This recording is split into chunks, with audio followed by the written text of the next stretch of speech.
Chapter 1, Why Be Anything When You Can Be a Lickspittle? Lu Yao was just writing with his pen. The lotus lamp on the desk suddenly lit up. This was a lamp he had created earlier when he secretly slipped into the Chonghua Hall, taking a strand of hair from his junior brother Leng Huanqing while he slept. It could be used to sense his position. The light indicated that Leng Huanqing had returned to Kunlun. He was overjoyed, dropping the brush and running out, hearing sounds even before entering. Dark energy entered the body, injuring internal organs. I can only temporarily alleviate the injuries here. That was the voice of senior brother Wei Zimei, a medical cultivator.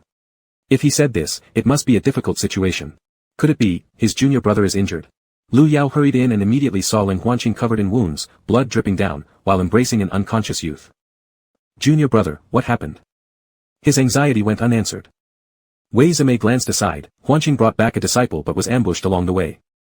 If we can find Qinghun grass, perhaps there would be a way to save him. Upon hearing this, Leng Huanqing, despite his injured state, struggled to get up. The Qinghun grass is located in the forbidden lands of Kunlun. In his current condition, not only finding the medicine would be hard, but surviving would be nearly impossible. Lu Yao held his shoulders to stop him, but Leng Huanqing forcefully shoved him away. Move aside. Wei Zimei couldn't bear it. Huanqing, Lu Yao is concerned about you. I will try my best with this child's injuries. Do not worry so much. Leng Huanqing responded flatly, thank you, senior brother 4. A sudden silence enveloped the hall. Lu Yao silently moved outside and, through the screen, observed as his junior brother gently caressed the face of his young disciple with care. He lowered his head, eyes dark and uncertain. Since Leng Huanqing couldn't go, he would go instead for him. 2 days later. Lu Yao's pristine white robes were soaked red. Wiping the blood obscuring his eyes, he staggered toward the Chonghua Hall, leaving a trail of blood behind. Junior brother, are you inside? Leng Huanqing, who was sitting by the bed, upon hearing the familiar voice, did not show relief first, but frowned in distaste and ignored him. Recalling past experiences, Lu Yao shamelessly called out, I'm coming in, confident that Leng Huanqing was indeed present but simply chose not to acknowledge him. He chuckled bitterly and quickened his steps, Junior brother, I have found the spiritual grass for you. Hurry and feed it to your disciple. Leng Huanqing's tone remained flat, don't bother yourself, senior brother. I've already found another method to heal Lianan.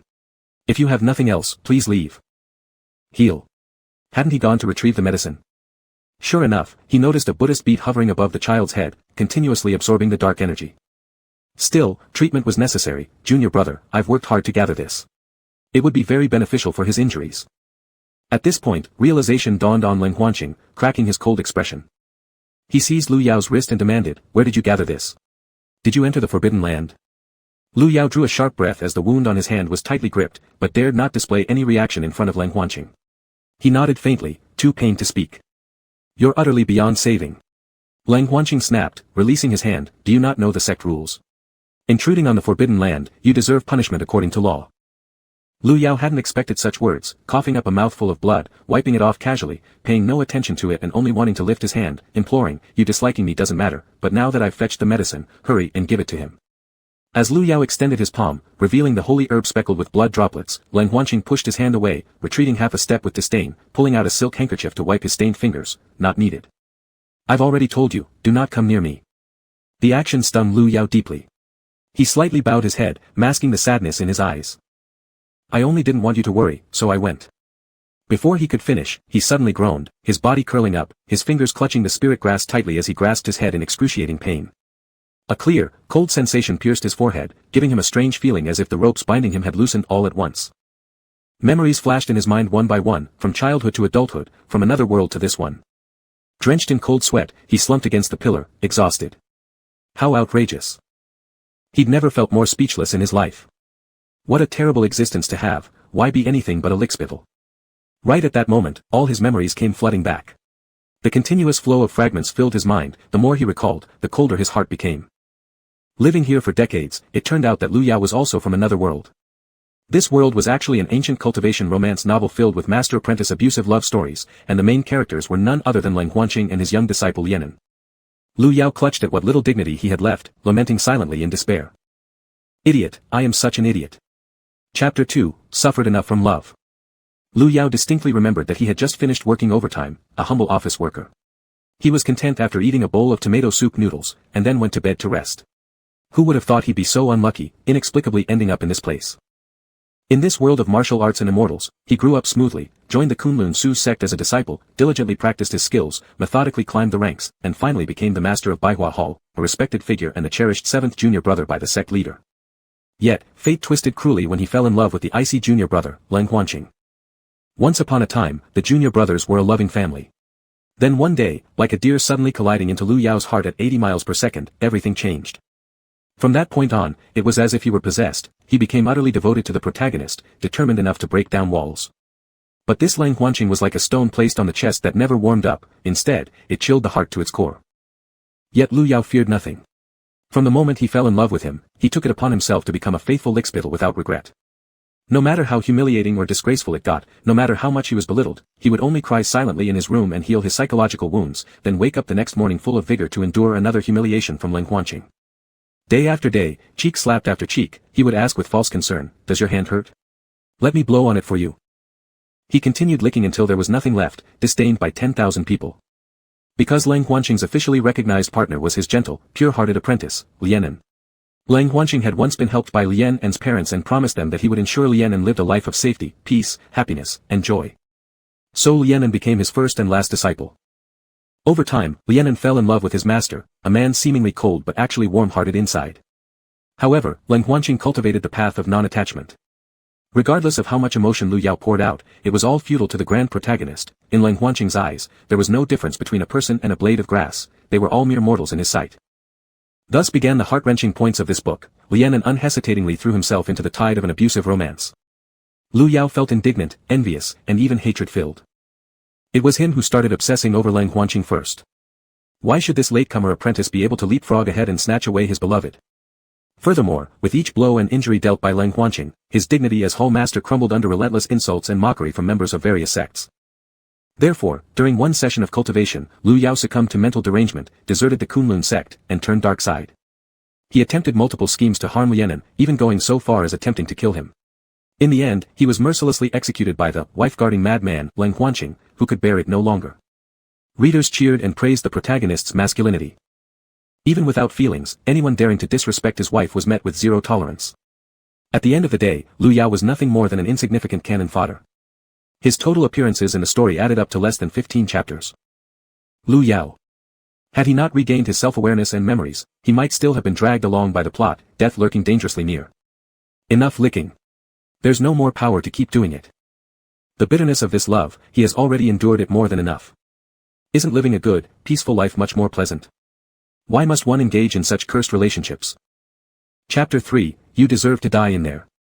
Lu Yao stood up leaning on a pillar, his mind in turmoil, only wanting to find a place to calm down. Cold Huanqing noticed out of the corner of his eye that he was about to leave, feeling slightly odd, but did not shift his attention to him. As soon as he stepped out of the palace gate and sat on the stone steps catching his breath, Master Brother Pei Yiming stormed over with great momentum. Lu Yao. You're completely blinded by lust and have no fear. How dare you intrude upon forbidden ground? Do you even know your crime? He really wanted to crack open this younger brother's head to see if there was bean dregs mixed inside, leading him to commit such a foolish act. Lu Yao knew he had caused a huge disaster this time. Right now, all he felt was regret, deep regret. Lifting his blood-stained face, he looked at Pei Yiming with a mixture of regret and sorrow, almost tearing up, "Big brother." Everyone paused for a moment. Lu Yao was exceptionally good-looking, always displaying a fawning demeanor these past few years. Now covered in blood, suddenly making such an expression, it was truly tragic and equally stunningly beautiful. Unsteadily standing up, he moved toward Pei Yiming with one step deeper than the other. This deeply injured appearance was 6/10 real and 4/10 feigned. "I've made a mistake, brother, a tremendous mistake." Before finishing his words, he secretly reversed his meridians and forced another mouthful of blood to spew out, appearing as pale as paper. Pei Yiming quickly extended his hand to support him, holding him tightly in his arms, looking at him with deep pain in his eyes. In the fleeting moment before passing out, Lu Yao managed a triumphant smile. Manipulation. Palace Master, if we don't severely punish Lord Lu of the Hall this time, it would be hard to satisfy the masses. Pei Yiming nodded offhandedly. "I'll decide, let's discuss this matter later." Cold Huanqing also came out. "Master brother, are you going to indulge him again? If Lu Yao isn't properly disciplined, there will likely be troubles in the future. The Kunlun regulations shouldn't just be decorations. Because of your repeated favoritism towards him, he has grown so bold and presumptuous, and there is already much discontent within the ranks." Pei Yiming glanced at him. "I understand." After uttering these words, he carried Lu Yao back to Baihua Hall, leaving the rest of the group exchanging puzzled glances. "This seventh junior brother is truly being too reckless this time," sighed Zhuqiu Shuang softly. Among the 5 hall masters, Wei Zhimin oversaw the South Technique Hall and Zhuqiu Shuang oversaw the North Y Hall. The master-disciple brothers should have worked together, yet they were affected due to the entanglement between Lu Yao and Cold Huanqing. Wei Zhimin snorted, hasn't he been overly reckless these past years? He still couldn't figure out why this fool had fallen for Cold Huanqing, repeatedly crossing their limits and accumulating more disappointment. Let's go check, suggested Zhuqiu Shuang. At this point, saying more accusations would be futile, so both followed and went to Baihua Hall. When they arrived at the door, Pei Yiming was healing Lu Yao's injuries, who had regained some color in his face. Looking at his injuries, Pei Yiming's face grew darker and darker.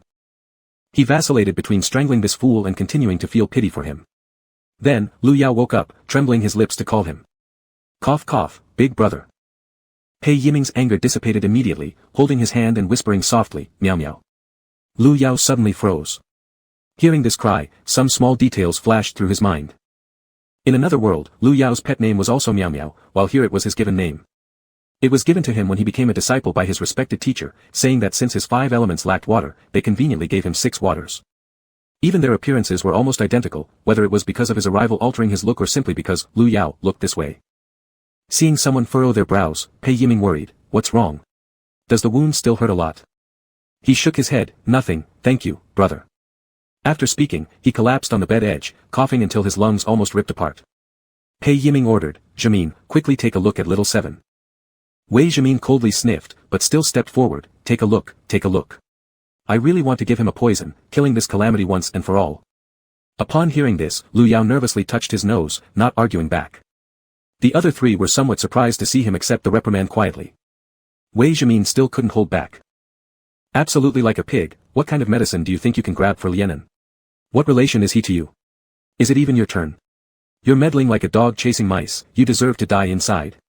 Didn't I say I'd think of a way? Do you think anyone like Cold Huanqing needs your help? Lu Yao lowered his head, 4th brother is right. I won't do it again. You still don't listen. Wei Zhimin paused, his voice wavering. What did you say?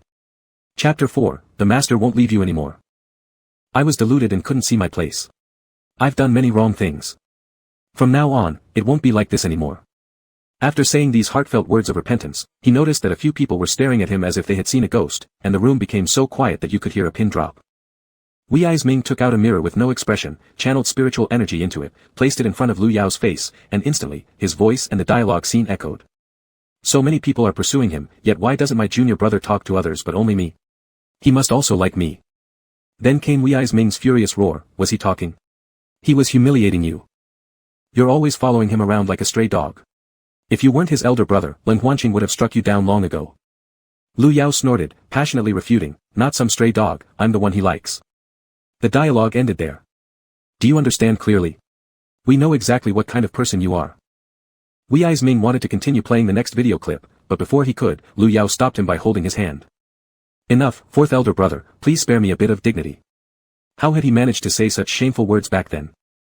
Hiss. Before he could continue berating himself, Lu Yao lay back down, covering his injured buttocks. He felt embarrassed but then let go. You really are. Lu Yao's eyes shimmered with moisture, looking pitiful, are you here to help check my injuries, or to make them worse? Wei Ming, flustered with anger, snatched the spiritual herb from Lu Yao's hand, used a cleansing spell to clean it, grabbed Lu Yao's chin, and quickly shoved it into his mouth. He then sealed Lu Yao's mouth shut until the medicine went down before releasing him. You, cough, cough. That's murder. Wei Ming crossed his arms, so what? Are you still thinking about saving the herbs for his precious disciple? I don't, these come from the forbidden zone, if I eat them, my sins will increase even more. Wei Ming paused. Completely forgotten, The punishment is something you deserve. Lu Yao was so angry, it hurt his chest, elder brother, quick, look at him. Pei Yiming, annoyed by the noise in his head, said, that's enough. Let Shaoqi heal first before continuing. Ziming, stop irritating him. Favoritism. Wei Ming tossed his sleeves, turned around, and sat down on a stool in the middle of the room, gulping down a cup of cool tea. Zhuqiu Shuang refilled another cup for him, being angry hurts your health. And you claim to be a healer. With Lu Yao looking like a dead pig, just hurting my body is not bad at all. At this moment, Yu Yin and Qin Shuang entered from outside. Hearing the conversation, 2 small figures appeared, their heads peeking through the shadows, blackened with dirt, curiously blinking at everyone inside. Of the 2, Qin Shuang was Pei Yiming's disciple while Yu Yin was Lu Yao's. Pei Yiming's face softened, Shuanger, Xiaoyin, come closer. The 2 greeted each individual present respectfully. Yuan finally bowed to Lu Yao, his eyebrows drooping, hiding the penetrating golden pupils that seemed capable of seeing through human hearts. Master, greetings. Lu Yao smiled tenderly, lips pressed together. Since accepting this disciple, he had been too preoccupied trailing after Leng Huanqing's footsteps, barely paying attention to Yuan. He even thought Yuan was a burden, allowing other disciples to bully him and never giving him a favorable impression upon returning to Baihua Palace. They practically had no feelings toward each other. But now Lu Yao had awakened. No longer controlled by fate. There was no need for the little one to live without a proper guardian any longer. Moved by affection, Lu Yao reached out to pat Yuan's head. Seeing those hands, Yuan instinctively felt repulsed and hesitated to step aside. But with so many people watching. A moment of hesitation, and Lu Yao shamelessly placed his hand on top. My good child, from now on, your master will never abandon you again. Chapter 5, Lu Yao's words, he didn't believe a single one. Yuan sneered inwardly, his eyes concealing a deep frost. This hypocrite was acting again, always playing the role of a kind master in front of others. When Lu Yao and Pei Yiming were speaking earlier, Yuan had already heard everything at the door. In his previous life, he was nothing more than a fool, ultimately being eradicated by the very person he loved. These disgraceful behaviors were nothing but contemptible to Yuan. But Lu Yao actually dared to scheme against him. When he was young, not only was he ostracized and discriminated against by other disciples because of this shameless master, but even Lu Yao would beat him. After he went mad with power, Lu Yao wanted his dragon bones. Yuan would never forget how Lu Yao walked over, broke open his flesh and blood, and dug into his tendons and bones. If it weren't for a stroke of luck afterward, he would have met his end after having his bones removed. Therefore, every word spoken by Lu Yao, he simply did not believe them. But for some unknown reason, even though he was cultivating, when he opened his eyes, he found himself back at the age of 6. This time, there was no way he would let Lu Yao succeed again. Yuan was determined to personally execute this villain and make him taste the pain of being skinned and dismembered. What's wrong? Why are you so spaced out? Lu Yao originally intended to show his love as a master, but his little disciple gave no response, making him slightly awkward. Regaining his senses, Yuan hurriedly lowered his head. Yes, thank you, master. How could he not see his little disciple's rejection? Self-inflicted suffering cannot be undone. Never mind, time will tell, and he would surely make the young one understand his kindness. Suddenly, large beads of sweat appeared on Lu Yao's forehead, his body heating up, and the figures before him becoming increasingly blurred. Wei Zemin approached, grasping his wrist and infusing spiritual energy, guiding the medicine force emitted by the spiritual herbs. The medicine is starting to take effect, let him rest for a while. Pei Yiming and Zhuo Qiushuang nodded, leading the two little ones out of Lu Yao's bedroom. Once outside, they discovered that there were people kneeling all over the ground. Why? Please have the sect leader punish Lu Yao. Kunlun cannot exist without rules for even a day. If the precepts are broken because of him, how will the thousands of disciples in Kunlun be disciplined? Please have the sect leader impose punishment. After everyone shouted in unison, they lowered their heads, refusing to rise until Pei Yiming made a decision. Yuan looked at this scene, it was just like in his past life. Even after being punished, Lu Yao recuperated for 2 months and then reverted to his old ways. All these meant nothing to him. As long as he was still able to move, his heart would not leave Leng Huanqing. Pei Yiming sighed, I am aware. Once Lu Yao recovers from his injuries, he will go to Lingtian Peak to receive punishment. Everyone bowed down, our sect leader is wise. Wei Zemin covered Lu Yao well with the blanket, wiped the sweat off his forehead, and upon seeing Yuan at the door, patted his small head gently. If your master behaves strangely, remember to inform me immediately. Yuan looked at the sound transmission talisman offered by him, reluctantly accepting it, unsure why everyone was so protective of Lu Yao. Clearly, both the sect leader and the various hall masters were good and kind people. Why should someone like Lu Yao, a jerk and scum, be cared about? He should have died long ago. He respectfully bowed his head. Yes, Uncle Master, please rest assured, I will keep an eye on Master's condition at all times. Watching him leave, Yuan clenched his hand tightly, crumpling the sound transmission talisman, and took unstable steps toward Lu Yao's bedside, staring at him motionlessly. For a long while, he lifted his tiny hands and tentatively hugged Lu Yao's neck. Due to his young age, whenever his emotions fluctuated too much, he couldn't control his spiritual energy. 2 small pink bumps emerged on his forehead, and a black tail protruded from behind. Yuan deeply inhaled several breaths before his emotions finally calmed down, reverting to his normal appearance. Before committing any mistakes, he restrained himself. Currently, this man was simply untouchable. Even if he tried, it would merely tickle him. Yuan stormed back to his room, pulled the covers over his head, and completely ignored the situation on the other side. Chapter 6, Abuse Can't Be Tolerated. 3 days later, Lu Yao opened his eyes and sat up in bed, stretching his arms. A junior disciple was sitting by the door. Upon hearing his voice, the disciple peeked inside and took out a communication talisman. He's awake. Lord Lu is awake. Lu Yao. In no time, the news spread throughout Kunlun, and only then did he realize that he was about to be punished. Since his wounds had healed, the day of punishment was set for tomorrow. Lu Yao massaged his throbbing head and sighed deeply. Wutu Palace. Senior brother. Senior brother ah. Senior brother. Pei Yiming sat on a chair, while Lu Yao clung to his leg, rolling up his sleeve. Look, the wound has just scabbed over. Please help me, I truly know I was wrong, I will never bother younger brother 8 again. Lu Yao was very flexible when it came to human relations. When necessary, he would let go of face without hesitation, because one can't eat face anyway. Pei Yiming's lips curled slightly, feeling as if their little 7 had returned. The emotional, playful, mischievous younger brother who could be coy at times seemed to have come back. No longer fixated solely on Lin Huanqing, Lu Yao also showed consideration for the other senior brothers. Daring not to let Lu Yao see this smile, who always took advantage when given an inch, he raised his hand to cover his mouth and coughed, feigning coldness. Is that so? Lu Yao nodded, of course it is. And you promise this to your senior brother? Otherwise, I won't help you. How do I guarantee it? Pei Yiming looked down at him, what do you think? After half a day, Lu Yao couldn't produce a single word. Pei Yiming raised an eyebrow, clearly showing distrust. Lu Yao slapped his forehead, there was still this. He pulled out a crystal-clear jade pendant. I'll use this as collateral with my senior brother, surely you'll believe me now. A red string threaded through a delicate jade pendant, resting gently in the warm and white palm of his hand. Pei Yiming's eyes widened slightly, finding it hard to believe what Lu Yao had just done. The importance of this jade pendant was well known to him. When the young master returned from his mission outside, he had brought specially prepared gifts for each of them. Only Lu Yao's gift was different. It was a spirit jade that Lin Huanqing had specially found in the Guishu and gifted to him. He had always treasured it greatly, and after falling in love with Lin Huanqing, he didn't even want others to look at it more than once, but now, he was willing to pawn it. Pei Yiming's expression changed unpredictably, scrutinizing Lu Yao's face, fearing he had been mentally disturbed. Yet Lu Yao was fully aware, calm and composed. He even urged, senior brother, take it. I truly don't care anymore. Letting go might be the best outcome for both him and me. While saying this, he tilted his head appropriately to show a melancholic demeanor, followed by a forgiving smile. Perfectly effortless. Deep down, he felt happy, giving himself a thumbs up for his acting skills. As Pei Yiming gripped the jade pendant, he felt its weight like thousands of pounds, carrying all the years of Lu Yao's deep affection. I understand, meow meow. He stood up, leaving Lu Yao confusedly looking at his retreating figure. He then took out a box from a hidden compartment and retrieved something inside. The corporal punishment will be carried out tomorrow, wear the armor. Lu Yao extended his hand, solemnly accepting it. They exchanged glances with serious expressions, as if completing some grand ritual of transfer. Thank you, senior brother. After receiving the item, he shamelessly flattered Pei Yiming for a long while before leaving satisfied. The moment he entered the courtyard, he saw Yuyin, who was with Qin Shuang, little arms wielding an axe. They were chopping firewood. Their soft hands, already rubbed raw and slightly swollen, oozed blood. Seeing this, Lu Yao's heart ached. This couldn't be tolerated. This was simply child abuse.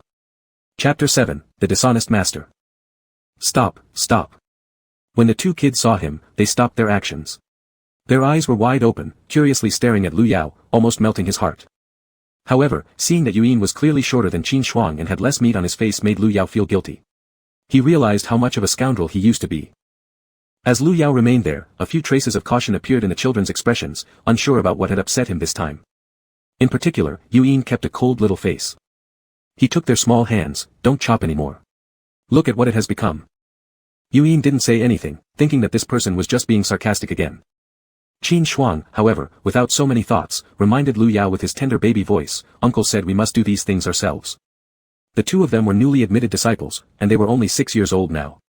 Also, because they were from the demon race, they grew slower, looking pitifully small. Therefore, they hadn't started cultivation or fasting yet. Although they had spiritual energy within their bodies, they couldn't use it well. They still needed regular sleep patterns and normal eating habits. There were magical formations laid out in Kunlun Mountain, which allowed it to experience all 4 seasons throughout the year. But since here was covered by snow all year round, the cold spread at night, making it hard for children who haven't started practicing magic yet to endure. Lu Yao used to dislike having miscellaneous people come to the Baihua Hall, so such matters always had to be solved by the young disciples themselves. He sincerely apologized, I understand, it's all my fault. From now on, Yuyin won't have to do these things. Master will arrange it for you. Just rest assured. Then he pulled out ointment from his sleeve, bent down seriously and smeared it on the wounds of the 2 kids. Afraid they might feel pain, he puffed up his cheeks and gently blew on them. He reached out to rub Qin Shuang's small head. It was fortunate that there was this friend to accompany Yuin through these crazy years of his own madness. Here, put this medicine away properly. Subsequently, he stood up, rolled up his sleeves, lifted the hem of his robe, tied it around his waist at the back, revealing the long legs wrapped in his pants.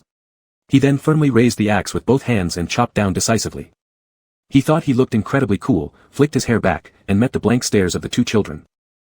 Lu Yao's mouth twitched. Alright, it wasn't really something to brag about. Before long, he had split all the logs left aside and neatly stacked them for Yuin. Looking at the pile of firewood piled up against one wall, Lu Yao patted his hands in satisfaction. It should be enough for his obedient disciple to use for quite some time. He glanced at the setting sun, made up his mind, and patted the two kids' shoulders. I'll go take care of some errands. You two can rest if you're tired. As soon as he finished speaking, he disappeared. Qin Shuang pulled on the sleeve of the person next to him, jumping happily. Ayin, uncle. Uncle seems like he wants to treat you well. Yuin turned around, looking at his rosy face, almost moved by Lu Yao's behavior. It's merely a deceptive trick. Lu Yao's peach blossom-like eyes often smiled when looking at people, exuding a bit of warmth that made others believe him naturally. Qin Shuang's face fell. Is he deceiving? He didn't receive an answer, leaving him somewhat disappointed. After 3 years in Kunlun, it was the first time he'd seen the seventh uncle smile so beautifully, momentarily enchanted and dazed. So, it was all fake after all. Qin Shuang felt deceived. Yuin looked at the empty path and the piled-up firewood, calm as ever. In the previous life, he naively believed that it was because he hadn't done well enough, which is why he couldn't receive the same affection from his master as Qin Shuang did. Therefore, he spared no effort, hoping to do every task well, wishing to capture Lu Yao's attention and gain a word of praise. Because this person, on the very first meeting, picked him up and said, "From today onward, we are family." Yuin truly felt warmth then and was genuinely happy to have such a great master as Lu Yao. But those days didn't last long. Soon, Lu Yao changed completely. Apart from Leng Huanqing, he could see no one else. Young Yuin cherished the once appeared but fleeting care, longing to return to the way things were before. It was truly, exceedingly foolish. He lowered his gaze. No matter what Lu Yao's unusual behavior was aiming for this time, he found it extremely annoying. This man always got enthusiastic for a moment and promised with honeyed words. He had clearly said that he would treat him as family, and he had clearly said that he would be good to him. In the end, none of those promises were kept, and instead, he was trying to take his life. Thinking this, his little fists tightened once again. Lu Yao. Chapter 8, Sorry, I'm late. On the second morning, the deep and distant bell sound came from the top of Kunlun Mountain. All inner disciples had to go to Lingyun Peak to watch Lu Yao being punished. Everyone was almost there except for the person involved who had just opened their eyes. After putting on the treasure given by Pei Yiming, they sat in front of the mirror combing their hair, happily humming a tuneless little ditty. Suddenly, a chill ran down his spine, and he rarely shivered. Hiss. His hand trembled slightly, accidentally pulling out a few strands of hair that got caught between the comb teeth. He lowered his head and thought deeply, drawing a conclusion. It seems Kunlun is still too cold. He decided to chop some firewood for himself. At this moment, 7 or 8 people came to the door. They were the artisans he had called yesterday. He quickly went out and pointed to Yu Yin's room. It's here. Just renovated according to the blueprints I gave you. Make sure to hurry. Alright, Lord Xianjun, you can rest assured. Lu Yao paused his fingers as he adjusted his clothes, having not heard others call him Xianjun for a long time. His lips curled upward and his mood greatly improved. With light steps, he headed towards Lingyun Peak. However, on the way, he met 2 small balls. Qin Shuang held 2 buns with one hand and a water bag in the other, handing it to Yuin. Upon seeing them, Lu Yao immediately approached, like a kindergarten teacher. What a coincidence, the 2 young ones. Ah, uncle.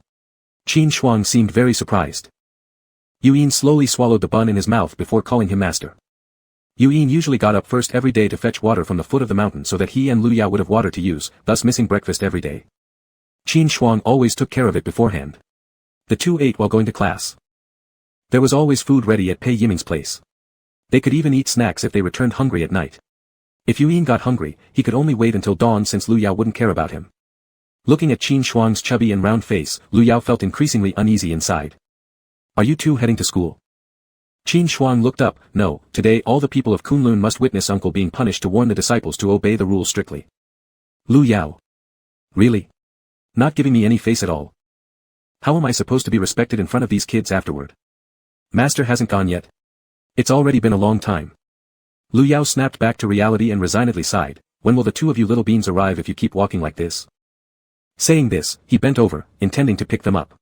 Sensing his intentions, the 2 jumped away in sync, evading Lu Yao's grasp. He awkwardly remained bent over. I was just worried about your difficulty in walking. Yuyin expressionless said, Master needn't worry. We can manage. Qin Shuang, on the other hand, hid behind Yuyin, clutching his sleeve, and warily watched Lu Yao with just a pair of eyes exposed. They should have set off long ago, but because of fetching water up and down, they wasted a lot of time, thus dragging it out till now. Their eyes carried a sense of resentment, not knowing whose fault it was. Lu Yao wasn't skilled in reading minds, but he was patient with children. They had small arms and legs and couldn't resist him. Thinking this way, he bent over again and first picked up Qin Shuang. When Yuyin tried to run, Lu Yao reached out and swept him up, leaving both unable to escape. He gently coaxed them, be good, if you fall later, you'll turn into pancakes. Yuyin turned his head away, silently looking at the swiftly passing peaks beside him. Qin Shuang looked down at the mist-covered Kunlun, fearfully swallowing once. Uncle didn't lie. If you fall, you truly become pancake-like. Lu Yao always lacks discipline, but I didn't expect he'd actually do such things, disgracing us Kunlun. That's Lu Yao. The noble Lord Xianjun has thrown away both dignity and respect for a man. How could he act so shamelessly after Lord Ling spoke those words? What did they shout at Lu Yao? I missed it last time. Tell me fast. The disciples gathered together, as the performance hadn't started yet.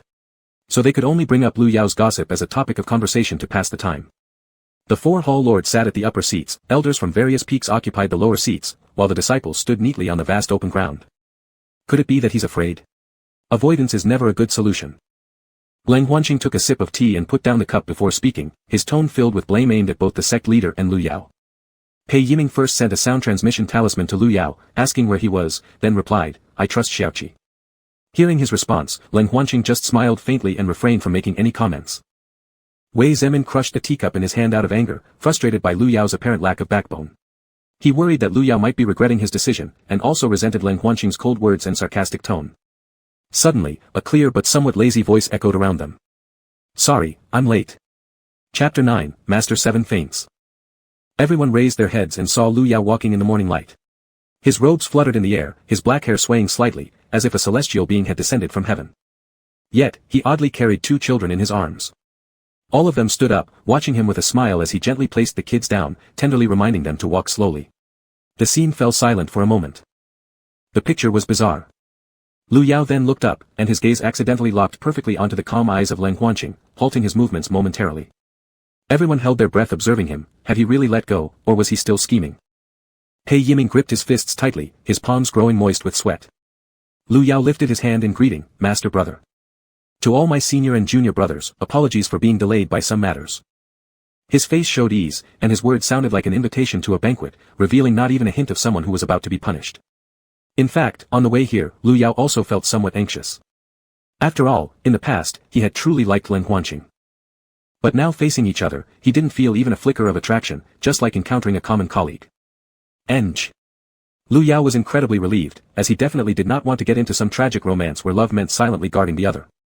Pei Yiming nodded first, this method of greeting neither overly close nor distant, without any favoritism, he was relatively satisfied with Lu Yao's performance. Leng Huanqing looked at the person smiling before him, suddenly feeling dazed. After a few days of absence, Lu Yao's demeanor seemed greatly changed, almost as if he were a different person. This master brother was familiar, yet why couldn't he remember where he'd seen this look before? An inexplicable sensation grew within him, but before he could dwell further, Pei Yiming started giving instructions for Lu Yao to begin receiving punishment. Interrupted, Leng Huanqing ceased pondering and just sat there, unperturbed by worldly affairs. Lu Yao took a deep breath, walking straight towards the central platform of Lingyun Peak with unwavering focus to preserve the face of being the hall master. He was turned away from the disciples. Only Pei Yiming and a few others could see his side. This arrangement Lu Yao managed by clinging hard to power. Both his limbs and waist were shackled, only then stepping into the freezing pool. As soon as his foot touched the water, a piercing cold surged into his body, causing him to shiver severely. What is going on? This morning too, inexplicably feeling cold, though the icy waters of the pond should certainly have affected him, it shouldn't have reached this extreme. With no time to overthink, he submerged in the pond as strands of electric current paralyzed his body, leaving him powerless. Boom! A massive cluster of dark clouds gathered above, their lightning illuminating his profile. A bolt of lightning struck directly atop Lu Yao's crown, and pain like needles spread through every inch of his skin via the water on him, swiftly absorbed by the armor.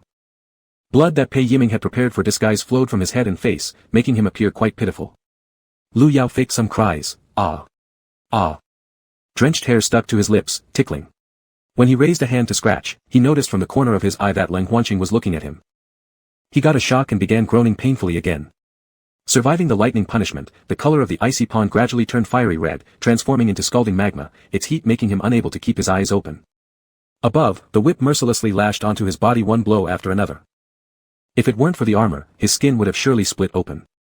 Lu Yao's vision suddenly went intermittently dark, shaking his head laboriously, a mouthful of blood spurted out, with his internal organs painfully convulsing. A creeping chill wrapped around his entire body. His lips trembled slightly, and his whole face turned bluish-black. Half-dazed yet half-conscious, somehow, he endured until the execution ended. Wei Ziming and others gathered closely around him, watching younger disciples remove the chains from his body. Pei Yiming hurried forward to support Lu Yao, pulling him out. "Brother. I'm so uncomfortable." Lu Yao leaned helplessly on his shoulder, mumbling incoherently. Pei Yiming thought this guy was acting, but he was completely cold like someone coming out of an ice hole. Meow meow. Cough. Before the word could finish, a streak of blood slid down Lu Yao's lips, and he completely passed out in his embrace. "Ziming, what's wrong with little seven?" Wei Ziming hurried forward. For a while, chaos reigned in the field as Wei Ziming checked his body, his brows furrowing increasingly tighter. Qin Shuang squeezed forward. "Yin, seventh master has fainted."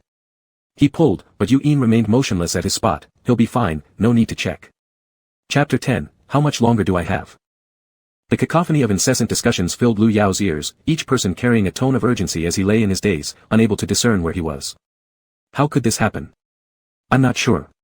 He's always been fine before. How should we take it? Regardless of the means, I must save him. After a long silence, Pei Yiming finally voiced this resolute statement. In his hand, he clutched a piece of paper, a love poem that Lu Yao had written for Lang Huanqing, found accidentally on the table. Previously, Lu Yao had assured him he wouldn't entangle himself further with Lang Huanqing, yet he had kept this poem hidden, clearly reluctant to let go. Remembering how composed Lu Yao appeared yesterday, Pei Yiming felt a pang of chest tightness and sorrow. Lu Yao groaned weakly. Save who? Everyone rushed to his bedside immediately. Wei Ziming bent over, his voice soft and laced with concern. Little Seven has woken up. Cold Huanqing shifted uncomfortably but remained hesitant behind the other senior brothers. Lu Yao swore he'd never seen Wei Ziming express such tenderness before. His lips trembled faintly. Am I seeing ghosts? Believing he was dreaming, he closed his eyes once more. But then, a slap landed on his face from Wei Ziming. You can't sleep.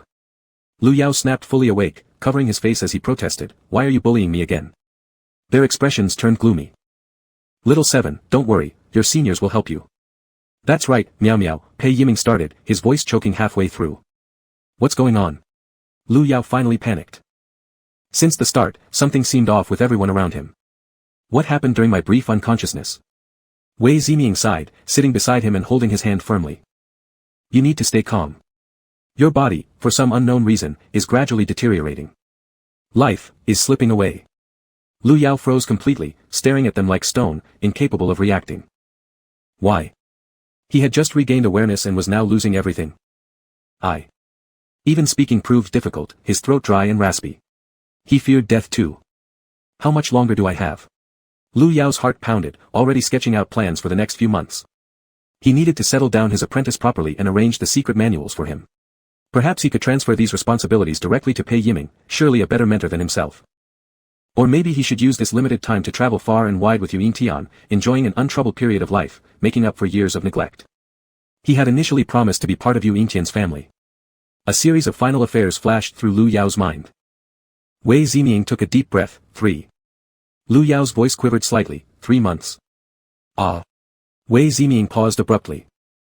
It's 30 years, why would you think so negatively? Lu Yao. He wiped his face, lying expressionlessly, thinking he was soon about to die. For someone who considered himself a deadbeat, this lifespan was more than enough. Originally an ordinary person, the extra decades here made him feel extremely fortunate. Chapter 11, Temporarily Live with the Master. Wei Ziming returned first, intent on rushing the concoction of medicine to temporarily mitigate Lu Yao's condition. Suddenly overcome by a wave of cold, Lu Yao couldn't help but shiver, the taste of iron rising in his throat, his whole body feeling like shattered clay. Now, he truly recognized, deep down, that he was indeed ill. No matter which world he inhabited, there was no chance for him to live a normal life any longer. After coughing twice, he saw people moving outside and asked Pei Yiming, brother, aren't they finished yet? Pei Yiming nodded. When he arrived, he was also curious about what Lu Yao intended to do until learning that a group had come to renovate Yu Yin's house. Struggling to sit up, Lu Yao asked, where's Xiao Yin? Did you bring him back? Rest assured, he's already home. Yu Yin and Qin Shuang stood in the courtyard, observing clusters of people bustling in and out of Yu Yin's room, a sense of irritation building inside him. Yu Yin would rather Lu Yao left him alone altogether instead of interfering in his life. Walking to the doorway of Lu Yao's room, he happened to hear their conversation. The nights here are cool. I've changed Xiao Yin's living quarters, but they won't be ready soon. Let him temporarily stay here for a couple of days. Pei Yiming replied, all right, I'll help you call him over. As he turned his head, Yu Yin was walking in, his head bowed as he refused, esteemed master and elders, I heard what you said. Your disciple doesn't dare to bother you or cause you trouble. Lu Yao frowned, but your room is currently not livable. Yu Yin stiffened slightly, thinking it would be better to make do with Qin Shuang for a few nights. Before he could speak, Lu Yao clutched his lips and started coughing again, blood seeping through his fingers. Yet he urgently spoke, I know you blame me, but your master truly wants the best for you. Can you give me this opportunity to take care of you? Pei Yiming and Qiu Shuang were constantly giving him suggestive looks, urging him to nod. Lu Yao only looked at his little apprentice and didn't notice their cues. Yu Yin's heart felt heavy, yet all three of them were looking at him expectantly, leaving him no choice but to comply.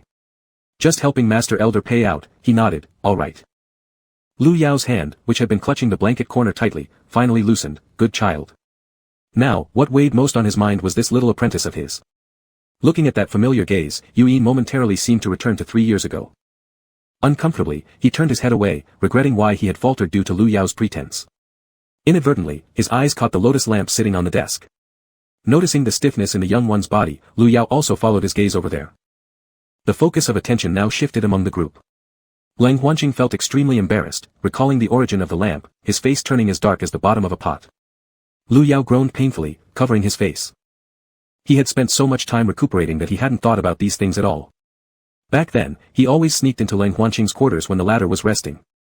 Though in the end, he got beaten up until his nose bled and his face was swollen. Damn, that was just pure obsession.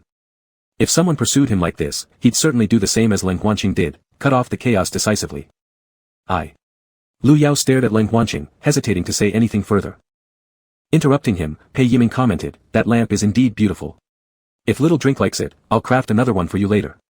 Yu Yin remained expressionless, of course, he knew the use of the lotus lamp but maintained an air of innocence, smiling and thanking Pei Yiming. However, Lu Yao resolutely said, elder brother, don't bother saving my face. Since he already lost it anyway. Little 8, all the things in the past were my mistakes. From now on, I will absolutely no longer entangle myself in your life. Lang Huanqing remained unfazed, having understood Lu Yao's temperament well, otherwise, how could Lu Yao have persisted so long? Slightly catching his breath, Lang Huanqing said, big brother, help me bring the lotus lamp here for a moment. Confused by his intention, Pei Yiming approached the bed. Before anyone realized, Lang Huanqing raised his hand and struck down on the lamp. Chapter 12, Master washing for you. The lotus lamp shattered instantly, scattering piece by piece onto the ground. A crisp sound resonated throughout the room, shocking everyone present. Lang Huanqing's brow had never relaxed since the beginning. Even now, he couldn't sort out the complex feelings brewing within him. Mixed emotions, relief, confusion, and a faint lingering feeling, were tightly entwined in his heart, though he wasn't clear what they meant. Ever since cultivating the path of emotional detachment, all he kept in his heart was his own way. Looking at Lu Yao earnestly, Lang Huanqing pursed his lips, I understand. As long as you no longer, we can still be the closest of brothers. Relieved, Lu Yao smiled, it was good, very good. From waking up till now, both the issues with his little apprentice and the male lead had been resolved, lifting all burdens from him. Once everyone left, Lu Yao tidied himself up, supporting his weakened body to get out of bed. He saw Yu Yin sitting alone on a stone stool by the palace entrance, his silhouette radiating an unusual sadness beyond his age. His tiny legs dangled above the ground, swinging listlessly as he gazed distantly at the starry clouds, seemingly lost in deep thought. What's wrong? Upon Lu Yao sitting beside him, Yu Yin suddenly snapped back to reality. Despite the calm tone, a peculiar chill emanated from him as he asked, why has the master come out? Feeling strange, even though Yu Yin addressed him as master, he always sensed a mysterious coldness each time he looked at him. Shaking his head, Lu Yao dismissed it as overthinking. Why are you sitting alone here? The temperature drops at night, be careful not to catch a cold. I'm used to it. These words pierced straight into Lu Yao's heart like a sharp arrow. Words of apology, spoken endlessly, weren't as effective as actual actions. Realizing this, he tilted his head and pulled out a small snack from his pocket, suddenly thrusting it in front of his little apprentice. Tada, look what your master bought for you. Yu Yin glanced at him with slight disdain before shifting his gaze to the candy figure in Lu Yao's hand. Was he being treated like a kid? Lu Yao took his hand and shoved the candy figure into it, try it. Yu Yin shook his head, I don't like sweet things. That was strange. He clearly remembered that when his little apprentice was still a young pup, he liked it very much. Lu Yao gave an awkward smile, is that so? Then, using Yu Yin's hand, he stuck out his tongue and lightly bit into the candy, subsequently frowning as he found it too sweet and not very tasty. No wonder he didn't like it. Startled by Lu Yao's sudden closeness, Yu Yin's eyes widened in alarm, and he flung his hand away as if it had been burned, causing the candy figure to fly and shatter on the ground. Lu Yao must have been possessed. Fearing the proximity, Yu Yin hurriedly pulled away, but as he tried to dodge backward, his feet failed to find support, and he started to fall sideways. Not expecting such a strong reaction, Lu Yao quickly reached out to catch the young one. Then lowering his head, he looked at the person in his arms. Ah! His loud laughter was quite conspicuous in the silent night. Bewildered by Yu Yin's confused expression, Lu Yao held him with one arm while freeing the other to touch the pink dragon horns on his forehead. Little Yin, you're so cute. Yu Yin stood there dumbfounded as Lu Yao poked relentlessly at his horns. Yeah, they were soft. Suddenly his face flushed red, and in anger he pushed the offending hand off his head, shouting fiercely. Don't touch my horns. Ha ha ha. Lu Yao was completely unbothered and instead laughed even harder. Heavens! What am I supposed to do if I like this even more?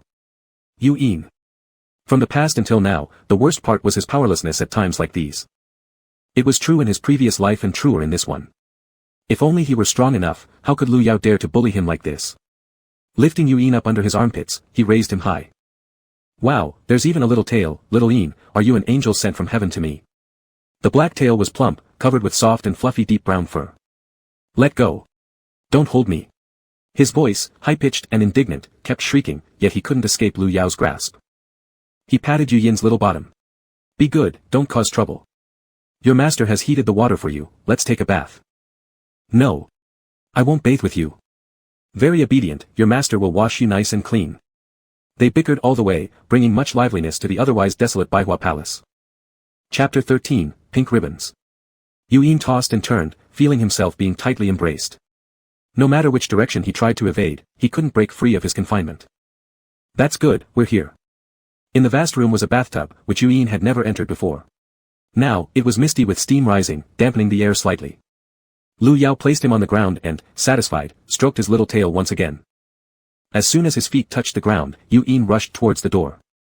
He absolutely refused to be alone with this person who seemed more beast than man. Run inside. With sharp reflexes, Lu Yao grabbed the collar at his back. You can't neglect cleanliness like this, smelling bad wouldn't be good. Yu Yin. You're the one who doesn't care about cleanliness. You're the smelly one. Damn Lu Yao. I won't wash, leave me alone. Lu Yao feigned hurt, you don't call me master anymore, what's wrong with little Yin? While talking non-stop, his hands acted swiftly. In no time, he had undressed Yu Yin completely, leaving his tail even clearer to see. The angrier he got, the faster it wagged. Lu Yao lifted him up and entered the water together. Yu Yin moved extremely fast underwater, his feet splashing, and with a splash he submerged underwater, slapping the water surface with his tail before sinking completely. This. How adorable.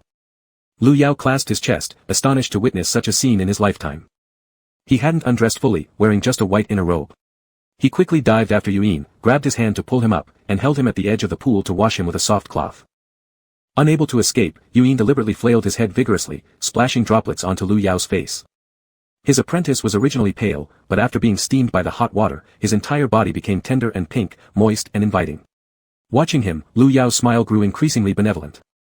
A sense of contentment arose as if looking at one's own child, the most handsome thing in the world. Not only was he not angry, but he also praised him with a nod, our little Yin is such a clean and obedient baby. Of course, he's not dirty at all. You'll pay for this. He stood there like a wooden stake, motionless, letting Lu Yao wipe his body. Yu Yin seriously suspected that shrinking in size had affected his mind as well, making him behave foolishly along with him. As his mood gradually calmed down, he returned to normal. Looking at him with slight disappointment, Lu Yao sighed. After cleaning himself, Yu Yin thought it would be over. However, unexpectedly, Lu Yao produced a small jar from somewhere.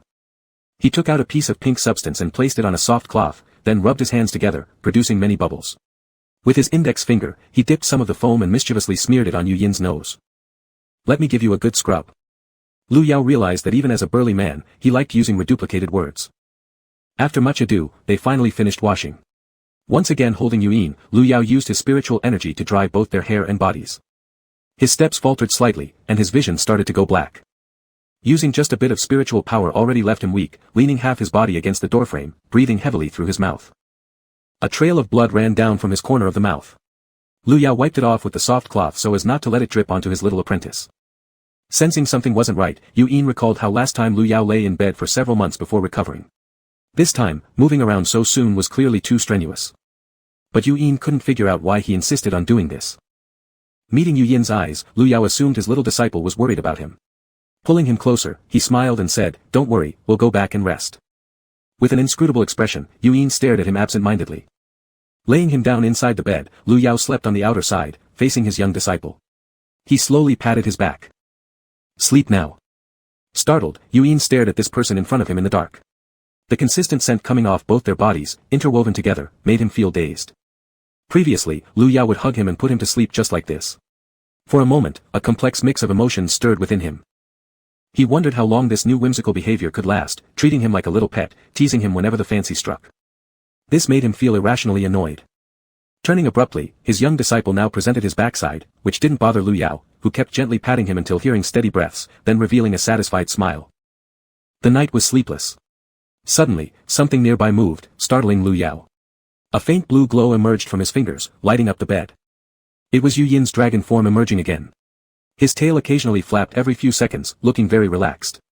Little Yin's body was sprawled out, and on his head were two furry little ears that moved incessantly, resembling a kitten. He absolutely adored this little creature. Playing with the little ears, Lu Yao sat up with a mischievous grin.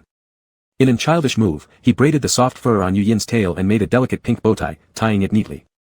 Then he grabbed a mirror no bigger than a palm, snapping a few adorable photos of the sleeping little dragon. Approaching further, he pressed his cheek next to Yin's, posing with a yay face towards the mirror. Chapter 14, Lu Yao is a sprite. Before dawn broke, Lu Yao quietly got up. After tucking Yin under the blanket, he hesitated in front of the wardrobe. Cold Huanqing always preferred white robes, so he followed suit. Actually, Lu Yao didn't favor this style.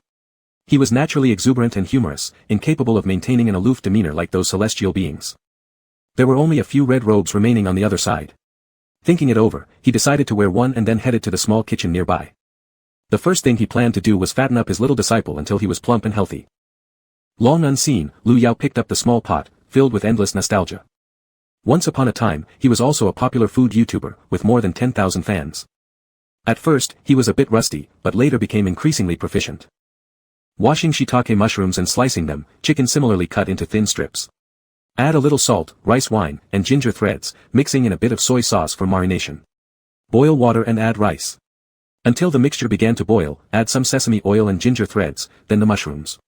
Continue cooking until the porridge reaches a thick consistency, and finally add the chicken slices. Only then did he step into the main hall to wake up his little disciple. Yin woke up groggily, rubbing his sleepy eyes with pudgy little hands. Seeing Lu Yao, he was still unclear about what happened, appearing completely dazed.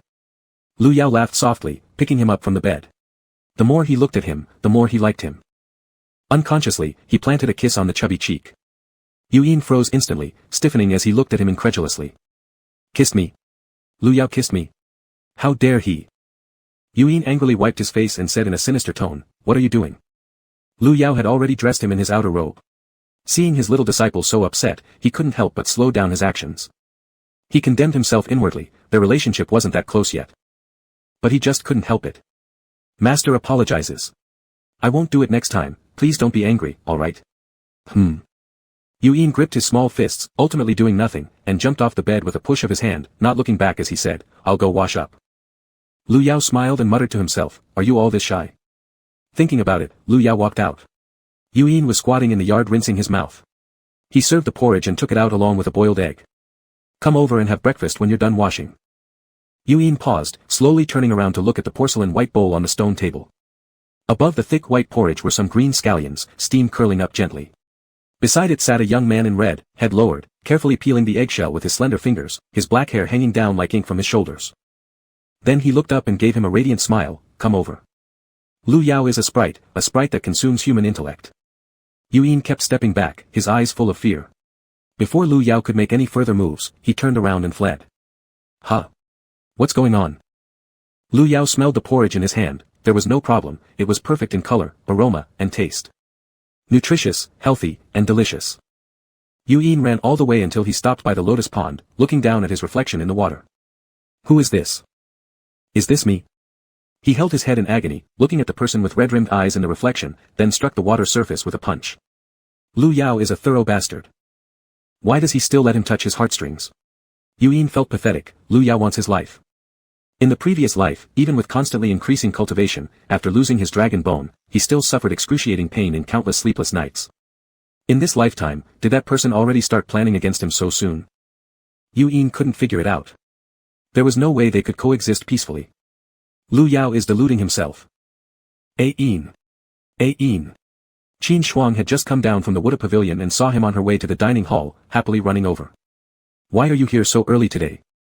As she finished speaking, Yuan remembered that he hadn't gone to fetch water today. Lu Yao made him porridge. Fake, it must be fake. Qin Shuang pulled on his hand. What's wrong? Are you not hungry yet? Yuan snapped back to reality and managed a smile. All right, let's go have breakfast. When they arrived at the classroom, the teacher scheduled for today didn't show up, replaced temporarily by cold Huanqing. The entire classroom was shrouded in low pressure, everyone dared not breathe heavily. Suddenly, cold Huanqing's lecture paused as he stared at someone. His originally expressionless face somehow conveyed anger. Lu Yao froze mid-step, slightly embarrassed, cursing under his breath. Had he known cold Huanqing was teaching here, he definitely wouldn't have come now. He feigned indifference, nodded slightly, and swiftly turned around to leave, fast enough that everyone thought they might have just seen an illusion. The heavy-heartedness that had been lingering in Yuan since morning finally found a reason to breathe a sigh of relief at this moment. It was for cold Huanqing that Lu Yao was being nice to him, giving him a reason to be here. It was all an act. Chapter 15, Do you think you deserve to die faster? The class ended only half an hour later. Lu Yao was sitting on a chair outside, not using his spiritual power, relying solely on his 2 legs, taking about the right amount of time, not making him wait too long. Little 7. Don't you think you deserve to die faster, running around recklessly? Lu Yao snapped upright. Senior brother, how did you come? Wei Ziming regretted his inability to turn iron into steel, his hair messily sticking up, wearing the same outfit from a few days ago. Good thing he had a treasure left by his master, a mustard space where 5 days pass inside for 1 day outside, allowing him to work overtime there to refine medicine. Seeing Lu Yao's festive clothes, he hesitated for a moment. Although he didn't seem as gloomy as before, his complexion appeared somewhat pale. Wei Ziming rolled his eyes, irritably saying, How did I come? Isn't it all for whose sake? Here, I prepared some medicine for you. As he spoke, he reached out directly, pinching 2 tiny pills and forcing them into Lu Yao's mouth, a peculiar fragrance spreading. So bitter. Wei Ziming moved quickly, sealing his mouth shut. Lu Yao was in agony, his eyebrows knitted together. Wei Ziming had barely moved his hand away when Lu Yao pinched the bridge of his nose, breathing heavily in an attempt to disperse the taste in his mouth. As soon as he opened it again, a sweetness hit his tongue. It was a candy Wei Ziming had slipped inside. Alright, stop acting so pitiful. He handed over a porcelain bottle and continued, take it every 2 days. Lu Yao pressed his lips together, his tongue pushing the candy around in his mouth. At least now he felt alive again. But then he heard the news like a thunderclap. What? Twice every 2 days. The medicine tasted worse than Huang Lian, enduring such torture. Brothers, when Huanqing approached to greet them, interrupting their conversation. Are you here for teaching today? Wei Ziming glanced at Lu Yao with a look that said, I knew you were no good. Could he really take this insult?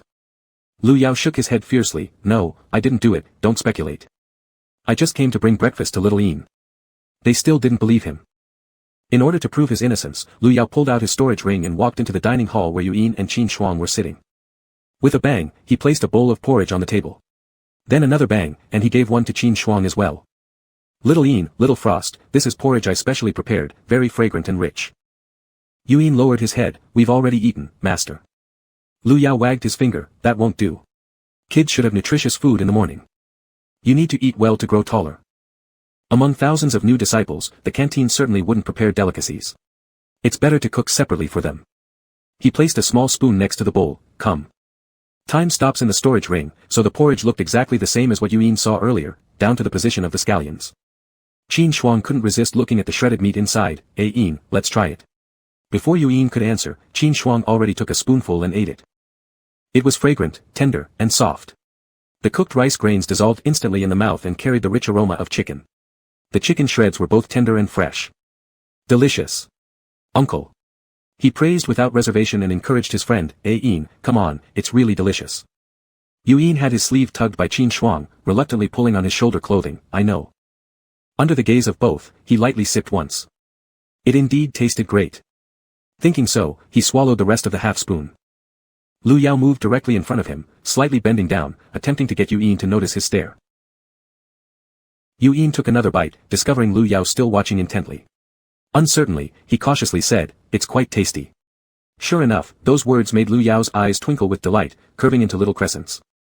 Lu Yao chuckled, evidently realizing coaxing was still necessary. Wei Ziming and Leng Huanqing also became curious, walking in to clearly observe all their interactions. He stammered and asked, "Huanqing, is this really Lu Yao?" Leng Huanqing shook his head unsure. "Do we need verification?" Wei Ziming's face darkened, nodding.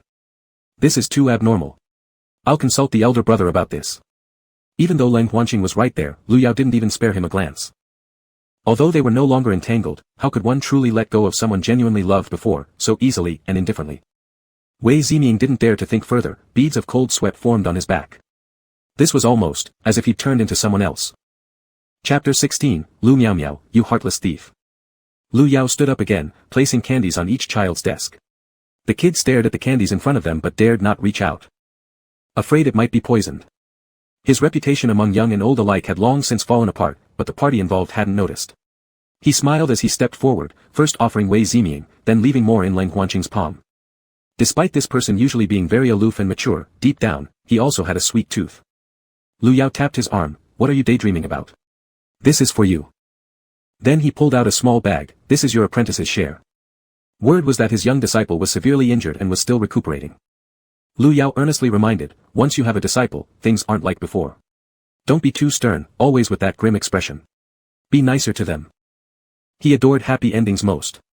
Yin saw his fawning appearance and felt a lump in his chest, making it impossible for him to continue eating the porridge.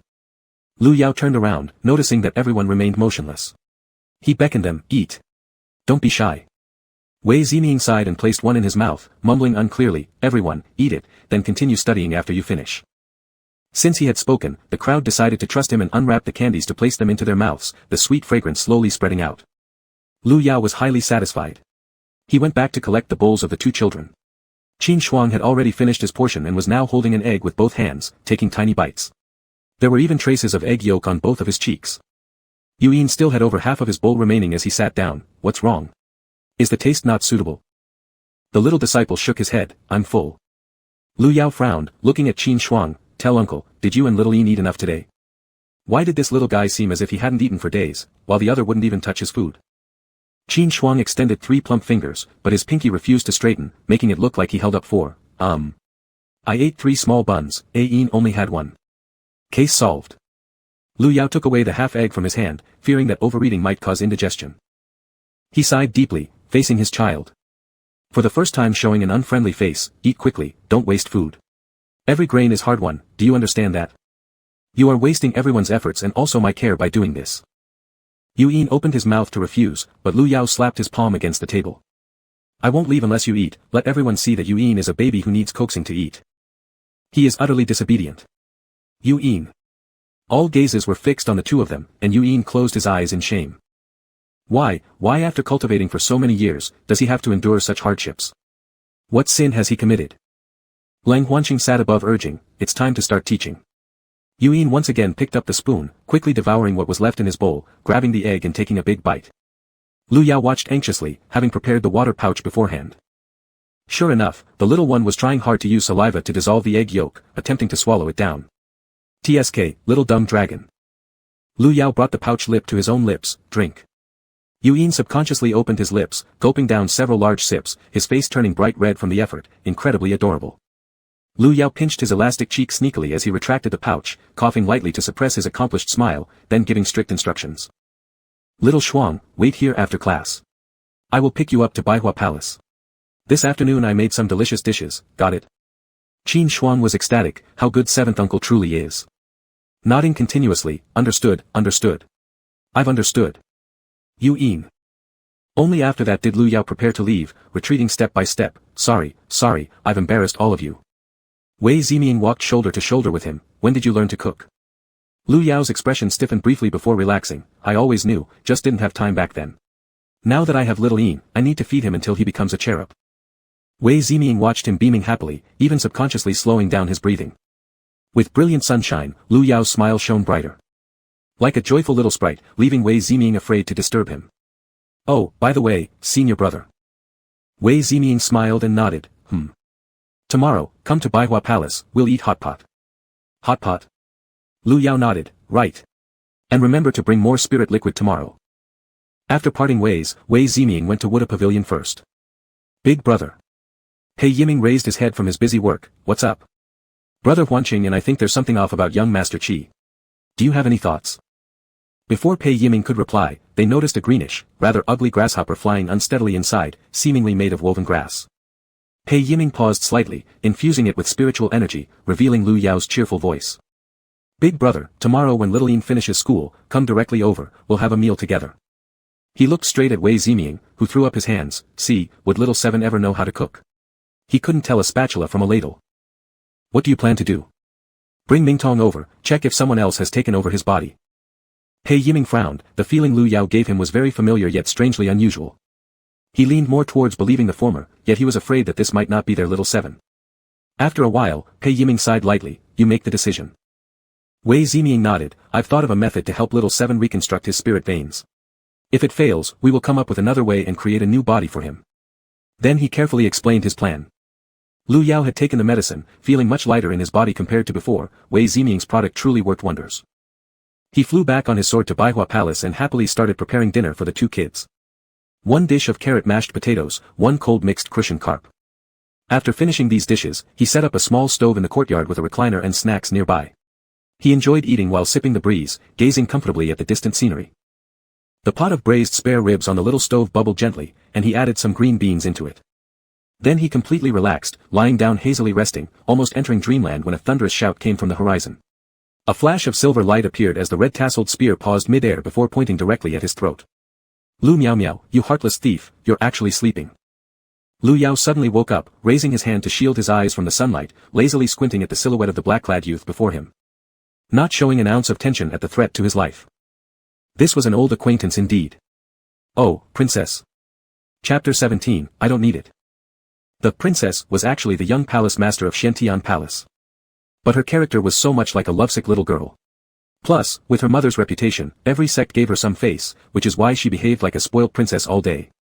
On the contrary, her twin sister Hua Xiaoling was far more steady. That's why Lu Yao called her this name. What kind of strange clothes are you wearing? Hua Xiaoyun looked at him with disdain. Too embarrassing even to show on stage. Frowning, he kicked the recliner twice, get up for a fight. Lu Yao turned over lazily, I concede defeat. Hua Xiaoyun froze, then put away his spear and stood before Lu Yao, placing a hand on his forehead, have you been scolded senseless by Qing'er? Lu Yao pushed his hand away, don't try to pick a fight with me. You were the one who got scolded. Hua Xiaoyun slumped down dejectedly, I would rather be scolded or beaten by him. Lu Yao. Every time I meet him, he just stays silent, then leaves after a few moments of breath. If I were like you. Saying that, he sighed deeply. He suddenly seemed to remember something and looked up, what's up with your half-dead look? Even if being punished is embarrassing, such a little setback is nothing. Our goal is Lang Huanqing. Lu Yao was annoyed by his chatter and turned over again, oh, liking him is too exhausting. I quit. Hua Xiaoyun moved closer like a big dog, filled with regret, you've really let me down. Lu Yao. Go to hell. He opened his eyes, is a silent valley worth jumping into? Upon hearing this, Hua Xiaoyun grew more spirited, if you don't jump, how would you know it's silent? Lu Yao stared at him as if he were mentally challenged, speaking word by word, why not drop a small stone to test it?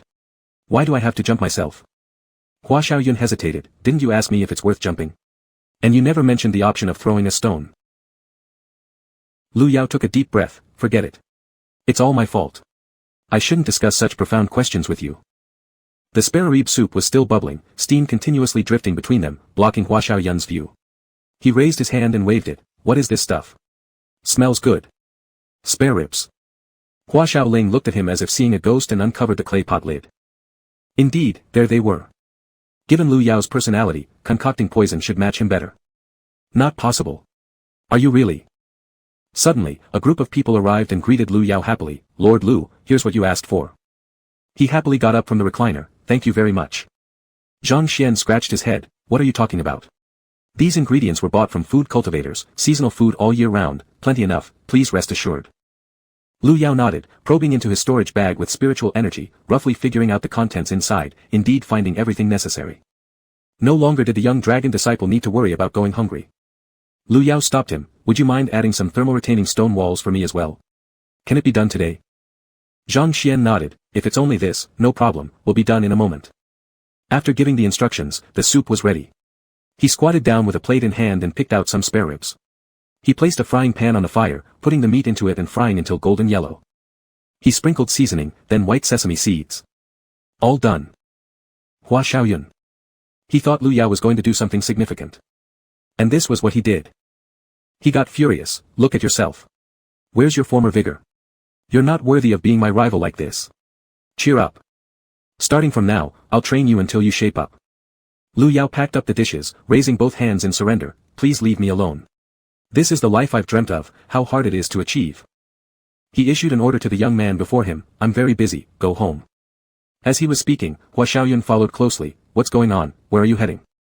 The excitement could be heard in his voice, refusing to believe that Lu Yao would stop now. To pick up my little disciple. Isn't he already here? Why bother picking him up? Lu Yao waved his hand. Ah, you don't understand, even disciples need to be received by their parents. As they chatted and walked, he suddenly looked at Hua Xiaoyun, guarding himself with both hands. You're so clingy, blabbering. Do you like me instead of Leng Huanqing? Hua Xiaoyun. After a while, he spoke. Lu Yao. You're shameless. As they spoke, they had reached the entrance of the school. Hua Xiaoyun continued chattering. What's good about the little disciple? Does he compare to Leng Huanqing? Lu Yao snapped. Shut up. I'm not chasing after Leng Huanqing, and I'm not doing any training with you. I never need a man. Having finished this bombastic speech, he realized Hua Xiaoyun wasn't paying attention at all. He made a couple of woo-woo noises, staring behind Lu Yao with shining eyes full of excitement. Lu Yao had a bad feeling, slowly turning around, and sure enough, there were the two little disciples standing together with Leng Huanqing, who looked at him coldly. Lu Yao coughed awkwardly. Hi, junior brother, hi kids. Hua Xiaoyun's face turned red. Aching. Leng Din. Leng Huanqing frowned. Since senior brother has come, take them back. Lu Yao quickly agreed. Sure thing, junior brother, tomorrow I've invited all the seniors to Baihua Hall for dinner. If you have time, come along. Looking at Leng Huanqing's smiling face, he felt a tightness in his chest. We'll see tomorrow. Lu Yao nodded. All right. Anyway, he was just being polite, the male lead definitely wouldn't come. Yuyin looked at Hua Xiaoyun. These two who normally fought to the death upon seeing each other, actually managed to get along peacefully. Unable to bear Hua Xiaoyun's burning gaze, Leng Huanqing quickly disappeared. Let's go then. Lu Yao bent over, took out some dried fruit and handed them to the two children, holding one hand of each. Yuyin slightly raised his head, though he couldn't see Lu Yao's expression clearly, he could truly feel his pleasant mood, which had the power to infect others. This gaze simply couldn't move away, as he took a small bite of the dried fruit. It was indeed sweet and fragrant. Back in the hall, Lu Yao leisurely arranged the tableware, looking up disapprovingly. Why are you still here? Hua Xiaoyun crossed his arms. I'm watching you, see what tricks you're up to. Lu Yao prepared a set of utensils for him too. Hua Xiaoyun refused. No, I won't eat. Before he could finish speaking, a spare rib was shoved into his mouth. At first, he didn't dare to move. Later, the rich aroma filled his mouth, and he tried chewing. It was a complex flavor, unexpectedly addictive and fragrant. Just a bit bland. Lu Yao rolled his eyes, then smiled sweetly at Qin Shuang. How does it taste? Qin Shuang seriously nodded. Good. How about you, little drink? Can you handle it? Can handle, thank you master. Lu Yao couldn't help but laugh, then pretended to act mature. Chapter 18, Who are you really? After finishing the meal, the two little ones were practicing fencing with wooden swords in the yard. They were almost ready to introduce qi into their bodies for cultivation. Lu Yao brewed a pot of tea, sitting aside smiling while observing them. He noticed Yu Yin's steps weren't very steady, yet his movements were precise and structured, unlike Qin Shuang's lack of method. He was surprised. Could it be? He had taken on a genius himself. Yu Yin noticed that Lu Yao was constantly staring at him with a strange smile, causing him to lose focus slightly. As a result, his movements weren't as standard. In no time, the two were dodging and darting around, sweating profusely. Lu Yao wiped their foreheads and pointed at the newly built swing in the courtyard. Take a break, would you like to try it? Qin Shuang curiously walked around it, tentatively reaching out to touch the board. Lu Yao, full of affection, lifted him up and placed him on it. Hold on tight. Qin Shuang nervously gripped the thick ropes, and after being pushed from behind, he unexpectedly swung high into the air. Oh! Wow! At first Qin Shuang was startled, but after one round trip, he burst out laughing uncontrollably. Lu Yao looked at his little apprentice. Little drink, do you want to try? Before he could answer, Lu Yao picked him up, though Yu Yin's expression remained emotionless, his hands tightened instinctively. This swing was infused with some spiritual power, so once Lu Yao gave them a push, they could continue swinging by kicking their legs. Unbelievable, this was simply not Lu Yao. Hua Xiaoyun was stunned, gaping and shaking his head. Crazy, crazy, the world has gone mad. Then Lu Yao placed a clean board on the table, washed his hands, poured flour onto it, and began kneading. Uncle Master, what are you doing? Lu Yao replied warmly without looking up, I'm making dumplings for you. Ah. Hua Xiaoyun couldn't take it anymore, collapsing into leaving this bizarre place in a frantic rush. Both apprentices looked puzzled at him. What's wrong with young lord? Is he sick? Lu Yao stifled a laugh and nodded, probably. As the flour was slowly kneaded into a dough under his hands, Qin Shuang couldn't help but jump down with a thud. His little body swayed precariously, scaring Lu Yao into standing up, but thankfully he didn't fall. Qin Shuang ran over and stood beside Lu Yao, just barely exposing his eyes and nose due to his short stature. He slapped the dough ball with his chubby little hand. Wait. It was too late to stop, a black handprint was already left. Lu Yao. He knew he had caused trouble, opening his mouth hesitantly. Sorry, Uncle Master. Lu Yao pinched off the dirty part and then squatted down, washing his small hands repeatedly with soap. Little drink, come wash too. This child always seemed uninterested in everything, he had to be vigilant all the time, worried about missing something important. It was far too dull, not a good sign. Qin Shuang is too weak alone, can you help him knead together? Yu Yin didn't speak but turned his head to look at Qin Shuang who was already furiously kneading the dough. His actions weren't very smooth, so Yu Yin nodded, all right. Lu Yao sat aside and began mixing the filling, the atmosphere among the three of them incredibly warm. Soon everything was ready, and he stood up to roll out the dumpling skins, showing them an example first. Pei Yiming specially concealed his form, standing a bit far watching them, a natural smile spreading across his face.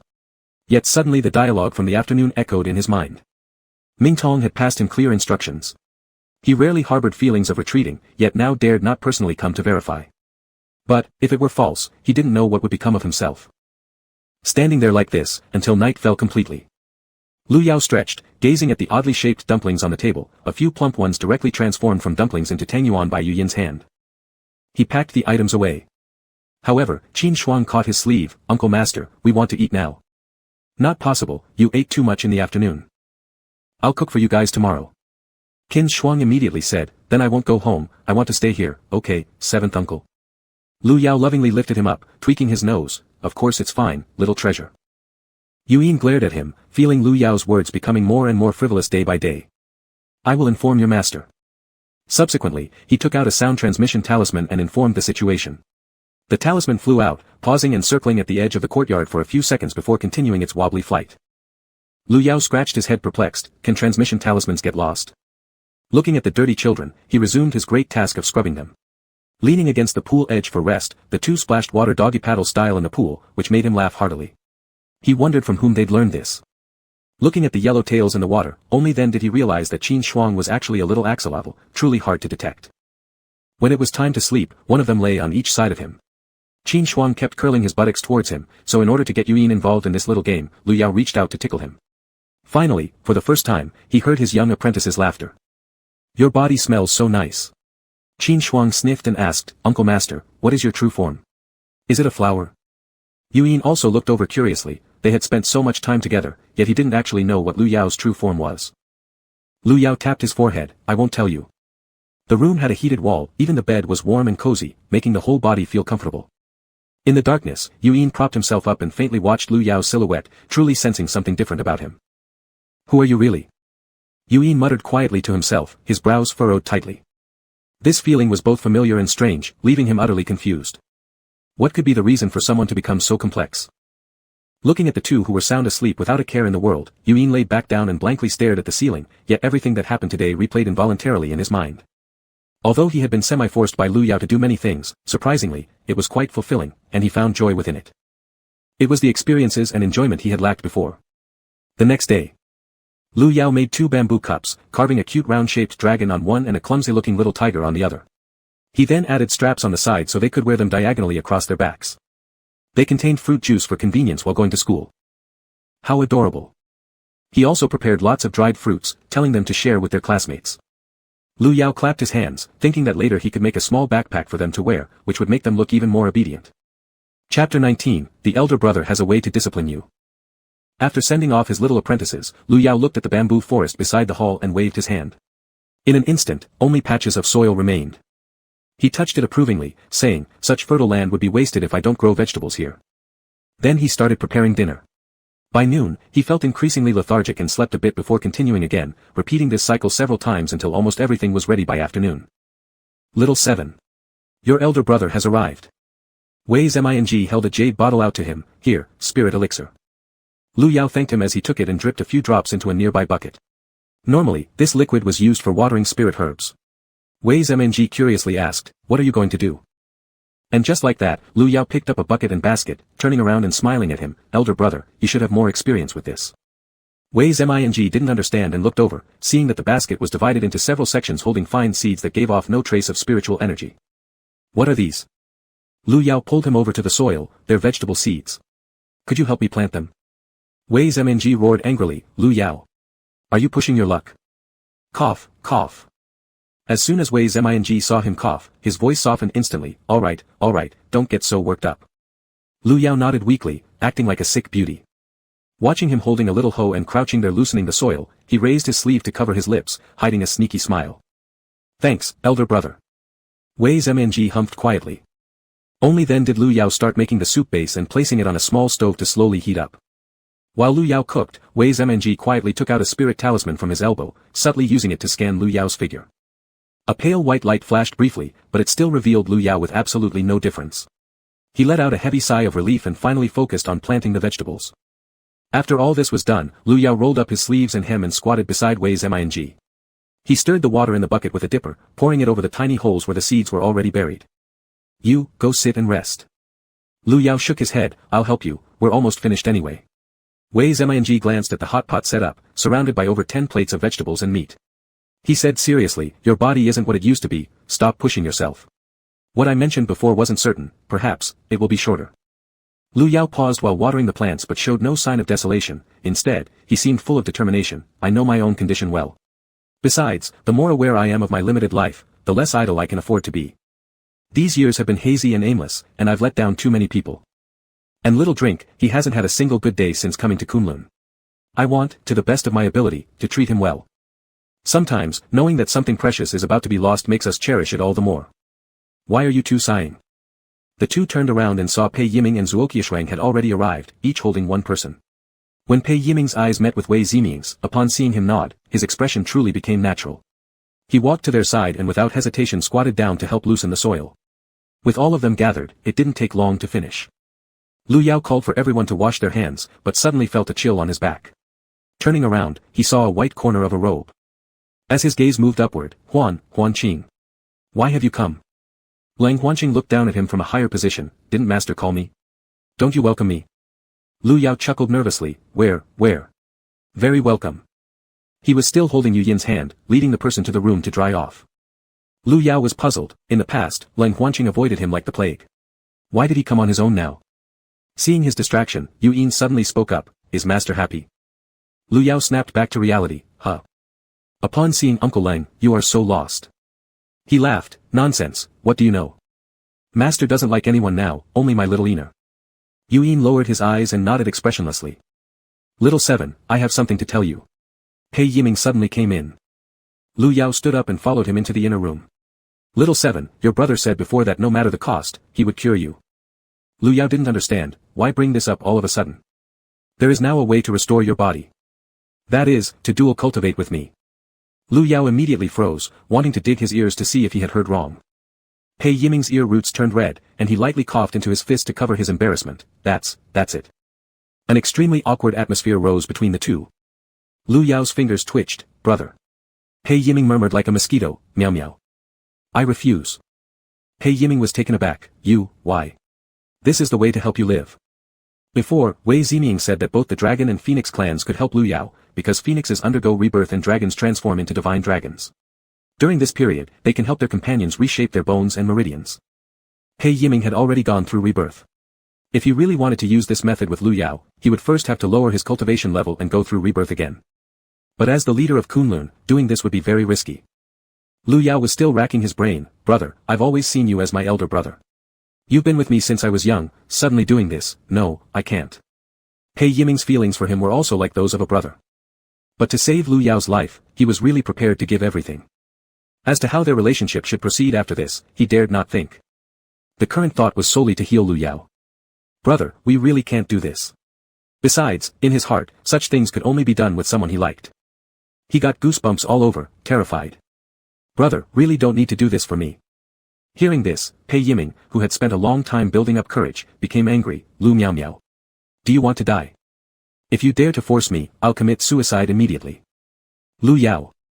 And he wasn't willing to back down, brother. Angry, Pei Yiming raised his hand but eventually just poked him hard on the forehead. Stubborn idiot, what will we do if you're gone? Looking at him like this, Lu Yao opened his mouth, throat dry. I don't either. Pei Yiming hugged him and sighed. Brother knows, I shouldn't scold you like this. Lu Yao continued, however, regarding this matter, I have my own principles. The two of us, how can we continue to get along afterward? Moreover, I am not upset. To be able to live these decades, I am already satisfied. It's much better than ordinary people. Life shouldn't be judged by its length, but by whether it is meaningful. Lu Yao felt that in the past few days, he had done more than in the past 3 years. Hearing him say this, Pei Yiming could only deeply sigh. Yuyin stood outside the door, hearing this shocking news, his heart surged with emotion. How could the relationships among these master brothers be so complicated? Chapter 20, Do you want me to come? Moreover, what disease does Lu Yao have? For Pei Yiming to act this way. This was completely different from the previous life. Just as he was thinking, he heard footsteps from outside. He looked up and made eye contact with Wei Ziming, who waved his hand. What are you doing here? Go play. This voice startled the two inside, and Lu Yao quickly stepped out, only to find that Yuyin was still here. His face turned red despite himself, but he thought that Yuyin probably didn't know what it meant. Why are you still here? Go find Xiao Shuang. Yuyin murmured, okay, and ran off without looking back. Wei Ziming then asked, how did your talk go? Pei Yiming shook his head. Why not? Lu Yao massaged his forehead, don't mention it, how could I possibly, with elder brother? Wei Ziming gave him a rap on the head, why not? Survival is more important than anything else. Unless you want me to do it instead.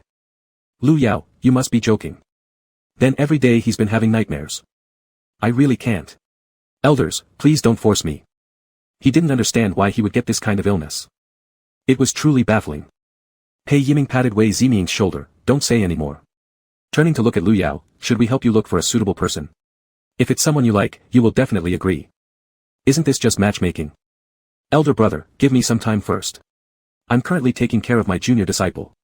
In a while, when I go out, if I meet someone, I might bring them back for you to take a look.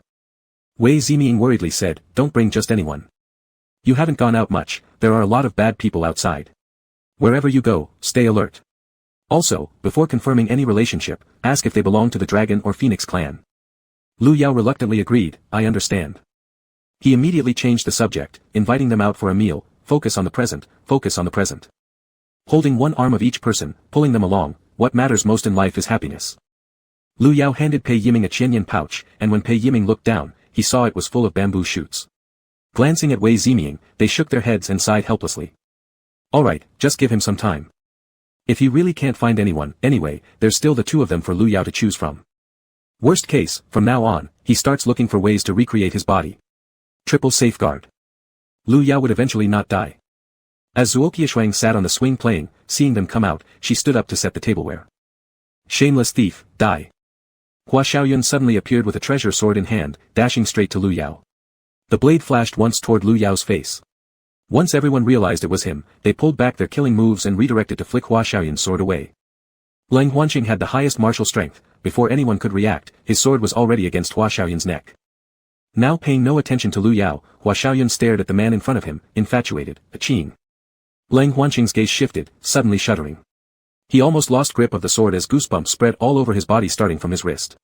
Pei Yiming coldly questioned, young palace master, what does this mean? If there's no reasonable explanation, I think Xiantian Palace won't mind giving us an account. Hua Xiaoyun smiled, no, I thought Lu Yao was possessed. So I wanted to test the truth. Saying so, he raised the sword in his hand for everyone to see, it was the deputy palace master's accompanying sword called Xianyin, which had the same effect as their Mingtong. However, Hua Xiaoyun just went ahead and acted in front of everyone. Lu Yao felt embarrassed and speechless. Brother! How dare you steal Uncle Chi's sword? You're such a grown-up, can you use your brain? As soon as these words were spoken, a round-faced pink-clad girl appeared and grabbed Hua Xiaoyun's hand, continuously bowing her head in apology. Hua Xiaoling's polite bow made people feel heartbroken. Hua Xiaoyun acted like nothing happened. It's fine, sister, they didn't care.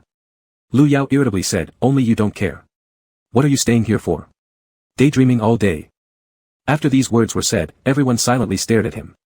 Qin Shuang explained, because the Immortal Alliance meeting is in 2 months, Little Palace Master has come to participate and will stay here temporarily. It turns out he didn't know. Feeling guilty, Lu Yao touched his nose and happened to see Yu Yin spacing out. Assuming he was frightened, he picked him up. It's all over now, don't be scared. Yu Yin looked gloomy. Lu Yao's body temperature was clearly transmitted to him, yet he felt as if he were falling into an icy abyss. This person was still the same as before, so why was he being so good to him? Having never experienced warmth, the first thing that came to his mind was what he could give Lu Yao. He didn't want, nor dared to hope for genuine treatment from Lu Yao. So there was only one possibility left. What's wrong? Not getting a response, Lu Yao started to worry. Yu Yin opened his mouth to ask, stopping several times, and ultimately shook his head, nothing, just feeling unwell. He glanced at the sky, the sun had already set halfway, it must be hunger. Dinner time. We're eating right away. The master wanted him to eat fully. The farce thus came to an end. Everyone gathered around, staring at the pot in the middle, which was a pot Lu Yao prepared. One side was chicken soup, the other spicy. Beside the pot, there were many chili peppers for them to mix with dipping water. Hua Xiaoyun held a bowl perplexedly. Why do you love food so much recently? All the people seated were abstaining from food, not knowing how Lu Yao could have this preference. After eating a bite of beef, he hadn't said another word. With his head buried in the bowl, he kept picking meat with chopsticks. Zuoqiushuang sat beside him. Isn't this too spicy? You should put less chili. Hua Xiaoyun was stunned, looking up at him. How do you know? His face was red all over, his lips had turned deep red. I guess I can tell by looking. Everyone could understand from the way he spoke, Little Seven's dishes are truly delicious. They make your appetite soar. Lu Yao served some dishes to his 2 apprentices. If you like it, you can come every day.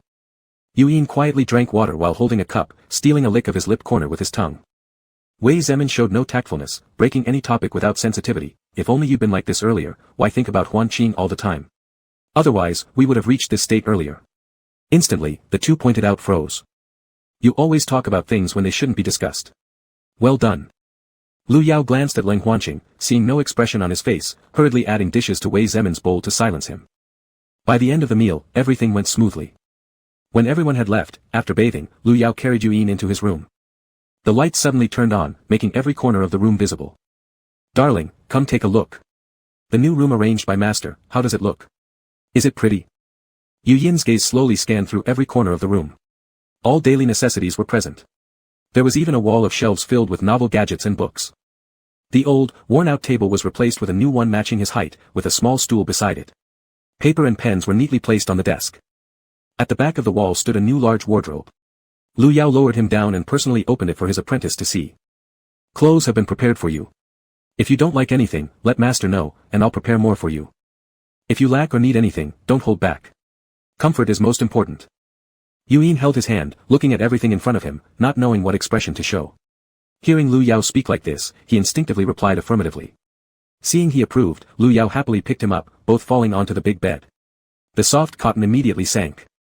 Holding Yu Yin's cheeks, he asked, how does it feel? Soft enough?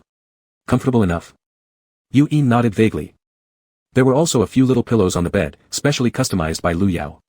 One was a small black dragon, the other a pink pig. He handed the pillows over. Look, aren't you just super cute? Yu Yin stammered, Is that true? Am I really cute? As Lu Yao pressed the dragon on his face, the person grew more fond and ended up hugging both dragons, rubbing his face against them lovingly. The young apprentice stared at him straightly. The bedding, the scent before him were full of Lu Yao's fragrance, and the soft, comfortable bed below him. He heard Lu Yao's tender voice in his ear. It all felt too unreal.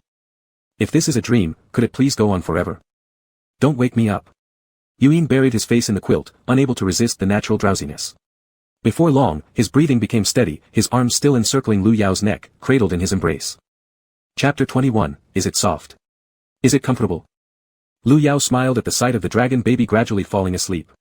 The room was now warm and toasty, making him reluctant to move, so he decided to sleep there too. The next day, Yu Yin suddenly woke up with a start and rushed out barefoot without much thought. The room hadn't changed, nor had the courtyard sans bamboo forest. Hearing the noise, Lu Yao, who still held a little pig-shaped bun in his hand, ran out. Is anything wrong? Startled, Yu Yin turned around and looked at him. This person no longer carried any signs of malice on his brows. Now his hair was loosely tied back with flour on the tip of his nose. It's nothing. I just woke up suddenly and wanted to check where master is. Relieved, Lu Yao said, then you should get ready for the morning first and eat some snacks while we wait. Today I'll take you all out to play. Looks like the young dragon had begun accepting him again, even knowing to look for his guardian. Yuyin watched his retreating back and gave a serene smile. Since he couldn't figure out why Lu Yao suddenly changed again, just like how he inexplicably fell in love with Leng Guanqing 3 years ago, it would be better to deal with everything as it came. After all, his dragon bones were not yet fully developed. In this life, he wouldn't let Lu Yao have a chance to scheme against him. Moreover, such a stable life had always been what he longed for. Even if it was fake, he would end it by himself when the time came. Having come to this realization, Yuyin finally threw away the worry that had hovered over his mind all along. Whatever happened, the outcome could not be worse than the last lifetime. It was definitely not because he cherished a little greed for the present days. Lu Yao was an ass. He was here to get revenge. After washing up, he sat on a small stool at the door, nibbling on a small bun, watching Lu Yao busily prepare something in the kitchen. He didn't know exactly what Lu Yao was doing, but already several wooden boxes were packed. Lu Yao noticed his disciple waiting patiently, then paused from his work and looked up. Drink some milk, don't eat only dry food. Yuyin nodded, lifting the transparent glass Lu Yao mentioned was called a crystal cup. White milk looked incredibly appealing in it. Sunlight shone through, scattering 7 colors of light. In one sip, he drank it all. As the sun fully rose, Lu Yao finally finished. A large food box was packed to the brim. Today was the week off at Kunlun Academy. They could rest for a day and just go on a picnic. Lu Yao frowned as he swallowed the medicine, thumped his chest, until the pill rolled down past his throat. Ugh. Such a disgusting taste. Standing beside him, Yuyin saw him lean on the doorframe, feel inside his pockets, and pull out a candy given to him by Lu Yao, handing it back. Master, open your mouth. Still suffering, Lu Yao felt the boy's finger touch his lips, naturally opened and licked the candy away from his hand. Yuyin's brow furrowed tightly, quickly withdrawing his hand, and leaping down from the stool. His fingers moved uncomfortably. Aunt Shu. Brother Yin. I'm here. Qin Shuang came happily running, bearing a small wooden sword, and pounced straight into Lu Yao's embrace. Aunt Shu, I love you so much, you smell really good. Lu Yao patted the top of his head, sniffing himself left and right but finding nothing unusual. Confused, he asked, what kind of scent? Burrowing further into his chest, Qin Shuang inhaled deeply, like flowers, especially fragrant. Lu Yao looked at Yuyin, and the little apprentice nodded, yes, very fragrant. But how come he couldn't detect it himself?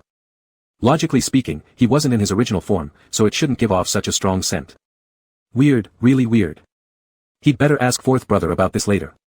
Putting these questions aside, he gathered everything together, hoisted them up with his flying sword, and came to a grassy field.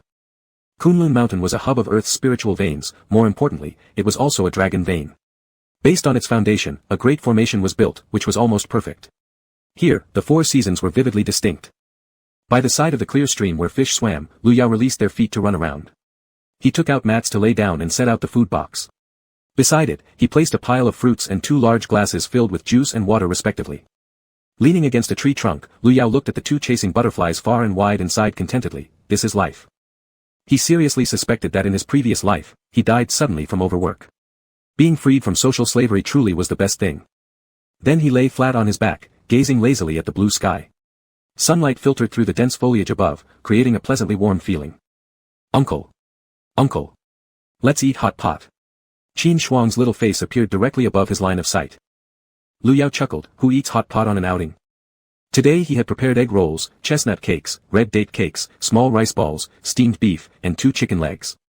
After running around until they were tired, they sat down to eat. Lu Yao squinted his eyes, feeling drowsiness creeping over him again. He reminded them not to wander too far, then drifted off to sleep. Qin Shuang stared at Yuyin's eyes after hesitating a moment. Is uncle so sleepy because he's been too busy taking care of you?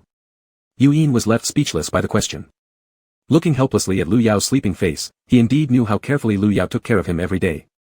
He sat beside Lu Yao, pulled up the other end of the mat, and gently covered him with it. When he woke up again, it was nearly dusk. Lu Yao sat up, adjusting the fallen mat as he watched them splash water barefoot in the stream, waving their swords back and forth. With a sheet of paper in hand, he folded it into a paper airplane and reinforced its edges with spiritual energy. He lightly blew on it. Darlings, catch it. As soon as the words were out, the plane glided from his hand. Qin Shuang jumped in the water, trying to catch the plane hovering above his head. Lu Yao burst into laughter, Xiao Yin, grab it too. Quick. Yu Yin. It seemed rather foolish, so he stood still. Lu Yao wiggled his fingers, humming a tune. The childhood paper airplane now finally flies back into my hands. Sitting there, he lifted his hand, making the plane land neatly on his palm. Qin Shuang asked curiously, "What song was that, uncle? It's so interesting." Lu Yao stood up and threw the plane again. "Do you want to hear more?" He squatted by the stream and suddenly splashed water on them. "Remember what you said about home being the only castle, following the scent of rice?"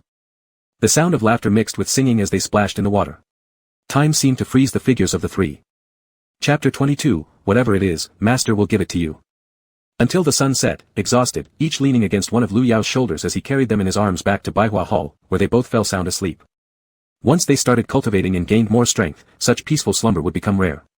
Entering Yu Yin's room, Lu Yao laid Qin Shuang down first, then his little disciple. As he tried to get up, he realized his wrist was held tight. Pausing, Lu Yao saw a black tail wrapped around his arm, with a pink bow still tied neatly. Playfully scratching it, Yu Yin immediately released him and turned over to sleep on his stomach. Watching this made Lu Yao itch inside, so he leaned down and kissed Yu Yin's cheek. "Good boy, Xiao Yin." While they were asleep, Lu Yao went to find Wei Zemming. Looking at his sleeping senior brother, he pinched Wei Zemming's nose, counting silently in his heart. Sure enough, within 30 seconds, Wei Zemming was jolted awake. Seeing it was Lu Yao, he pushed himself up and grabbed Lu Yao's ear. "You rotten rabbit. What did you disturb me for?" Not expecting such hostility, Lu Yao raised his hands in surrender. I'm sorry. Wei Zemming couldn't detect any remorse from his tone. "Brother, do I smell good?" At Lu Yao's question, he subconsciously sniffed. "What's so strange about that? What's normal? Why can others smell me but I can't?" Wei Zemming massaged his temples. "Haven't I told you?" Lu Yao. Could a doctor be so irresponsible? As your lifespan decreases, your control over your own spiritual power diminishes, thus it naturally leaks out. But why you can't smell yourself is quite peculiar. At this rate, you might suddenly transform back into your original form, but don't worry. If that happens, I'll splash some spiritual liquid on you, and you'll turn back into a human in a few days. Lu Yao held his forehead. "Can't you tell me all my symptoms at once? I thought something was seriously wrong with me." Wei Zemming pinched his nose. "Not being able to smell yourself isn't a big deal. You actually smell very fresh right now." His finger kept poking at Lu Yao's arm while exclaiming, "The more I poke, the better you smell." Lu Yao pushed him away by pressing on his forehead. "Thank you, brother. I'll take my leave now." Wei Zemming rushed out and shouted from behind, "Come get your medicine as soon as you finish it, don't delay." Life continued peacefully for half a month. On this day, after breakfast, Qin Shuang had already come to Baihua Hall waiting for Yu Yin. With his wooden sword strapped behind him, he looked valiant and confident. Lu Yao poked the little strands of hair on his apprentice's forehead. "Are you starting to practice swordsmanship today?" A smile graced his lips. "Yes." Lu Yao carved an apple into the shape of a small rabbit, placed it with water in their container, and personally escorted both of them to school. Lang Huanqing stood at the door, nodding when he saw him. "Senior brother." Lu Yao smiled. "You're still substituting?" He didn't ask how long Lang Huanqing would be teaching, so as not to make him think that he was watching for a specific moment. Turning his gaze, Lu Yao missed the conflicted look in Lang Huanqing's eyes, then bent down and quietly instructed the little apprentices, "Go on, work hard."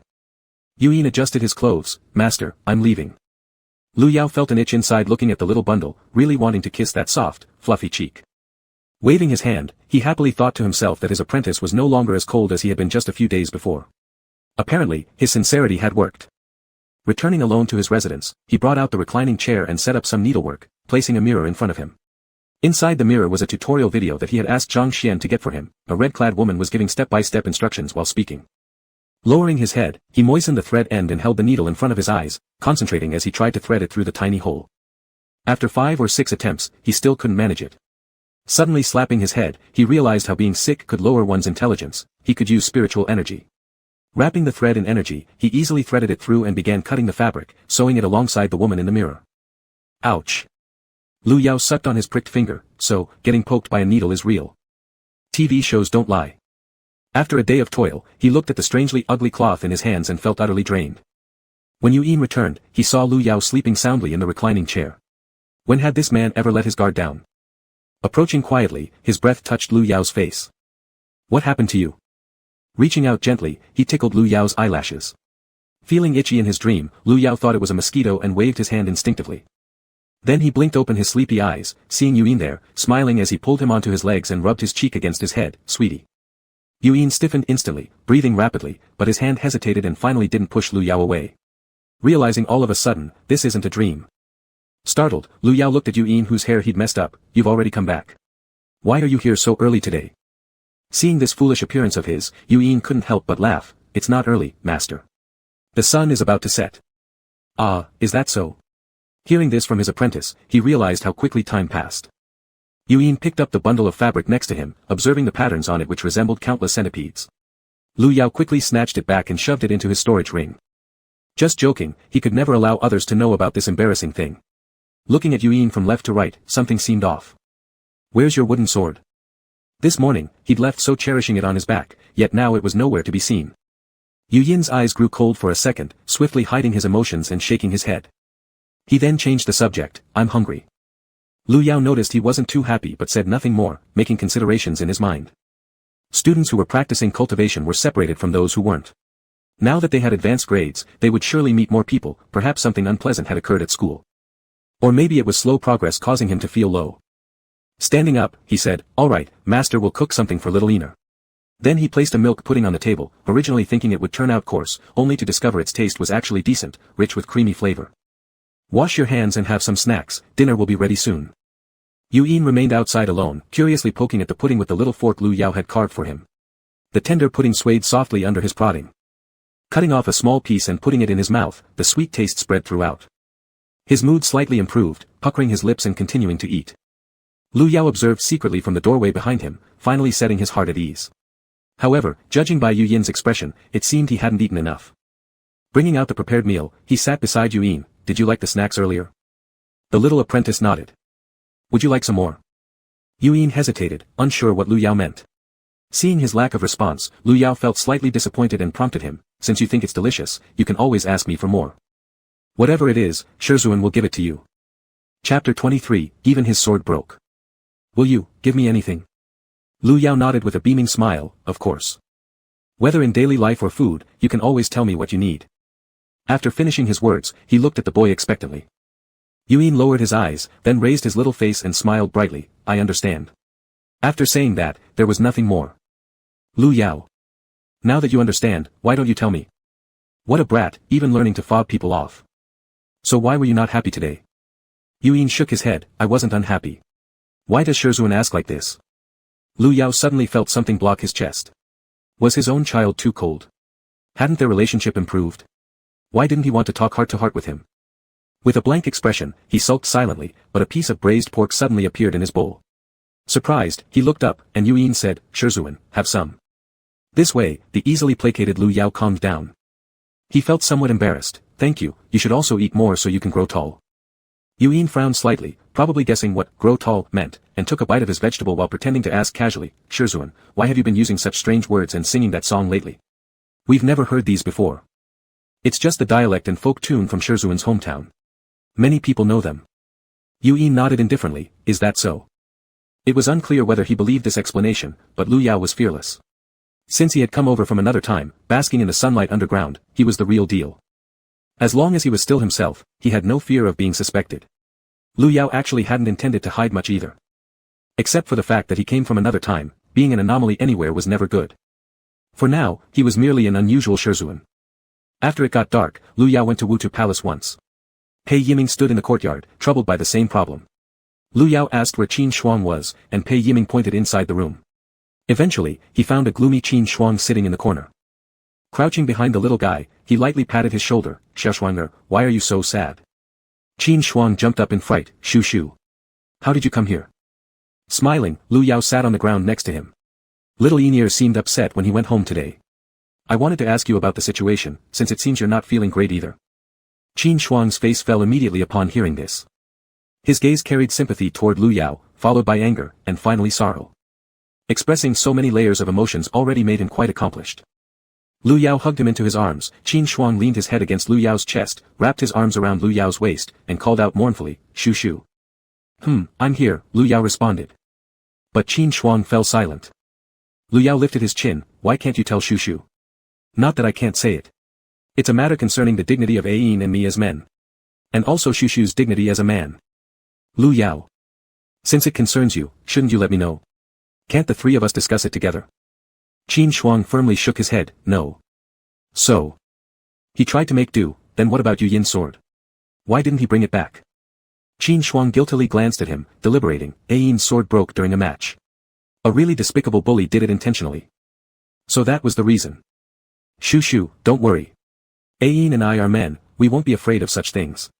When he arrived earlier, he had been very dejected, but now he seemed full of vitality, telling him not to worry.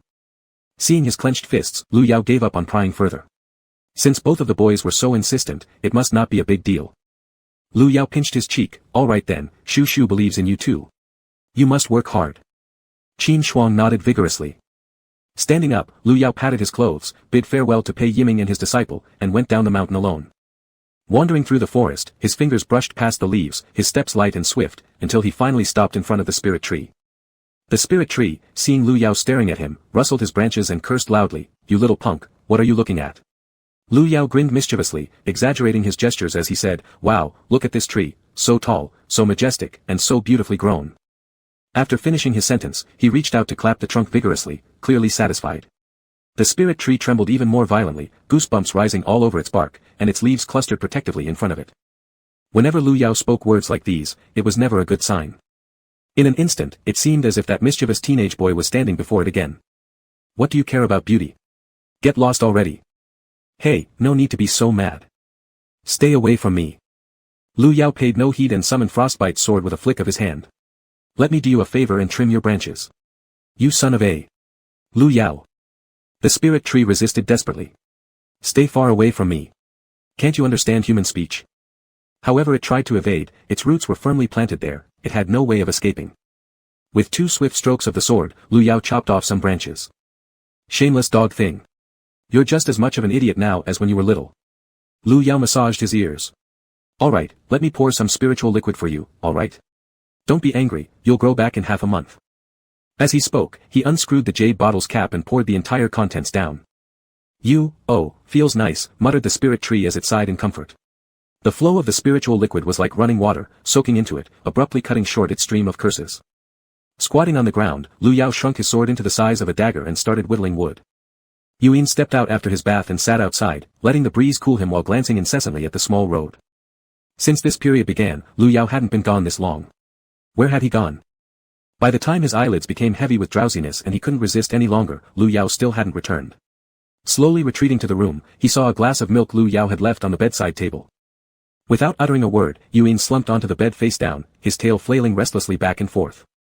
After a while, he still sat up, lifted the glass of milk, and drank it in one breath. Feeling sleepier afterward, he soon drifted off into dreams. On the other side, Lu Yao carved through the night, lightly blowing away the wood shavings before etching a "in" character near the base of the sword's hilt and a tiny dragon head on the reverse side. Both were very small, resembling symbols, not looking overly childish. The great work is done. The spirit tree shook itself, splashing leaves on him. "You've made this? Such a waste of talent." Ignoring its insults, the entire sword emitted a faint blue fluorescence. With a light pluck of the blade, it was perfect. Amidst the spirit tree's abuse, Lu Yao departed from the back mountain. When Yuin woke up, the first thing he saw was Lu Yao sitting right in front of him. Without realizing it himself, his heart inexplicably relaxed. Lu Yao said, "Close your eyes." "Huh?" Yuin hesitated for a moment but obeyed. "You're not allowed to peek, okay?" Yuin chuckled lightly. "Okay." He felt something being placed into his hands, instinctively gripping it, his mind suddenly freezing. It was a sword. For a moment, he didn't know how to react, and uncertainly called out, "Shizun." Lu Yao let go, allowing him to examine it himself. "What do you think? Do you like it? With this, anyone who dares to tamper with your weapon will have their sword shattered by yours." Yuin couldn't help but laugh aloud, lifting his hand and gently stroking the wooden sword from top to bottom. So this was what Lu Yao had been doing yesterday when he didn't return. "I like it, thank you, Shizun." Chapter 24, How Could I Possibly Be Mad? Sitting there, Yuin caught sight of a sudden flash of startling pink. His body stiffened abruptly, almost disbelieving as he turned his head, pointing to his own tail with a trembling voice. "What? What is this?" Lu Yao pinched his cheeks and tugged at that tuft of brown hair. "What? Didn't you notice until now? It's the braid your Shizun has woven for you." How does it look?" Yuin. Gripping tightly to the newly made sword in his hand, he took a deep breath, squeezing out 2 words through gritted teeth. "Good. Good." Lu Yao clapped happily. "That's what I thought too. If you like it, next time Shizun can make you blue or red ribbons, okay?" The more he spoke, the closer he edged toward Yuin, whose body slightly leaned back. As Lu Yao's breath brushed against his face, Yuin unconsciously swallowed. Feeling Lu Yao too close, he just wanted some distance between them, so he nodded randomly, alright, sure. At some point, Lu Yao left without Yue noticing. Still holding the sword in his hand, he couldn't help but curve his lips upward despite feeling the heat creep onto his cheeks, cooling them with the back of his hand. The pink ribbon on his tail was glaringly obvious. He touched it with his fingertips but still couldn't untie it. Lu Yao was good to him. Truly, exceptionally good. After everything was settled properly, he set out again with renewed confidence. Lu Yao was a little worried and secretly followed his junior disciple to the schoolhouse door, standing outside for half an hour before confirming everything was fine and then returning. His little backpack wasn't ready yet. After a day of practice, Qin Shuang and Yue sat on the stone steps drinking juice, their foreheads drenched with beads of sweat rolling down. Yue pulled out the small handkerchief Lu Yao had prepared for him, which carried the usual scent of his master, and slowly wiped his face. Qin Shuang tugged up the hem of his clothes, about to wipe his own sweat when he saw how considerate Yue was treated. He envied it deeply. Hey, Ayin, I want uncle's handkerchief too. Yue paused momentarily, finished wiping his forehead, folded the small kerchief well, then slowly spoke. You can ask granduncle. Qin Shuang pouted. The master, being the head of the sect, was always extremely busy, and it was often hard for him to even notice him. He used to think he was happy enough, but now seeing Yue made him realize what true happiness looked like. Thickening his skin, he shoved closer toward Yu's hand. Wipe me too, Ayin. Yue leaned away slightly, and Qin Shuang fell onto the stone steps. He whined, you don't care about me anymore. Save him. Why did Qin Shuang seem so much like Lu Yao now? Both loved pestering him, knowing exactly that he could do nothing about them, assuming they could rely on it completely. He said, I've already used it, it's dirty now. Qin Shuang tilted his head, I don't mind yours. Yue pretended not to hear, pocketed the kerchief neatly, and instead wiped his sweat with the sleeve. Qin Shuang was moved to tears. Ayin, you're really kind. Qin Shuang was young, having grown up playing with Yue from an early age, inseparable. Now both were bullied together, making their revolutionary friendship even stronger. However, Yue worked very hard every day. After all, someone getting a second chance knows how to take shortcuts. To catch up with him was somewhat challenging. Despite being best friends, he didn't want to fall behind Yue.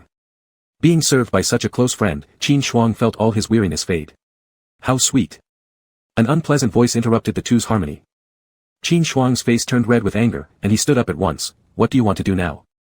Yue grabbed his wrist, shaking his head, gesturing for him not to be impulsive. Everyone else was resting anyway. There were only a group of children present without teachers, only the two of them had come along with Yue. Each of those looking for trouble seemed bigger in size, and seeing the two targeted, no one dared to side with them. Both sides were equally defiant, and a sudden eruption of conflict broke out. Even though they were armed with wooden swords, this fight meant a great deal to Qin Shuang and Yue. As the sun gradually set in the west, Lu Yao managed to finish a small sachet and a sword tassel, deciding to start practicing with simpler things first. Satisfied, he placed the two items on the desk, waiting and waiting, but the kid still didn't return.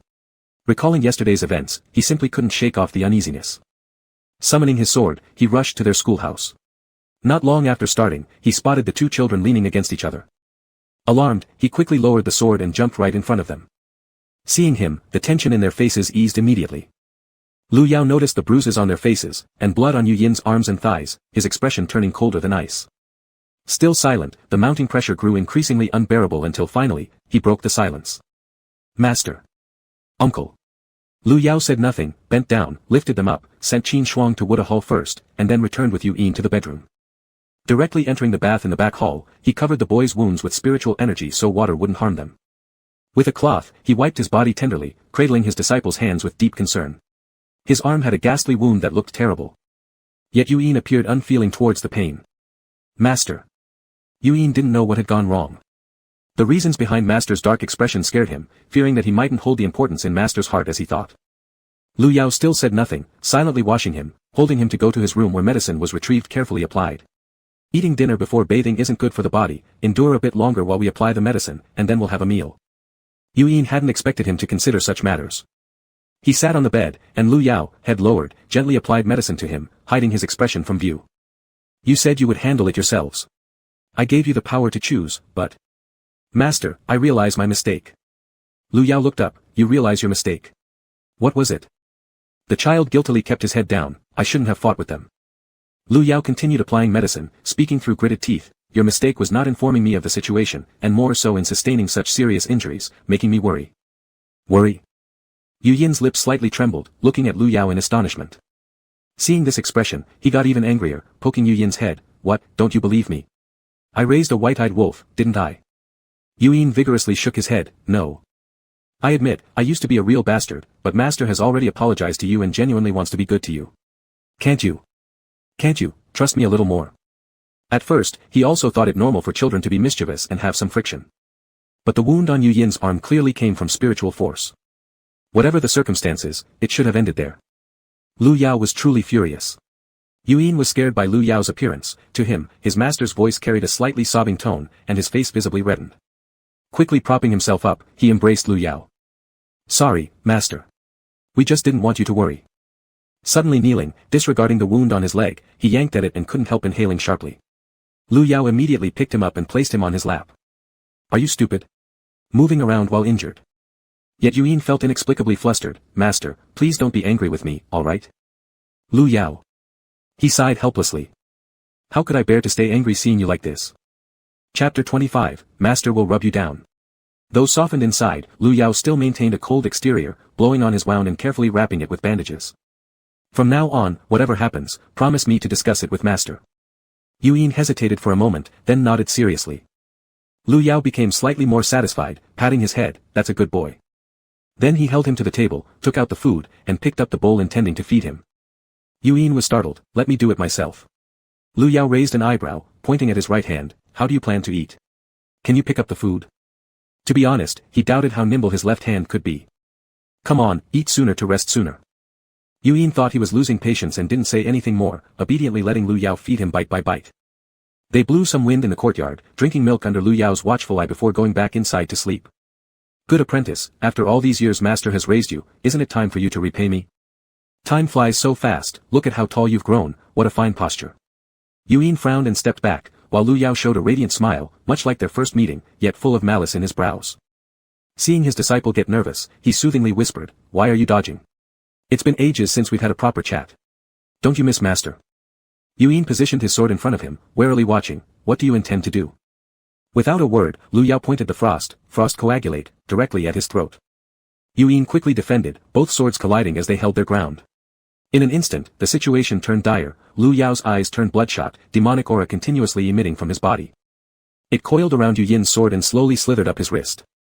An overwhelming tide of malevolence swept over, endless jealousy, hatred, and frantic anger, ceaselessly eroding Yuyin's mind, attacking his mental awareness. All these were negative emotions from unrequited love for Leng Huanqing. Master, wake up. Don't continue this delusion. All that beautiful life from before, you ruined it yourself. Hearing this, Lu Yao's anger only grew fiercer. Shut up, what I desire, I must obtain. No one can take it from me. Not even that person, not even little Eight's favorite disciple. He roared, spiritual energy surging madly, cutting off Yuyin's sword in one slash with tremendous force, having lost all consciousness and being completely controlled by the demonic breath. Yuyin was thrown back by this attack, the sword breaking audibly. Suddenly charging forward, he struck towards Lu Yao's face but was slapped across the abdomen. Lu Yao kicked Yuyin's stomach, and with a loud bang, he crashed into the mountain cliff, the force embedding him in the rock wall. Without even a chance to catch his breath, the frost coagulate, came flying at him, piercing straight into his chest, pinning him firmly like a tattered cloth hanging on a stake. Yuyin spat out a mouthful of blood, the scorching hot blood gushed out along with the frost. Then came a series of crackling sounds as his hands and feet were instantly broken all at once. Lu Yao had come this time determined to kill Yuyin. If it weren't for his dragon bone, Yuyin would have been close to death himself. The Kunlun technique was unique. Once completely possessed by demonic forces, those two powers would continuously tear each other apart inside the body, ceaselessly fighting until Lu Yao's death, only stopping upon that event. So he couldn't afford to fail. Lu Yao's right hand formed into a claw, tearing through the flesh and grabbing the hardest scale covering the heart of Yuyin. The heart-protecting scale, I'll take it. His hands full of blood, its smell made him more excited, and Lu Yao extended his red tongue to lick it, laughing like a devil risen from hell. He reached out again, nails lightly tracing over Yuyin's belly, then forcefully pierced through his flesh. Get off, you bastard. Yuyin cursed, unable to stop the blood trickling from the corner of his lips. His cultivation level was originally lower than Lu Yao's, let alone with this person now possessed, so he stood no chance against him anymore. Lu Yao didn't stop his hand but instead increased his force, moving toward Yuyin's dragon bone. No, don't, Aya. Blood spilled all over the ground, staining their clothes red. In one swift motion, Lu Yao tore out Yuyin's spine. Yuyin lay next to Lu Yao, and that searing pain seemed to return, making his hands tremble. No, don't come near. Just look at you, he killed you outright, yet here you are lying beside Lu Yao. You're such a dog without memory, wagging your tail just for a little bit of bones. The dream scenery suddenly changed. It was pitch dark around them, and Yuyin clutched his abdomen, standing up. Before him appeared a shadow figure who had spoken the words. The silhouette approached, towering over him. That face turned out to be exactly like Yuyin's. How pitiful, how base are you to accept the false charity of Lu Yao. In a few years, you will willingly present your dragon bone to him. The shadow squatted down and abruptly gripped Yuyin's chin, forcing him to look at it directly. Isn't that right, Yuyin? Tell me. Could we let all our suffering go to waste? The worst person in this world is Lu Yao. Yuyin took a painful gasp, his head pulsating painfully. Clenching his teeth, he swung his hand hard, scattering the shadow. Go away. What I do does not need your interference. The shadow slowly condensed in the distance. You will kill Lu Yao. You will. Enjai. Lu Yao watched his apprentice muttering nonsense beside him and patted his shoulder. Yuyin opened his eyes violently, startling Lu Yao. Looking at the blank expression on the apprentice's face, Lu Yao leaned forward. Had a nightmare? Don't be scared, master is here. Seeing still no reaction, Lu Yao wrapped his arms around him and patted his back. Don't be scared. Yuyin's hand which had initially touched Lu Yao's neck paused, then wrapped around him. The void in his eyes finally filled with some spirit. Turning his head slightly, he leaned on Lu Yao's shoulder, his voice hoarse. Master, I am so cold. It also hurt badly.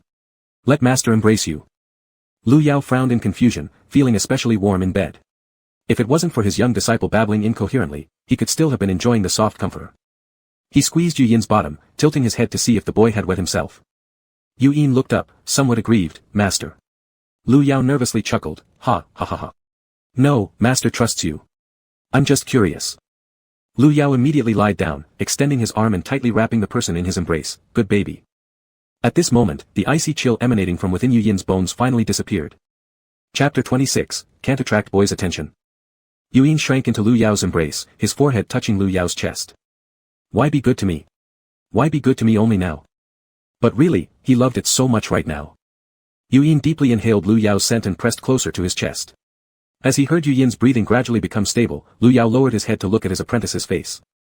In the dream earlier, there were constant cries to leave, not to approach. Just after waking, it seemed as though he also heard him calling his name.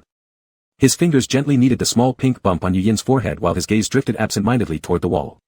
It might be due to the immense shadow he had left on Yuyin in the past. They had just exchanged heartfelt words, and the young dragon disciple already had a nightmare that night. Lu Yao sighed while rubbing his forehead. On the morning of the next day, he steamed an egg custard for Yuyin and made a pancake. Watching him finish all the food, Lu Yao happily wiped his mouth. That's right, this is how you should behave. Grow tall so girls will like you. Yuyin paused while washing his hands, then turned back to look at him. What about boys? Ha. Cough. Lu Yao sprayed out a mouthful of juice, wiping his shirt. Why would you ask such a question?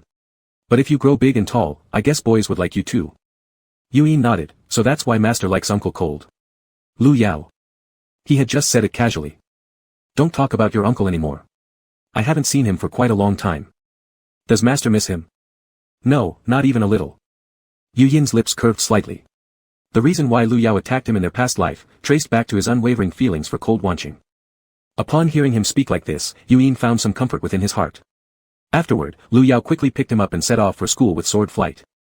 The previous day, Lu Yao hadn't questioned thoroughly about the injuries Yuyin sustained from fighting, so today he planned to conceal his presence and secretly investigate. Finding a cool spot under a large tree, he held a tangerine in his hand and smiled as he watched Yuyin and Qin Shuang practicing their swords. The two kids were red-faced, striving hard to keep up with Cold Wanching's rhythm. But somehow, Cold Wanching's movements seemed slightly stiff.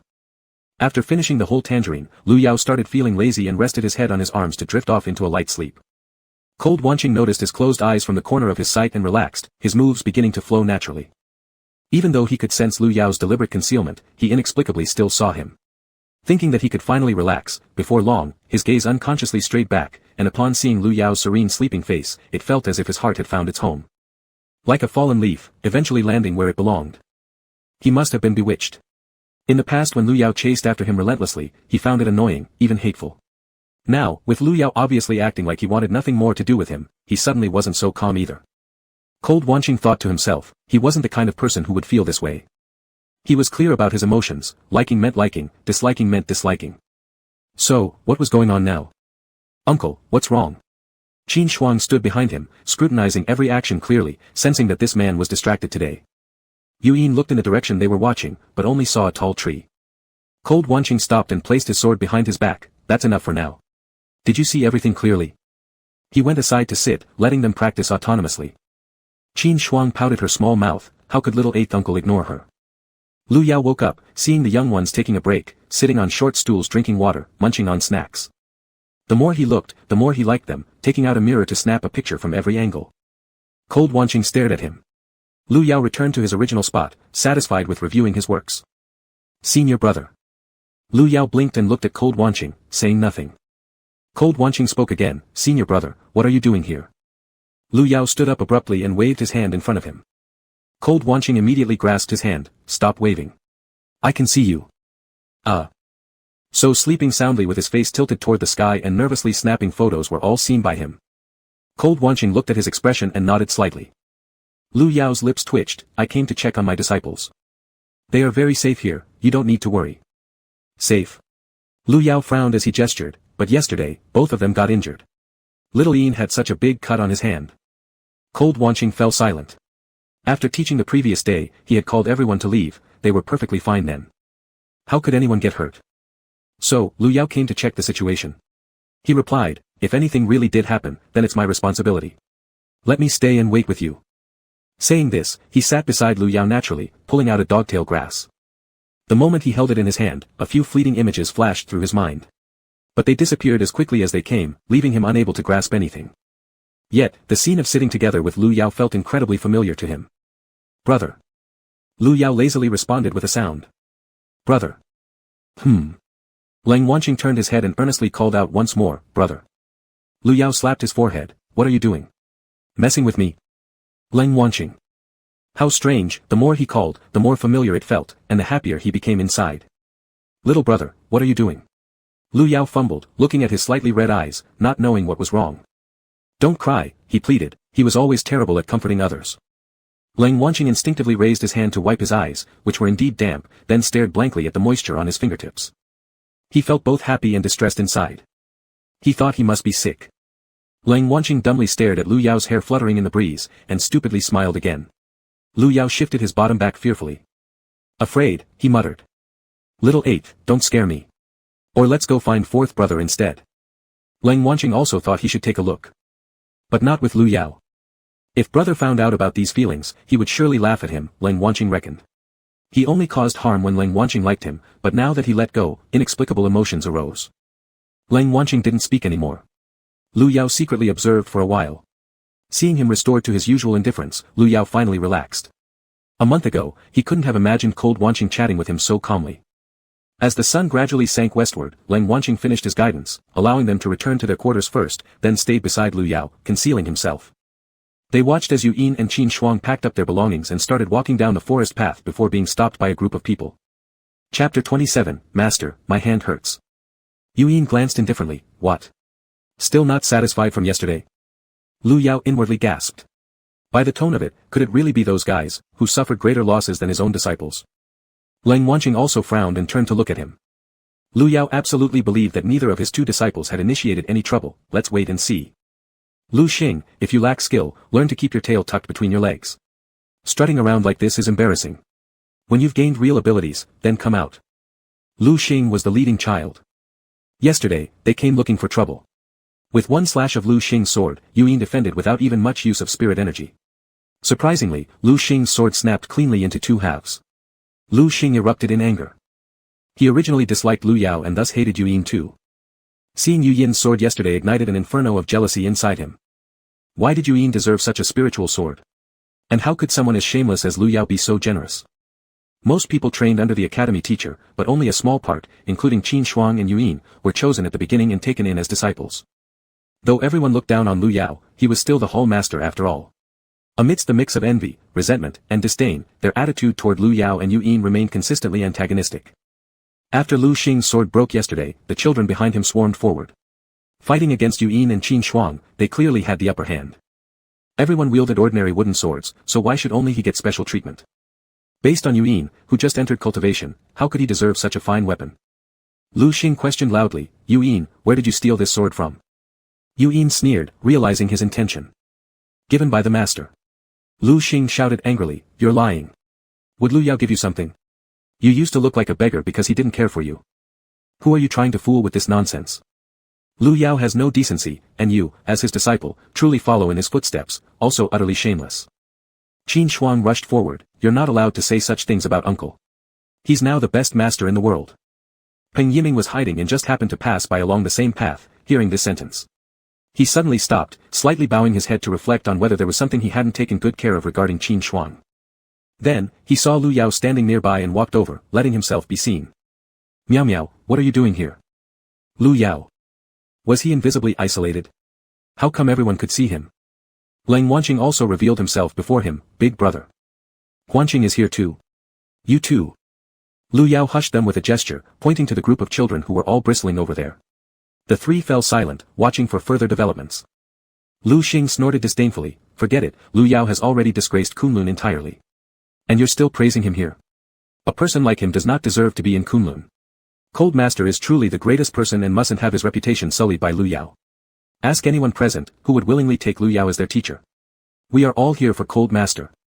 Yu Yin's little fists clenched tightly. Lu Yao had numerous shortcomings in the past, but now he took meticulous care of everyone. Whether this master was good or bad was none of other people's business to judge. This was why Yu Yin and Qin Shuang did not want to speak to Lu Yao. No one hearing such insults about oneself would feel happy. He said seriously, my teacher is not to be defamed by you. Yu Yin and Qin Shuang both shifted into their animal forms, tails slowly swaying, and emitted low growls from their throats.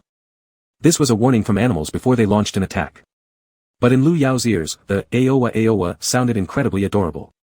As both sides drew their swords, just about to clash, everything around them suddenly froze. Three figures appeared right in the middle, gently grabbing hold of their sword hilts. Lu Yao patted the heads of the two younger ones, fighting is not what good kids do. Teacher. Yu Yin hadn't yet understood the situation fully. As soon as his words trailed off, Lu Yao squatted down, opening his arms to embrace them. Patriarch, Master Cold. Seeing them, a group of kids nearly collapsed on their legs, unable to hold their swords steadily. Pei Yiming stood with his hands behind his back, all of you, stand properly at once. Everyone instantly lined up like quails, trembling while keeping their heads bowed. He said, hands behind his back, I heard everything you just said. Who dared so much? Spreading rumors, slandering the honorable master of Kunlun. And who taught you to call out Lu Yao like that? Lu Xing felt immense regret inside. He had only been trying to gain verbal supremacy. Who taught them? Do they even need teaching? Everyone in Kunlun was cursing Lu Yao, and as long as one is human, they'd know Lu Yao's nature. Yet, he dared not talk back to Pei Yiming. Lu Yao turned around, whatever I've done, I'll shoulder alone. If you have any grievances, direct them at me. Yu Yin hasn't done anything wrong. He shouldn't bear such blame and bullying. Lu Xing seethed indignantly. How dare Lu Yao still scold others? You just said, you want to take me as your teacher. Lang Wanqing abruptly spoke, making Lu Xing think he agreed with what he said. Excitedly raising his head, Lu Xing replied, yes. All of us want to join under your guidance. But why should I accept you? What qualities make you worthy? The smiles on the children's faces froze completely, embarrassed as if wanting to bury themselves underground. Lu Yao tugged at his sleeve, younger brother. Lang Wanqing glanced down and met his eyes, hastily turning away, then continued, as disciples of Kunlun, we should help each other, improve together, rather than harm fellow sect members. When I was little, Patriarch personally taught me swordsmanship, seventh brother would often lead my hand to chase butterflies on the rear mountain. What you've done today distorts the truth. Looking at the children before him, he added, therefore, what you said and did was all wrong. From now on, I don't wish to see it again. If you want to join under me, let me see your efforts and changes. After some time, Lu Xing and the rest finally understood. So, the idol never actually disliked them. We will definitely change. Definitely help each other and be proper fellow sect brothers. Hearing him say that, Lu Yao nervously touched his nose. Well done, if it weren't for being beaten by Lang Wanqing before, he might have believed this. Yu Yin lifted his head from his embrace, gaze somewhat resentful.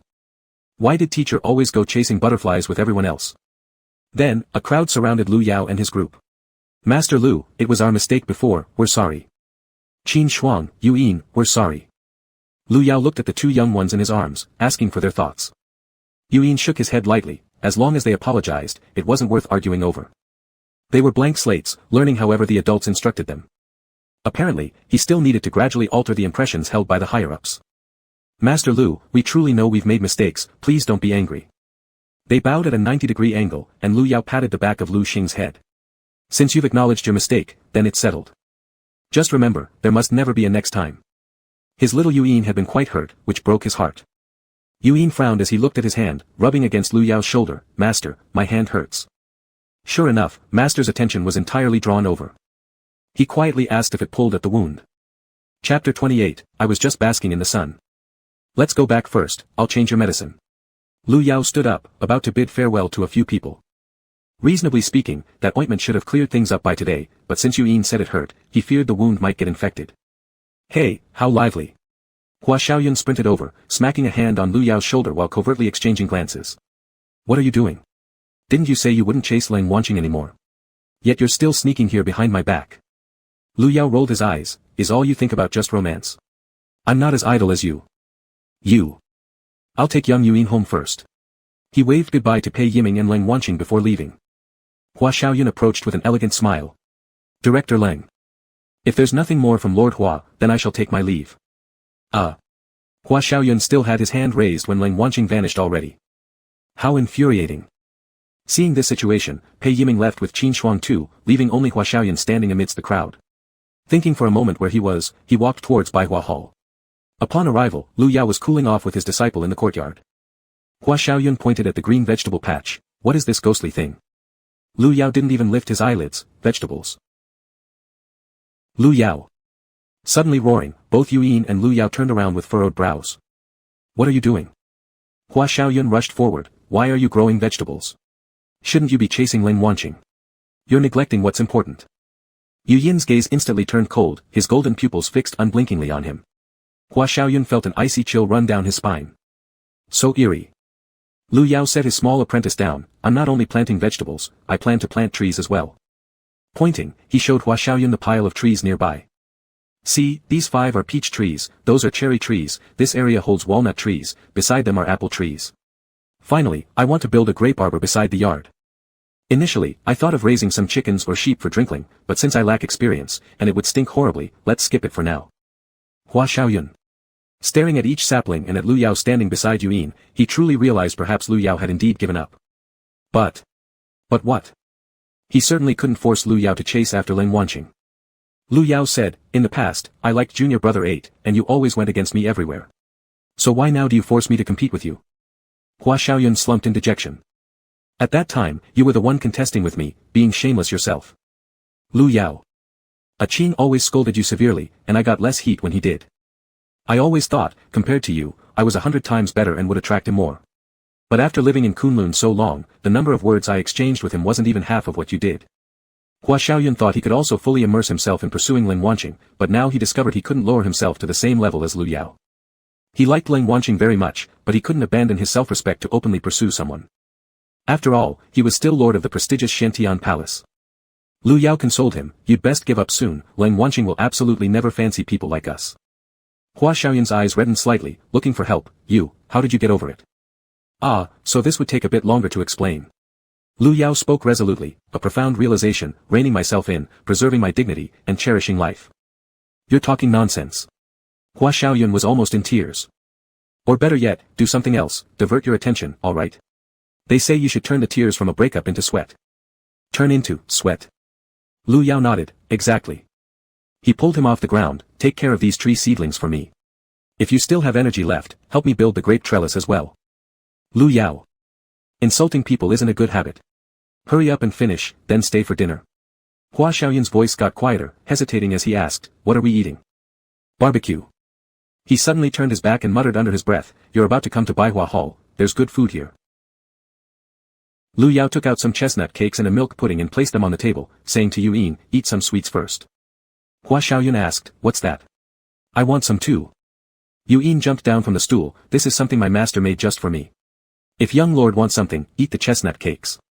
But it smells so fragrant. Yuyin stood expressionless, holding the pudding and walked back inside without paying him any mind. The fragrance is mine, what are you looking at? Damn kid. Rude, I don't know how Lu Yao taught you. He angrily stuffed several big pieces of chestnut cake into his mouth before starting to dig a hole. Not long after, Hua Xiaoling arrived with a blue-robed woman. Seeing Lu Yao washing vegetables, she cheerfully greeted. Director Lu, we've come to help.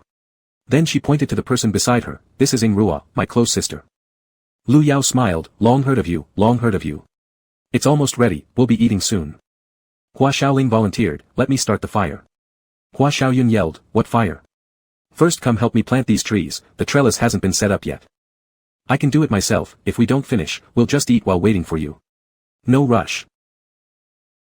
Everyone bullies me. After everyone had brought the plates outside and sat together around the barbecue, Lu Yao added seasonings to the meat as it sizzled with oil on the fire. Hua Xiaoling took out a bottle of wine from her bosom. This is the best drink from Xiantian Palace. Lu Yao's eyes immediately fixed onto the wine bottle, his Adam's apple moving slightly. Normally, it was only him and Yuyin, so to avoid setting a bad example for the child, he didn't think about drinking alcohol. But once there was wine, Lu Yao simply couldn't resist. Great, this is a fine thing indeed. He pulled out some moonlight cups and filled them all up. After teaching Yuyin to eat meat wrapped in lettuce, he immersed himself entirely in drinking. By the third round of drinks, Hua Xiaoyun leaned over to his sister. Sis, I have a terrible feeling about this. Ingrua nodded. We mustn't let Director Lu drink anymore. Lu Yao slapped the table hard. Don't call me Director Lu, shut your mouth. At his shout, the three immediately fell silent, assuming he was angry. How distant, call me Brother Lu. Yuyin pulled on him. Master, you're drunk. Lu Yao waved his hand. Nonsense, you're the one who's drunk. He lifted the little boy and pushed the cup toward Yuyin's lips. Do you want a taste? It's really good.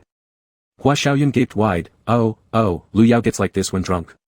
It was spiritual wine, specifically brewed for cultivators, so if one were intoxicated, it wouldn't be good. They dared not delay further. Hua Xiaoling poured out all the remaining wine from the flask and helped prop Lu Yao into the bedroom. Lu Yao hugged the empty wine jug and collapsed on the bed, mumbling, I'm not drunk. I'm perfectly clear-headed. Hua Xiaoling took out a jade vial and wafted its scent under Lu Yao's nose. She reassured Yuyin, he should wake up from being tipsy if he rests more, don't worry, okay? Hua Xiaoyun pinched his face. Hey. Lu Yao, are you really giving up on Ling Wanqing? Hua Xiaoling, near bursting her lungs in frustration, yanked on his ear and dragged the unreliable man away to clean things outside with the others. Yuyin wrung out a towel and gently wiped Lu Yao's ruddy face. The scent of him grew increasingly strong, mixed with subtle fragrances of alcohol, such that anyone inhaling deeply would feel dizzy too. Lu Yao stared at the ceiling with his eyes wide open and whispered a soft, thank you. Yuyin leaned closer. Master. The reply was quick, but no one could tell if he had sobered up. Lu Yao suddenly popped up in a kneeling position, arms halfway outstretched. Yuyin, holding the cloth, was confused. Do you feel unwell somewhere? Lu Yao gave him a slow glance before averting his gaze. He called again. Master, what's wrong? Shoo. Don't talk, I'm basking in the sun. I'm a little blade of grass, I cannot speak. Alright then, guess he's still drunk. Chapter 29, You Bully Me. Lu Yao lay back with his head tilted, his lips slightly pouting, looking unbearably arrogant. As Yuyin wiped his face, his body swayed back and forth as if truly following the wind. Yuyin couldn't help but tease him. Master. Did you hear me, master? Lu Yao continued to sway slowly from side to side. Yuyin leaned close to his ear and softly whispered, Lu Gage. What do you want from me? He sighed. Are you really drunk or not? Lu Yao mumbled quietly, enough, don't water me anymore. I'll drown. Yuyin squatted cross-legged in front of him and gently coaxed, I'll finish wiping soon. Seeing that he wasn't running around recklessly, Yuyin took the small basin and went out to pour the water. Hua Xiaoyun and the others had already left. When he returned to the room, Lu Yao had curled up on the bed, burying his face deeply into the pillow. Then he secretly lifted his head, letting out a tiny burp, before burying his face again. Yuyin lay down beside him, lightly twirling his black hair in his hand. What's master like now? Lu Yao's voice was muffled through the covers, a stone by the seaside. After a while, when lying made his legs go numb, he flipped over onto his back, pulling Yuyin into his arms as a pillow. The bed was warm and cozy, and his eyelids fluttered open and shut. He looked extremely sleepy. Do you want dragon bones? Yuyin asked. Lu Yao tugged at the corner of his mouth with a faint smile. What are they? Are they delicious? Yuyin sighed, stretching out his arm to embrace him. Then does master really dislike Uncle Leng? Come, let's drink some more wine. Before finishing his sentence, Lu Yao had mumbled himself to sleep. His words were unclear, his moist lips parted slightly, showing his pink tongue. Yuyin chuckled softly, placing his head in Lu Yao's arm and finding a comfortable position before falling asleep too. In the middle of the night, feeling himself being rocked back and forth, Yuyin woke up dizzily, opening his eyes to find Lu Yao's smooth chin right before him. He was cradling him and humming an unknown song. Baby sleeps, sleep soundly. Upon seeing his eyes open, Lu Yao frowned and said to him, You're so disobedient, still awake. Who shook me awake? Your eyes are golden, saying which, Lu Yao reached out to touch Yuyin's eyes. Halfway through the gesture, his hand was caught. Master, why didn't you continue resting?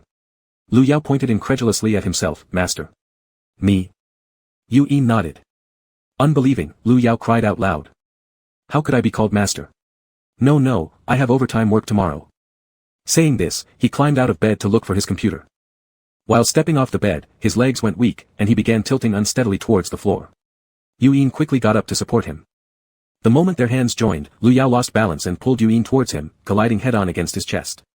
With a thud, both of them rolled onto the floor. Lu Yao groaned, "Ow, it hurts so much." Yun's hair fell all over Lu Yao's face, making him ticklish. The more he tried brushing it away, the more strands seemed to fall, like spider webs covering his face, leaving him unable to breathe. Seeing his discomfort, Yuen attempted to tidy his own hair, but Lu Yao wouldn't let go of his hair, holding it tightly in place. They stayed frozen in that pose. The young dragon became slightly angry, pinning him down by the shoulders. "Master, stop moving. We'll be done in a minute." Lu Yao obediently lay still as Yuen swiftly tied his hair behind his head. Upon lowering his head, he saw a redness in Lu Yao's eyes, and immediately felt his heart soften. "Where does it hurt? Let me rub it for you." Lu Yao pouted with a sob-like tone, gazing at him with wet eyes. "You bully me." Yuen thought silently that drunk people were indeed hard to deal with, but his tone remained gentle. "Shall I apologize? Please don't be mad." After saying that, he couldn't help but laugh. Those words sounded more like something Lu Yao would say. He grabbed Yun's hand and placed it on his chest. "My chest hurts, my back hurts too. Can you get up, then I'll help you massage. Call me Brother Lu." "All right, Brother Lu, please get up." With a grievous nod, Lu Yao obeyed and sat upright properly. Yuen conscientiously massaged him, tilting his head to ask, "Is it here?" "Yeah." As he rubbed, Yuen yawned. Being little for such a long time, it was the first time staying up late for quite a bit. His head felt hazy. After rubbing for a while, he started to drift off against Lu Yao's back. Lu Yao sensed the hand behind him stop, and he glanced at him with his peripheral vision. He carefully and slowly turned around, catching the person just in time. Yuen woke up again. Rubbing his eyes, he said, "Let's go to bed and sleep, it's very late." Seeing how tired he was, Lu Yao agreed. The little apprentice closed his eyes wanting to sleep. Lu Yao laid beside him and softly sang, "A happy little frog, a happy pond where there's a little frog, quack quack quack, it dances." Yuen couldn't help but laugh at the tune, opening his eyes and stroking his face. "Master always surprises us. How many more talents do you have that we don't know about?" Lu Yao, feeling praised, became extremely proud. "Then don't sleep. I'll sing for you some more, I can also dance." His bright eyes sparkled brilliantly under the candlelight, directly piercing into Yun's heart. Yuen sighed and smiled happily. "All right, then, sing. I'm listening." That night, Lu Yao sang all the nursery rhymes he knew. Lu Yao flipped over and hugged the pillow underneath, his entire head throbbing with pain. He pressed his fingers against his temples trying to alleviate it. "Has Master awoken?" Yuen was dressed in clean and tidy attire, his sword hung behind him, and there were beads of sweat on his forehead. It appeared he had just finished practicing. He immediately became alert. "I'll get up and make breakfast for you." Suddenly sitting up made his vision go black, and his head felt dizzy and painful. A nauseous sensation surged upwards, and he dry heaved twice by the edge of the bed. Yuen quickly poured him a glass of water. "I've already eaten some pastries. Master should still rest well." After rinsing his mouth, Lu Yao placed a cold towel on his forehead, lying still and pale-faced. This alcohol after-effect was really strong.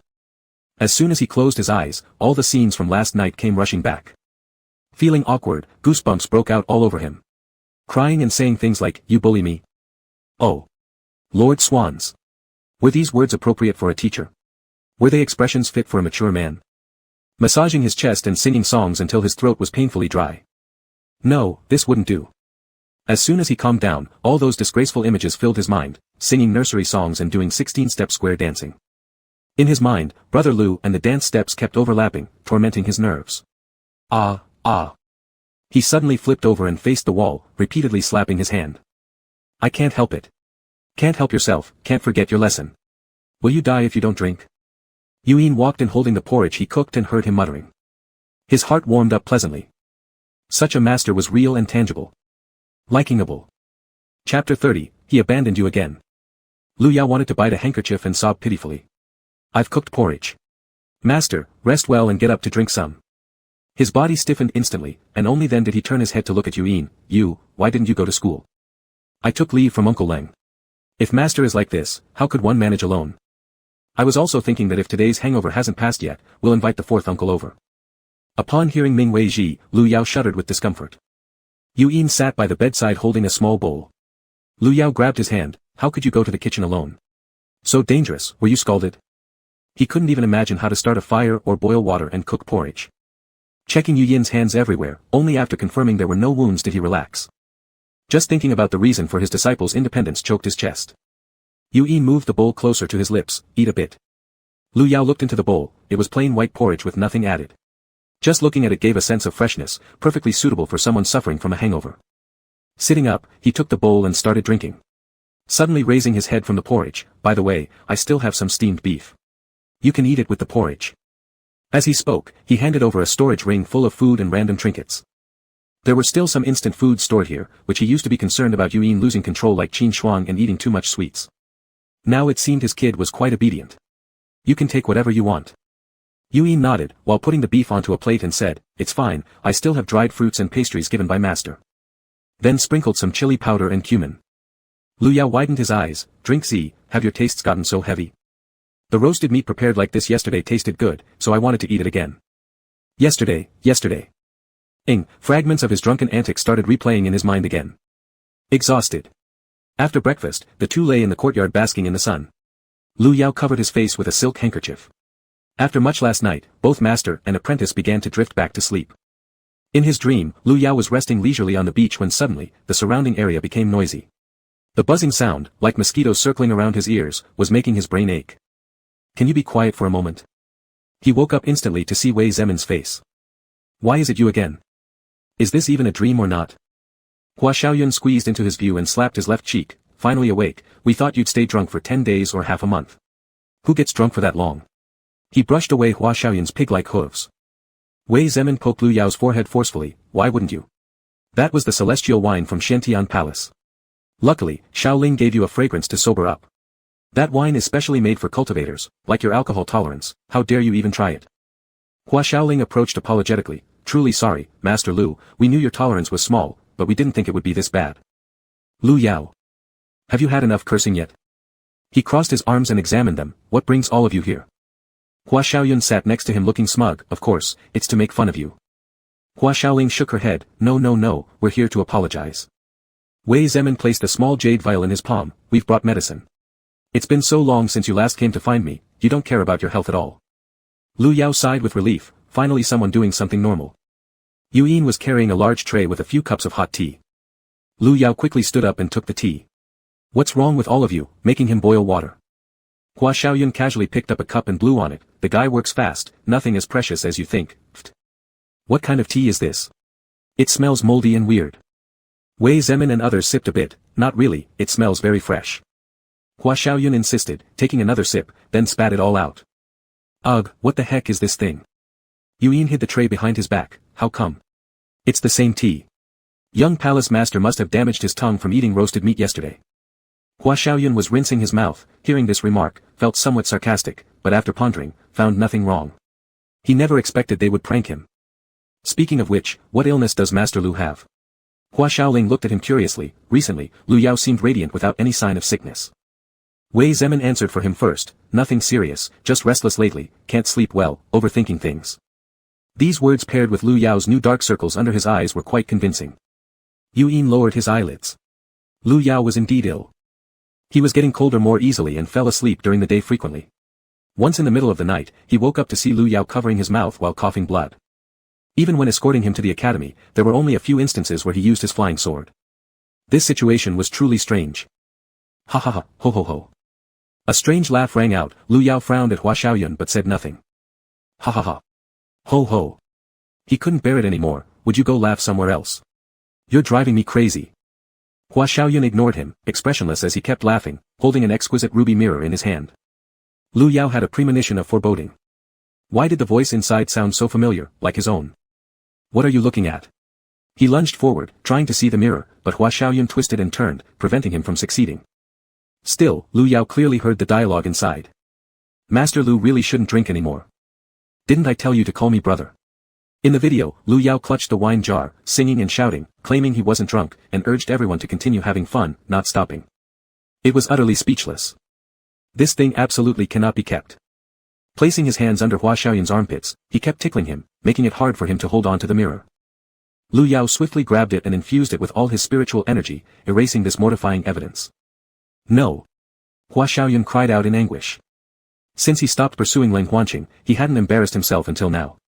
It was only after a great deal of effort that they finally managed to catch Lu Yao off guard, and it slipped away so easily. The group fooled around all day again.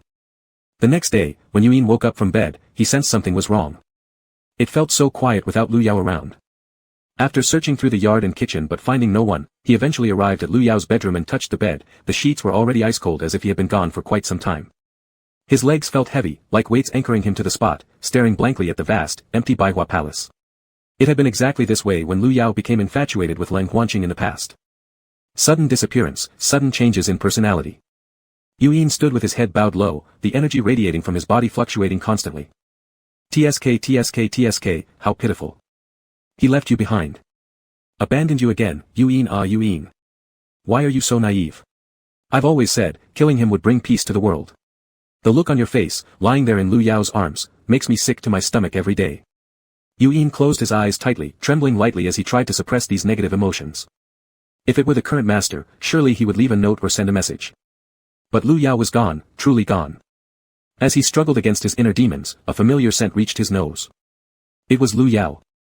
Excited, Yuyin opened his eyes to find nothing but an empty space before him. On the bed, a tiny green sprout was jumping up and down, waving its two little leaves, attracting his attention. That familiar scent came from there. Chapter 31, Drink obediently, Master will be back soon. Today, Lu Yao felt that everything was extremely surreal. All it took was one turn while sleeping, and he felt like he had fallen. He quickly opened his eyes in alarm, realizing he had indeed fallen, not into a dream, but straight onto the bedding from the pillow. Everything around him seemed impossibly colossal, as if he had somehow ended up in the land of giants. Looking down at the pair of leaves on the branch, he grew increasingly frustrated. This place was far away from Nanshu Hall, how long would it take him to get there? Lying down gloomily, suddenly, his young disciple entered the room, looking worried and eager to find him. He hurriedly scrambled up, only to see Long Zai closing his eyes and shaking, unsure of what he was doing. Could it be? Because he couldn't find his master, he was about to cry. Lu Yao leaped onto the pillow, vigorously flapping the two leaves. Yu Yin's mood rose and fell dramatically, yet seeing this small sprig of green grass calmed him considerably. The smallest top part bore 3 leaves, on either side, round, fleshy leaves swayed childishly. Seating himself on the bed, he breathed in the familiar scent.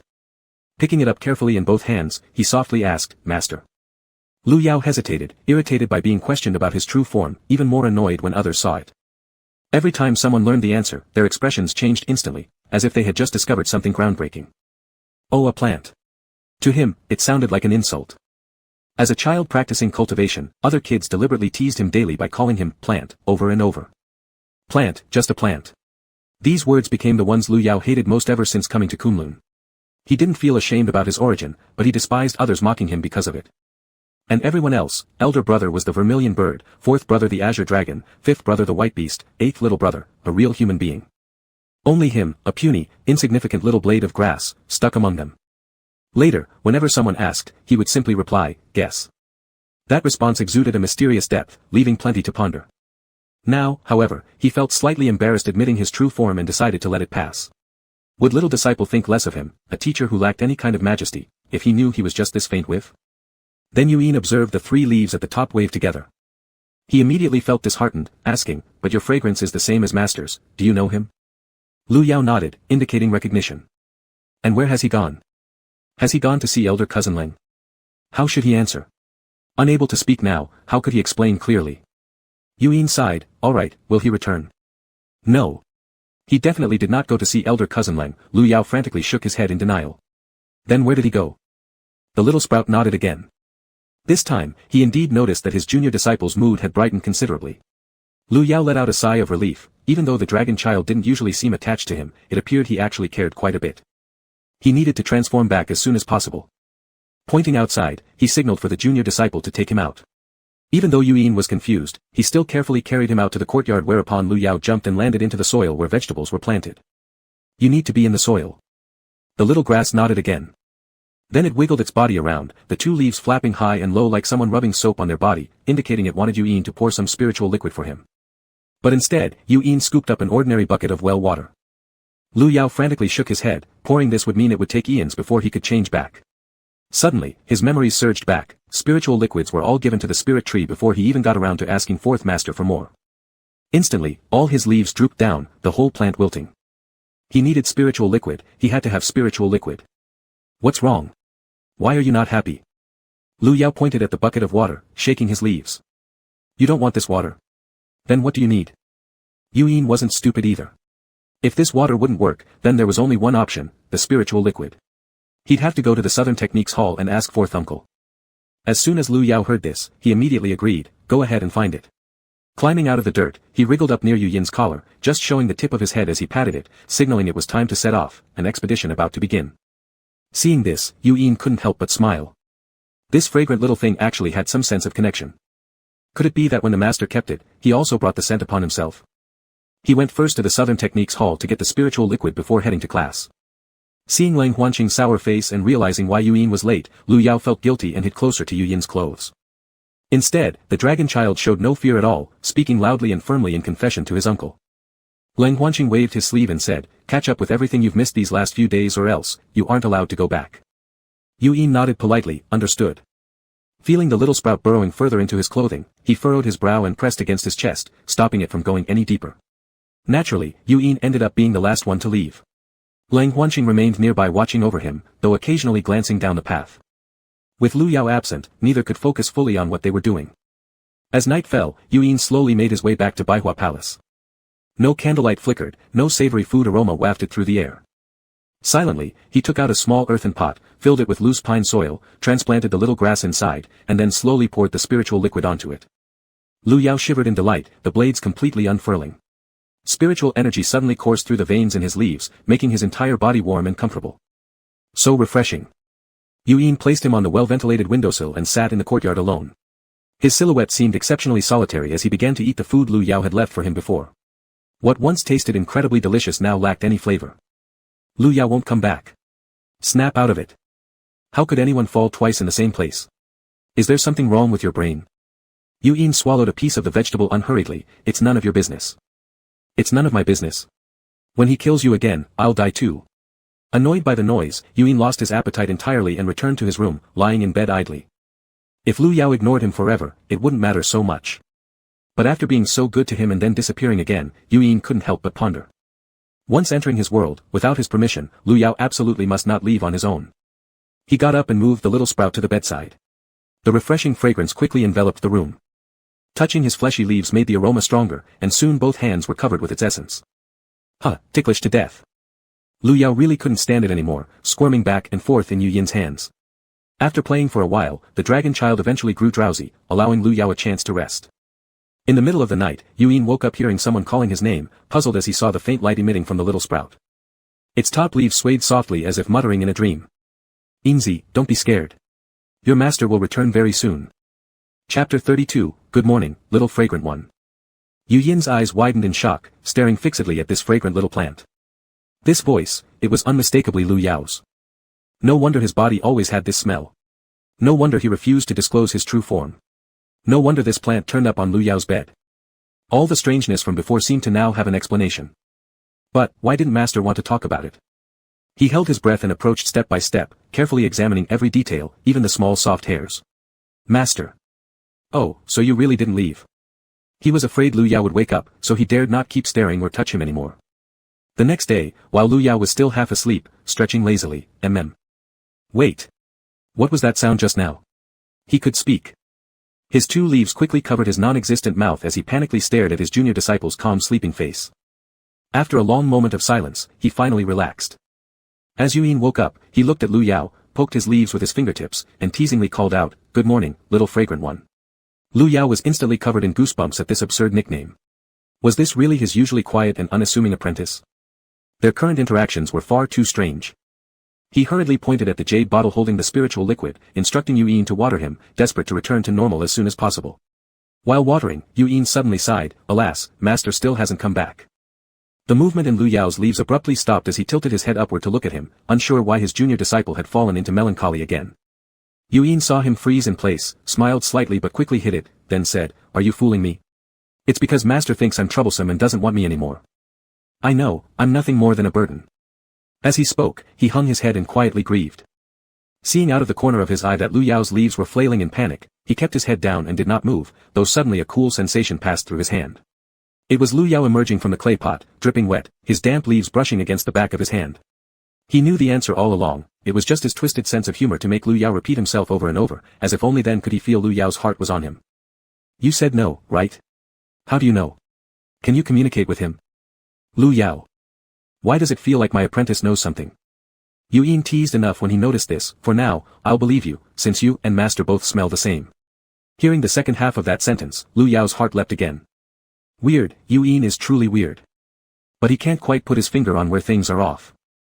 Does he suspect me? After reconsidering for a bit, he decided it was unlikely. Having packed up everything, Yin announced, I'm going to class. Wait for me obediently, okay? Lu Yao nodded innocently and joyfully. In the afternoon, Yin found Wei Zemin again. What did you say? Yin repeated again, master has reverted to his original form. Wei Zemin frowned and stood up. When did this happen? Yesterday. Out of worry and confusion, his tone involuntarily grew harsher. Why didn't you tell me sooner? He didn't want anyone to know. Even I only learned this morning what he had turned into. Realizing this, Wei Zemin understood, it was one of Lu Yao's old problems since childhood, being laughed at too much. I came today, senior fourth master, hoping to learn more about master's illness so I can better take care of him. So, the spiritual liquid Yin requested yesterday was for Lu Yao. After pausing to consider, Wei Zemin said, your master sustained some injuries, occasionally turning like this. Now that you're aware, if anything unusual happens in the future, let me know immediately. Unsatisfied with this answer, Yin pressed further, could it be from the punishment he endured last time? It might or might not be. Unable to evade any longer, Wei Zemin simply nodded, yes, it needs slow treatment, but there's nothing serious. Rarely do we see such concern in you, I'll thank on behalf of young 7th. Transforming back to the original form wasn't a big deal, and he wasn't overly concerned either.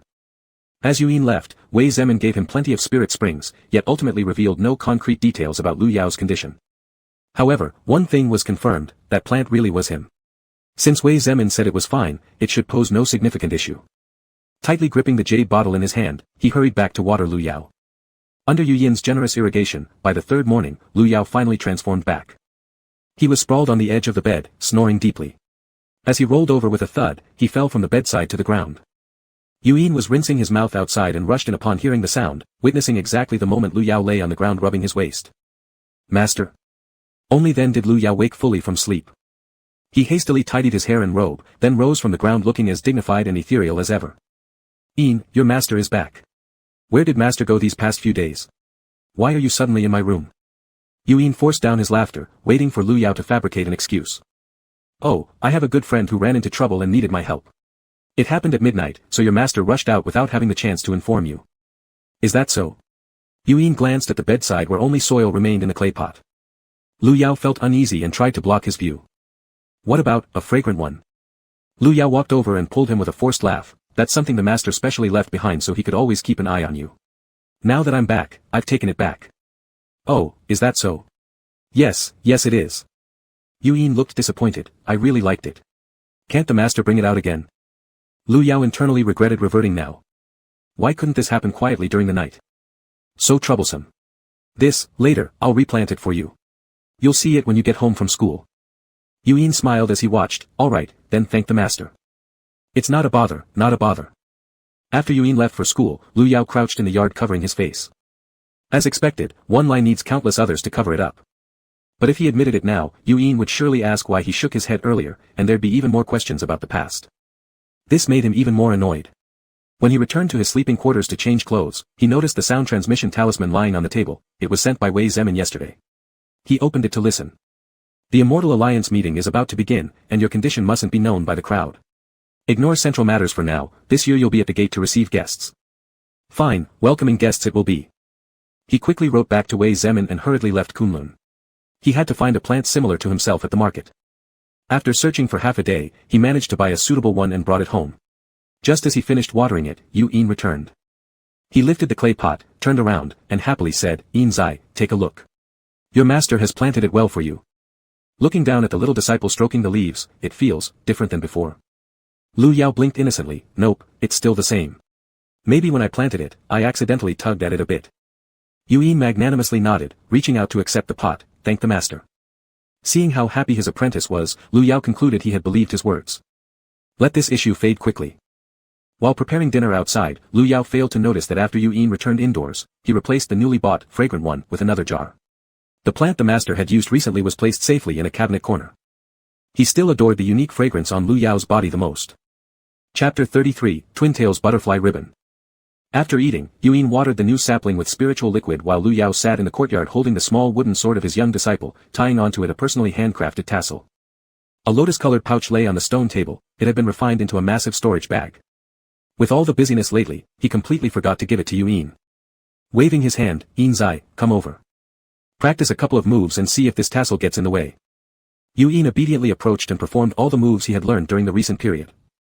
Seeing Lu Yao deeply absorbed in staring at him, he tensed, deliberately making some mistakes with the ending sword techniques. Many people currently studying alongside him haven't fully memorized the moves, so he shouldn't stand out too much. After finishing the set, maintaining a defensive stance, his chest rising and falling slightly, he looked anxiously at the expressionless Lu Yao, wondering whether he'd noticed anything unusual. Though unreliable in the past, this master was still one of the 5 Dianzuis, Hall Masters, of Kunlun. There was no guarantee he wouldn't spot something. Just as he was pondering, Lu Yao stood up and walked toward him, squatting to look directly at Yuin. Before Yuin could react, he suddenly lifted him up, exclaiming, "Wow, you're a genius. You've already remembered such difficult sword techniques. My Zai is amazing." Then he proceeded to kiss Yuin on the cheek several times, thoroughly surprising him. Was this all he wanted to say? Then what was the solemn expression about earlier? Master. Before the words were finished, Lu Yao put him down. There are just a few minor flaws at the end, but it's already very perfect. Master will teach you again, so remember carefully. Yuin paused for a moment and suddenly laughed, all right. Lu Yao gripped the cold condensation sword, beginning to demonstrate from where Yuin had erred, while explaining aloud, this move should go through from this angle. Your previous attempt was too low, an opponent could easily find your weakness. As the sunset stretched their shadows endlessly, Yuin practiced twice more without any mistakes, delighting Lu Yao, who presented him with many small gifts as encouragement. After bathing in the evening, he directly carried him to his own sleeping quarters. During these past few days when he was away, the little disciple had secretly grieved a lot. He needed to spend more time with him. Lying on the bed, Lu Yao suddenly turned over. Good boy Iner, would you let master touch your tail? Yuin. Does Lu Yao even realize what touching horns or tails means for dragons? Does master know what happens when you touch my tail? What happens? But when faced with his innocent eyes, Yuin understood that perhaps Lu Yao really didn't know. Had he ever properly attended cultivation classes before? He sighed. Well, it doesn't matter now, nothing will happen. Just that if you touch me, I'll become very dependent on you. With a cheer, Lu Yao exclaimed. Isn't this principle similar to petting cats? The more you pet them, the happier they get and the more they rely on you, that's nothing. As a master, I must take good care of you anyway. Dependence only proves our good relationship between teacher and student. Yuin nodded. His black round little tail emerged, winding around Lu Yao's wrist. Yes, elder brother Lu, you can touch. Lu Yao lightly tapped his forehead. What's this about elder brother Lu? You dare to mock me? How disrespectful. The little disciple burst into laughter. It's what master told me to call you. So you dare to laugh at me? Lu Yao tugged his tail while tickling under his armpits non-stop. Will you laugh again? Laugh again? Have you made any mistakes? Yuin raised his hands in surrender, hastily laughing and saying he had made mistakes. After playing around for quite a while, Lu Yao had his fill of stroking the tail and embraced him tightly. You need to keep studying hard. Seeing your performance, your talent seems pretty great. When the time comes, master will teach you the illusory sky technique. Yuin looked up at him in surprise. Cultivation usually starts with lectures by university teachers, learning basic sword techniques first, then finding a master to learn unique martial skills. In the previous life, Lu Yao did not personally tutor him, he and Qin Shuang studied under Pei Yiming. However, they still couldn't rival Lu Yao's sinister tactics. Now, was he going to teach him the illusory sky technique? Will master personally teach me? Lu Yao nodded, of course. Who else would I teach if not you? Yuin immediately pulled himself out of his arms, sitting upright solemnly. Will master always treat me well like this? Will you leave me again like before for Uncle Leng? Naturally, I will treat you well. You're my disciple. Yuin continued probing, will you be good forever? Lu Yao hesitated. For his lifetime, well, wouldn't that be lifelong, right? Yes, I will treat Zai well all my life. Yuin smiled faintly, stretching both arms to hug Lu Yao's waist, his eyes resolute and determined.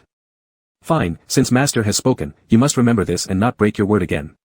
Lu Yao patted his back to reassure him, absolutely. How insecure is this little disciple? He thought about it, from now on, sleep with master. Lu Yao spent several days making 2 dresses. He specifically invited Qin Shuang over as well, wanting both young ones to wear them and style their hair into double tails. He sat outside drinking tea leisurely, waiting for the 2 adorable ones to dress up. Soon enough, a snippet of a blue skirt appeared at the door. Lu Yao laughed, why so shy? Come out quickly and let me see.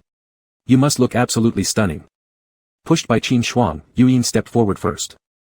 As the two walked toward him together, Lu Yao couldn't help but exclaim, "Ha ha ha ha, NJCE." Lu Yao chuckled softly and took out mango fruit strips, placing them in their small fleshy hands. When Wei Zemin arrived at Baihua Palace, the two were dancing for Lu Yao. Meanwhile, Wei Zemin was quietly recording them with a mirror.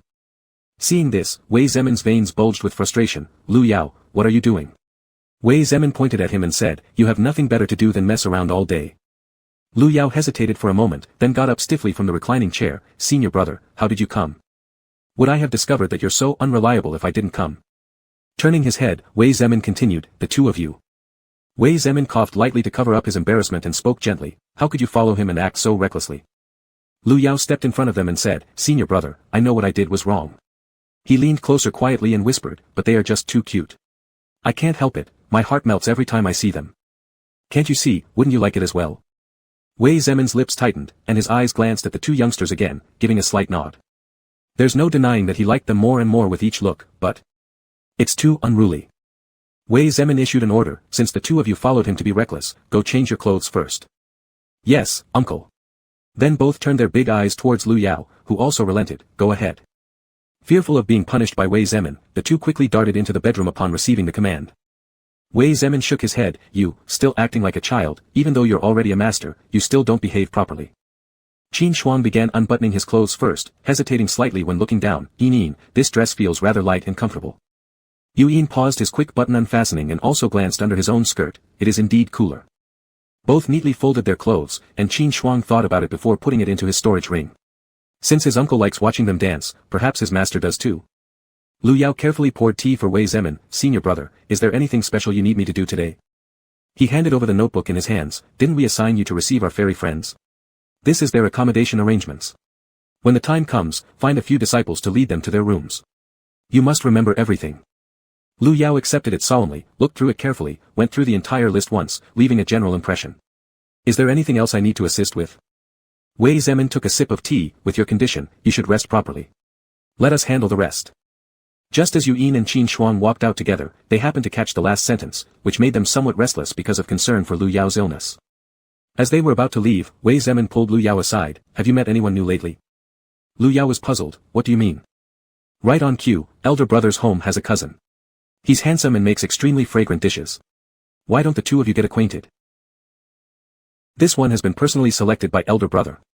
He's quite a decent person." Sighing, he realized his seniors had been exceptionally busy recently, yet still found the time to bother themselves with such issues concerning him. Feeling guilty, Lu Yao agreed. "Alright, let me meet him first, we'll discuss other things later." That night, Pei Yiming was drinking tea and resting in the main hall when he saw his little apprentice hesitantly coming in from outside, the pink little dress fluttering in the air. Pei Yiming choked and sprayed the tea out of his mouth, losing grip on the cup and letting it fall to the ground. Seeing the serious expression on his face, Qin Shuang thought the master might be angry. He originally wanted to get closer to his teacher and show affection, but it turned into something unexpected. Feeling embarrassed, he covered his face and started crying, "Woo woo woo."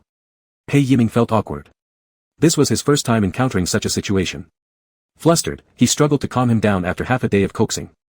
He insisted he wasn't mad and wasn't upset, saying Xiao Shuang looked particularly beautiful. Kong Shuang broke into a teary smile, clutching onto Pei Yiming's sleeve as he hiccuped, "Really? Does master really like it? Is Xiao Shuang really good looking?" Pei Yiming wiped the tears off his face. "Of course, Xiao Shuang is the most beautiful." This truly made him happy. He even sold Lu Yao along the way. "Uncle Seven said you look incredibly cute, he almost melted seeing you wear this dress for master. If uncle likes it too, then that's great." Pei Yiming. Lu Yao, this troublemaker. Again causing chaos. Look what he dressed the little disciple in. Kong Shuang sat on his knee and hugged him tighter.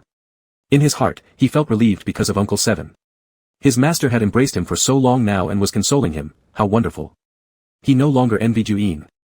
Time flew by and the day of the official reception arrived. The sky had barely begun to brighten when Lu Yao was called up, bringing several disciples to wait at the misty gates of Kunlun. Upon hearing that he'd received this task, Hua Xiaoyun also came over to join the fun. He moved a small stool to sit beside Lu Yao and poked him, as he dozed off. "Tell me what Cold Huanqing is thinking.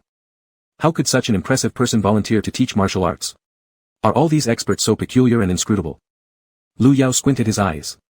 He knew Cold Huanqing had taken his disciple along, who seemed rather introverted. Perhaps Cold Huanqing wanted him to interact with more peers. Just like his own young disciple, now far livelier than when he first woke up, lifeless and gloomy. Now he even actively asked for pudding. Thinking of this, Lu Yao couldn't help but smile fondly, like a proud father. Hua Xiaoyun noticed his silence and decided not to talk about cold Huanqing anymore. Hey, did you know, the goddess from Tianshan will be at this Immortal Alliance meeting? Hearing this, Lu Yao's interest was piqued. Tianshan was much more mysterious than their Kunlun. Few people were there, but the entire group always remained elusive, revered as sacred, powerful, and beautiful in everyone's hearts. It was said that the goddess was the most beautiful person in the world. And this one from Tianshan was newly selected, marking the first time someone from Tianshan appeared in nearly 1,000 years. This was why this session of the Immortal Alliance was particularly lively. Lu Yao became more spirited. The goddess, can't wait to see her. In the book, this goddess had some affection towards cold Huanqing, though she left gracefully when he showed no interest. While reading, Lu Yao reasonably doubted that this celestial being came to complicate the romance and enhance cold Huanqing's male lead charm. After all, here was a character captivated by his charm, making the protagonist once deeply withdrawn and very self-conscious. Sitting at the entrance, their excitement was palpable, like they were meeting a major celebrity. Hua Xiaoyun continued to ask, will the goddess form a contract? Lu Yao didn't know, but it didn't stop him from gossiping. She probably will, otherwise how would people from Tianshan reproduce? Hua Xiaoyun propped his chin and was just about to discuss further when the corner of his small stool suddenly broke. Because he wanted to sit closer to Lu Yao, he had sat near the steps, and this little tilt created a big problem. He was about to roll down the stone steps, and Lu Yao sprang up immediately, intending to jump down and hold him after supporting the table with his hands. But before his feet touched the ground, a white hem appeared in his vision. Hua Xiaoyun was trying hard to stabilize himself when he was caught. A cold, clear floral scent entered his nostrils, carrying a hint of coolness. The person was tall, placing him gently back on the ground. Thank you, brother. A soft laugh interrupted his gratitude. Confused, Hua Xiaoyun looked up and saw a stunning woman dressed entirely in white, her black hair tied back in a waterfall-like cascade without any adornment. Her face was veiled, embroidered with a small silver lotus flower, revealing phoenix eyes devoid of emotion or desire. Standing on the next step, Hua Xiaoyun was barely as tall as her. Silver lotus flower. His heart began pounding uncontrollably. Hard to believe, may I ask, who are you? The woman spoke, her voice like crystal-clear spring water. Tianshan, Qi Huanxiao. Chapter 35, Bewitched. Everyone standing at the door turned their gaze to her. Though already breathtakingly beautiful, they still longed to see the goddess's full visage. The veil made them even more curious. However, why was this goddess so tall, almost as tall as him, slender yet quite uncommon even among women? Lu Yao rubbed his chin, analyzing rationally. Not only was her beauty outstanding, but her identity and even height stood out, captivating attention the moment one looked at her. Perhaps, this was the Tianshan celebrity. He stepped forward to greet her. Your Highness Goddess has arrived. This humble servant is Master Lu Yao of the Baihua Hall of Kunlun. This long journey must have been exhausting. I'll arrange accommodation for you immediately, allowing everyone to rest and recover. Qi Huanxiao nodded in thanks. I've heard much about you, Master Lu. Your assistance is appreciated. Lu Yao grinned broadly, saying humbly, and returned to the table, ticking off Tianshan on the roster. Wei Zemin and others deliberately allocated a slightly remote area for Tianshan's stay.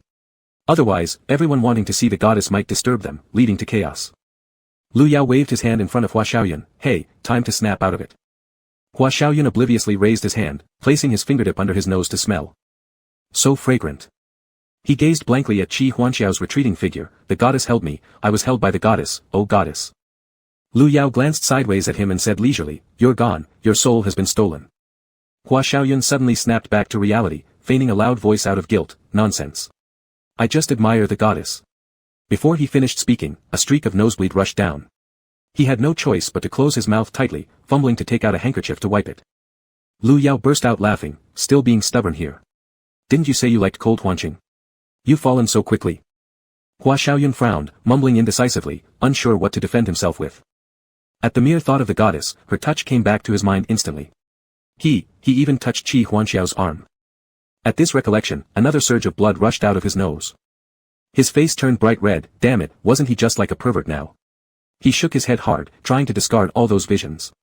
TSK, Lu Yao shook his head, hopeless. It seemed like he really was about to fall in love. He looked at Hua Xiaoyun worriedly. Qi Huanxiao was even colder than cold Huanqing after all. What on earth is going on?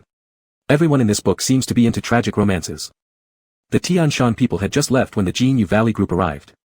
Leading them was the disciple of Jinyu Valley's sect leader, Qiu Xian. Upon seeing Lu Yao, Qiu Xian furrowed his brow immediately, stepping 2 paces further away with an evident distaste. His tone wasn't friendly. Bad luck, meeting such a nauseating thing upon arrival. Lu Yao. He truly felt a headache coming on. The grudge between him and Xiao Xian was somewhat significant. All because, back then, his brain must have been eaten by a dog. When Cold Huanqing went to Jinyu Valley, he secretly followed and tried to sneak attack little 8 brother at night, causing a series of incidents. In the end, it's something that can't be easily explained. He completely disgraced Kunlun. And made Xiao Xian get punished by his master. Being young and unable to endure the injustice from heaven above, Xiao Xian thus held a grudge against Lu Yao ever since. Moreover, at that time he lacked any IQ and didn't properly apologize to the people of Jinyu Valley, leaving their relationship strained. Xiao friend, it's quite the effort traveling here, let me arrange accommodations for you to rest first. Can we stay where you arranged? Lu Yao smiled apologetically, even though I arranged it, the houses were not built by me. The environment is beautiful, the air is fresh, Xiao friend can feel completely assured, there will be no issues. Xiao Xian found his manner incredibly annoying, and if it weren't for standing at the entrance, he would surely have pulled Lu Yao to beat him up and release some frustration. This lump in his chest wouldn't go down. Xian, we're here for the Immortal Alliance gathering, not to make enemies. You should keep things under control. Xiao Xian gave Lu Yao a glare, crossing his arms and backing down first. Lu Yao was immensely grateful. Thanks, Elder Zhang, for showing great magnanimity. Please follow this way, let me have a junior disciple lead you to your resting place. Zhang Lin waved his hand. What are you talking about, Palace Master Lu? We received the gifts of apology you sent later, and they are more than enough. Relations between our sects won't be disrupted over such trivial matters. Apology? Lu Yao was momentarily stunned before regaining his composure. Just some little things, thank you all for not minding. It must have been Big Brother and others who helped clean up the mess I left behind. Instantly, his heart felt sour yet bitter. Please let out of the way, excuse me. A black-clad youth rushed up from below, but the gathered crowd didn't have enough time to move. Unexpectedly, he collided straight with Xiao Xian. Xiao Xian already had a bad temper and was looking for someone to vent on. This youth happened to bump right into him, providing a perfect outlet. Get out of my way. He fiercely shoved his hand, flinging away the jar the youth was holding. The youth shouted loudly, no. The small jar shattered instantly, releasing a thick cloud of black smoke. Black water pooled onto the ground, rapidly forming a strange humanoid shape, looking as if it had no bones, sending chills down everyone's spine. The youth hugged Lu Yao. Palace Master, that's the evil spirit eliminated by Kunlun, but one slipped through. I was supposed to deliver it to the Chonghua Hall, but now. The child hadn't even finished speaking when tears welled up in his eyes. Lu Yao gently patted his back. Don't be afraid, we're here, everything will be fine. As soon as these words were spoken, he already ran forward, sword in hand. The youth wiped the tears from his eyes, staring dazedly at Lu Yao's back, suddenly feeling reassured. Qi Huanxiao had already started to leave, but hearing the commotion at the gate, she stopped. The young maid by her side looked puzzled and asked, Goddess, what's wrong? Qi Huanxiao said, there's evil Qi present. I need to take a look. Hey Goddess. She dashed off alone, leaving the maid glaring at those still standing rooted to the spot. What are you all waiting for? Go help her. Lu Yao spurred his spiritual energy, starting from his dantian, an intense pricking sensation quickly spreading through his entire body. Biting his teeth, he thrust forward with his sword, yet the monster split into 2 halves to easily evade the attack. It can't be touched. Lu Yao hastily pulled out a spirit charm, pricking his finger to smear a drop of blood on it, attaching it to his sword. Break impurity, scatter. Sure enough, this rendered the monster unable to withstand Lu Yao's strikes any longer, but its form slithered like an eel, evading left and right very flexibly. Every bone in Lu Yao's body felt as though it had been shattered, cold sweat seeped from his brow, yet he gritted his teeth and held on. People from Jinyu Valley also rushed up to help, engaging the creature together. Gradually, the monster fell into a disadvantageous position. Just as Lu Yao was about to deliver the final blow, the black liquid splashed onto him. Everyone please step aside. Qi Huanxiao, noticing the situation wasn't good, wielded her flexible whip, swinging it in midair. A sharp sound cut through the air as the whip struck the monster, causing it to emit sizzling black smoke. Letting out guttural cries of pain, Qi Huanxiao continued to strike the beast relentlessly with each swing of her whip, nearly deafening everyone with its screams. In no time, the monster collapsed on the ground, quivering uncontrollably and losing all ability to resist. Qi Huanxiao glanced meaningfully at Lu Yao, suddenly smiling at him. Lu Yao promptly resealed the entity, standing up. Goddess, your cultivation is truly unfathomable. It is indeed something I deeply admire. She shook her head. Not at all, merely luck, my technique just happens to be able to suppress such filthy energy. Master Lu has been tainted by the evil Qi, it's best if you handle it soon. Lu Yao nodded, looking worriedly at the stain on his sleeve. Hua Xiaoyun turned away from her beautiful silhouette and angrily pointed at Xiao Xian. All this is your fault. Do you have any manners? If we can't contain this, what trouble would ensue? Qiu Xian knew he had erred, already feeling remorseful, but being called out in front of everyone made him lose face. What's it got to do with you? Everything is fine now, isn't it? Hua Xiaoyun rolled up his sleeves, gripping his red-tasseled spear. You little scumbag, things have come to this stage, yet you don't even properly apologize. Qiu Xian wouldn't back down either. Come on then, who's afraid of whom? You think you're so smart, huh? Both temperaments were fiery, without another word they began fighting. None among the crowd went to stop them. On one hand, Qiu Xian deserved a lesson, on the other, Hua Xiaoyun was just as bad. If they fought, neither would suffer much harm. No one was worried at all. That Master Lu welcomed you all respectfully, and from the beginning till now, did you ever say anything remotely respectful? Qiu Xian, enraged, eyes bloodshot, how can you talk about someone like Lu Yao? Looks like you're not good stuff either. Hua Xiaoyun couldn't stand the insult. What did you just say? As the two battled fiercely, Lu Yao lifted his sleeve to his chin, letting out a few stealthy breaths, his head beginning to feel dizzy. He gestured for the boy beside him, speaking softly, what's your name? Su Yian. Looking into his crimson eyes, Lu Yao handed over a clean handkerchief for him to wipe his face. Yian, everything is fine now, don't worry or blame yourself anymore. I will personally see this thing delivered. Hearing this, Su Yian almost burst into tears again, moved, thank you, Palace Master Lu. After finishing class, Leng Huanqing carried Yuyin with one arm and held Lianen with the other, coming here to check on him. Yuyin, seeing the gentle expression on his face, immediately jumped off Leng Huanqing's arm, Master. Lu Yao turned around and saw him, opening his arms to catch the running apprentice. How did you guys come? Yuyin shivered upon feeling how cold Lu Yao's body was. Master, you. His shock manifested in a surprised voice. Lu Yao hushed him with a finger to his lips, shaking his head slightly at him. Meanwhile, Qiu Xian kept ranting against Lu Yao non-stop, his face bruised after brawling with Hua Xiaoyun. Suddenly sensing a chilling presence behind him, he found Leng Huanqing and a boy with golden pupils giving off eerie vibes staring directly at him. His hands went limp unconsciously. Cold. Cold Palace Master. Chapter 36, was it someone trying to introduce a life companion for him? Leng Huanqing raised an eyebrow slightly, the person you were cursing at just now, who was it? Yuyin also asked coldly, indeed, we'd like an explanation from you, friend Qiu. Lu Yao made a sound of surprise, you know Qiu Xian. Yuyin lied without changing expression, I heard the little palace master call out his name. HM. Did Hua Xiaoyun call out? Lu Yao tilted his head with doubt. Qiu Xian hastily sheathed his sword. He still respected Leng Huanqing, despite their conflict. The things he has done, he knows himself. Leng Huanqing placed his hands behind his back, between you and my senior brother, I cannot intervene. However, what you were cursing about earlier all relates to me. My elder brother may be good or not so good, but I can feel that. There's no need for everyone to keep focusing on our relationship. Everyone hearing this was astonished. This was the first time in years that Leng Huanqing had spoken up for Lu Yao. Normally, whenever someone approached him, his face would freeze as if it could form ice, and he'd always direct harsh words towards Lu Yao. I hope such talk does not surface again.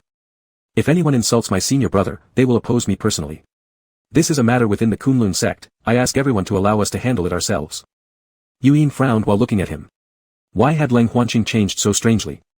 Isn't this what he wanted the most, for Lu Yao to stop clinging around? He remembered that after Leng Huanqing killed Lu Yao in the previous life, there was an emotional entanglement with his young disciple, and eventually they ended up together, being called a divine couple. But nobody knew why later, Leng Huanqing disappeared for an inexplicable period of time. When he reappeared, his mental state was erratic, and Yuyin often saw Lianen crying her eyes out. Rumors spread, saying that their relationship had broken down, but nobody actually knew the truth between them. Although many of their sect members were harmed, after Lu Yao's death, these people still mourned greatly and established a memorial for him at Kunlun. At the time, Yuyin didn't understand why they treated Lu Yao so kindly until now everything became clear. If he had always been like this, no one could have accepted Lu Yao's death. For Pei Yiming and others, Lu Yao effectively died twice, once when his disposition drastically changed, and another time when Leng Huanqing ended his life. Over there, Hua Xiaoyun snorted, watching the pale face of Qiu Xian. Unable to suppress a schadenfreude smirk, he stuck out his tongue, it serves you right for your loose lips. Knowing well that prolonging the argument would make it even more embarrassing, Qiu Xian turned around in hatred, let's go. Turning his head, Hua Xiaoyun met Qi Huanxiao exactly. Sensing his gaze, Qi Huanxiao's eyes curved slightly upward. She must look very beautiful when she smiles, thought Hua Xiaoyun. Suddenly, he felt like he'd been pricked by a needle, realizing what he was thinking about, and quickly averted his eyes, afraid to look at Qi Huanxiao any longer. Teacher. Feeling his hand tremble harder, Yuyin started to panic. Lu Yao smiled faintly to comfort him, waving over Leng Huanqing, 8th junior brother, I have something to say to you. Taking a deep breath, he struggled to stand up, holding Yuyin's hand and walking ahead until they turned a corner and could no longer see those behind. Only then did he relax, bending over in pain and letting out a soft groan. Teacher. Senior brother, what's wrong with you? Lang Huanqing rushed forward, supporting Lu Yao's shoulder. Seeing her own empty hands, Lian En's fingertips quivered slightly before finally lowering them. Lu Yao. Lu Yao. It was the letter of love confession received when teacher went to pick her up, signed by this name. She had asked who wrote it, but teacher's tone seemed somewhat annoyed, burning the letter and dismissing it as trivial. Today, upon truly meeting this senior uncle, Lian En found it strange that, for teacher, this person did not seem trivial at all. Lu Yao gripped Lang Huanqing's hand tightly, pulling out the malevolent spirit. Junior brother, please help me take care of this. In my current state, I fear I might. Before he finished speaking, he clutched his chest and coughed up blood, his body swaying precariously. Unconsciously, Lang Huanqing embraced him, reacting too quickly to realize. Lang Huanqing pressed his lips. I'll take him to the Southern Art Hall. Take good care of Yuyin. Yuyin, at this moment, bitterly regretted his useless body that could do nothing, not even able to support Lu Yao. Both children watched their backs with complicated emotions, each harboring their own thoughts. Lianen reached out, wanting to take Yuyin's hand. Come on, little senior brother, let me send you back. Yuyin stared at his hands, silent for a while before nodding with worry all over his face. But I'm worried about teacher. Lianen saw his hesitation and remembered Lang Huanqing, so she took his small hand and led him along to the Southern Art Hall. In the embrace, Lu Yao's body was completely cold, transmitting icy sensations to where Lang Huanqing was holding him, making his own body temperature drop. How could it be like this? He lowered his head but Lu Yao tightly shut his eyes, whispering something indiscernible. They quickly arrived at the destination. In the yard, Lang Huanqing started shouting, "Fourth elder brother, elder brother." Wei Zemin was in the middle of refining pills. Hearing his voice, he rushed out without even checking on the furnace. Seeing Lu Yao in his arms, his heart gave a jump. What happened again? He hurriedly guided them to the sleeping chamber, then Wei Zemin examined the situation. He noticed the black spots on Lu Yao's sleeves. It wasn't just discomfort from using spiritual power, an evil qi had also seeped in. Wei Zemin first fed Lu Yao a few pills, then prepared the things needed to remove the evil qi. Not long after, Pei Yiming and Zuoqiu Shuang arrived. Understanding the course of events, they couldn't believe that such accidents would happen merely during a simple reception. Zuoqiu Shuang pinched the bridge of her nose. Elder brother, let me take care of it. Junior 7 is in no condition, he should rest well instead. Pei Yiming nodded in agreement. Thank you for your hard work. He stood up and sat by the bed with Wei Zemin. How's the situation? Wei Zemin replied relatively calmly, no big issues. A bit of medication and adjustment should do the trick. Still, such assurances didn't offer complete peace of mind. Lu Yao usually appeared affable and easygoing, but once he got obstinate, not even 9 bulls could drag him away from his decision. If there was something he rejected, he wouldn't have it. The condition could still be controlled, so no one intended to pressure him. Wei Zemin clenched his teeth. When the little bastard really faces death, we'll see if he won't be afraid. By then, who cares if his double cultivation partner isn't someone he likes? Pei Yiming let out a light sigh. What's the matter? Wei Zemin glanced at Lang Huanqing and Zuoqiu Shuang, roughly outlining his plan. So, my elder brother and I are helping him find a suitable match. The best outcome will be if Junior 7 develops feelings towards that person. Zuoqiu Shuang applauded, praising him, truly worthy of being fourth elder brother, thinking up such a good method. As Lang Huanqing listened with a frown, it felt as if his chest was clogged with cotton wadding. His breathing became constricted, unable to exhale smoothly. Elder brother, when will your cousin arrive? Pei Yiming also expressed annoyance. He said he'll focus on his cultivation in a certain place recently, and only after a breakthrough will he come to look for me. Wei Zemin. Seems a bit unreliable. Did you tell him that you're introducing a cultivation companion? I did, he agreed immediately. But later, he mentioned encountering some special situations and had to delay things. Wei Zemin clicked his tongue. Well, let's look for other candidates. After the evil qi was removed, Lu Yao slowly woke up, catching part of their conversation. There's no need to worry about me, elder brothers. I will keep track of myself. Thank you for worrying these days. Junior 7, what kind of talk is that? Teacher. Yuyin rushed in first, cutting off their discussion. Lu Yao sat up and hugged his young disciple. Yuyin held his hand, feeling his master's temperature return to normal, finally calming down. It's all fine now, don't worry. Wei Zemin was already annoyed at this sight.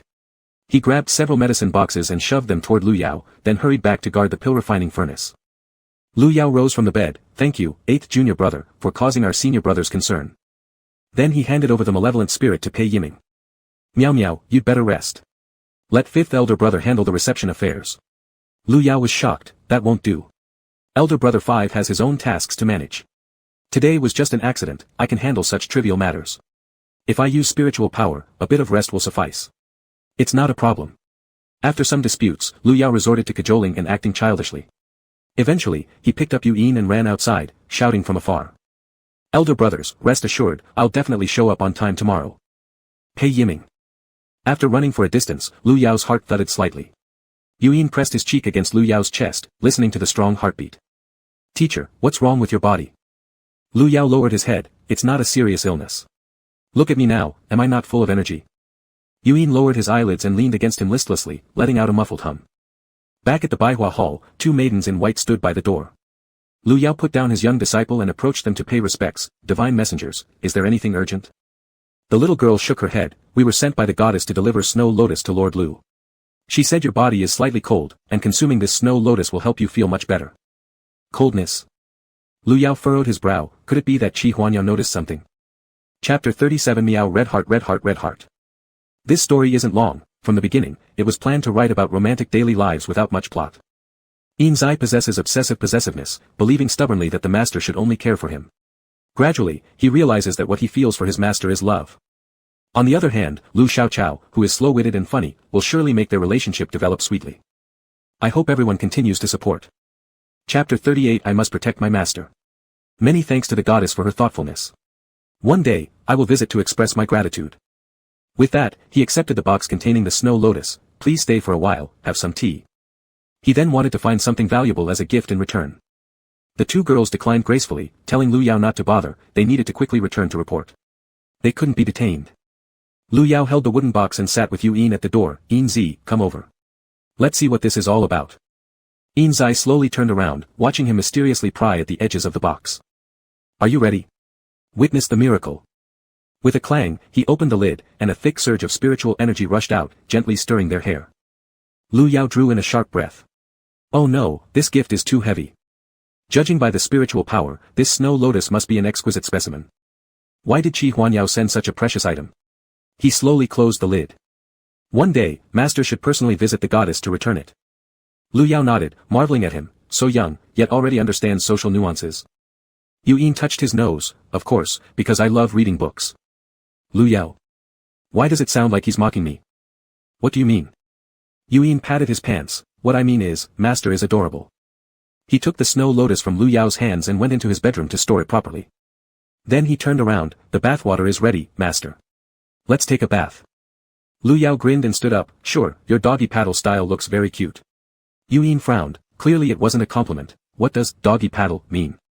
Lu Yao waved his hands hurriedly, nothing, it's just how you swim, very cute, I super like it. He lifted the person up and ran eagerly into the side chamber. A vague sound of complaint still lingered in the air. In the following few days, things remained relatively calm, and they successfully completed the task of welcoming guests. Now Lu Yao felt free, occasionally visiting Chonghua Hall to help Pei Yiming handle affairs. He brought along some homemade pastries to satisfy their cravings. This day, taking advantage of everyone's resting period, Yuan also had a break. Having just finished practicing swordplay, he was napping when Lu Yao quietly took the snow lotus and went to visit Qi Huanyao at Yunju Pavilion. Seated face to face, Qi Huanyao greeted with a faint smile, Lord Lu, please enjoy your tea. Lu Yao picked up the cup and sipped lightly, a wave of clarity spreading through his mind, making him feel lighter overall. The tea from Tianshan is truly different from our common teas. Our spiritual tea is everywhere, don't mock us. To be honest, the reason I came today is regarding this. Saying so, he produced the snow lotus and placed it on the table. Qi Huanyao detected that the content was intact and revealed a slight trace of confusion in her clear eyes. This was gifted to Lord Lu, why bring it back? How could someone unworthy like me accept such a valuable item from you? Is it that you dare not accept, or do you think we've only met by chance, and our relationship isn't close enough for such a gift? Are you worried about owing me a favor you can't repay later? Ultimately, it's simply due to insufficient friendship. Lu Yao. Although everything you said is true, wouldn't it be nicer if you put it more tactfully? Seeing that he wasn't speaking, Qi Huanyao said, a few days ago, I noticed what seemed to be a defect in your body. This snow lotus suits your condition perfectly. Also, upon observing your qi, I discovered that your destiny is intricate and fraught with tribulations. It appears as though, you have a dual life path. Lu Yao was stunned by her words and calmly lifted his cup for a sip of tea. Lord Lu need not fear, it's merely the magic of Tianshan.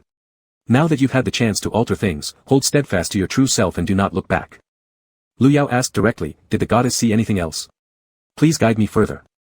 But Qi Huanyao shook her head, I just glimpsed into some celestial mysteries. The matter of fate is hardest to predict, all depends on one's own decisions. All depends, on personal choices. Lu Yao stood up and bowed respectfully, thank you, goddess. This little snow lotus is but a stepping stone. Lord Lu has such an amiable face, you seem instantly approachable. All I want is to make a friend.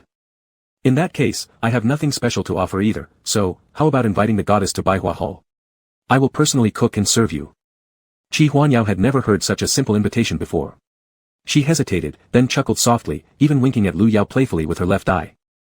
Alright, I'll definitely come. Lu Yao made a new friend this time and got to keep the snow lotus. He went home feeling pleased. Lu Yao. The chilling tone froze him in his tracks, who's playing tricks? It's me. An ashen face suddenly appeared right in front of him. Ghost. That person grabbed Lu Yao's wrist, do you feel like getting beaten? Only when Lu Yao calmed down did he examine him closely, Hua Xiaoyun. Recognizing him, Hua Xiaoyun released his grip. His spirit and energy were utterly drained, and he slouched over. After just a few days apart, how have you become so haggard? Hua Xiaoyun didn't answer but instead asked, how did you get out from there? He'd specifically been waiting there and unexpectedly met Lu Yao. None of your business. You. Lu Yao turned his eyes around, sick with longing. Hua Xiaoyun explosively scratched his hair, I can't focus at all now. Whether my eyes are open or closed, all I see is the goddess. I'm crazy, I must be crazy. Seeing his darkened eye sockets, Lu Yao sighed, could this be love? It certainly hit unexpected. So here's the plan, tomorrow I've made plans with the goddess, come along too. Hua Xiaoyun immediately perked up, why have you arranged a meeting with her? What's it to you? Hua Xiaoyun chased after him, tell me. Quickly. How did you two get close? Not telling you. The next day, Lu Yao sat by a small stove, gently fanning the fire. Yu Yin played nearby with Qin Shuang and Little Huifeng from Phoenix Manor, Feng Lingyu. Little Huifeng was curious about everything but stood quietly on the side, not touching or doing anything. Flanking them, Hua Xiaoyun rested his chin on his hands and grinned like a fool. Hey! Hey! Move over, Hua Xiaoyun. Lu Yao slapped his face, startling him back to reality where he saw Qi Huanyao standing in front of him, unable to tell whether this was illusion or reality. Qi Huanyao smiled, young Master Hua. God, goddess. As soon as he called out, a trickle of nosebleed escaped again. Is this? Qi Huanyao pondered, pulling out her handkerchief to gently clean him up. Hua Xiaoyun regained his senses and covered his blushing nose, tears almost streaming down his face. Crying, he ran inside the hall to calm himself down alone. Qi Huanyao looked at his retreating figure and couldn't help but smile, truly fascinating. Adorable. Lu Yao shook his head in frustration, this was truly disappointing, it was a rare chance for close interaction. Please sit, goddess, try some snacks. Qi Huanyao gazed at the puddings laid before her. The aroma of milk wafted through the air. She lightly scooped a spoonful, sweet yet not cloying, it improved everyone's mood. There were also a few tiny cakes that took Hua Xiaoyun a long time to whip the cream for under Lu Yao's invitation. She sampled each delicately. No wonder Lu Yao had invited her for a meal, his culinary skills were indeed remarkable. Finally composing himself, Hua Xiaoyun checked the mirror before walking out again. However, Hua Xiaoying suddenly asked bluntly, Goddess, does your Tianshan people allow intermarriage with other races? Hua Xiaoyun was startled and hurriedly retreated, quietly eavesdropping through the door crack. Dead girl, that was way too obvious a question. Qi Huanyao nodded, yes, some people from Tianshan do go out to travel and end up together with suitable partners. Then, can you also? Hua Xiaoyun's fingernails dug into the doorframe in nervousness.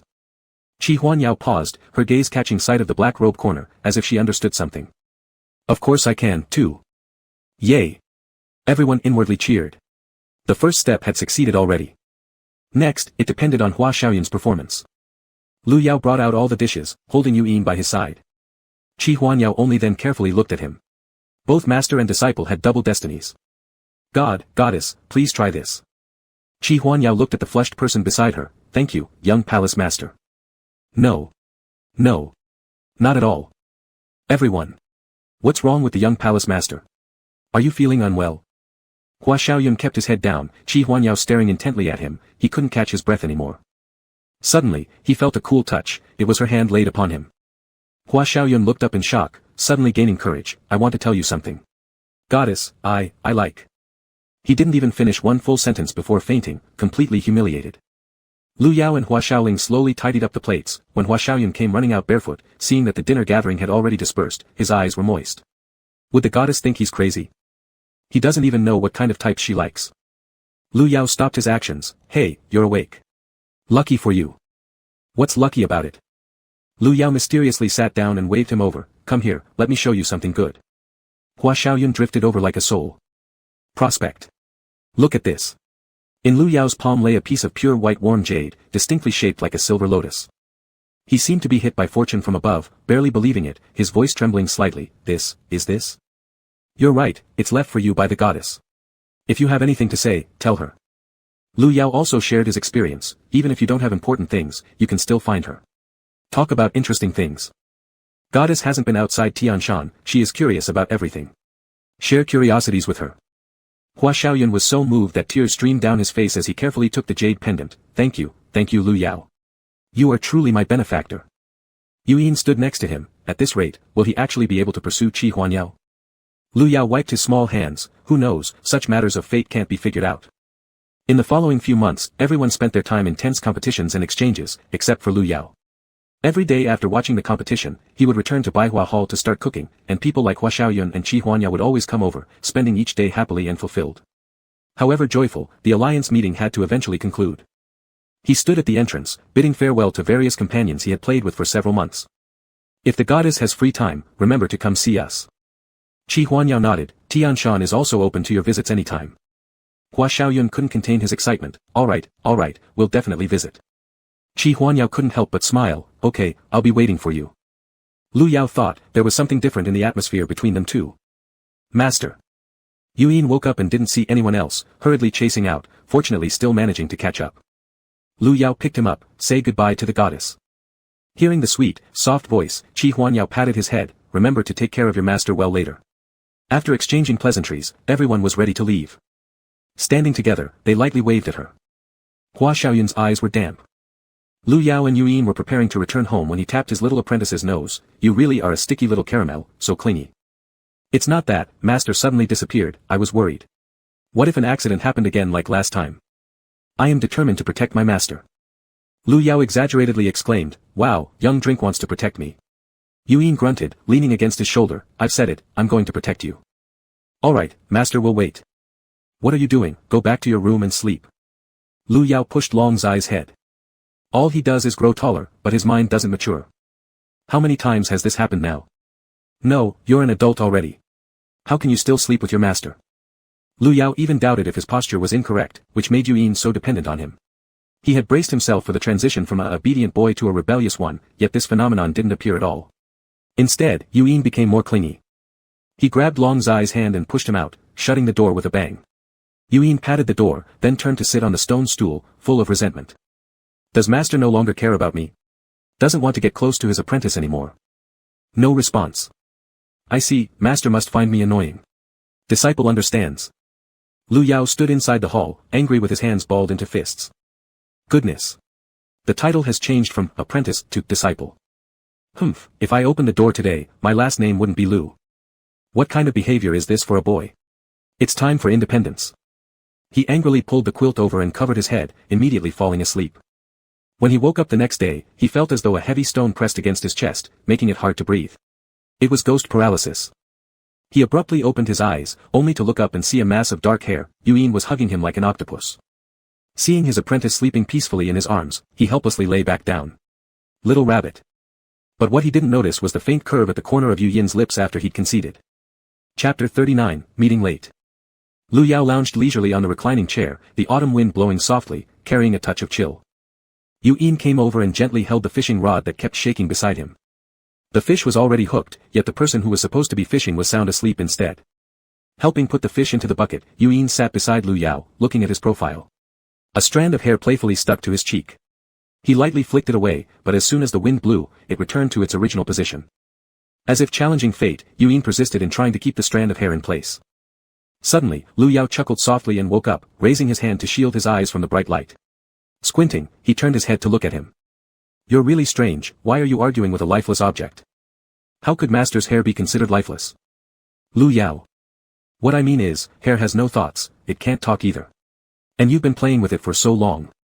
Before he could finish, he yawned widely. Tears gathered at the corners of his eyes as he just woke up, feeling drowsy and blurry.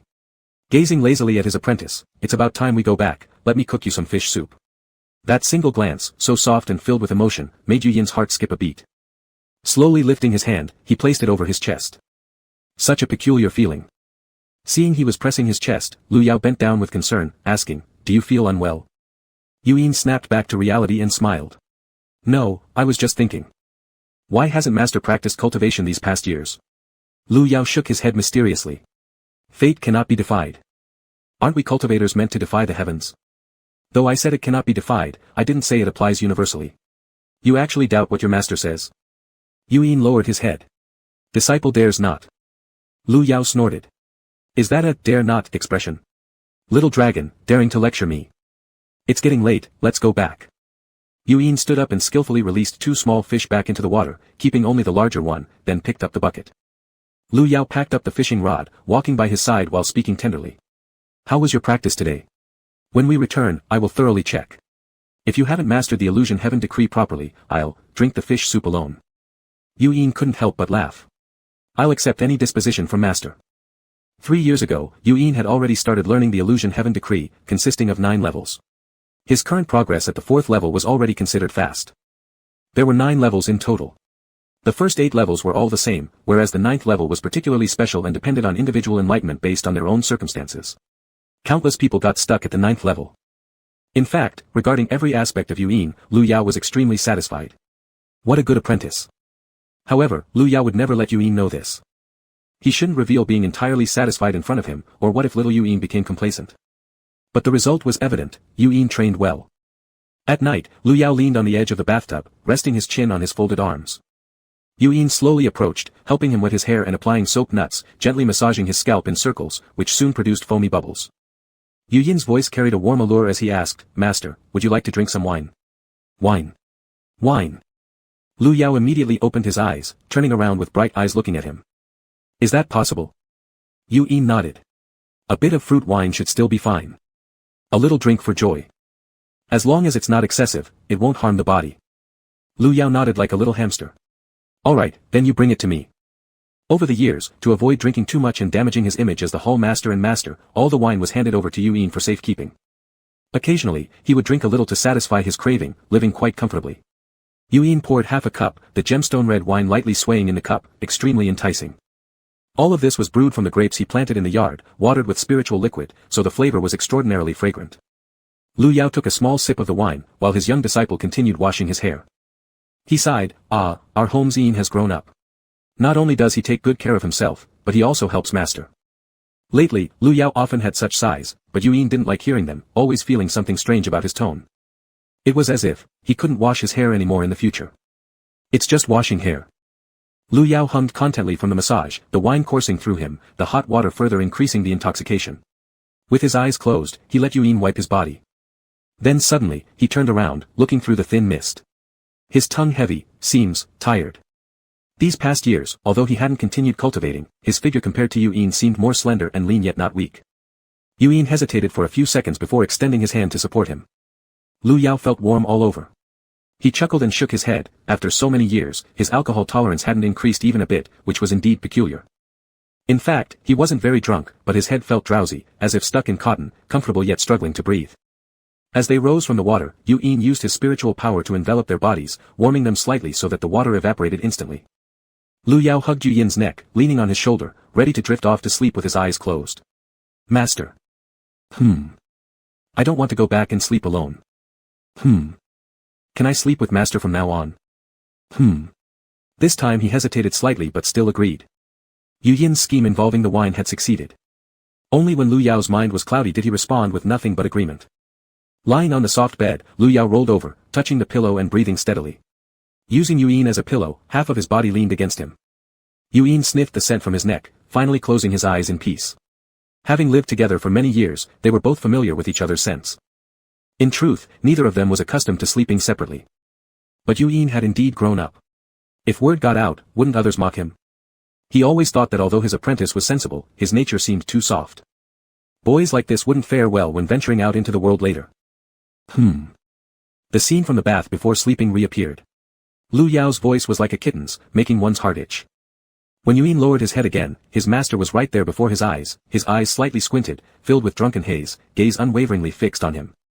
Yu Yin felt something flow out of his heart, as if falling from a great height, a strange sensation instantly spreading throughout his body, causing his limbs to tingle. Suddenly opening his eyes, he found himself still in the familiar bedroom. After taking a couple of deep breaths to calm himself, the palpitations gradually subsided. How could he have such a strange dream? Yuin lifted his hand, wiping the sweat off his forehead, then froze mid-motion, eyes wide in embarrassment. How could it be master in the dream? What's wrong? Why do you look like you've seen a ghost upon waking? Startled by Lu Yao's sudden voice, Yuin quickly sat up, unconsciously pulling the blanket to cover himself. Lu Yao noticed his movements and looked at the young apprentice suspiciously. What is this? Nothing. Such a quick response indicated either guilt or mischief. There must be a problem. Lu Yao suddenly leaned close to Yuin, staring deeply into his eyes. Trying to deceive your master? No. Lu Yao covered his mouth and silently chuckled, first stepping out to prepare breakfast. Actually, neither of them needed to eat anymore, but it seemed that some habits were hard to break. Plus, Lu Yao thought that if he didn't cook for his young disciple, there would be nothing for him to do all day except daydreaming. That was too boring. Little 7. Little 7.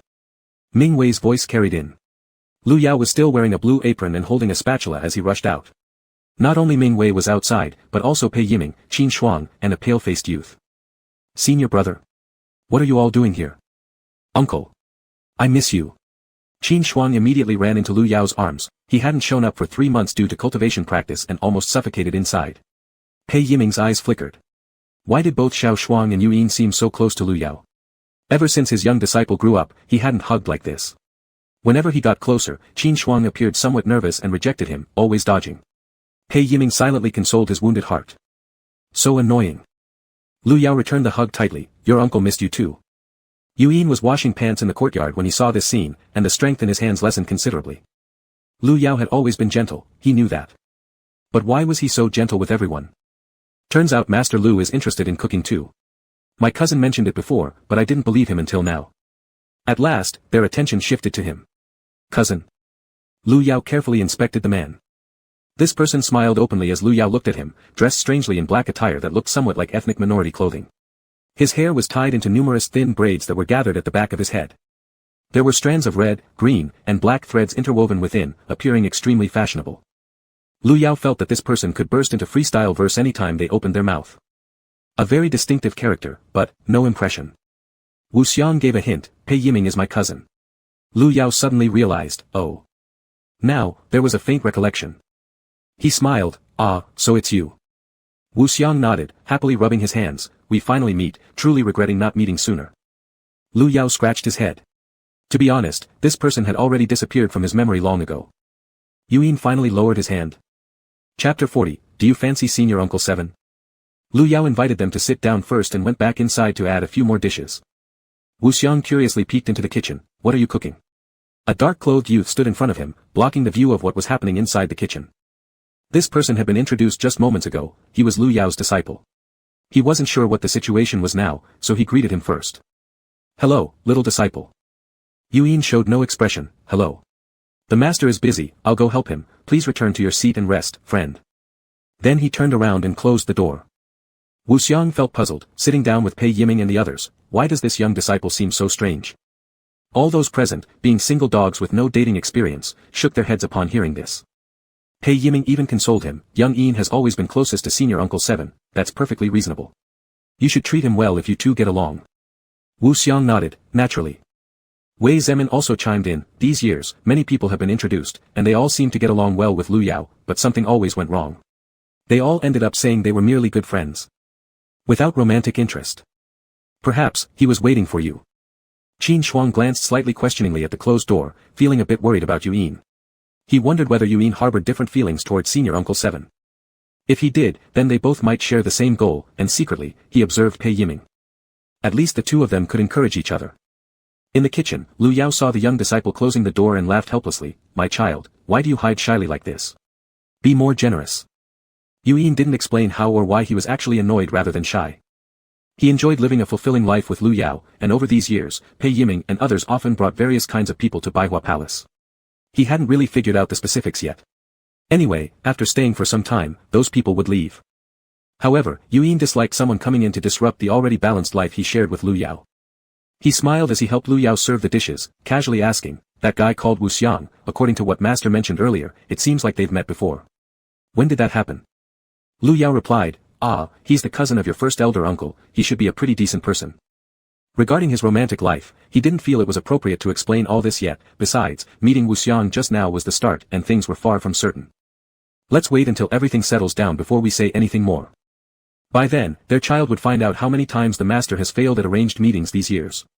Yu Yin's body tilted slightly, his hands propped up on the stove, his expression flickering between ferocity and confusion. The influence of his heart demon had become increasingly powerful. The more he cared about and valued Lu Yao, the more violent the resistance from the heart demon became.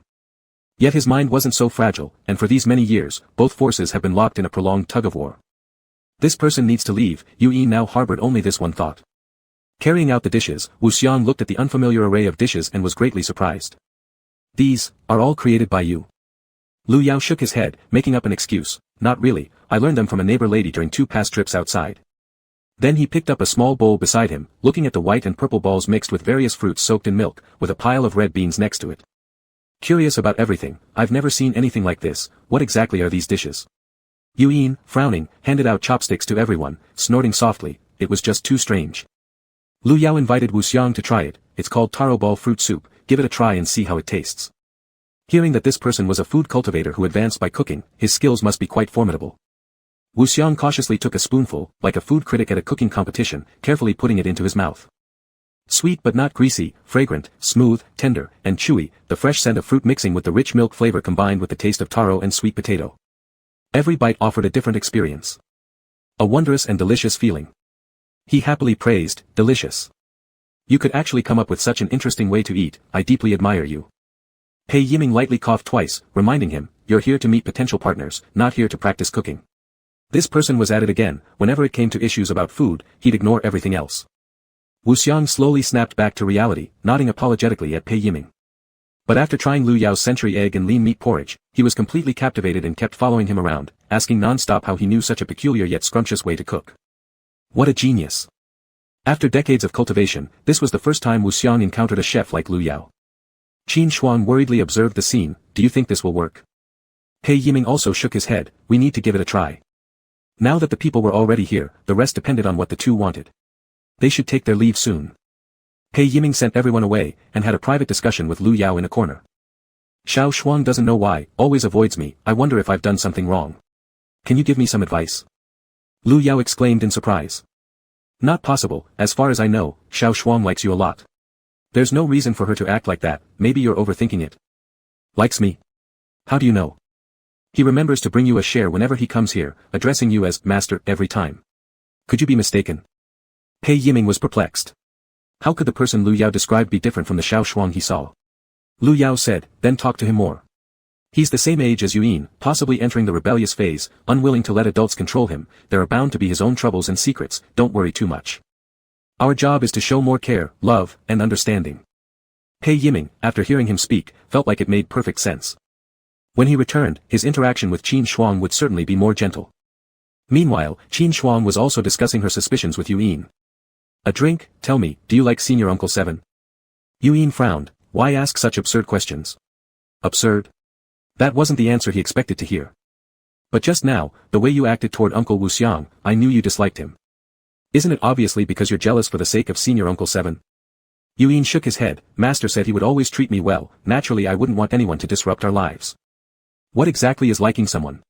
Yu Yin instead threw him a question. Qin Shuang lowered his head, his fingers continuously curling around his own sleeve as he struggled to organize his words. It's like no matter when or where, his face would always pop up in your mind.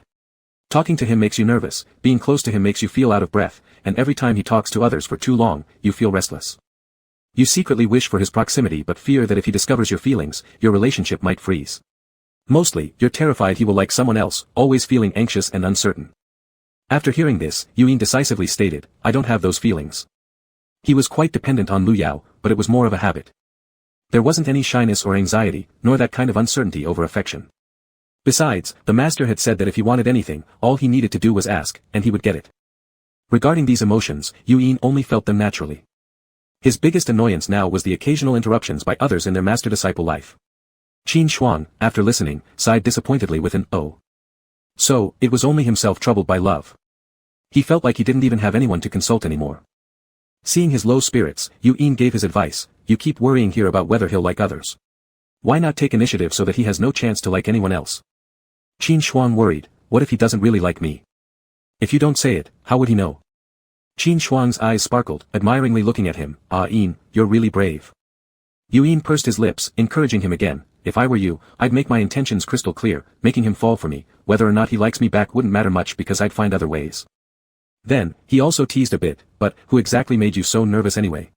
For many years, he hadn't seen Qin Shuang shyly tongue-tied like this. Kicking his tongue out playfully, Qin Shuang replied, I'll tell you once I succeed. After this deep conversation, both Pei Yiming and his disciple felt as though they received a sudden enlightenment. It was as if they finally found their direction to strive for. When leaving, the two happily waved goodbye to Lu Yao and the others. In the following time, Yin practiced cultivation in the yard, while Wu Xiang sat together with Lu Yao, eagerly anticipating dinner. What else can you do? I'm getting more curious. Your cooking styles have given me immense inspiration. Feeling his enthusiasm, Lu Yao also got energized. Of course, I have plenty of dishes, guaranteed to give you an eye-opener. Wu Xiang saw Wu Xiang smile and felt it rather irritating. Noticing he paused, Lu Yao waved him over. Yinzi, come here. As his little disciple stood before him, he wiped his sweat with a handkerchief. Tired already? Here, drink something. Then he held his hand and made him sit down, taking out several bowls of ice jelly from the storage ring, generously adding ingredients. Wu Xiang frowned watching their interaction. Why did Lu Yao dote so much on his apprentice? Even personally wiping sweat and holding hands. Drink slowly, we'll eat dinner shortly. Realizing this, Wu Xiang lost interest in daydreaming and hurriedly went into the kitchen with them, deciding to learn whatever Lu Yao was going to cook. Since there was an excessive amount of food, Lu Yao simply invited a few more people. Before long, the brother and sister duo Hua Xiaoyun arrived. Qin Shuang quickly followed after them, though for some reason, his normally pale face was flushed red. Looks like he had made new progress in confessing his love. Lu Yao and Wu Xiang finished laying out the dishes and then asked Hua Xiaoling, why didn't Ningruo come? Hua Xiaoling sighed, forget it, I haven't seen her in ages. Recently, an older brother came to Xiantian Palace. For some strange reason, the two suddenly hit it off and spend their days playing outside, leaving me all alone. How come nobody wants to pursue a romantic relationship with me? There are so few men. Lu Yao. Pointing at the bowl Hua Xiaoling was holding, he mocked, and you blame the lack of men. You just sit here eating all the time, never stepping out. It's actually a miracle anyone could even fancy you. Shouldn't your friend Ningruo be considered as pure and sweet as the ideal neighbor girl? As for you, you're the ultimate dry rice muncher. Hua Xiaoling silently lowered her head, looking at the grains of distinct and plump rice, emitting a gentle fragrance. Fine, the arrival of romance remains uncertain, but at least I possess this meal right now. Chapter 41, The Master will be with me forever. If you put it this way, we indeed cannot argue. Lu Yao turned to the person beside her, and you, how's it going with the goddess recently? Hua Xiaoyun, rarely showing a bashful face, said, I often chat with her and plan to go to Tianshan in a few days to play with Yao Yao. Ever since she fell for Qi Huanyao, Hua Xiaoyun had been trying her best to change herself. With such high cultivation skills, she couldn't afford to fall behind and must have more manly virtues. So that he could rely on her in the future. Have you two confirmed your feelings for each other? Flustered, Hua Xiaoyun quickly picked up her bowl and took a bite of food, muttering indistinctly, not yet, I'm afraid to say. Lu Yao's lips twitched. How could she not dare to speak if she already called her Yao Yao? No, that wasn't the point. Were these two still just friends? Impressive. Over there, Hua Xiaoling was about to stab into the dongpa meat when the red flesh quivered under her chopsticks, and sauce slowly dripped down. Just as she was about to lift it, Wu Xiang stared at her chopsticks like his eyes would light up. Stab, hurry up and stab. His gaze seemed like it wanted to consume someone. Afraid, Hua Xiaoling switched to another dish. Wu Xiang's eyes suddenly filled with disappointment. Seeing her reach for his chilled dishes, he immediately became excited again. Hua Xiaoling couldn't take it anymore and sent out a distress signal. Lu Yao nudged Wu Xiang's elbow, what are you doing? Are you going to let people eat peacefully or not? Only then did he realize what he was doing. Sorry. I just couldn't help it, old habits kicked in. In addition to being obsessed with making delicacies, his second hobby was watching others enjoy his handiwork. Previously, to improve his skills, he worked as a chef in an inn, but every time the dishes were served, he couldn't resist sneaking out to watch the customers eat. He got chased out by the innkeeper many times, yet he still couldn't control himself. You eat. Relieved, Hua Xiaoling bit into the meat, feeling quite satisfied. That person was staring again. Fortunately, Wu Xiang looked beautiful and harmless, otherwise, it would be creepy. How does it taste? Do you feel anything special? At this question, Hua Xiaoling actually tasted carefully. It indeed tasted delicious, completely different from Lu Yao's style. And after swallowing, she could faintly feel a trace of spiritual power like a hair strand slowly rising in her abdomen, eventually returning to her dantian. This. Wu Xiang proudly nodded, finally noticed. How could his cuisine be ordinary?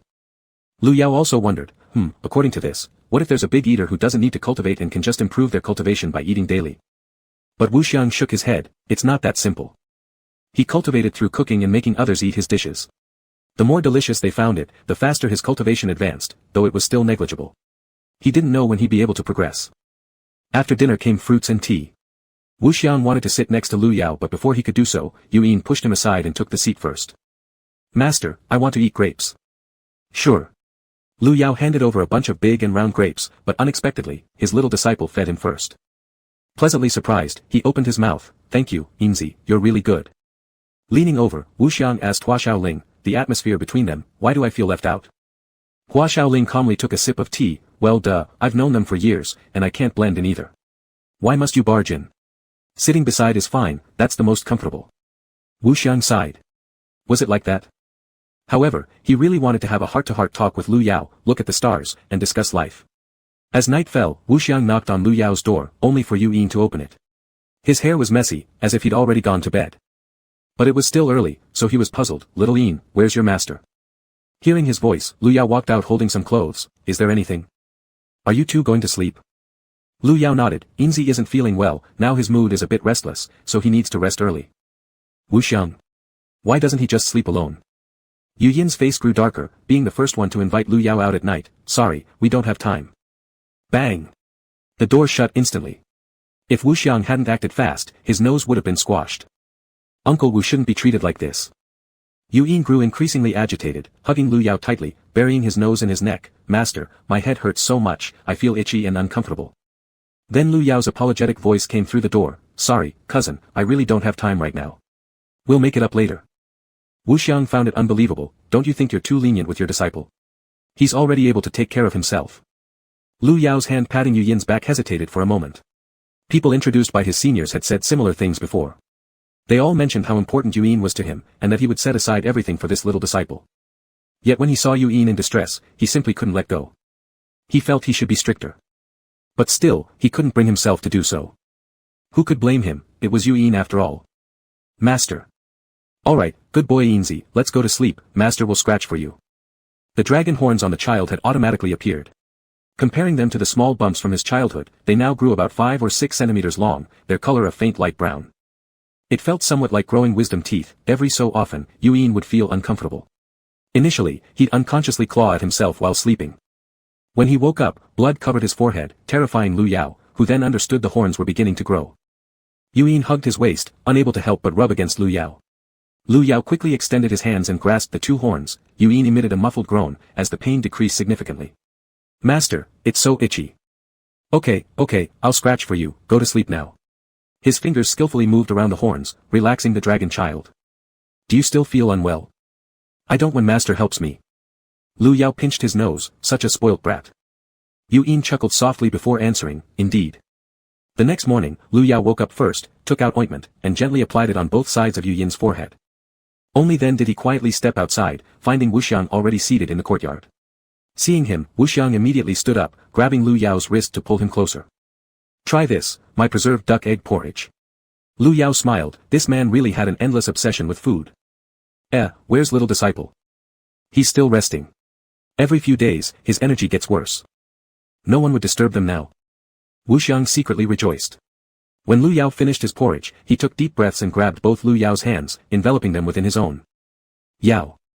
At the sound of his name, Lu Yao looked down at his wrist, hair standing on end, goosebumps rising rapidly.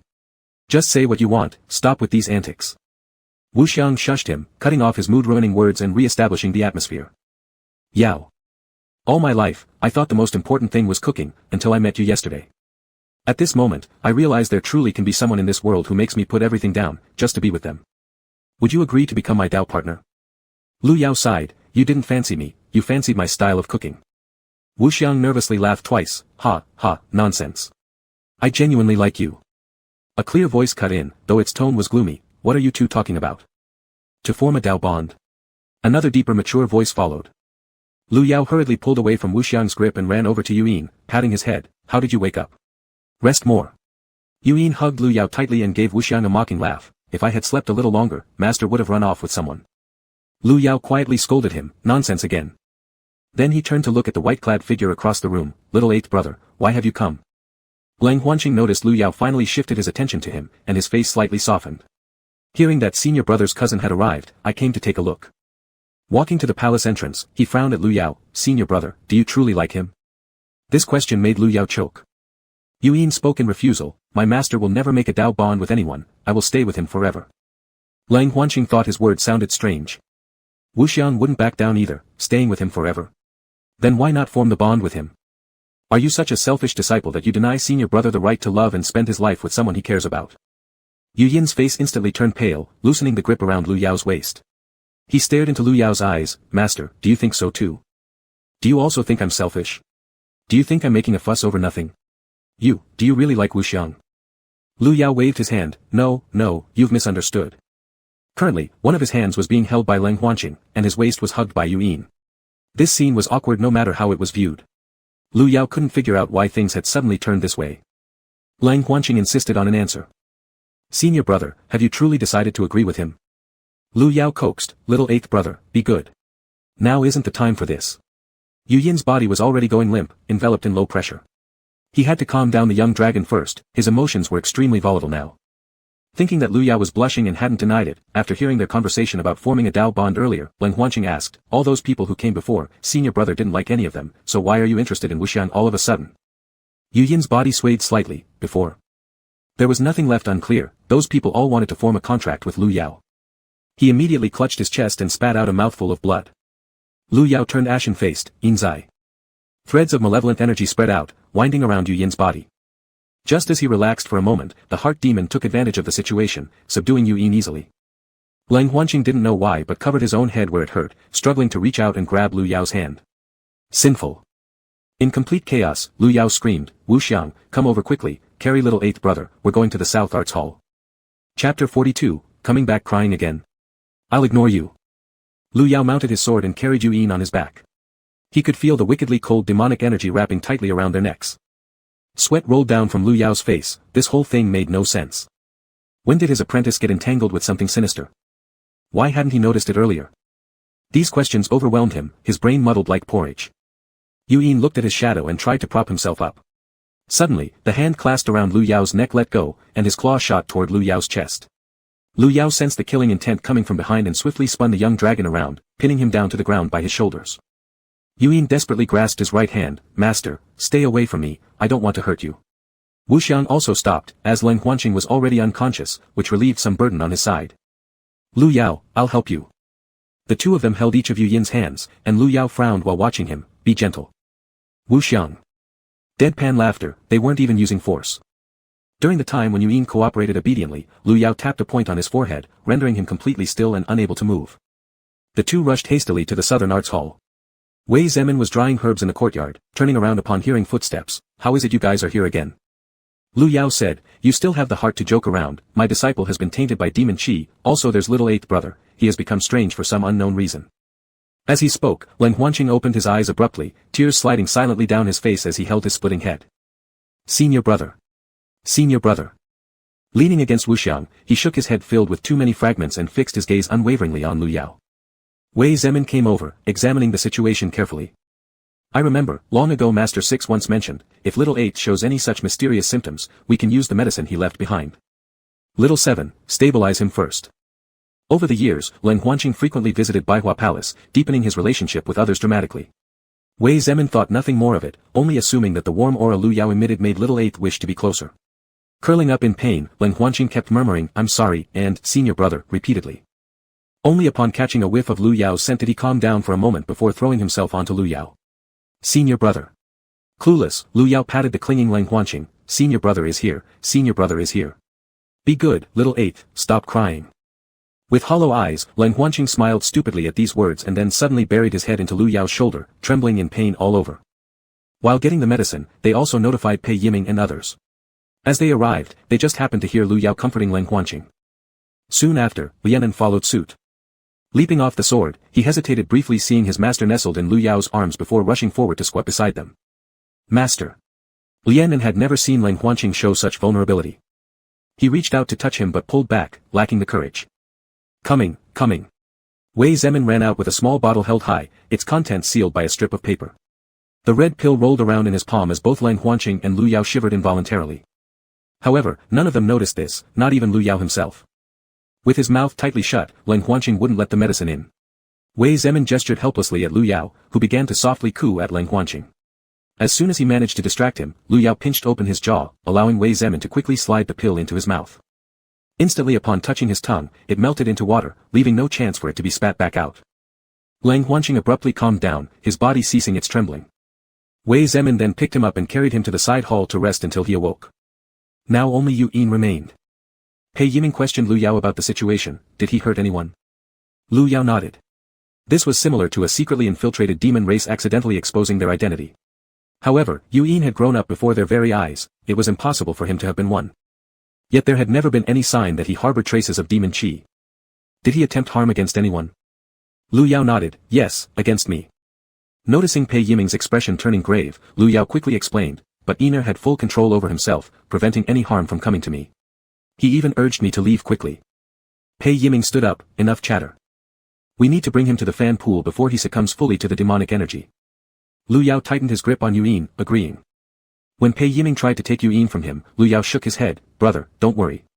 I'm capable of handling this minor task. The two quickly arrived behind the main hall where Pei Yiming placed his seal on a pedestal near the door. Slowly, the gates opened. The clear and transparent waters of the fan pool emitted an ancient, heavy aura, evoking awe. This was the most effective method for eradicating demon qi, yet it came with immense physical and mental suffering. This was why when Lianin suffered from demon qi earlier, they did not use this approach. The purification would have left her beyond saving. Cold Huanqing went to the Fanyin Palace, likely exchanging something invaluable, to acquire a prayer bead that absorbed the demonic energy. That bead, however, dissolved into powder afterward. The fan pool served two purposes. 1. It was a reminder of give and take, recovery required a price. 2. It warned those who entered against straying or misstepping again. Staring at the pool water deep in thought, Pei Yiming approached and patted his shoulder. It's inevitable. Place him inside. Yu Yin also opened his eyes, Master, it's fine. If my actions almost harmed you just now, your inability to forgive me is justified. If I can't survive this, it's the punishment I deserve. I'm sorry. Lu Yao glared at him, don't talk nonsense. For years, Master had treated him well, and yet, he almost lost control and attempted to kill him. A real white-eyed wolf he was. Yu Yin bowed his head. He wasn't worthy of Lu Yao's kindness.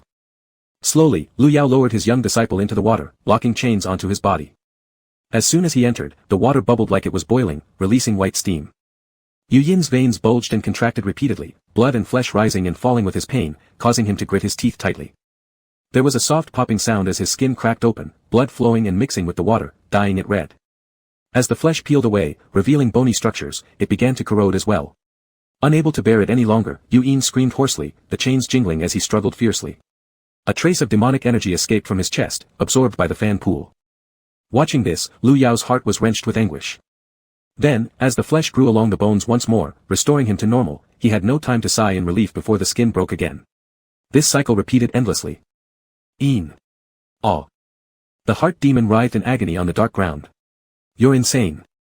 If we'd killed Lu Yao earlier, no one else would have interfered with us. What does this torment differ from flaying the skin and drawing the tendons? No matter how much he cursed or hurled vile insults, there was no reply. What baffled him most was how this happened all because of the same person. Yin's mind must have been corrupted by Lu Yao. Yinzai. After repeating a dozen times, the entire pool water had turned deep red, with a heavy stench of blood enveloping the entire space. The scene was no longer as bloody as it initially was, now, Yu Yin only had slight bleeding on his surface skin. Above the fan pool, there appeared the figure of a person meditating, fingertips and palm roots joined together but empty in the middle. Pei Yiming explained to him, it's almost over. This is his heart demon. We'll have to see if Yu Yin can completely rid himself of that thing. Lu Yao tightly clenched his fists, not blinking once as he watched Yu Yin, always observing his condition. You will never be able to get rid of me, Yu Yin. Even in death, I will drag you along. Let us fall into the eternal hell together. Yu Yin's figure finally appeared, gazing at the blood-soaked version of himself on the ground. One of his dragon horns was broken, his chest had a large hole spurting blood because the heart-protecting scales were gone. His stomach was deeply dyed red from the outflowing blood, and his limbs were twisted into bizarre angles. This was the true form of the heart demon, which was also the past form of Yu Yin. Is this how you give up all your hatred? Can you face me, or face the self who struggled so hard to survive? Can you face those difficult years? The paths we have walked are all real, yet you've lost your fighting spirit due to a life of ease. So, what do we, from our past, mean then? Just like that, we are erased effortlessly. Yuyin lifted his head, took a deep breath. You're wrong. Lu Yao now isn't him, not the one who wanted to kill us. He died in a previous life. He clothes me, feeds me, applies medicine for me, teaches me swordplay, and... Yuyin managed a faint smile. He's really foolish. I cannot harm Lu Yao, I can't bear to let him go. The heart demon laughed loudly, his eyes filled with hatred like poison, tears trickling down his chin. Look at my ghastly state, Yuyin, do you even have a heart? Today, if you don't figure this out, then we both die together. How could Yuyin's face not be moistened by tears? He finally focused his gaze entirely on the heart demon, never straying. He sat properly beside him after sweeping aside his robe. Since you can't let go, then I will accompany you. In life, I have experienced both pain and joy, leaving me without regrets. Since this is your wish, then this is the only one I can fulfill for you. The throat of the heart demon seemed choked with cotton, gasping heavily but unable to utter a single word. He truly didn't expect Yuyin's resolution to be this firm, stunned in place for a moment. Yuyin's vital energy gradually weakened, losing his ability to resist against demonic energy and the fan pool. Lu Yao panicked, reaching out to check Yuyin's breath, which was extremely faint, nearly non-existent. Bracing himself on the edge of the pool, he plunged right into the water. The rolling water began corroding his body slowly, though much slower than Yuyin's corrosion rate. Only now did he realize the suffering and agony endured by his young disciple. Despite excruciating pain, Lu Yao advanced step by step towards Yuyin, then hugged him tightly. Pei Yiming tried to pull him out. You fool. Do you still want to live if you keep this up? Lu Yao hugged tighter, shaking his head. Brother, Shao Yin cannot die. I can't let him give up on himself like this. I only have this one disciple. Still stubborn like the smelly stone in the latrine. With a flick of his sleeve, Pei Yiming stood to the side and stopped trying to forcibly drag him out. Lu Yao patted Yuyin's face smeared with blood, cleaning it with his sleeve. Yin Zhai, open your eyes. Your master is here. It's just the heart demon. Don't be afraid. We will definitely overcome it. His voice echoed clearly inside, both hearing it clearly. The heart demon chuckled oddly. He does seem to care about you. Yuyin pressed his lips firmly, closing his eyes to force himself not to listen to Lu Yao's voice. Master has raised you to such a height. If you leave me now, what am I supposed to do? Would you be willing to leave Baihua Palace, leaving only me? Hurry up and wake up. We can go fishing again, and your master will cook your favorite little pudding for you. There are many more beautiful landscapes I've prepared for us to explore. We haven't finished doing many things yet. Yuyin remained unresponsive. Your master will stay in the pool with you now. If you really can't return, then we will accompany each other on the path of the Yellow Springs. Yuyin's fingers on his knee twitched slightly. Shizhuan was also in the pool. How could his body possibly endure it? At this thought, Yuyin became frantic with worry and opened his eyes, trying to stand up. The heart demon happened to be sitting right across from him and noticed his movement. What, can't bear it anymore? Do you really care about his suffering that much? Yuyin did not respond but instead looked up. Lu Yao's voice kept coming steadily, while the vitality within Yuyin's body rapidly drained away. Suddenly, the heart demon struck a punch at Yuyin. Both of them clutched their faces in pain, and his chest heaved with anger. You're such an idiot. From now on, I'll never bother with you again. Next time when you come crying and looking for me, I won't even look at you. This round of struggle had ended with Yuyin winning. He hated Lu Yao. There was no hatred in this world stronger than this. Yet, he also loved Yuyin deeply. No one understood him better or empathized more with his suffering. Their connection was very complex. It wasn't like ordinary heart demons who sought only to replace the body they were born in. He had taken root during Yuyin's darkest, most painful moments, filled entirely with negative emotions. Though he cursed and claimed he would eliminate Yuyin, it was all just verbal venting. This time, his sole purpose was to kill Lu Yao. That unpredictable factor must disappear. Once upon a time, the heart demon had supported Yuyin to survive long enough to find an opportunity. Since Yuyin himself had chosen a completely new path, which was impossible to stop. Then let it be. He had watched step by step as that young man crawled out from hell, grasping at the tiniest chance to live. How could he bear to let him die? But this time, he had to make sure to live well, without being deceived again. Chapter 43, Have I Fallen for Shizhuan?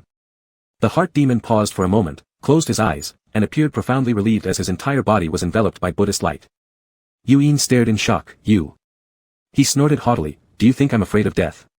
Let me tell you, I'm much tougher than you are. With those words, he began to turn transparent from the feet upward. As bright light shone on them, Yuyin had to squint to barely see him clearly.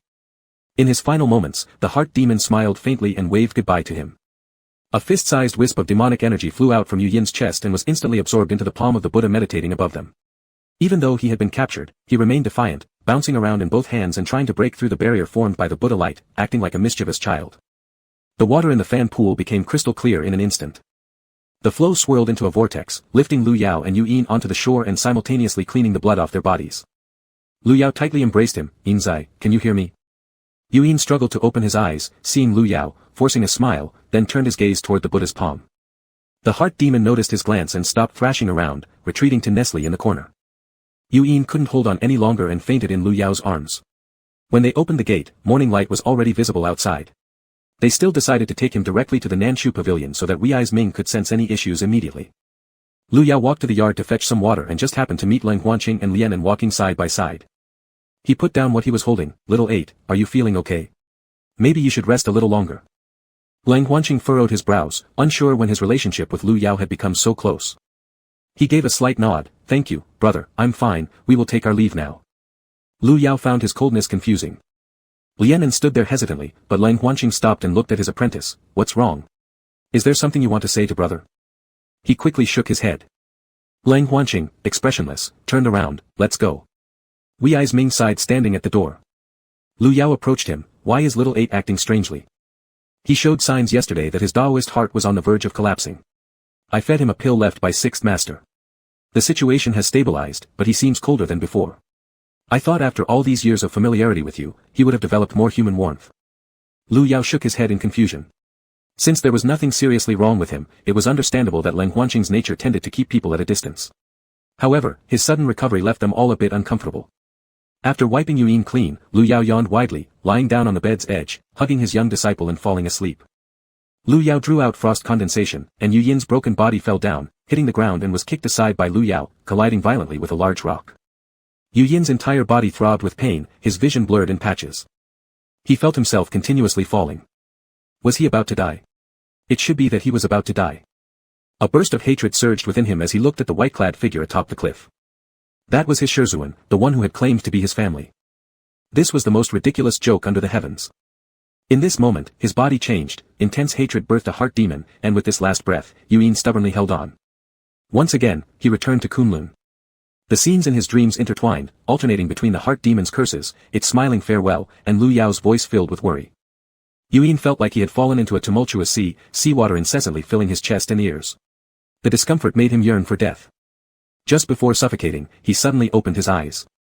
Before him were dark bed curtains, the warm sensation beside him reminding him that he had returned to reality. Turning over despite the pain, Yu Yin embraced Lu Yao and carefully inspected the injuries on his body. Lu Yao groaned softly, drowsily looking at him. "Drink Zai, what's wrong with you? How could Shizuan act so rashly? That fan pool is not a place one can easily enter." Lu Yao said, "You wouldn't even wake up. How couldn't I go in? Drink Zai. You should tell Shizuan now where this heart demon came from, right?" Yu Yin did not want Lu Yao to know. Because these things had nothing to do with him. That despicable person wasn't Lu Yao. He didn't need to bear the responsibility of harming a disciple or causing a heart demon. "Can I find a proper time later to tell Shizuan about this?" Lu Yao stared silently into his eyes. Yu Yin suddenly became anxious. "Shizuan. From childhood till now, Shizuan has never forced me to do anything. But this time, you really scared me. Even so, will you still not tell me? Back then when you were bullied, your sword was lost too. If I hadn't left you alone, you wouldn't have been so heavily injured the next day." Even now, it was still a thorn in Lu Yao's heart. It wasn't just because of his injuries, but also due to Yu Yin's lack of trust in him. Yu Yin held his face gently, saying softly, "All right, I'll tell Shizuan. I'm afraid that you like Uncle Wu. Shizuan had once promised that you would always treat me well. If you two were to form a contract, surely you two would live alone. You chose cold Shifu back then, and I thought this time." Lu Yao was almost driven to fury. "Do you think I would abandon you?" Yu Yin nodded slightly. What he said wasn't entirely false, precisely because of this, he was suppressed by the heart demon. Why do these absurd things keep happening to me? Even if I were with Wu Xiang, you would still be my little disciple. This relationship can never be severed. Why are you so rigid and unreasonable?" Yu Yin pressed against his body coquettishly. "The apprentice is just afraid. Afraid that I'm not important enough in Shizuan's heart." Lu Yao tapped his forehead in frustration. "Not enough. For all these years, how many arranged meetings have I declined for your sake?" Yu Yin's smile froze briefly, hiding his face in Lu Yao's shoulder to keep him from seeing his expression. Yu Yin thought to himself that he was selfish and despicable. He wanted only Lu Yao by his side. Since they had walked together for so many years, why let anyone else intrude? Never. Still, he bowed his head first. All right, the apprentice understands. Tut tut tut, aren't you a bit old to still be so clingy? Wei Ziming watched them and found their affection nauseating, shivering his arm before stepping inside. You two stop there with your embraces. Lu Yao awkwardly retracted his hand.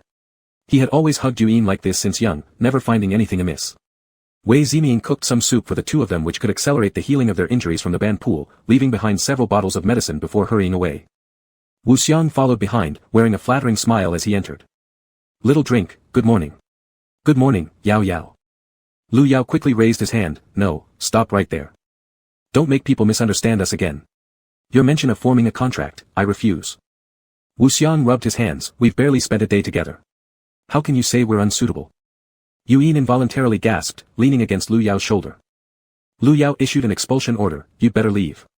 We're in so much pain right now. He turned his back to Wu Xiang, and Yuyin just faced him, teasingly smiling at him, with lips slightly curling in a very provocative manner. Wu Xiang immediately understood. This little disciple was no easy person to deal with.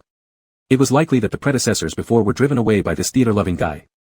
Could it be, he likes Lu Yao? He was startled by his own unreliable thought, but aside from this explanation, what else could make sense? He left the room dizzily and even took care to close the door for them. Lu Yao asked foolishly, what's wrong with this person? Yuyin picked up the soup, blew on it, and fed a spoonful to him first, who knows? Lu Yao tasted the soup, and completely forgot about Wu Xiang, sharing the meal mouthful by mouthful with the dragon cup. They were about to rest some more when Pei Yiming's talisman flew in through the window. After Lu Yao injected a bit of spiritual energy, his voice sounded. Yu Yin's heart demon is very strange. It's still alive even in Buddha's hand, and hasn't dissipated. This is the first time I've encountered such a situation. You should ask Yu Yin well, how exactly did it come into being? I also consulted the masters of Fan Yin Temple, they are also curious about this.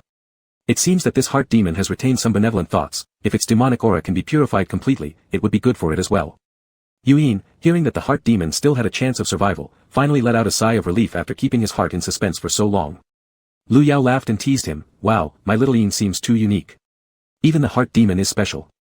Shizuan. Alright, let's forget about this matter. In the future, you mustn't overthink things. Trust your Shizuan. After this incident, Lu Yao no longer hurried to find a companion, but started contemplating taking Yu Yin on a trip across rivers and mountains to broaden his horizons and open up his mind. A real man can't have only a Shizuan in his heart. Their goal should be the stars and seas. The next day, he wrote down all the dishes he knew on a scroll, while Yu Yin sat beside him with a stern face but obediently held a brush in his hand. Recalling the dishes Lu Yao made these past few years, he wrote down the steps and seasonings. When checking at last, Lu Yao tried to add pudding to the list, but Yu Yin clung onto his arm, refusing to let him do so, showing the vitality of a youth for the first time. No. Not this one. In the past, whenever Shizuan cooked, everyone ate together, except for this pudding which was given exclusively to me. It belongs to me and shouldn't be shared with anyone else. What's so hard? If you like it, I can make many flavors. Saying this, he was about to write on the scroll, but Yu Yin lifted his elbow again. No. As they wrestled, sweat broke out on Lu Yao's forehead, and he finally threw the pen away. Alright, I'll follow your wish. Yu Yin then stopped obstructing, hastily wrapping up the scroll, fearing that Lu Yao would change his mind. He dragged him out. Uncle Wu, this is for my Shizuan. Wu Xiang had originally thought that Yu Yin might be fooling around with him, but once he clearly saw the content inside, his eyes went wide with excitement, trembling with emotion. Treasure, what a wonderful treasure. He stretched out his arms to embrace Lu Yao, but Yu Yin stepped forward and stood in front of his Shizuan. Wu Xiang didn't care and instead messed up Yu Yin's hair. I love you both so much. Yu Yin looked too grim, so he dared not kiss, but held the scroll tightly and jumped around, kissing countless times on it, expressing his inner enthusiasm endlessly. Lu Yao. He realized now that this person only cared about the dishes, talking nonsense about forming a contract. Looking at his appearance, he seemed eager to hold a wedding ceremony with the scroll immediately. After Lu Yao took his leave, Wu Xiang came over and nudged Wei Ziming's shoulder. Brother Wei, look at those two. Isn't there a hint of them getting together? Wei Ziming shivered coldly, how disgusting. Moreover, they are teacher and disciple. Also, see how filial little Yin is. Are you crazy today? Wu Xiang. Yu Yin held his sword in front of him, first helping Lu Yao get on, then standing behind holding him to prevent him from falling off. He rubbed his chin deep in thought, looking at the backs of the master and disciple pair and made a rational analysis. After Lu Yao returned home, he informed several senior brothers of his plan to go traveling, and then he and Yu Yin began packing various kinds of luggage. Both of them were reluctant to let go of anything, and they felt that everything needed to be taken. They almost emptied the Baihua hall. Finally, the master and disciple went to the main hall again. The heart demon was lying leisurely in Buddha's hand in the shape of a cross. The heavy demonic aura on his body had diminished, revealing some human features. Yu'in came closer and examined him carefully. I heard that you are going to be sent to Fanyin Temple to wash away the malevolent aura on your body. Are you afraid? The heart demon pouted and sat up, crossing his arms. I'm not as weak as you. Yu'in knew he was being stubborn, so he smiled and nodded. Yes, you're right. I look forward to seeing you again when you've moved past this hatred. Let's both walk on new paths. The heart demon froze, looking at Yu'in. He stood up and walked over, lifting his hand to cover Yu'in's fingertip resting on the barrier, softly replying, all right. By the time they meet again, both of them will be their renewed selves. Yu'in and Lu Yao left side by side, leaving the heart demon gazing after them. As soon as they left Kunlun, it was all ice and snow outside. The biting cold wind stung Lu Yao's face painfully. Yu'in tenderly wrapped the fluffy cloak around Lu Yao tightly, only exposing his pitch-black eyes. His hand rested on Lu Yao's lower back, continuously channeling spiritual energy into his body to keep him comfortably warm. Lu Yao was more excited than a dragon cub who had never been outside. He kept whispering in Yu'in's ear. Let's go somewhere warm, how about the capital? I saw on the terrain scroll that it's very lively there. Then we can head south, or perhaps visit the goddess on Tian Shan Mountain. Yu'in hummed in agreement. They could go anywhere, since they still had plenty of time to traverse the world. Little brother you. Little brother you. Your Shizuan is selling fish again outside. The woman shouted loudly outside the house, rousing Yu'in from his deep slumber. His dragon horns had been hurting these past few days, but Lu Yao gave him medicine and went out to experience life. But now, it was winter everywhere with flying snowflakes. He wouldn't let Lu Yao stay outside for too long, yet this childish Shizuan always sneaked out quietly. Plainly put, it was because he enjoyed playing. He softly replied, Sister Du, I know. Thank you for telling me. Why? Why was it always Lu Yao in his dreams? Did he really, as Wu Xiang said, fall for his Shizuan? Yu'in didn't panic. If he liked, then he liked. All he had to do was express his feelings straightforwardly. But the problem was that he wasn't sure what exactly this emotion was. None of what Qin Shuang described earlier matched. Afraid that he couldn't understand his own feelings, and also feared acting rashly towards Lu Yao. Troublesome. Chapter 44, Kiss the Face or the Lips. With full heartsickness, Yu'in got up. After tidying up, he prepared to go find Lu Yao outside. Their place of residence was similar to a quadrangle courtyard. Lu Yao thought it was interesting and wanted to feel its atmosphere, so they settled here temporarily. Opposite their house lived a married couple. Du Ruoling was sitting outside, sewing little clothes in her hands, preparing for the baby who would soon be born. Her belly was already big and round. Sister. Du Ruoling smiled, still feeling uncomfortable.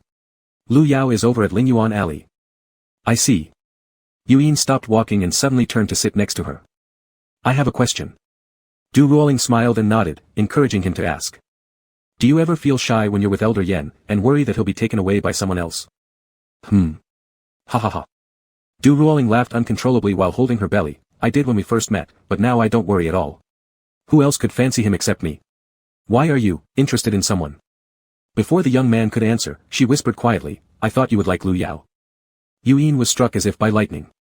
The expressionless face he usually wore suddenly showed astonishment, making him seem cute and a bit clumsy. You. Why do you think I like my Shizuan? Are you saying you don't?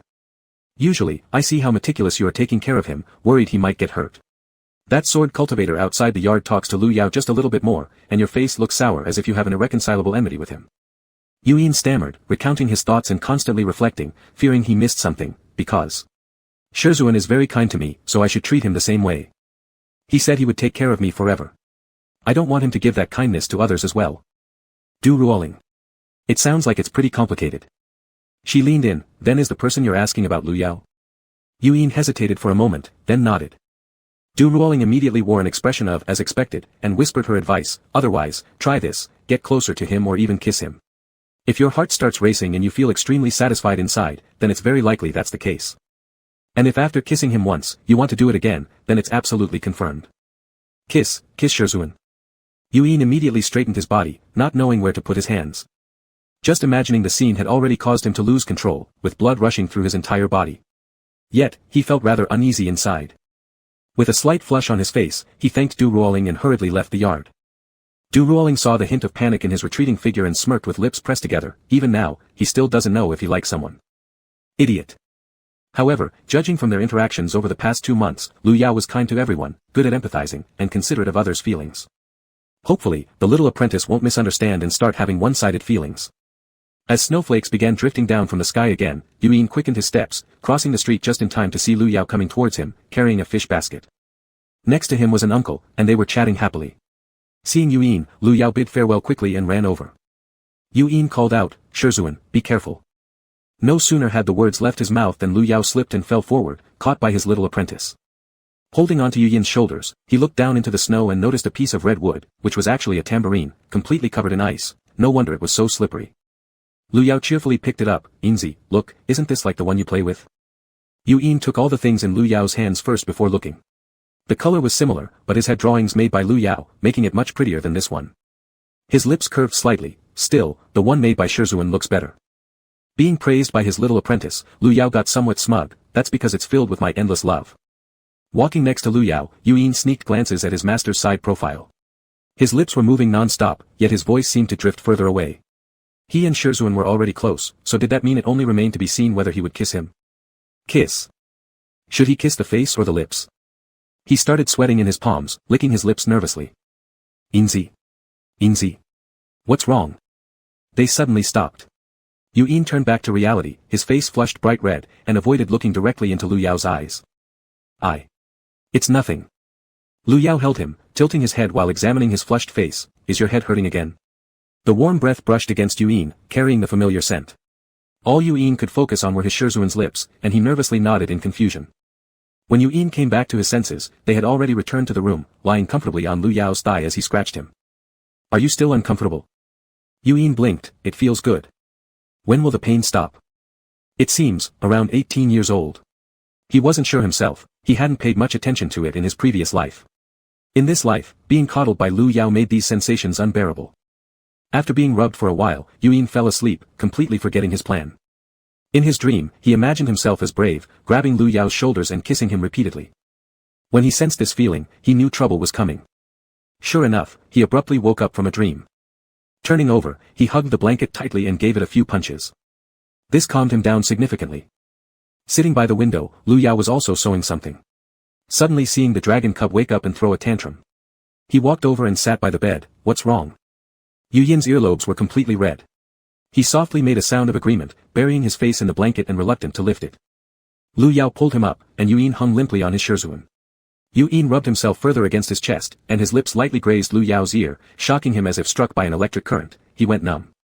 Desiring another kiss, Lu Yao felt the warmth, covering his ears. "What was that? Why did you kiss me?" Yuyin's heart skipped a beat, lowering his eyelids. "I didn't." The tone, the manner, the attitude. Lu Yao was feeling rather wronged, almost as much as Do-yi. He rubbed his itchy ears and decided to trust his cute and obedient little apprentice. He was making shoe patterns for Du Ruoling's child. The gold-embossed fabric had blue and white cloud patterns. Lu Yao hadn't done embroidery in years, always drawing straightforwardly, but putting such designs on the shoes seemed a bit poor. So, going with a simple style might be better. Yuyin came over to help cut the fabric. The flickering candlelight left only the crackling sound of the candle, casting their two shadows onto the window paper. Lu Yao suddenly stood up and stretched widely. Let's rest." Yuyin had been unwell, listless all day long, he could sleep for days without issue. But today, the moment he heard Lu Yao say that, his eyes lit up, his spirit rejuvenated. Lu Yao was hugged around the waist. For some unknown reason, Yuyin's body temperature was a bit high. Since Lu Yao was feeling a bit cold, he didn't push him away, treating him like a big heating pad. When Lu Yao fell asleep, Yuyin slowly propped himself up and looked at his peaceful sleeping face under the dim light. His Shizuan looked good, and Yuyin had always known this. Now, as night fell, half of his face was cloaked in shadow, making him look less real. This added even more mystery and an ethereal beauty. Yuyin's fingers slowly slid down from his forehead, past a high nose bridge, to beautiful lips, finally stopping at his chin. Every feature was flawless. His beauty was breathtaking, captivating. Yuyin's breathing gradually quickened as he tentatively called out, "Shizuan." No response. Yuyin supported himself by his side, his head lowering slowly, nervous with trembling lips. Finally, his head tilted slightly, and he kissed Lu Yao's cheek. Startled, he straightened up immediately, realizing he'd been holding his breath. Regretful, Yuyin closed his eyes. How pitiful. He tried to steady his breathing, taking a deep breath before attacking again. This time aimed at Lu Yao's lips, Yuyin moved fast. As soon as their lips touched, his body froze. Each breath carried the taste of Lu Yao in his mouth. Lu Yao frowned, shaking his head. Yu Yin's heart raced wildly, nearly jumping out of his throat. His hand touched Lu Yao's body, transferring a bit of spiritual power, warming his entire body so he would sleep deeper. Yu Yin happily looked at him, suppressing the urge to continue. Leaning close, he whispered lightly into Lu Yao's ear, "Shizhuan, it turns out I really like you." He lifted Lu Yao's hand and placed it on his pounding chest, repeating solemnly. "Shizhuan, I like you." Chapter 45, Does Shizhuan like me too? Yu Yin's heartbeat was about to rupture his eardrums. He nestled in Lu Yao's embrace, then quietly got dressed and went outside, scooping up snow from the window frame to press against his burning face. Then he tapped on the window of the room across. Yen Dong opened it groggily, seeing Yu Yin's abnormally flushed face and instantly waking up. "Little brother Yu, what are you doing here so late at night?" Du Ruoling asked, "Did you try? Do you like that feeling?"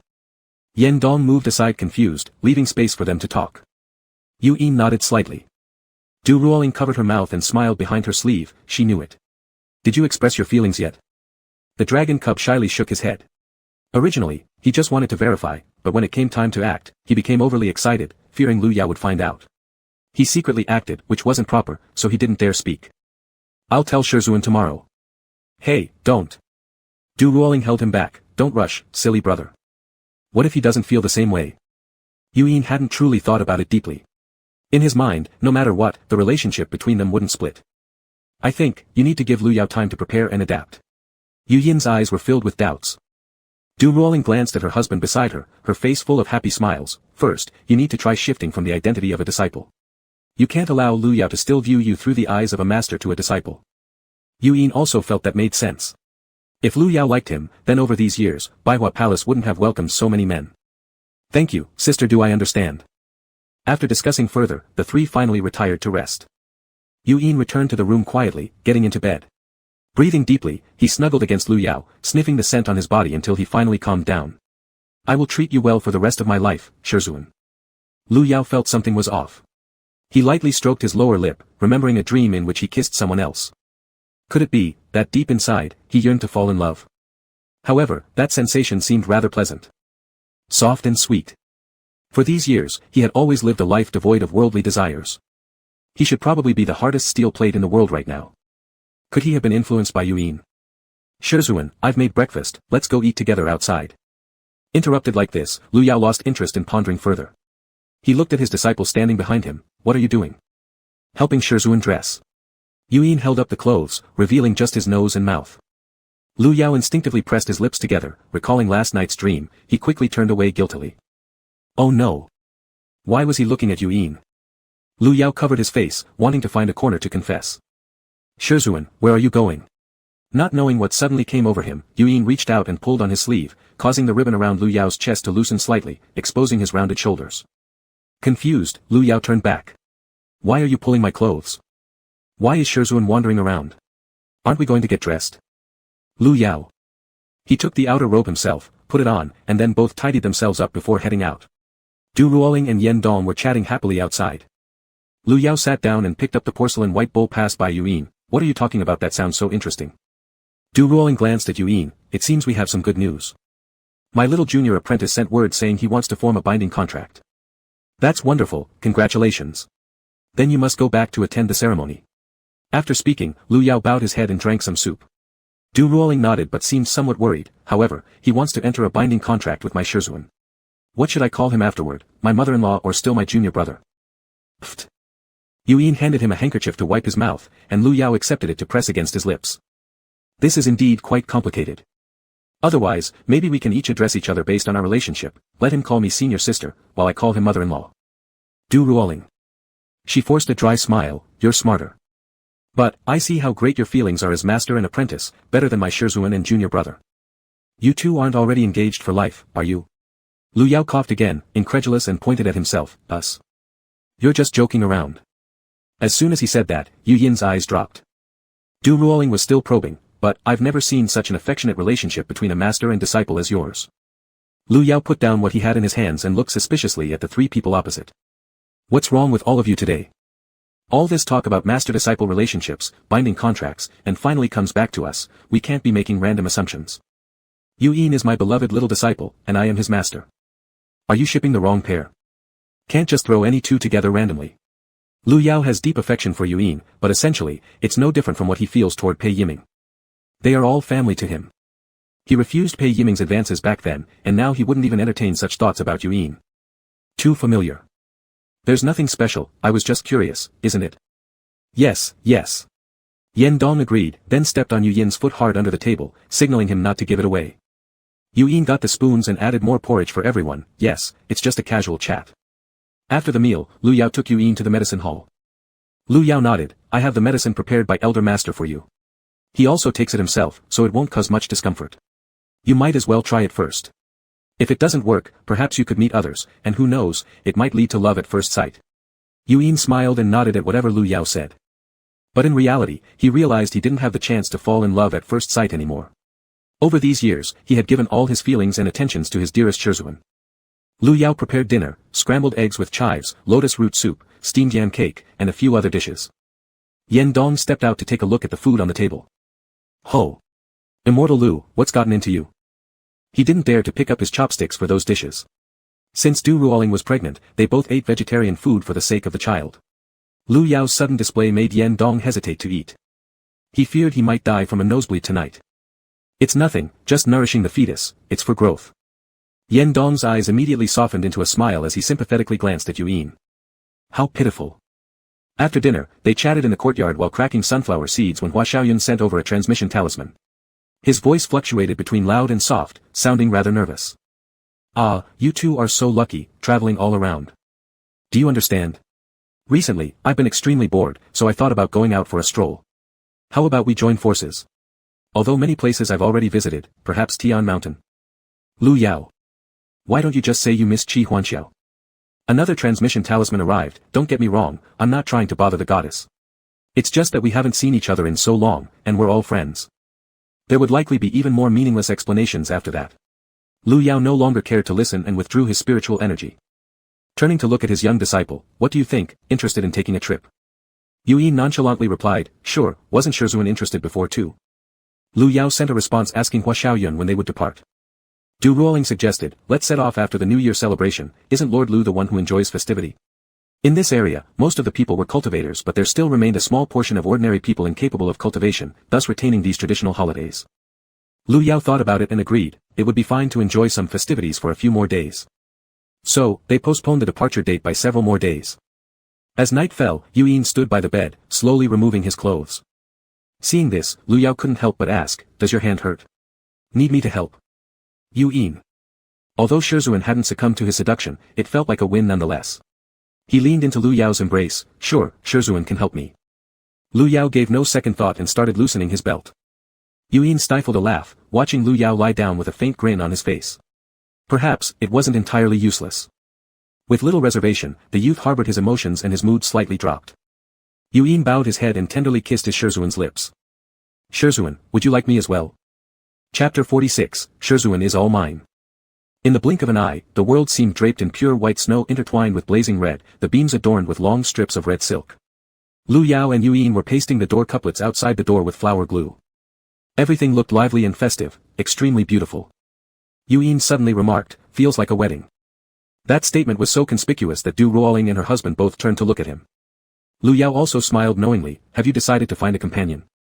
Yuyin lightly pressed his lips together, yes, I do want to, but others don't find me worthy enough. After finishing his sentence, Lu Yao embraced his shoulders, our little Yin is talented, gentle, good at cooking, all exceptionally wonderful traits. If you chase seriously, there won't be any problem. Yuyin nodded softly, turning around to hang the final strip of red silk.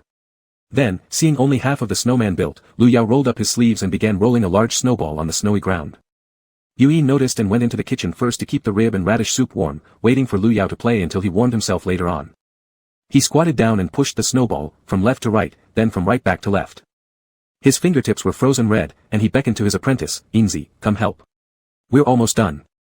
Yuyin squatted down beside him and helped roll the rest, eventually stacking the two snowballs together. After searching through his storage ring for a long time, Lu Yao finally found two identical cat-sized stones, which glowed eerily green when placed onto the snowman. But strangely, he was quite satisfied with the outcome, sticking two dry twigs for arms and finally adding a red scarf. Wonderful. Yingzi, let's take a picture together with the snowman. Smile. Yu Yin had long gotten used to his whimsical talk, obediently leaning against Lu Yao's shoulder as they formed heart shapes toward the mirror in his hands, taking a close-up photo. Just as Lu Yao finished saying, "Smile," his left hand secretly reached into the snow and grabbed a handful, slapping it onto Yu Yin's face before bouncing far away. "So, Shizun decides to ambush me?" Lu Yao quickly molded another snowball in his hand. Before Yu Yin could finish talking, he threw it at him, exploding on top of his head. "That's fair game now." Yu Yin also bent over, catching 2 handfuls at once, throwing them left and right. They laughed heartily as they hurled snowballs at each other while Du Ruoling and her husband sat by the table sipping hot tea. Really like 2 kids. This is what a home feels like. Yen Dong also felt deeply moved, lightly stroking her belly. "The little ghost needs to come out quickly. Dad also wants to have a snowball fight with you." "Ah. I made a mistake, Shizun apologized hurriedly. Over there, Lu Yao was about to sneak another attack, foolishly planning to shove snow down Yu Yin's neck, but his little disciple suddenly grabbed his waist and swiftly pinned both of Lu Yao's hands behind his back, leaving him temporarily immobilized. Yu Yin tightly embraced him, rubbing his forehead against Lu Yao's ticklish neck flesh. "Where did Shizun make a mistake?" Lu Yao chuckled uncontrollably. "Haha, you are so naughty." Yu Yin continued his assault. "Shizun hasn't said yet." "Alright. I won't put snow down your neck anymore. Can we call it even?" "Stop wriggling, it's killing me, haha." The more he complained, the more fiercely the dragon cub attacked. Unable to endure it, Lu Yao's waist weakened, and he leaned backward. Yu Yin startled, instantly shifting his hold, placing himself under Lu Yao. They both fell with a dull thud. Lu Yao's cheeks and nose were slightly red. He looked earnestly into the dragon cub's eyes, quietly calling out with utmost seriousness. "Ingzi." At once, Yu Yin was bewitched, his gaze hazy as he dim-wittedly responded with a mumble. "What is it, Shizun?" Lu Yao suddenly burst into laughter, dazzling his vision. "I'm giving you a present." With a bang, Yu Yin felt an icy coldness on both sides of his face. Instinctively squinting through the splashing snow, he saw Lu Yao laughing happily, feeling as if something had filled his heart, causing a warm tingling sensation. "Shizun, I want to stay this way forever with you." Lu Yao didn't hear clearly, leaning down and tilting his ear toward him. "What?" Suddenly driven by mischief, Yu Yin firmly pressed the back of Lu Yao's head, pressing their faces together, melting water flowing into both their collars. Lu Yao let out another strange cry. Du Ruoling shivered slightly, exclaiming, "Wow wow wow, yuck, sweet enough to rot my teeth. If these two aren't together, I won't believe it."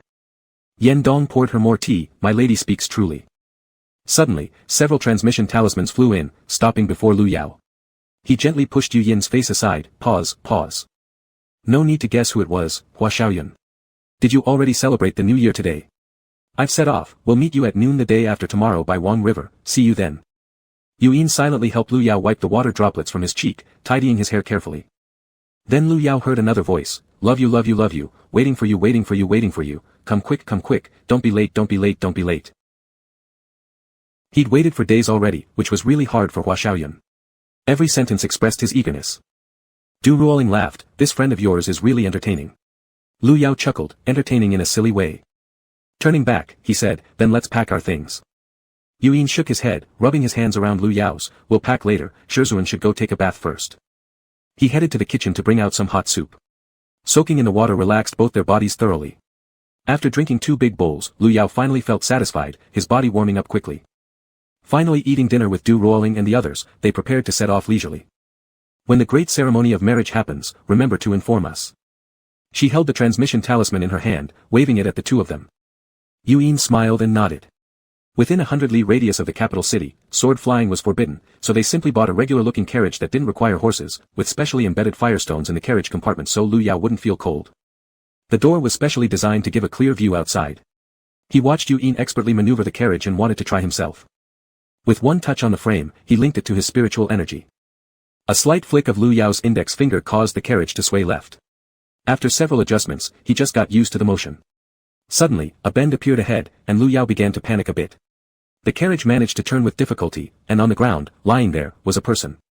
Yu Yin immediately gripped Lu Yao's hand, stopping the carriage abruptly. The entire vehicle violently trembled. Finished, unlicensed driving ended in an accident the very first time. He rushed down the open door urgently. The person was face down on the ground, and the snow around them was in disarray. Lu Yao wasn't sure if they had actually hit this person. He gently patted the person's shoulder. "Hey, are you alright?" No response. He suddenly grabbed Yu Yin's sleeve. "He shouldn't be dead." "Shizun, don't worry." Yu Yin pressed the person's shoulders, preparing to flip them over for a look. Just as his fingertips touched, the person lifted their head themselves. It was a young man with sharp phoenix eyes that carried an air of severity not matching his appearance. Looking at Lu Yao and Yuyin, he asked, "What do you two want to do?" Lu Yao. "I should be asking you what you're doing here. I thought we ran you over, this place is dangerous." Feng Linyu recognized Lu Yao's face and paused slightly, a smirk forming on his face. He moved closer to Lu Yao, winking playfully, "I've never heard of any cultivator being run over by a carriage. You don't need to worry, my body is quite strong." Seeing how overly familiar he acted with a peculiar vibe, Yuyin frowned and pulled Lu Yao behind him, blocking Feng Linyu from view. Lu Yao poked his head out from behind Yuyin's shoulder. "Still, why were you lying in the middle of the road?" Feng Linyu shrugged nonchalantly, "I was just sleeping. No harm done." Lu Yao nodded understandingly. That made sense. He uttered a short "oh," then bent down to grab a fluffy blanket and handed it over. "If you're going to sleep, make sure to stay warm with a blanket. Catching a cold wouldn't be good." Feng Linyu stared blankly at the item in his hand, stunned for a few seconds, then when he came back to reality, all he saw was the carriage driving away in the dust. Ha ha ha, ha. He laughed loudly into the sky, then collapsed onto the snowy ground again, unable to stop laughing. He covered half his face with the blanket, rubbing his temples. "Lu Yao, you're still as interesting as ever." "No, more so, more fascinating, more captivating. This is great. And the one beside you, is your little disciple." "Lu Yao, Yuyin, can't recognize me now, huh? It's fine, we'll see each other soon enough." The carriage continued moving forward while Lu Yao slept soundly wrapped in a quilt, but Yuyin was somewhat distracted. That person they met earlier didn't have pure intentions reflected in their gaze. Bending over to tuck the quilt tighter around Lu Yao, Yuyin muttered quietly, "Shizun belongs only to me, others aren't even allowed to look." At dawn the next day, while the master and apprentice were eating breakfast, a group of people suddenly appeared outside wielding strange weapons, occupying the entire road. So naturally, they stopped. Lu Yao sat outside, nibbling on a sesame cake with enjoyment, curiously observing these individuals. They hadn't expected the passengers in the carriage to remain so calm, signaling looks between each other before resuming fierce combat. Yet after slashing at each other for more than 10 minutes, neither side suffered a single injury. Finding it uninteresting, Lu Yao yawned and slapped his lips. He called out dramatically in an affected Taiwanese accent, "Stop. You all stop. Don't fight, please don't fight." Suddenly everyone tripped, losing their grip on their weapons, which clattered noisily onto the ground. Cough, cough. Yuyin quickly put down the milk cup he held, unable to drink any more after being startled by Lu Yao. "Shizun." Lu Yao giggled mischievously, "Relax, I'm just teasing them." He glanced at the group, "May I ask what brings you warriors here? If there's nothing, could you let us pass? We're in a hurry." Even if he were blind, he wouldn't fail to notice that these people were acting. Act more professionally, at least apply some fake blood. Upon hearing this, the group bowed their hands. "Immortal Lu, our young master wishes to invite you for a friendly meeting. We hope you will give us the honor." Chapter 47, Ingzi, you mustn't act like this. Feng Linyu. Is it really okay to expose myself so directly? These fools wasted the spirit stones I paid them for this performance, they can't even do this right. Lu Yao remained silent and finished his pancake. Funny, just ask openly if you want someone to come along, why pretend to be mysterious? It creates a bad first impression, who would dare follow you then? May I inquire who your young master is? They exchanged glances, all hesitating whether or not to clarify. The leader was named Tan Wei, his fellow brothers awaited his decision, but he too felt troubled, unsure where exactly their mysterious client hailed from. If you don't want to say it, that's fine. We don't have extra time to go anywhere else now. Let's meet again next time. Hope he can be sincere. Shouldn't one tell their own name before making friends? Immortal Lu is right, it was my rashness. This person just loved doing strange things, but unexpectedly, Lu Yao found him unreliable. At the sound of this voice, Lu Yao and Yuyin immediately reacted. He grabbed Lu Yao's hand, "It's really you, what do you want to do?" Feng Linyu stood in the wind, "Little Iner, we are old acquaintances after all, no need to be so fierce." Yuyin shivered at being called like that, "Are we close or what?" "Stop pretending. I am Feng Linyu, the young master of Phoenix Mountain Manor." Lu Yao looked him up and down carefully, then glanced at Yuyin beside him, "Ah, isn't that the kid?" Yuyin nodded. "When all the sects came to Kunlun for the Immortal Alliance meeting, this boy used to play with them at Baihua Hall. You've grown up so much too." Feng Linyu nodded, "Yes, in many aspects. After parting ways many years ago, this is our first encounter since then. Immortal Lu, please let me treat you as the host, come to Phoenix Mountain Manor for a visit."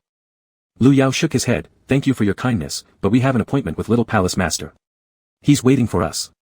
Feng Linyu's smile froze on his face, revealing dissatisfaction in his phoenix eyes. He originally planned to see them when they came to the Immortal Alliance meeting. But they unexpectedly met here. That showed their bond wasn't limited to mere acquaintance. Suddenly, a loud shout interrupted their conversation. A group of black-clad individuals swarmed from all directions. Thief, where do you think you're running? Feng Linyu was startled, he didn't expect them to catch up.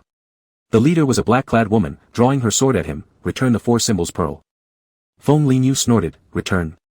It belongs to whoever gets it. You lost out to me, so why dare you find me?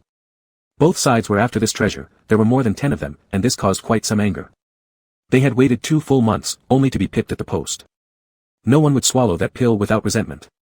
They also understood that whoever obtained the item first owned it, but still didn't want to give up. Thus, they gathered reinforcements and pursued relentlessly based on sheer numbers. The people Feng Linyu had hired took one look at the situation and began to withdraw. This is beyond our scope of responsibility. We've received the spirit stones for acting, so we'll leave. Feng Linyu whispered, if only it were that easy to leave. Sure enough, just as he finished speaking, the woman gave the order, kill them all. Don't let a single one escape. Murder like this, how could there be any survivors? Lu Yao frowned, calculating within himself whether his body could withstand handling these bandit-like figures. He clutched the medicine given by Wei Ziming, lightly grinding the bottle rim with his fingers as he secretly took a few pills. Yuyin had actually planned to fly away on his sword last night to let Lu Yao rest, but chose instead to travel by carriage. And they never expected to run into such trouble. Feng Linyu consoled him, Immortal Lu, don't worry, they're no match for me.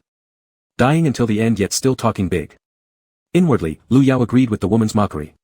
Gazing at the dense crowd, he felt a wave of melancholy. Why didn't you bring so many people earlier when trying to obtain the treasure? Master, wait for me inside. Lu Yao watched his disciples calm and confident back. Looking at him made anyone feel reliable. He held Yu Yin's hand, what nonsense are you talking about? Would Master fear? You're my little disciple, and protecting you is my duty. Feng Linyu observed their mutual trust and reliance and jealousy arose within him. Why couldn't he meet such a great master, such good elder?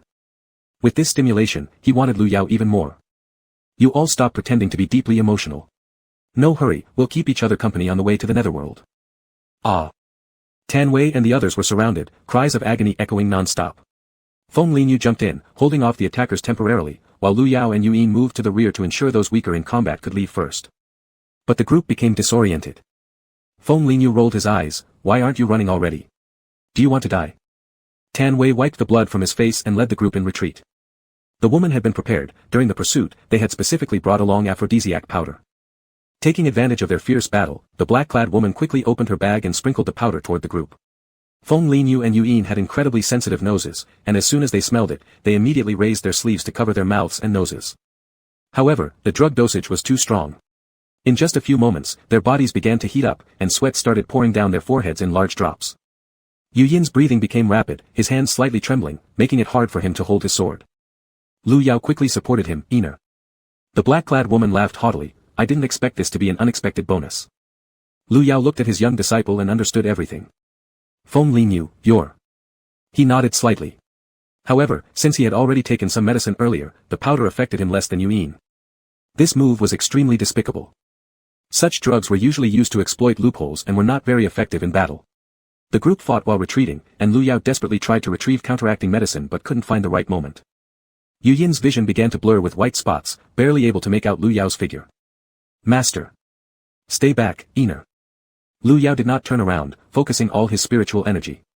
Frost formed excitedly in his hand, reacting to Lu Yao's renewed killing intent after 10 years. The black-clad woman froze, startled by what appeared before her, what is this? Lu Yao didn't give them time to react, directly unleashing the heaven illusion technique. A wave of sword chi swept down with immense power, sending the front rows of attackers flying. They landed far away with a thud. In the chaos, Lu Yao's movements paused momentarily. A sharp pain spread throughout his body, his spiritual channels becoming blocked again, causing his vision to darken. But he strained to keep his eyes open so as not to reveal any signs of discomfort. A man trembled as he held his blade in front of him, hesitantly asking, shall we continue, to kill them? The woman grew furious, nonsense. If we don't kill him now, we'll be dead in a minute. She gave more encouraging words and led the charge herself.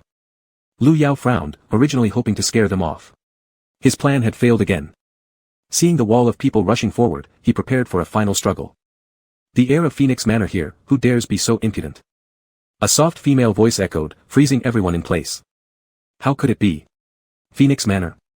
Dressed in blue, she hovered in the air, Linger, haven't you played around enough? As an heir, always running away without a trace, it's about time you acted your age. It's time to go back. Feng Linyu, lying on the ground, panted heavily, Master. Lu Yao recognized Yi Ning. He was in great pain, fearing others would discover his condition. Nodding at Yin, he said, "Thank you, senior sister Yin, for saving us. I must take my apprentice first." "Go ahead, senior brother Lu. Don't mind us." With those words, Lu Yao climbed onto a flying sword and sped away. Without emotion, Yin waved her hand, holding Feng Linyu in her arms. She administered medicine and channeled her spiritual energy to stabilize her crazed apprentice who was tearing at his clothes. "Linger, let's go home." Meanwhile, Lu Yao held Yin tightly in front of him. The young dragon was too restless, and Lu Yao feared that if anyone from Phoenix Manor followed, it would split his focus. Flying far away. Yin clung tightly to Lu Yao, his burning breath brushing against his neck. Master, I feel so bad." Lu Yao slowed down his flight speed, tilting sideways to wrap his arms around Yin. From the storage ring, he reached for the suppressive medicine. Quickly uncapping the bottle, his eyes brightened. "Here it comes. Iner, open your mouth." "Ah." Suddenly raising his head, Yin crashed his lips onto Lu Yao's and fell off the flying sword. The medicine was thrown high into the sky, the bottle falling apart. He hurriedly caught him before almost coughing up blood. Yin leaned closer, his voice hoarse, "I know it's you, master, it's Lu Yao." Lu Yao's eyes widened as he watched Yin's face coming nearer. Suddenly his lips were sealed shut. Chapter 48, Wait, later to kiss. Lu Yao clenched his teeth tightly, trying to turn away, but Yin detected his intention and kissed him even harder, leaving no room for escape. Damn it, his first kiss was gone like this. Tightly closing his mouth, Lu Yao tried to evade, but Yin only deepened the kiss. Yin's mind was a mess like paste. He knew clearly who the person in his arms was, but couldn't tell whether it was reality or a dream. This feeling was just too wonderful. Lu Yao wasn't sure if he was clear-minded right now. "Help." Fumbling with his hands and struggling, he crawled toward the fallen medicine bottle. His fingertips had barely touched it when he was suddenly pulled back forcefully. Damn, this was like watching a horror movie. Dizzy, Lu Yao lightly struggled. Yin opened his eyes, looking at him with a full face of grievance. He could only soothe him, "Let's kiss later, okay? Can I just hold you?" Yin tilted his head to look at him as if he didn't understand what Lu Yao was saying. After looking for 4 or 5 seconds, he seemed to have an epiphany and picked up the person, then the two knelt facing each other. Lu Yao took a deep breath, enduring the strange smell, and placed several pills in his mouth. Yin eagerly parted his lips and felt something strange rolling onto his tongue. After a while, leaning against Lu Yao's shoulder, Yin's hair by his forehead was already drenched in sweat, sticking messily to his face. He shouted in his ear, "Master, was that really you just now?" Lu Yao. Such a question, how should he answer? Fortunately, Yin wasn't very persistent. Under the influence of the drug, he couldn't help closing his eyes and resting. A handful of medicine thrown into his mouth, the coldness and pain in his bones gradually subsided, leaving him exhausted. Closing his eyes, he also drifted into slumber. The two lay intertwined on the grass, sleeping quietly. After an unknown length of time, Lu Yao shivered from the cold. Opening his eyes, they were still in the same position, not having moved an inch. Laying Yin down to rest beside him, he first took out the sound transmission talisman to ask Wei's Ming. Only then did he notice the weather, it was already grayish, clearly approaching evening. He sent a message to Hua Xiaoyun again with a splitting headache, speaking softly so as not to aggravate the soreness in his lips. "Master." Just from the silhouette, one could tell that Lu Yao stiffened entirely before slowly turning around. Seeing the somewhat bewitched expression on Yin's face, "What do you want?" "I don't intend to do anything." He gently tapped his own head, "I seem to remember, Master might be injured." As he said this, he started moving closer, wanting to check Lu Yao. Flashbacks continuously resurfaced in his mind. The closer Yin got, the redder his face turned, he dared not look elsewhere. "Stop. You're not allowed to get close." Startled, Yin raised his head and looked at Lu Yao with confusion, "Why?" Lu Yao sat upright indignantly, "You brat, see what you've done." "Shut up." Lu Yao nearly jumped up. He appeared extremely angry, "How dare you even say such things?" Yin nodded, "It's my fault. It's all my fault. I don't seek your forgiveness, master." Lu Yao nodded slightly, finally showing some signs of repentance. His son went on, "Never expected this thing to happen so soon. I originally wanted to find an appropriate moment, and seriously pursue master, matters like these, should be treated carefully, fortunately, no real wrongdoing has been committed." Lu Yao. What am I hearing? Lu Yao covered his chest in anger, his brain clouded with rage, clenching his fists tightly before suddenly lifting his head. "I'm your master. You shouldn't do such things to me, do you understand?" Yin's face paled abruptly, "Why can't I? You're so good that I can't let go, so good that I just want to be with you." Never would he have thought to hear such words. During his stunned silence, Yin suddenly rushed over and tightly hugged Lu Yao's waist. "I like you. But I was afraid of scaring off master, so I kept holding back. But since today such an event occurred, I feel I must say it. To let you know, about this kind of affection I harbor. Lu Yao looked at the top of Yu Yin's head, pushing him away a little and slowly raising his right hand. Yu Yin remained silent. If master wants to hit him, it's deserved. Lowering his head, he displayed a contrite posture. Lu Yao's hand trembled, yet couldn't bring himself to strike. Go aside first. Obeying obediently, Yu Yin straightened his body as Lu Yao prepared to change his clothes. Looking up and meeting eyes with the other person, his gaze was full of threat. Normally, there was nothing peculiar, but after such a fantastical incident just now, everything felt wrong to him. Yu Yin could only turn his back, feeling a little disheartened. Now even changing clothes had to be avoided. Lu Yao looked down at his sinful right hand, not daring to recall. Lu Miao Miao, oh Lu Miao Miao, why are you so pitiful? Master. Lu Yao calmed his heart and patiently explained, you don't understand matters of the heart yet, they are very, very complicated. Do you understand? The liking you feel now isn't true liking. When you grow up, you will encounter real love. Your current task is to focus on cultivation. After saying all this, Lu Yao himself clicked his tongue. It sounded so familiar, as if he'd heard it somewhere before. Yu Yin sat upright, neither affirming nor denying what Lu Yao had just said. He remembered Du Rolling's words, he needed to change Lu Yao's perception of his role. Indeed, the experienced ones always understood the psychology of a master well. Lu Yao suddenly fell silent. Yin Zi, were you listening to me? I fully understand, master. Lu Yao coughed uncomfortably. That's good, that's good. He found himself unable to look at Yu Yin directly now. Wailing internally. His thoughts weren't pure anymore. The atmosphere was awkward. What should he do? Yu Yin smiled. Does master feel uncomfortable? Lu Yao pressed his lips together, not answering. Taking out a medicine box, he applied some ointment on Lu Yao's mouth, then stop thinking of me as your disciple. And then kissed him on the corner of the mouth. If master thinks I know nothing, can I have a chance to pursue you? Lu Yao quickly retreated, his mind in chaos. Don't say these things to me. I want to think about nothing. He did care for Yu Yin deeply, but this care hadn't transformed into anything improper. Yet, if he asked Yu Yin to leave and stay far away from him, his heart couldn't let go, caught between two difficult choices. Yu Yin chuckled lightly, pulling him up from the ground, brushing off the snow, then began channeling spiritual energy. It's so cold, let me warm master up. You can take your time thinking, there's no rush for your student. Lu Yao. Fine, good for you Yu Yin, must you keep pushing until you hit a wall? Since you insist on chasing after me, let me show you the truth. This is not love. I'll make sure you understand the dangers of society. Chapter 49, The Disciple is very proper. Wow, such deep feelings between teacher and student, hugging so tightly. An annoying voice interrupted their strange atmosphere.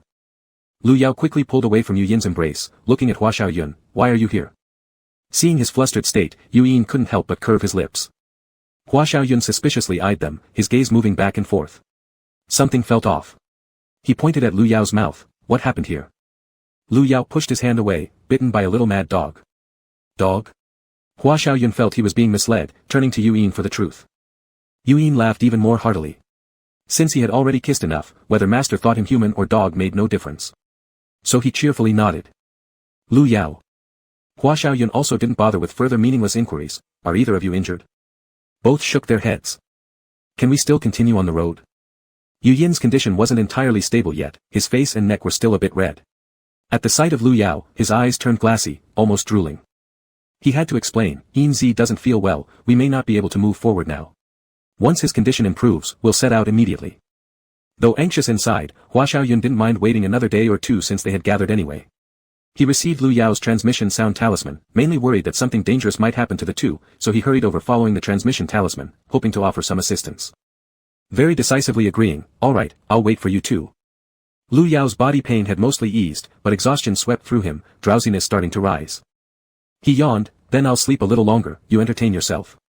Turning around, he saw Long Zai Zi had already spread a blanket and a fluffy quilt on the ground, then stared at him intently. Suddenly, why did he feel reluctant to go over? Come on, master. Lu Yao didn't move. Hua Xiaoyun pushed him, you're sleepy, so why are you standing there? He sighed and sat beside Yu Yin as the sky had completely darkened. Instinctively, he took out a cup of milk. Drink this, it'll help you sleep better. Yu Yin reached for the cup, but Lu Yao quickly withdrew his hand in surprise. You little brat. Taking advantage of me again. It's just a cup of milk, why draw a circle on my hand, making my skin crawl? Yu Yin gulped down the milk in one breath, leaving a white circle of milk around his lips. With slightly pouted lips, he leaned in to kiss Lu Yao. You need to behave properly. Lu Yao stopped him with his forefinger pressed against his forehead. Yu Yin raised an eyebrow. Your disciple is being properly touching the master's hand, properly wiping the mouth. Hua Xiaoyun, sitting nearby, was shocked to pull up the blanket over his body, biting its corner as he stared at them. You too. Lu Yao became flustered. Too what? There's nothing going on. Everyone go to sleep. He grabbed the blanket and covered his head with it. He could still feel the warmth left by Yu Yin, seeing their kisses playing over and over in his mind every time he closed or opened his eyes. No, too hot. He quietly lifted the blanket, creating a small opening to let in fresh air, easing the heat on his face. Don't think. Sleep, quickly sleep. He tightly shut his eyes, repeatedly hypnotizing himself until gradually calming down. His eyelids grew heavier, and eventually, he fell asleep. However, his limbs were pulled close together. There was no spiritual object here to warm him up, so even in his dreams, he kept advancing despite the icy wind. Not long after, his hands and feet gradually warmed up, and his whole body slowly relaxed. A fireplace appeared in the snowfield, its flames pulsating, spreading continuous warmth towards him. He happily leaned against it and contentedly stopped searching for more. Yu Yin took a deep breath twice, forcefully suppressing the urge surging within his body. As Lu Yao continued burrowing into his arms, his hands and feet were freezing cold. If I hadn't come, would he have stayed like this all along? Yu Yin became irritated yet heartbroken for this fool. He tightened his arm further, firmly fixing the other person in his embrace, sending his warm spiritual energy across. Lu Yao finally warmed up, and even his breathing turned sweet and gentle. He licked the corner of Lu Yao's uninjured lips, then began panting once again. His body started trembling slightly. After taking several pills, he clenched his teeth, enduring silently to avoid disturbing Lu Yao's sleep. Lu Yao felt a slight shake beside him and woke up groggily, only to see a pair of golden eyes staring intently at him in the darkness. That instant scared him fully awake. Yin Zai, what are you doing? Lu Yao wiped his face again, lightly patting his head. After all this commotion, rest well now. Yu Yin nodded contentedly. Lu Yao sat quietly, watching until Yu Yin finally drifted off, sighing in helplessness. What kind of world is this? Tenderly, he touched Yu Yin's face and squeezed his hand, truly feeling his fiery temperature cool down before finding relief. Now fully refreshed, he gathered some dry firewood around them, lit a fire between their sleeping mats, and started preparing breakfast. There were still some leftover yams from last time, so he directly cooked a yam porridge. It suited Long Zai Zi's condition perfectly. Then, he steamed some small buns and dumplings, and soon the sky brightened completely. So fragrant. Hua Xiaoyun flipped over, murmuring incoherently while swallowing saliva twice. Realizing it wasn't a dream, it was real. He couldn't open his eyes and got up dizzily, sitting beside Lu Yao, saying, so fragrant. As he sniffed, he hugged his knees and went back to sleep. Lu Yao frowned. What was this guy even trying to do when waking up? Master. Lu Yao hurried over, awake already? How do you feel today? With his eyes closed, Yu Yin hummed. Lu Yao didn't understand his meaning and leaned closer. Do you mean your body feels comfortable or not? Suddenly opening his eyes, Yu Yin grabbed the back of Lu Yao's head and kissed him. Lu Yao pushed him away immediately. I'll kill you, brat. I love you, master. Have you thought it through? Do you agree to my pursuit or not? Lu Yao stood up in frustration. No agreement, don't even think about it. Yu Yin responded with a simple, oh, as if expecting this outcome. Lu Yao's joy hadn't completely shown yet when Yu Yin caught his hand. Master can reject me. But I, on my own accord, will continue liking you, and there's nothing you can do to stop that. Lu Yao placed his hands on his hips, stubborn. No matter how you are every day, I can't possibly like my own disciple. Never ever. After blurting out all these words, Yu Yin didn't respond but only glanced down at the disappointed head of his little master, making Lu Yao feel he might have gone too far. But he also believed he should make it absolutely clear so that Yu Yin wouldn't think he was teasing. Suddenly, a dizzying sensation overwhelmed him as everything around grew bigger. It's over. Before he could move further, with a bang, he turned into a tiny grass. Yu Yin supported himself and held out his hand to catch him. Lu Yao's leaves hurriedly covered his mouth. Long Zai Zi raised an eyebrow. Is master gone again? The little grass nodded guiltily. How come you don't even notice this is me? Running away isn't a good way to solve problems, is it? This isn't what master taught me, right? Lu Yao shrugged, signaling that he didn't know. Over the years, Lu Yao had sporadically transformed back to his original form. Yu Yin did not know why he concealed it but played along every time. And always found excuses for Lu Yao. Sometimes when he transformed in front of Yu Yin, the latter would ask if this was another new plant called aromatic herb. By now, Yu Yin already had hundreds of small plants gifted by Lu Yao, all transplanted beside the vegetable field outside the yard. Master, I know it's you.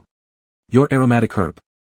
Lu Yao stopped pretending and angrily wagged as a little grass, so you've been fooling me, huh? When did you find out? Yu Yin hesitated, debating whether or not to reveal it, eventually choosing to protect Lu Yao's dignity. Just now. Lu Yao. Then Yu Yin's fingers came directly toward his leaves. Isn't this master's head? Lu Yao. Yu Yin picked him up and gave him a smooch. When transformed like this, master allows me to kiss freely, since there's no resistance. Then he continued to kiss several more times. Lu Yao tickled uncontrollably, shameless. No kissing allowed. Shut your mouth. What are you two quarreling about? Hua Xiaoyun lifted his head but only saw Yu Yin alone. Who were you talking to? Where's Lu Yao? Then Hua noticed the grass in Yu Yin's hand, smells nice, just like Lu Yao. Hua Xiaoyun had known them long enough that he rarely continued faking ignorance and went straight to the point. I am Lu Yao. Chapter 50, Master must return to normal quickly. Hua Xiaoyun. The voice was unmistakably Lu Yao's as he walked circles around Yu Yin in astonishment. Why?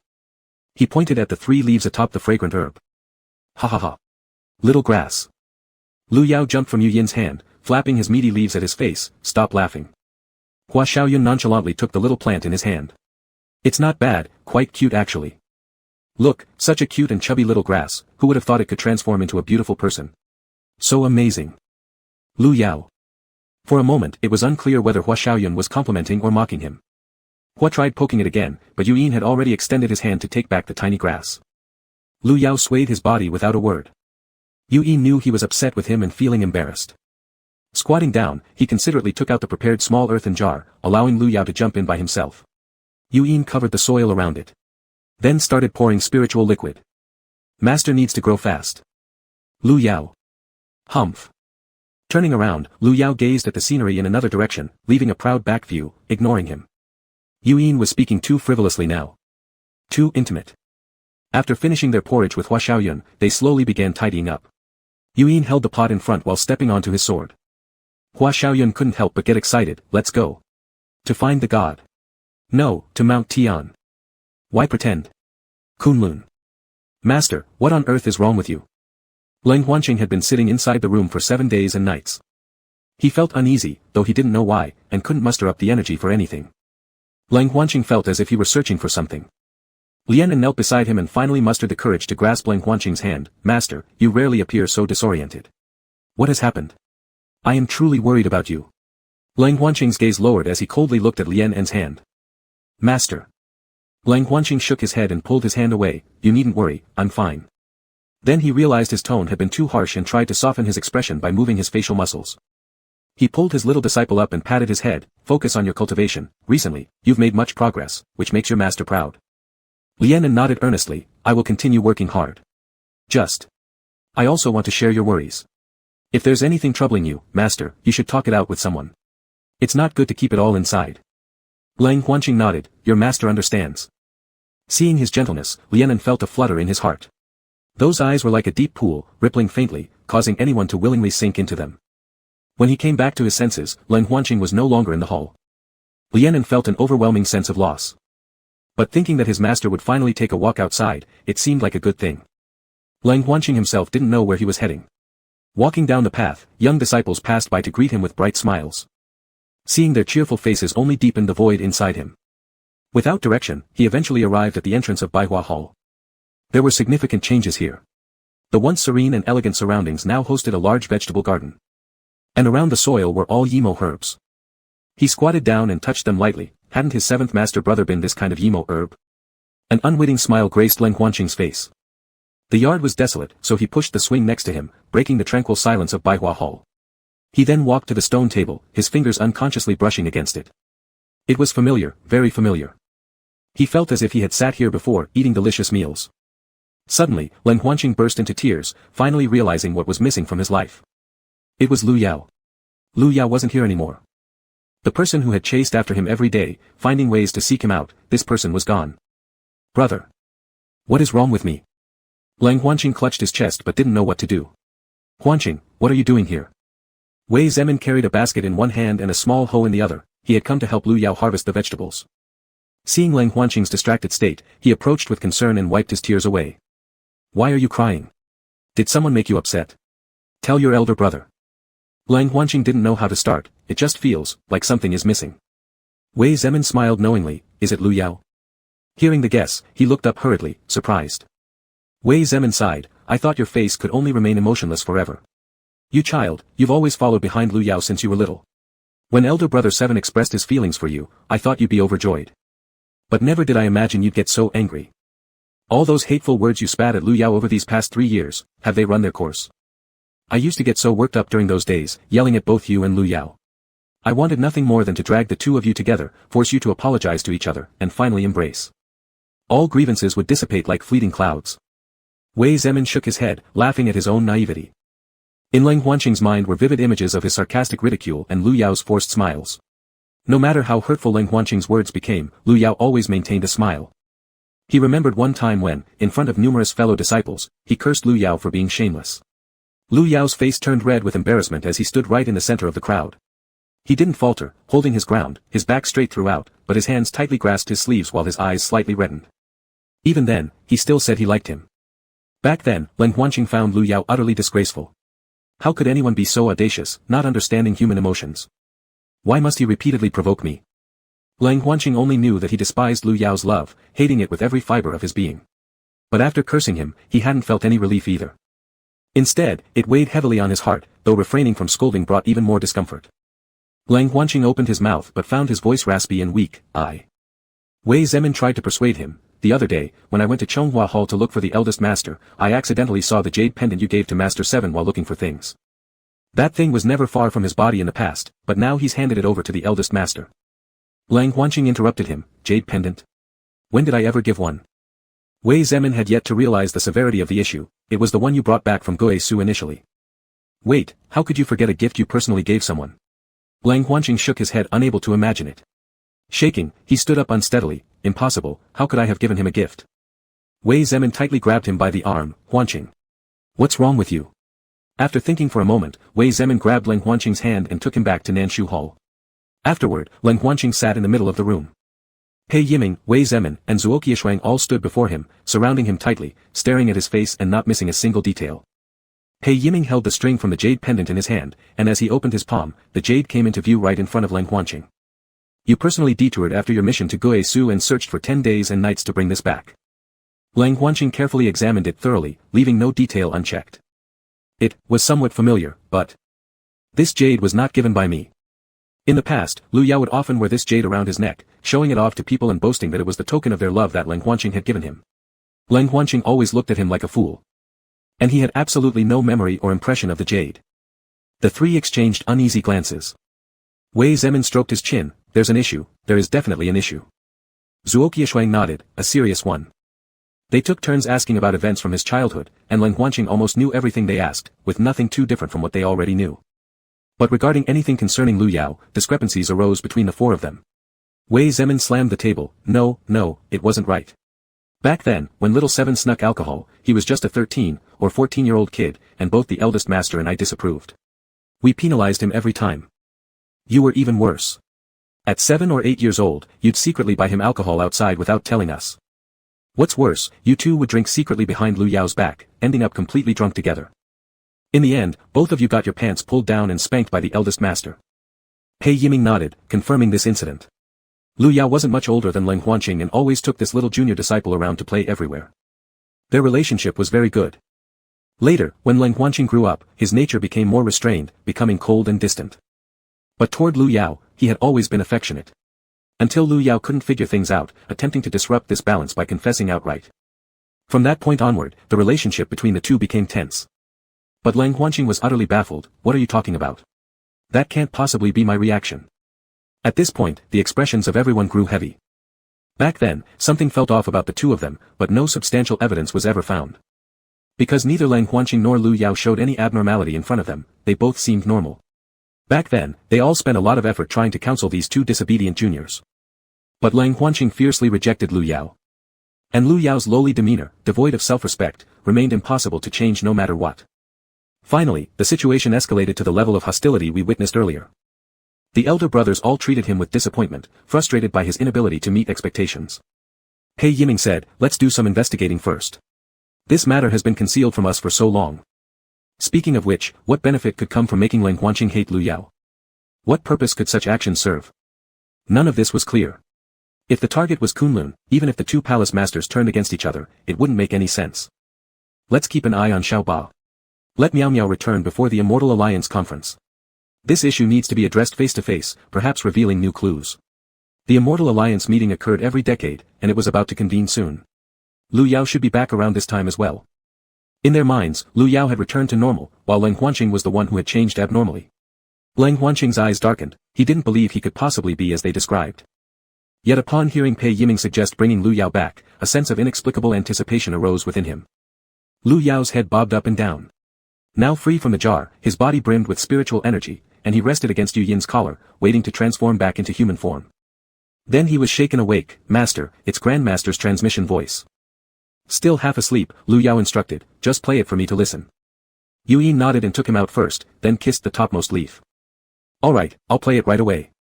Lu Yao stretched, having been on the road for 2 days. The very first thing upon waking would be getting kissed by Yu Yin. He was practically getting used to it. Chapter 51, Are You Afraid of Losing Favor? After listening, Lu Yao tilted his head. The Immortal Alliance conference isn't that far either. He looked at Yu Yin. "It just so happens you're old enough to attend. What do you think?" "Sure, wherever Master goes, I'll go." Lu Yao sighed in frustration. "Can't you be a little more independent?" Saying this, he headed over to Hua Xiaoyun. "Princess, come take me with you." Hua Xiaoyun was more than happy. He wanted to observe Lu Yao further. Yu Yin shook his head. "No, I'm sticking to you." Then he yanked Lu Yao back mid-air. Watching silently as Hua Xiaoyun's hands were still raised waiting to catch him, Lu Yao quietly crawled back onto Yu Yin's collar. "Doesn't Master see? I am seriously courting you, and you still want to go to another man. Didn't we agree when hanging lanterns before? If I try my best, there will definitely be no issues." Haha, truly picking up stones to smash his own foot. That dragon offspring really knows how to turn his own words against him.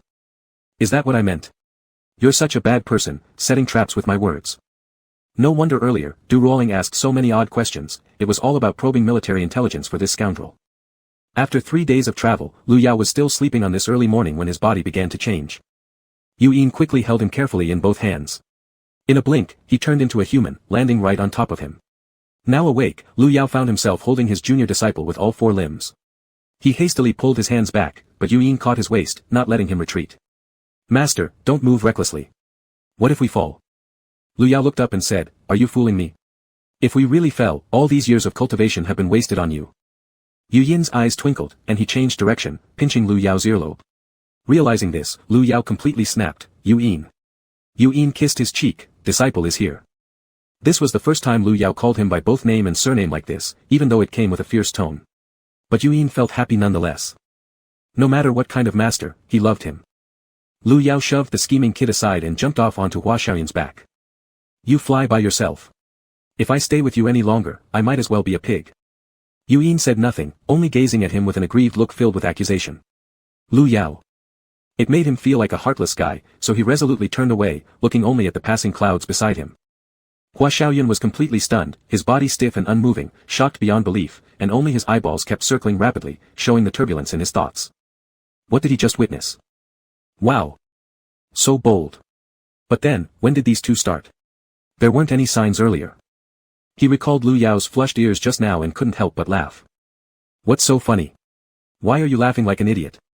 Hua Xiaoyun immediately regained his seriousness. Nothing, just remembered something amusing. He started fantasizing, if only, he could kiss the goddess too. For many years, despite maintaining contact, whenever Hua Xiaoyun tried to confess, he always stifled it within himself. Even now, they were still merely good friends from afar. Such frustration. By dusk, the three had reached the foot of Tian Mountain. They could no longer fly and decided to walk upward slowly. Lu Yao praised, magnificent. It rivals Kunlun. Hua Xiaoyun mumbled softly, I think it's prettier than Kunlun. Yu Yin approached, taking out Lu Yao's cloak and draping it over his shoulders, wrapping him up snugly. Let's go, master. Saying this, he attempted to hold Lu Yao's hand. Lu Yao dodged back, you want to touch me again? Are you addicted to taking advantage? Yu Yin stood motionless with a sigh, it's bitterly cold here. I fear master won't be able to endure it. His tone suddenly became solemn, or, does master want Prince Xiao to hold your hand? As soon as the words were spoken, Lu Yao and Hua Xiaoyun both felt a mysterious chill rise up their spines. Weird. He thought about the scene of holding hands with Hua Xiaoyun, But with Yu Yin, their relationship was unclear now, he wanted to reject while Yu Yin pursued him relentlessly. What a headache. Ayo. Ayo. What's that sound? They looked around, and then a faint scent of blood reached their noses. Lu Yao walked ahead, pushing aside dry grass, and saw a little snow fox crouching inside. Upon seeing them, it tried to run. After taking only 2 or 3 steps, it collapsed on the ground. Little fox, don't be afraid. We won't hurt you. Lu Yao squatted down and extended his hand towards it. Hua Xiaoyun also called out, would the goddess like this furry little animal? Wouldn't she think he's charitable and gentle? Yuyin was just behind them, sensing a strange premonition. Whimper, whimper. Neither of the two made another move, quietly observing the trembling little creature. Cold wind swept by, making it hard for Lu Yao to keep his eyes open. The little snow fox slowly crawled toward him. Hua Xiaoyun exclaimed, stepping forward twice in an attempt to get the little fox closer to him. But when he moved, the snow fox stopped immediately. Seeing that Hua Xiaoyun didn't approach further, it went around the edge, heading straight for Lu Yao. He happily embraced the little thing, cradling it in his arms and looking at its wounded leg. He cleaned it with water first, then took out some medicine to sprinkle over it. Sensing the little snow fox shiver, he said softly, don't be scared, don't be scared. The pain is gone. Yu Yin's face darkened completely. These were the exact words Lu Yao used when he himself got injured long ago. Back then, their master would hold his injured hand or leg with care, gently blowing to soothe the pain. Would Lu Yao do the same for others too? Did anyone who came before him receive the same treatment? Inzi, Inzi. He snapped back to reality and quickly composed his expression. What is it, master? Take out the bandage so we can wrap it up. Yu Yin nodded, let me do it.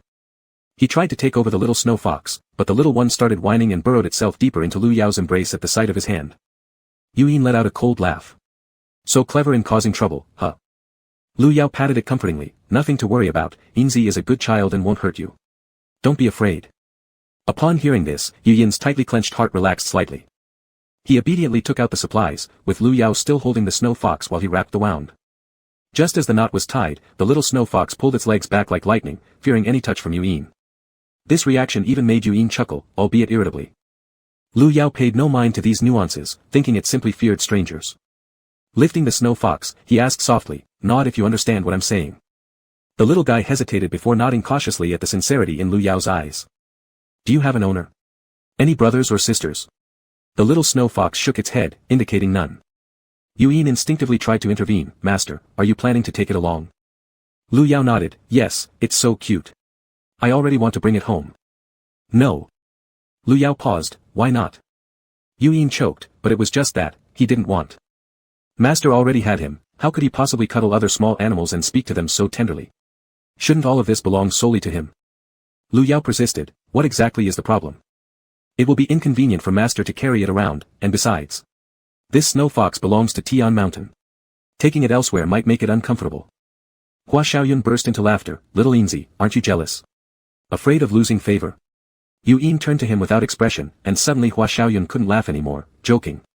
Joking, don't take it seriously. Yu Yin continued, is now a good time for jokes. Hua Xiaoyun shook his head. In the end, he realized he had backed down, which was utterly embarrassing. Just as he thought about it, images of Yu Yin being intimate with Lu Yao flashed through his mind, how dare he entertain such thoughts about his master. As they bickered, Lu Yao interjected, well, we'll just keep it close until its injury heals, alright? You see how tiny it is. Could you bear leaving this little fox here alone, left to its own devices? Yu Yin wanted to nod, but under Lu Yao's threatening gaze, he ultimately gave in. Yes, master is correct, he said. He stepped forward and stood before Lu Yao. Give me your hand, master. Lu Yao hesitated for a moment. Yu Yin promised, I'll do nothing, I'll just hold your hand. Lu Yao slowly extended his hand and placed it in his young disciple's palm. Instantly, the spiritual power transferred over, quickly warming him, erasing the earlier rejection and tension. Lu Yao looked at Yu Yin's profile and remarked wistfully, what flavor of cake do you want this year? Yu Yin replied straightforwardly, fox-flavored cake. The little snow fox shuddered violently upon hearing this and buried itself further into Lu Yao's neck. Animals have sharp instincts. From the first moment, it knew that it didn't get along with Yu Yin. This person showed dislike towards it, and it reciprocated similarly. It tried to bury itself deeper inside Lu Yao's clothes, but its neck was gripped suddenly. Yu Yin warned menacingly, if you go any further, you know what will happen. The small snow fox was intimidated by the overpowering aura coming from him and hurriedly nodded to indicate understanding. Lu Yao saved the little one from his grip, what are you competing with it for? It's such a tiny fox, it must be cold, so naturally, it wants to warm up. Yu Yin stayed silent for a while, then finally made a sound of agreement. The little snow fox seemed enlightened as if it now knew who held higher status. In front of Yu Yin's frosty glare, it retreated back into Lu Yao's embrace and provocatively shook its head at him. Watching this familiar scene, only one thought crossed Yu Yin's mind. Fortune favors those in rotation. Chapter 52, Cold Huanqing's Letter. Lu Yao continued muttering, why are you being so immature? Eating fox-flavored cakes. Why not eat dragon meat next? Yu Yin suddenly spoke up, dragon meat doesn't taste good. This odd comment made Lu Yao tilt his head to check on his junior disciple. You've tasted it? Yu Yin quickly turned his head away and retorted sarcastically, no, I haven't. Then let me carry master instead, this way, we won't feel so tired. Lu Yao wiped where Yu Yin had just kissed without expression, saying, thank you, I'm not tired. He was about to withdraw his hand when Yu Yin tightly grasped onto it. They were in the middle of tugging when Qi Huanyao arrived. Why don't you tell me when you arrive? She was alerted by her maidens who informed her they were within the Tian mountain range. Only then did she rush over to greet them. Rao. We meet again. Hua Xiaoyun was thrilled beyond measure, and he sprinted toward her. However, he came to an abrupt stop just before Qi Huanyao out of fear to embrace her. Qi Huanyao smiled and gently arranged his wind-tousled hair. Subsequently, she looked at Lu Yao and Yu Yin, brother Lu, long time no see. Lu Yao shook off his hand slightly while muttering something about stopping fooling around, finally escaping Yu Yin's grasp. He adopted a serene appearance, goddess, we come here uninvited. Do not say such things, Qi Huanyao observed Lu Yao releasing Yu Yin, noticing immediately how his cheeks and nose quickly turned red from the cold. She then flicked her finger at each of the three from afar. Now you may ride our flying swords. Let us go up there and chat leisurely afterward. Yu Yin took the lead in stepping onto the sword. No longer speaking, he simply extended his hand with a cold demeanor. Lu Yao gave a forced smile toward Qi Huanyao twice to diffuse the awkwardness, and stood behind his own pupil. Hua Xiaoyun stammered, Rao. Can I? Of course, you can. Huh. He hadn't even finished yet, but the goddess already knew what he wanted. Qi Huanyao summoned her personal sword and looked at him, isn't it obvious that you wanted to ascend with me? Why stand still? Have I misunderstood you? Hua Xiaoyun's eyes sparkled, he felt that his beloved was exceptionally radiant right at this moment, there wasn't anyone in the world more considerate or intelligent than the goddess. She was so empathetic and full of wisdom. Suppressing his excitement, he trembled lightly as his fingertips eventually clasped hers. Warmth and strength. A term popped into Hua Xiaoyun's mind instantly. Why would he think of these words? Instinctively, he glanced down, observing their interlocked hands. The fingers were elegant, graceful, and very white. They were quite beautiful indeed. Though the palm was a bit large. However, since the goddess was slightly taller, it was natural for her hands to be somewhat bigger than usual people's. That wasn't really strange at all. Not a single bit impacted the goddess's beauty, it remained flawless. Qi Huanyao noticed his peculiar behavior and slowed down slightly, little cloud, what's wrong? You look so serious. Hua Xiaoyun immediately snapped back to reality. Qi Huanyao lowered her head and spoke into his ear, her breath caressing him, making his whole body turn red like a boiled shrimp. His heart was thumping uncontrollably, and the scent of cool flowers made him feel dizzy. Little cloud. Qi Huanyao quickly embraced him to prevent him from falling. Hua Xiaoyun leaned against her shoulder absent-mindedly, muttering unconsciously, I feel, a little dizzy, my body feels weak. Qi Huanyao didn't expect this scent to have such a great effect on him. After pondering for a moment, she directly bent over, put her hand under Hua Xiaoyun's leg, lifted him up in her arms, pressed his head, and rested it on her shoulder. Seeing his state, Qi Huanyao felt a bit apprehensive. She could perceive Hua Xiaoyun's admiration, she had known it from the very beginning. But, how much of it was her genuine feeling, and how much was due to the influence of the medicine on her? At this thought, her grip on Hua Xiaoyun tightened slightly, and even though she was always so composed, at this moment she didn't know what choice to make. Should she not break this layer of ignorance and let the two continue being ignorant friends, or, should she just come clean with Hua Xiaoyun? In this way, her mood became a little heavy. Lu Yao and Yu Yin arrived at the destination first, where there was already a divine messenger waiting at the gate, respectfully escorting the two to the assigned courtyard. Thank you, divine messenger. Ling'er shook her head, Lord Lu, you're too formal. Back in Kunlun, you fed us for several months. Now we finally have a chance to entertain you, please don't be so courteous. If there is anything missing, do let us know. Lu Yao was delighted, as Kunlun was almost all male disciples, and rarely did he see such lively, spirited, and adorable young ladies. At this moment, his heart was completely healed. He happily chatted with the sister. Yu Yin sat beside him, insisting on holding Lu Yao's hand. As they talked, Ling'er's topic shifted to Yu Yin. This is Yu Yin, right? He has grown up so big and looks exceptionally handsome. Lu Yao slightly puffed out his chest, naturally. In the future, he will surely captivate a large group of people. However, Yu Yin asked, do you find me captivating, sister? Ling'er was pleased by this endearing term, yes, I think you're very handsome and carry an unusual aura that is very attractive. After hearing this, Yu Yin instead became even more disheartened, then why can't I attract master? Lu Yao hastily stuffed the snack in his mouth and covered his mouth with his hand. Dryly laughing, truly, you love to talk nonsense, haha. Ling Er paused for a second. She had heard every word Yue just said clearly. Looking at them both, she suddenly understood everything. I get it, I totally understand. And then she stood up, preparing to take her leave, leaving space for the master-disciple duo. Lu Yao exclaimed with confusion, looking at Yue, what does she understand? I don't understand anything at all. Yue released his hand, master doesn't need to understand, the disciple understands alone. You're playing tongue twisters here, ha ha ha. He ate another cherry, wrinkled his nose, nerves, Yue only smiled mysteriously at him, full of indulgence in his eyes, which made Lu Yao feel uneasy. Just at this moment, Qi Huanyao arrived with Hua Xiaoyun. Lu Yao quickly stood up, seeing him being held, he thought something had happened. Princess, what's wrong with you? Hua Xiaoyun himself didn't know what happened to him. After clinging to Qi Huanyao for a while longer, he finally left her fragrant embrace. Qi. I don't know what happened to myself either. I also troubled you to carry me up here. I really am. As he was speaking, he felt his dignity as a man disappear, awkwardly tightening his lips, unsure what else to say. Am I still a man? To be carried by a girl for such a long stretch of road. Qi Huanyao stroked his hair top, there's nothing wrong with that. You've rushed over here, traveled long distances, feeling tired is normal. If you cannot hold on, just sleep first. Get up later and eat something. Hua Xiaoyun nodded reluctantly, all right. Qi Huanyao added, I'll stay in the neighboring courtyard, you can come find me anytime. A few nods, they watched her leave. Until the courtyard gate closed, Lu Yao couldn't help but laugh aloud, haha, embarrassing. You, Hua Xiaoyun, have come to this day. He was already irritable, yet Lu Yao dared to mock him. Don't laugh.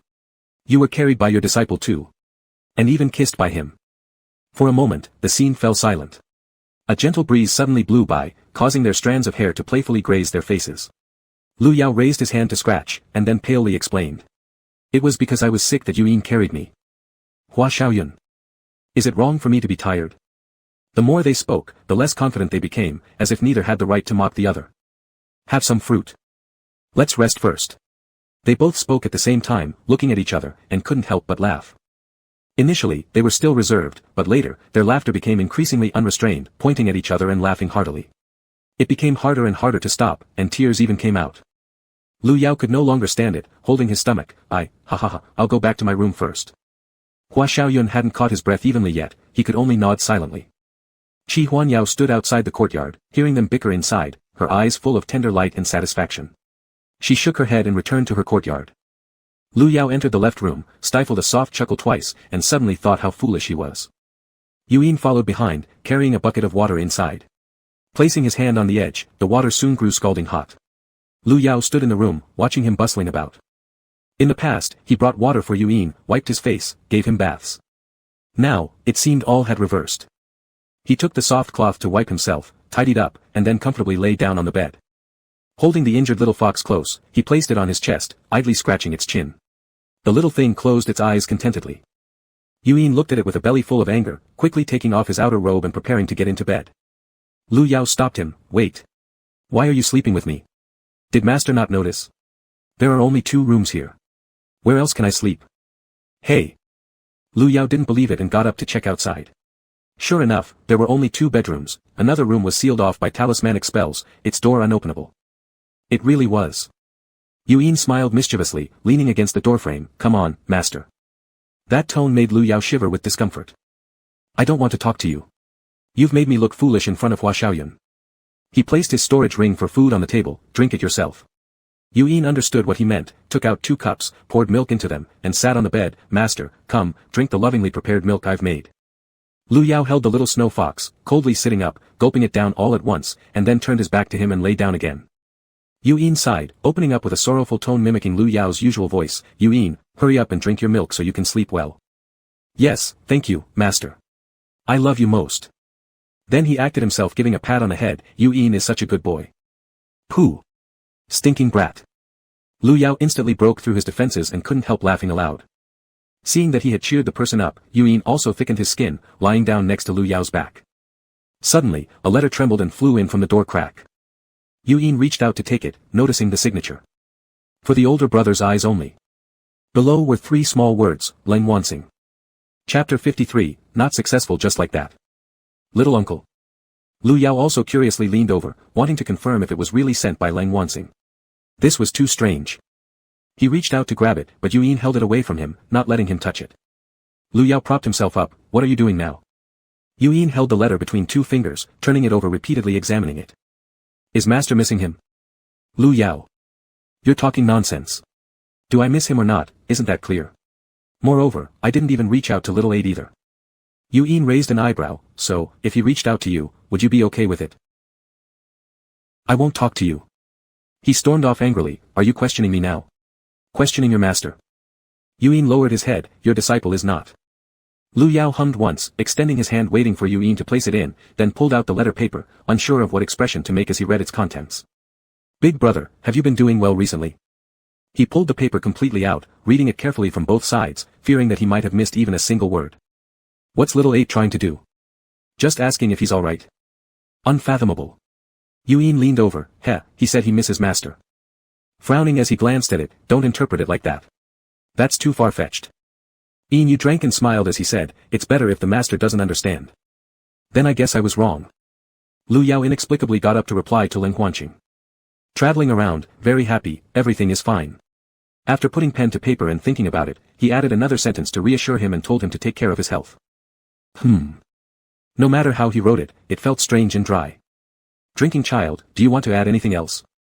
Yu walked behind him, picked up the paper, looked at it against the light, and commented, it's good. It answers uncle's questions and also shows concern for his well-being. Full of human touch. Lu Yao's face was full of doubt. I feel like you're talking nonsense. Why does the master say that? You asked me to check it for you, besides, why would I make something up?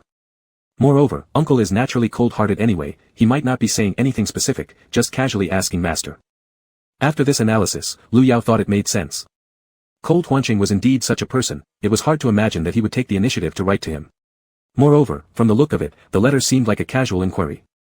He folded the letter carefully, infused it with spiritual energy, and sent it back to Kunlun. Lying in bed, Yu stuck close and begged, Master, please stop holding the little fox, alright? Lu Yao's face brimmed with caution. What bad ideas are you planning now? Step by step, Yu drew closer and smiled. What is the master afraid of? The disciple won't do anything. Lu Yao raised his chin and sniffed at him. Am I afraid? Impossible. Yu, let me tell you this, if you chase after me, I can't stop you, but my steadfast refusal is equally impossible for you to change. Yu's eyes darkened for a moment. He snatched the fox from his hands and threw it off the bed. Hey, don't. It's injured. Lu Yao placed both hands on Yu's shoulders, ready to push him away. Master, no need to worry, it'll be fine. Sure enough, as soon as the words were spoken, the little snow fox hopped onto the table, curiously watching the two of them, its eyes rolling playfully. The movements were extremely agile.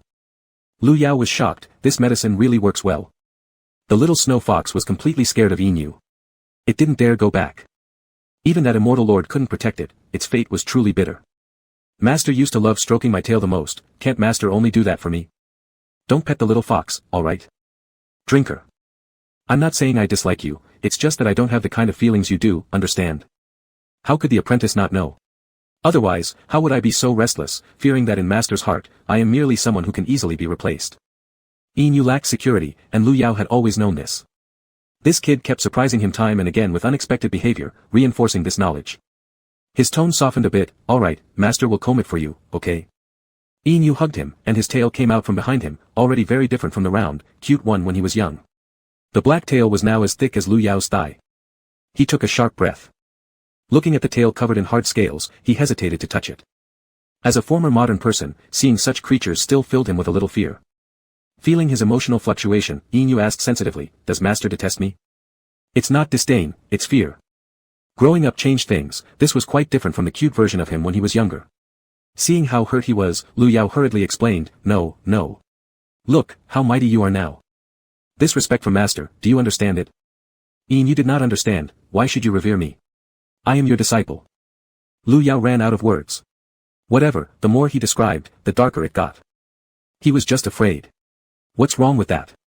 In his sight, there was an unexpectedly tender pink hue, the softness of the bough that diluted the solemn aura of the dragon. Lu Yao reached out to touch it. How about we change it to another color? Isn't this the color master likes? Yu understood, Lu Yao wouldn't usually use pink, but for some inconspicuous small items, he absolutely chose this color. Since Lu Yao liked it, so did he. Since the little disciple said so, Lu Yao had no objections.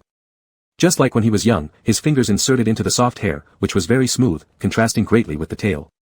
Lu Yao rubbed his fur, and his fingers touched the cold scales. Yin shivered all over. Yin. Why must his joy be taken away right now? Without a tail, how could he compete for favor with that stinky fox? He suddenly thought of something even more serious. He'd have to carefully hide his horns in daily life. If they were touched, the consequences would be uncontrollable. Yinu's tail had already subconsciously moved upward and wrapped around Lu Yao's waist. It quickly grabbed the hand that was combing through his fur. Lu Yao stopped. What is it? It's getting late. Master should get some rest. You seem very tired.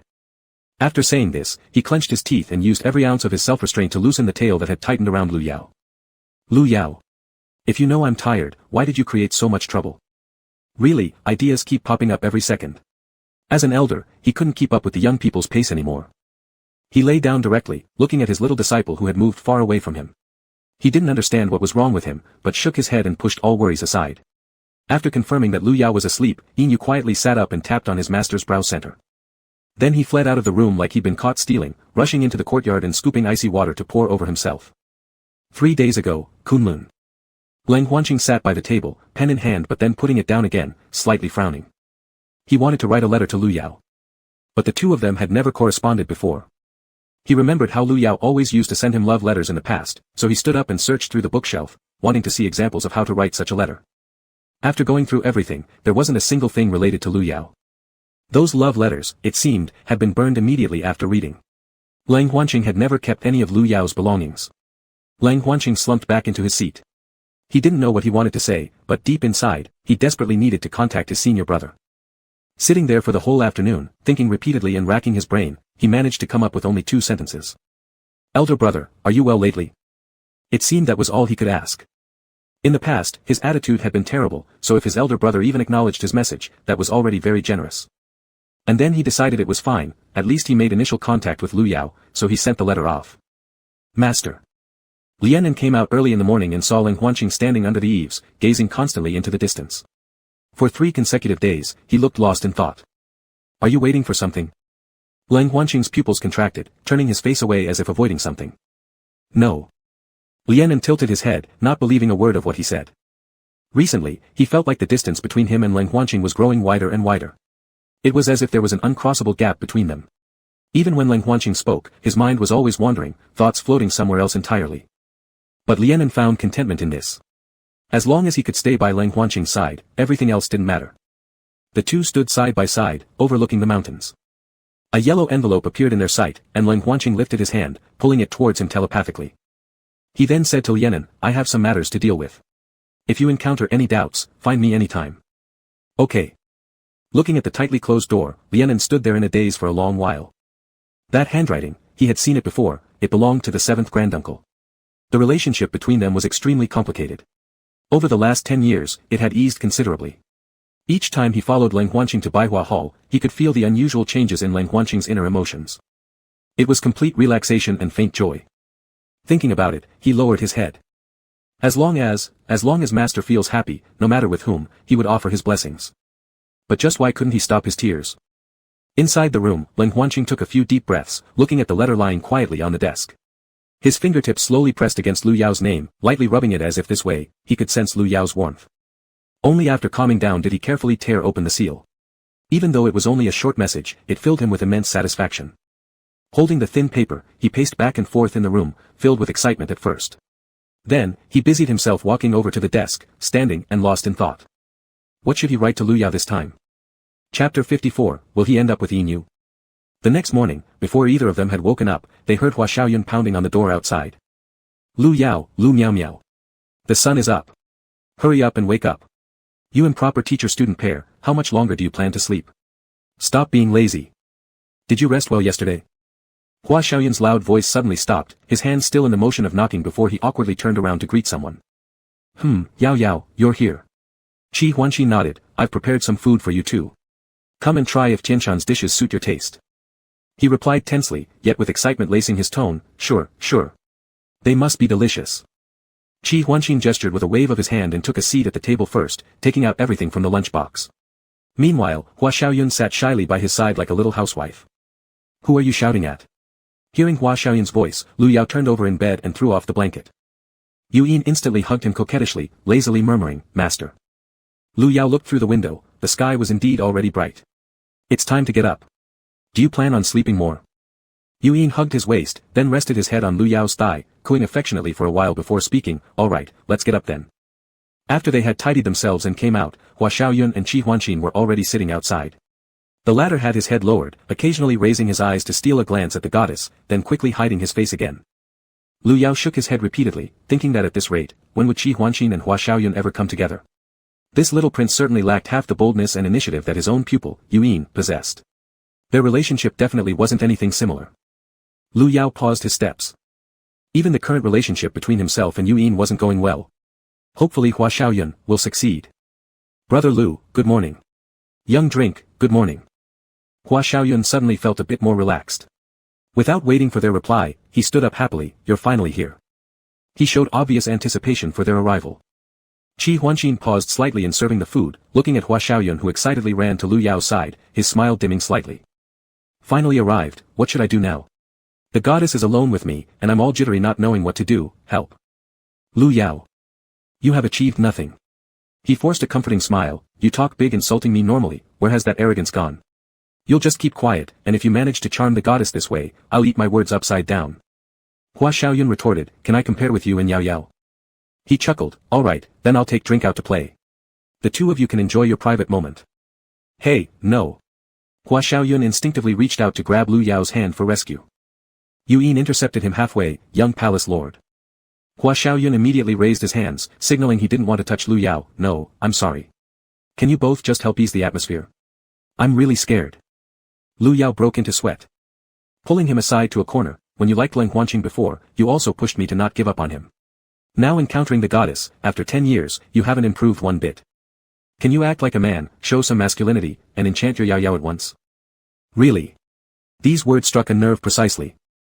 Hua Xiaoyun thought deeply, making up his mind, I will change, I will become a courageous man. Lu Yao was speechless, anyway, good luck. After saying that, he greeted Qi Huanqin who had been smiling at them all along first. They all sat together. Qi Huanqin regained his usual smile, let's eat breakfast first. After eating, I'll take you guys around for a tour. Lu Yao thanked politely and asked, has goddess decided whether she will attend the Immortal Alliance gathering? He nodded, certainly, Tianshan has been separated from the outside world for many years. I love the friends from various sections. Since you're here, let's go to Kunlun as companions. Hua Xiaoyun blinked excitedly at Lu Yao. Good job. Choosing this timing to come was also so he could follow Qi Huanqin back. In this way, their time together doubled. How envious he was of Lu Yao, who could speak so calmly with Yao Yao. Actually, Lu Yao wasn't that calm either. Qi Huanqin was truly beautiful. Even with her veil, there was always a kind of charm, drawing all of one's attention. But since he didn't have any special feelings for her, he wasn't affected as much as Hua Xiaoyun was. Qi Huanqin brought out another lunchbox, inside which were a few small dishes and soup stewed with snow lotus. In these past years, she often sent snow lotus to Kunlun.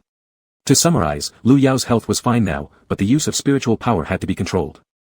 As they chatted about amusing anecdotes nearby, Hua Xiaoyun momentarily overcame his stuttering and began chatting non-stop. Qi Huanqin listened quietly, being the divine woman of Tianshan meant great loneliness. She cherished Hua Xiaoyun's lively chatter very much.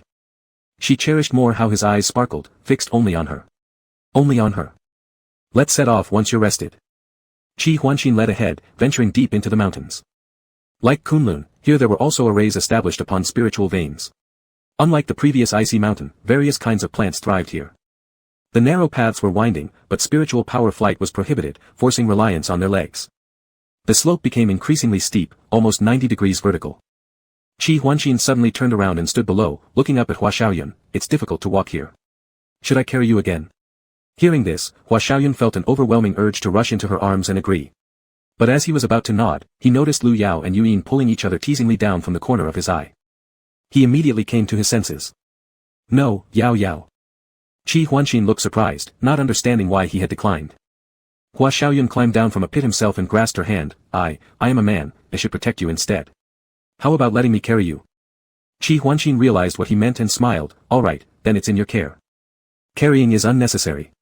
Let's just hold hands, lifting their joined hands lightly shaking them, this is enough. Hua Xiaoyun's face turned crimson instantly, stiffening his neck and walking half a step ahead of her.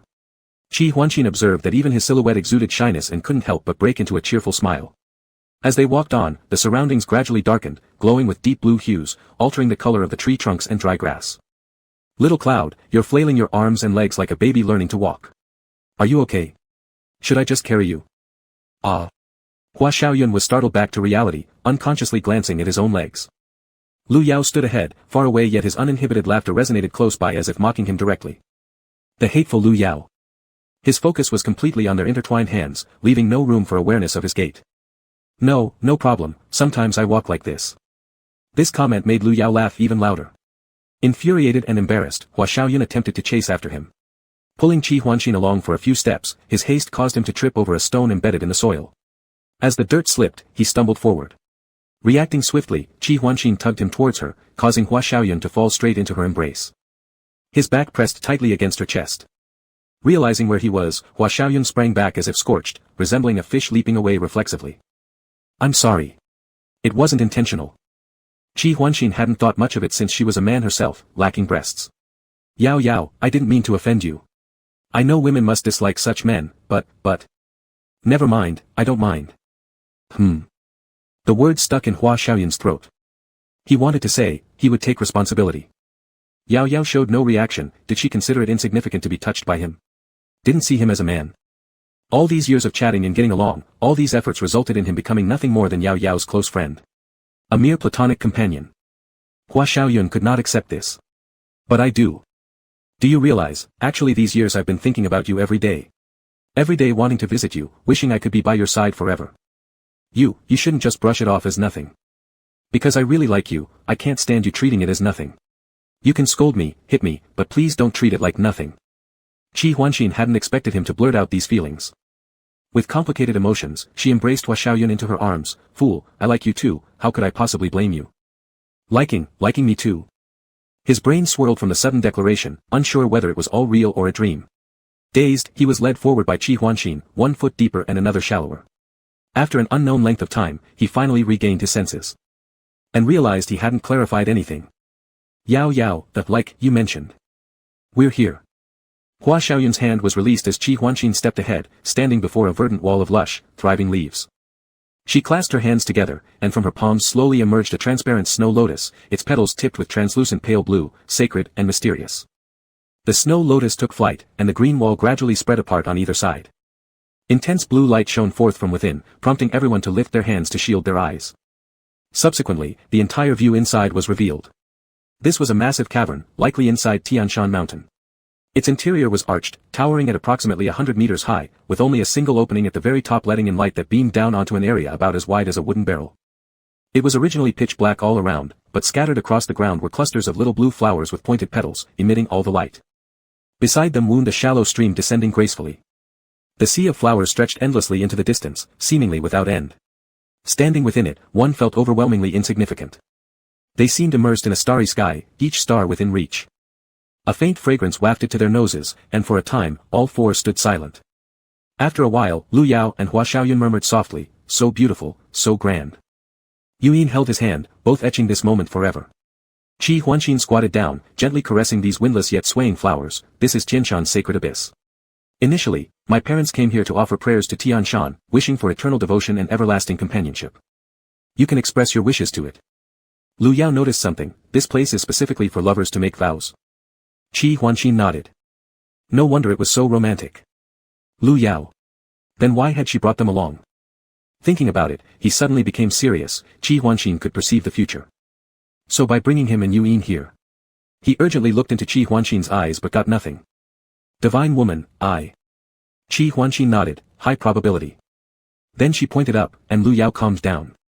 The future lies in our own hands, it's not unchangeable, that was what the divine woman had said before. But her behavior still planted a small seed in Lu Yao's heart. Involuntarily, he glanced at his young apprentice. Would they be together? Yuyin didn't understand what they were talking about. Master, what's wrong? You look so odd. Lu Yao looked at the hand resting on his wrist, feeling a complex array of emotions. Nothing. Qi Huanqin picked a flower and handed it to the curious Hua Xiaoyun. Surprisingly honored, he said, Yao. Qi Huanqin led him a bit further away. This flower will never wither. If after hearing me out, you still like me, then I, also want to be good to you. Understanding her implication, Hua Xiaoyun felt that he must have used all his lifetime luck just for today. Of course I like. No matter what, I like you. Qi Huanqin firmly shook her head, listen to me. If you discover that the real me is completely different from who you think I am, would you still feel this way? Hua Xiaoyun didn't understand. You're you, who else could you be? No, what you see now isn't really me.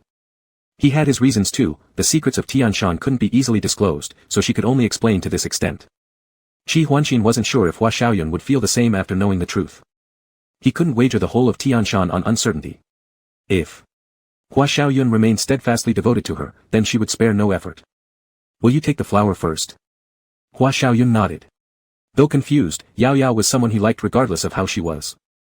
Seeing how obedient he was, their fingers interlaced. Let's make our wishes then. All right. Both closed their eyes. Her parents' unwavering love moved Qi Huanqin to come here today, seeking her own love. Yu Yin also wanted to try. For Lu Yao, he was willing to pray to gods, willing to believe in intangible deities. To bestow the one he loved upon him. Seeing him adapt to local customs, Lu Yao placed his hands together in prayer. If true wishes could come true, please let my beloved disciple experience lifelong peace and joy, staying healthy.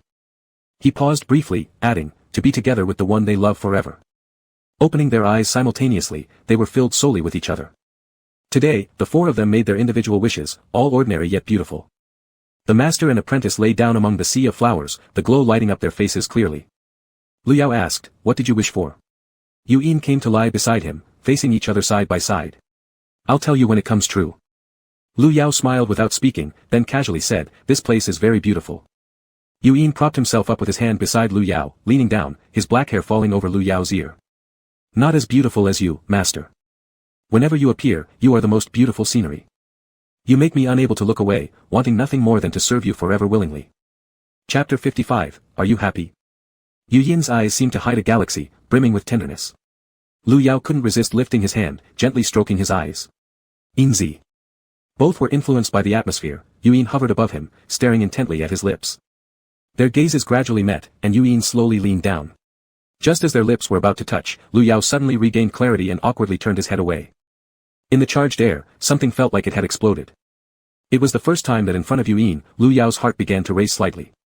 He took a few deep breaths secretly and pushed against Yu Yin's shoulders. We can't do this. Little Dragon smiled. Master, didn't you just ask me what I wished for earlier? Do you think I wish for what? As Lu Yao tried to sit up, he was held down. Actually, I can let you guess my wish. Lu Yao, thank you, I won't guess. Not guessing is fine too. He then claimed Lu Yao's lips, Master, don't you like me? Like your, Yu Yin asked again, do you like it or not? Not lick, After several kisses, Lu Yao wisely chose to remain silent. Puppy. Now does Master know what I wished for? Lu Yao only looked at him silently, with a hint of caution in his eyes. Yu Yin nodded, is Master afraid I'll kiss you? No worries, speak, I won't. Then Lu Yao spoke, I think, I might have guessed. That answer satisfied Yu Yin somewhat. He straightened his disheveled hair and helped Lu Yao up, noticing how wrinkled his clothes were too. Lu Yao avoided looking at his young apprentice, but sensed a small movement between his fingers. Looking down, he found a small blue flower, struggling to stand upright after being pressed by his hand. They had chosen this spot specifically because there were no flowers, yet they still ended up stepping on one. Amazingly, the flowers still showed some awareness. How cute. He moved his hand aside, and the little flower happily bent its stem. Lu Yao leaned down and poked the flower bud. No wonder the divine woman said this place grants wishes, it really is magical. Yu Yin was tidying up his robes and only gave a soft reply. Cough cough. Suddenly Hua Xiaoyun's boots appeared before him. She bent down teasingly, smiling, nice job there, Lu Miao Miao. Feeling pretty good, eh? Her tone was biting, mixed with envy and jealousy. Lu Yao. Looking up, he saw Qi Huanqin's light blue eyes, usually calm but now twinkling with amusement. Who knows how long they'd been watching. Because of what happened just now, her perceived future had changed. The probability of them being together had increased. She nodded to Lu Yao, who immediately understood her meaning. Damn! How had things escalated this way? He gave a snort to Hua Xiaoyun and stood up from the ground. Sure, wonder when the young palace master will feel this way. Lu Yao. Humph. Saying this, he hurriedly fled the spot. Yu Yin was filled with emotions and gave both of them a nod before running off to catch up with his master. Lu Yao always tries to provoke me. Hua Xiaoyun watched the two figures walking closely together, feeling an intense yearning. Qi Huanqin took her hand, would you like me to kiss you? She immediately lost composure, momentarily speechless. I'm not, but if we're kissing, it could happen. Qi Huanxin chuckled softly. Hua Xiaoyun blushed harder. The distance between them grew closer as Qi Huanxin's hand caressed her cheek. She gently closed her eyes and tilted her chin forward slightly. Qi Huanxin had never kissed anyone either. Seeing how proactive he was, one hand went to the waist and the other to Hua Xiaoyun's neck. Experimentally, he tried to press his lips against hers. Their breaths mingled together when suddenly Qi Huanxin stopped. They hadn't fully determined their relationship yet, this would be taking advantage of Xiaoyun. If they couldn't be together in the future, wouldn't it tarnish Hua Xiaoyun's reputation? Hua Xiaoyun waited for quite some time without getting that kiss. With her face raised, her neck started to ache, so she sneakily opened one eye, pouting. Are you shy or something? Qi Huanxin looked at her. Yes, a little. Hua Xiaoyun retracted her pout, tilting her head in confusion. That wasn't right, clearly, it was her who wanted to kiss Yao Yao, so why close her eyes? Strange indeed, very strange. As she was still musing, Qi Huanxin's kiss lightly landed on the corner of her mouth, barely grazing her lips. Yet Hua Xiaoyun couldn't bear it. She heard her heart go, woo, as if a kettle of water had boiled. Her whole body burned, wanting to run 20 circles around here. Her hands shook, then her entire body, including her legs. Yao Yao. I like you so much. Xiaoyun, your nosebleed. Qi Huanxin hurriedly took out a towel, but she raised her hand to stop him. Don't touch.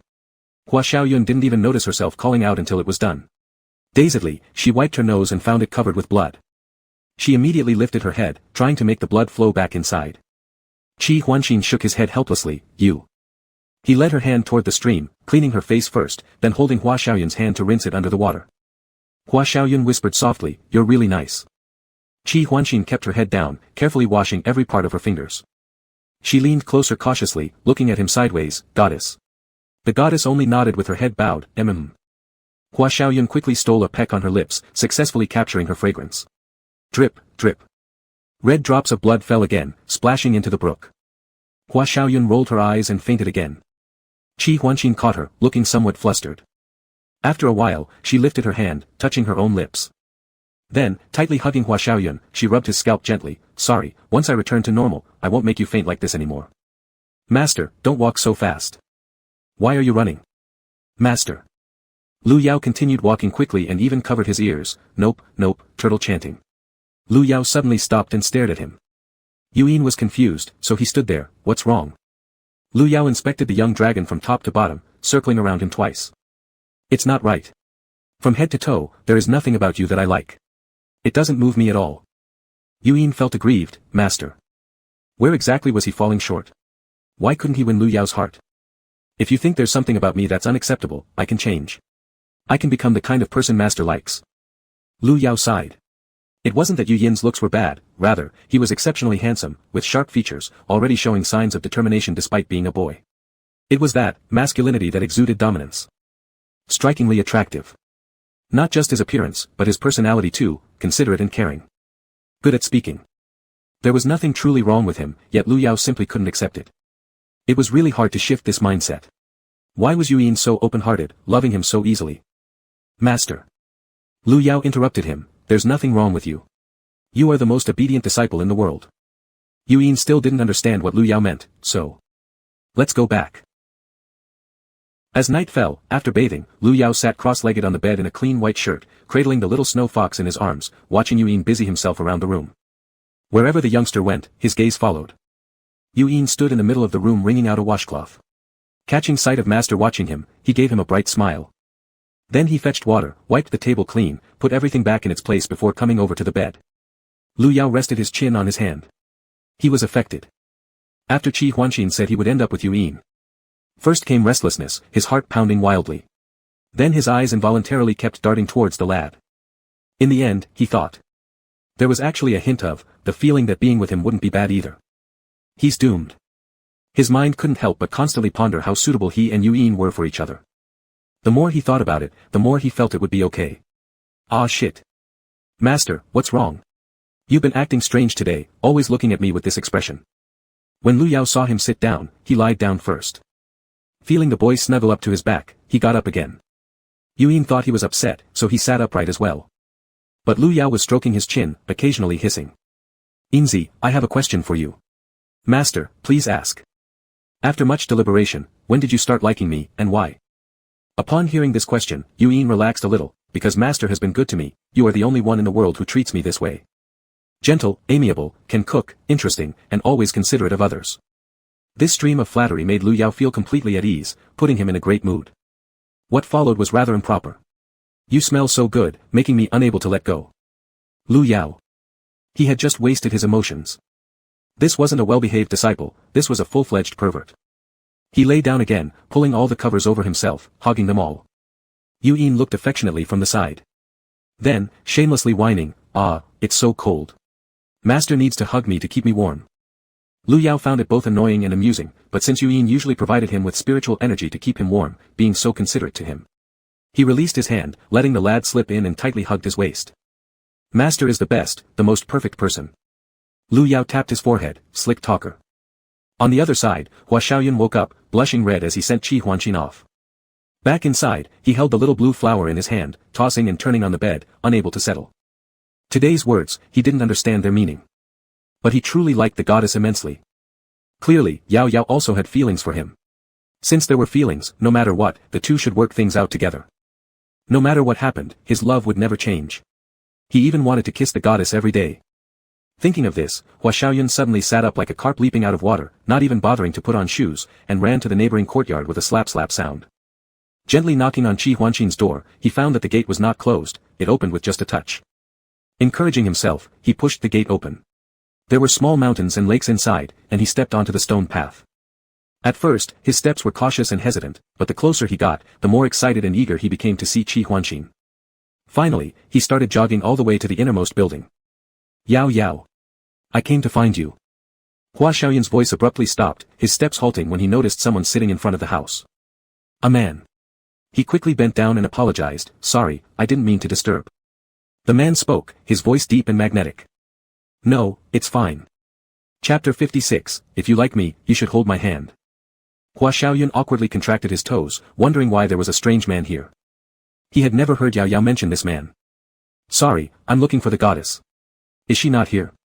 Qi Huanqin coughed lightly, "She hurriedly went to the altar just now, there must be some important matter." Hua Xiaoyun nodded, "I see." Qi Huanqin glanced down and saw his bare feet, frowning slightly, "How could you come out like this?" He realized himself how rude this was, "Sorry, I'll go back." "Wait." Qi Huanqin called back the muddled fool, stepping into the room behind him. Hua Xiaoyun stood uncomfortably. The man soon came out, holding a pair of shoes in his hand, "The size might not fit perfectly, but it will be more comfortable than walking barefoot." Saying that, he squatted down, placing the shoes in front of Hua Xiaoyun, and lifted his foot with one hand. Hua Xiaoyun jolted, feeling extremely embarrassed and wanting to pull his foot back. No need, it's too much trouble. I can do it myself." However, the man showed no sign of loosening his grip, preventing him from retreating in any way, and the shoes were quickly placed on his feet. Hua Xiaoyun could only thank him softly. Qi Huanqiao was still crouching. He panted for a breath and then looked up, saying, "Can you give me a hand?" Oh, sure, certainly." Hua Xiaoyun put away the little blue flower carefully and bent down quickly to support Qi Huanqiao's arms with both hands. As they stood up together, the man swayed a bit, and Hua Xiaoyun hurriedly held him, catching the scent of his familiar fragrance. Hua Xiaoyun felt slightly surprised and realized how tall this person truly was, he only reached just above his chin. "Are you alright?" "Yes, please help me sit over there." Hua Xiaoyun nodded, shouldering his arm gently, glancing at his side profile. His face was very pale, and his body emitted an unusual burning heat. "Are you sick?" Qi Huanqiao hummed in response, "I'm a bit unwell, but I've already taken some medicine, so I'll be fine soon." Once seated, Qi Huanqiao poured a cup of tea for Hua Xiaoyun. He observed this man. His eyes were a light blue, although the goddess were slightly rounder. This man had narrow, phoenix-shaped eyes, appearing even colder. Though his features were unfamiliar, they inexplicably seemed familiar. Especially the aura and demeanor he exuded were very similar to the goddess. His speech was also slow and gentle. "Are you here to see the goddess for something?" Hua Xiaoyun shook his head upon snapping back to reality, "Not particularly important. Since she's not here, I'll come again next time." Then he fidgeted with his fingers, "Could I ask what your relationship is with Yao Yao?"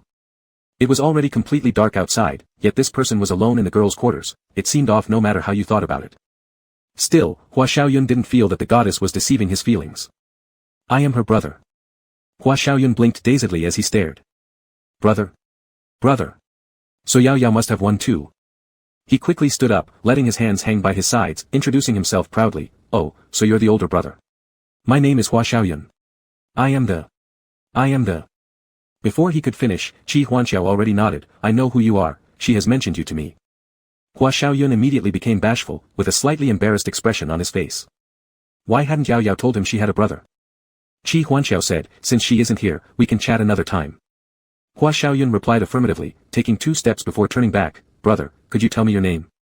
He nodded and beckoned Hua Xiaoyun to come closer. Hold out your hand.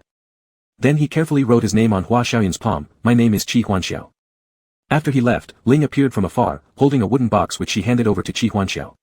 Once he swallowed the medicine, intense pain spread throughout his entire body, his bones and flesh feeling like they were being crushed.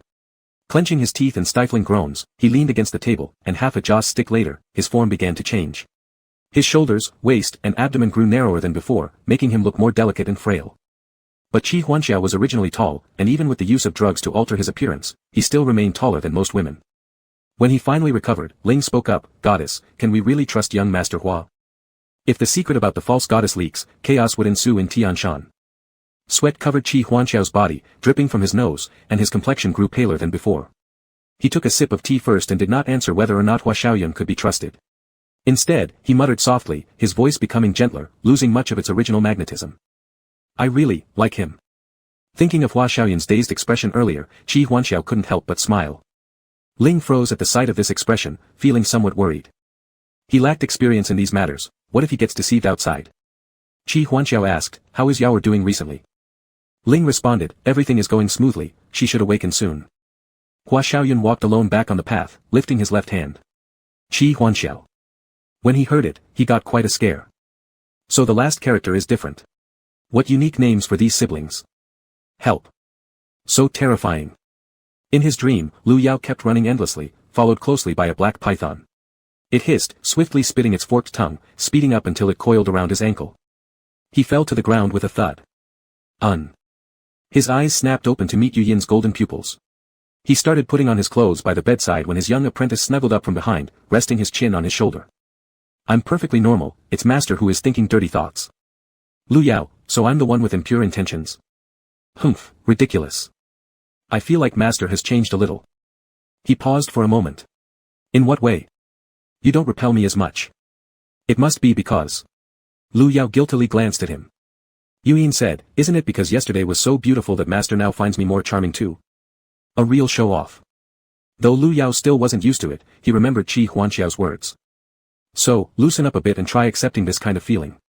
Anyway, he and Yu Yin had been looking out for each other all these years. Still, in the process of trying, there were some things he needed to investigate. As he thought, his mind began to wander, a slight itch growing in his heart. Falling in love. What exactly does it feel like? When they finished tidying up and stood up, Qi Huanxiao was already sitting in the courtyard. Hua Xiaoyun happily ran forward. Yao, you came. Oh, I saw your brother yesterday. He nodded, I know everything. Hua Xiaoyun served her a bowl of soup. I thought you wouldn't come today. Are you all done with your business? But, when you saw your brother yesterday, did you have any feelings? Hua Xiaoyun let out a startled, then started stuttering. At first, I was terrified. But later, I felt how gentle he was, and he even gave me shoes to wear. No wonder you two are siblings, you look extraordinarily alike. And, your brother is really handsome. Very good looking. He glanced at the girl beside him, you must also be incredibly beautiful. Qi Huanxiao's eyes curved slightly. Calling her, brother, sounded nice too, thank you for your praise. Today's schedule would still be arranged by her. They planned to climb to the peak of Tianshan Mountain to experience the grandeur of nature. Just as they were about to set off, another letter floated down from the sky, its speed incredibly fast, heading straight toward Lu Yao. Yu Yin frowned, a familiar yet distasteful sensation returning. Raising his hand, he caught it. Sure enough, it was another letter from elder brother 8. What does he want? Both him and Master weren't in Kunlun. Uncle should be with Lianen, right? How could he possibly still think of sending letters here, not fearing his younger brother will become jealous? Lu Yao held the letter. Wait a minute. Let me see what my younger brother wrote. Hua Xiaoyun also leaned over, exclaiming in surprise, oh my gosh. Qing actually wrote to you. Did he get possessed or something? Lu Yao thought about it, finding his reasoning quite valid. Taking out the letter. Big brother, thank you for remembering. It's peaceful in Kunlun lately too. I have another question, big brother, when will you return? Yu Yin read aloud with an odd tone, big brother when will you come back? Lu Yao shivered, goosebumps rising, being silly now, young 8 would never talk like that. Uncle might not do so, but his disciple would. Master must have secretly written him a reply whose content I don't know. Why would just those few meaningless sentences require passing letters back and forth? Lu Yao. I didn't. You're lying. Yu Yin's expression carried some sadness, but he didn't say anything else. Lu Yao asked, Divine Lady, when do we depart? Qi Huanxiao thought for a moment, not long, seems to be arranged 3 days from now. Upon hearing this, he hastily replied with the plan to set out 3 days later. It's not that Lu Yao wanted to play aloof, only answering with a single sentence, it was simply that the piteous, restless gaze of Yu Yin made him feel uneasy. Alright, let's set off.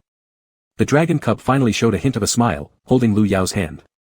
However, as soon as he was out of sight, he fixed his gaze on the slowly disappearing letter, his eyes shadowed and inscrutable. Hua Xiaoyun followed close to Qi Huanxiao's side, once again envying Lu Yao. Yao, didn't you say you liked me? Yes.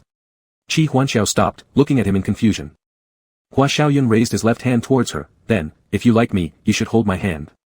Qi Huanxiao chuckled, fine, I can hold it as long as you like. Cheerfully covering his mouth to laugh, the two walked slowly together. As they swam along, Hua Xiaoyun suddenly felt a bit uneasy, as if there was something important he had forgotten to say. Chapter 57, Lu Yao, the fool, is reveling in it. After reaching their destination, Lu Yao's waist had been held by Yu Yin all along. He looked into the distance and said, only after seeing such magnificent mountains and rivers do we realize how insignificant we humans truly are. Is the master saying this because of his illness? For many years, Lu Yao hadn't thought of himself as a cultivator, speaking unconsciously. Suddenly mentioning his illness, he was startled. Yu Yin is a dragon, a dragon. Over the years, he hadn't connected with anyone deeply mostly because he couldn't let go of him. Every time someone approached, Yu Yin would grow restless, leading Lu Yao to always choose staying with his young apprentice. It was only now that Lu Yao suddenly realized that things had gradually changed since long ago. Because he had been good to the little dragon cub, he had started being mindful of them. Eventually, besides being master and disciple, an additional emotional entanglement developed between them. Furrowing his brows in worry, Lu Yao pondered about how he would explain this situation to his seniors if he were really to be with Yu Yin. Wouldn't they think he had lost his dignity as an elder and spoiled his disciple? Master. Lu Yao snapped back to reality, it's nothing, just a simple reflection. However, Yu Yin asked, the fourth senior uncle said not long ago that your condition could be cured soon. Why have so many years passed without any improvement? All of them assumed that the cure would come quickly, but no one expected life's plans to change so drastically. Lu Yao chuckled awkwardly twice, well, there's no such thing as a disease that gets better simply by saying so. Look at me now, I'm perfectly fine, very healthy. Yu Yin sensed that he was lying but decided not to press further for answers, there will always be ways to find out. As they conversed, Hua Xiaoyun had arrived, holding up his hand intertwined with Qi Huanxiao's for everyone to see. Lu Yao smirked coolly, so what? He then released his hand and showed Hua Xiaoyun the hand resting casually on his waist. In silence, he shaped his lips to spell out, you're far from it. Hua Xiaoyun fell silent. Claiming disinterest. To him, Lu Yao seemed rather content being part of this situation. Walking closer, Hua Xiaoyun said, hey, let me tell you, the goddess really likes me.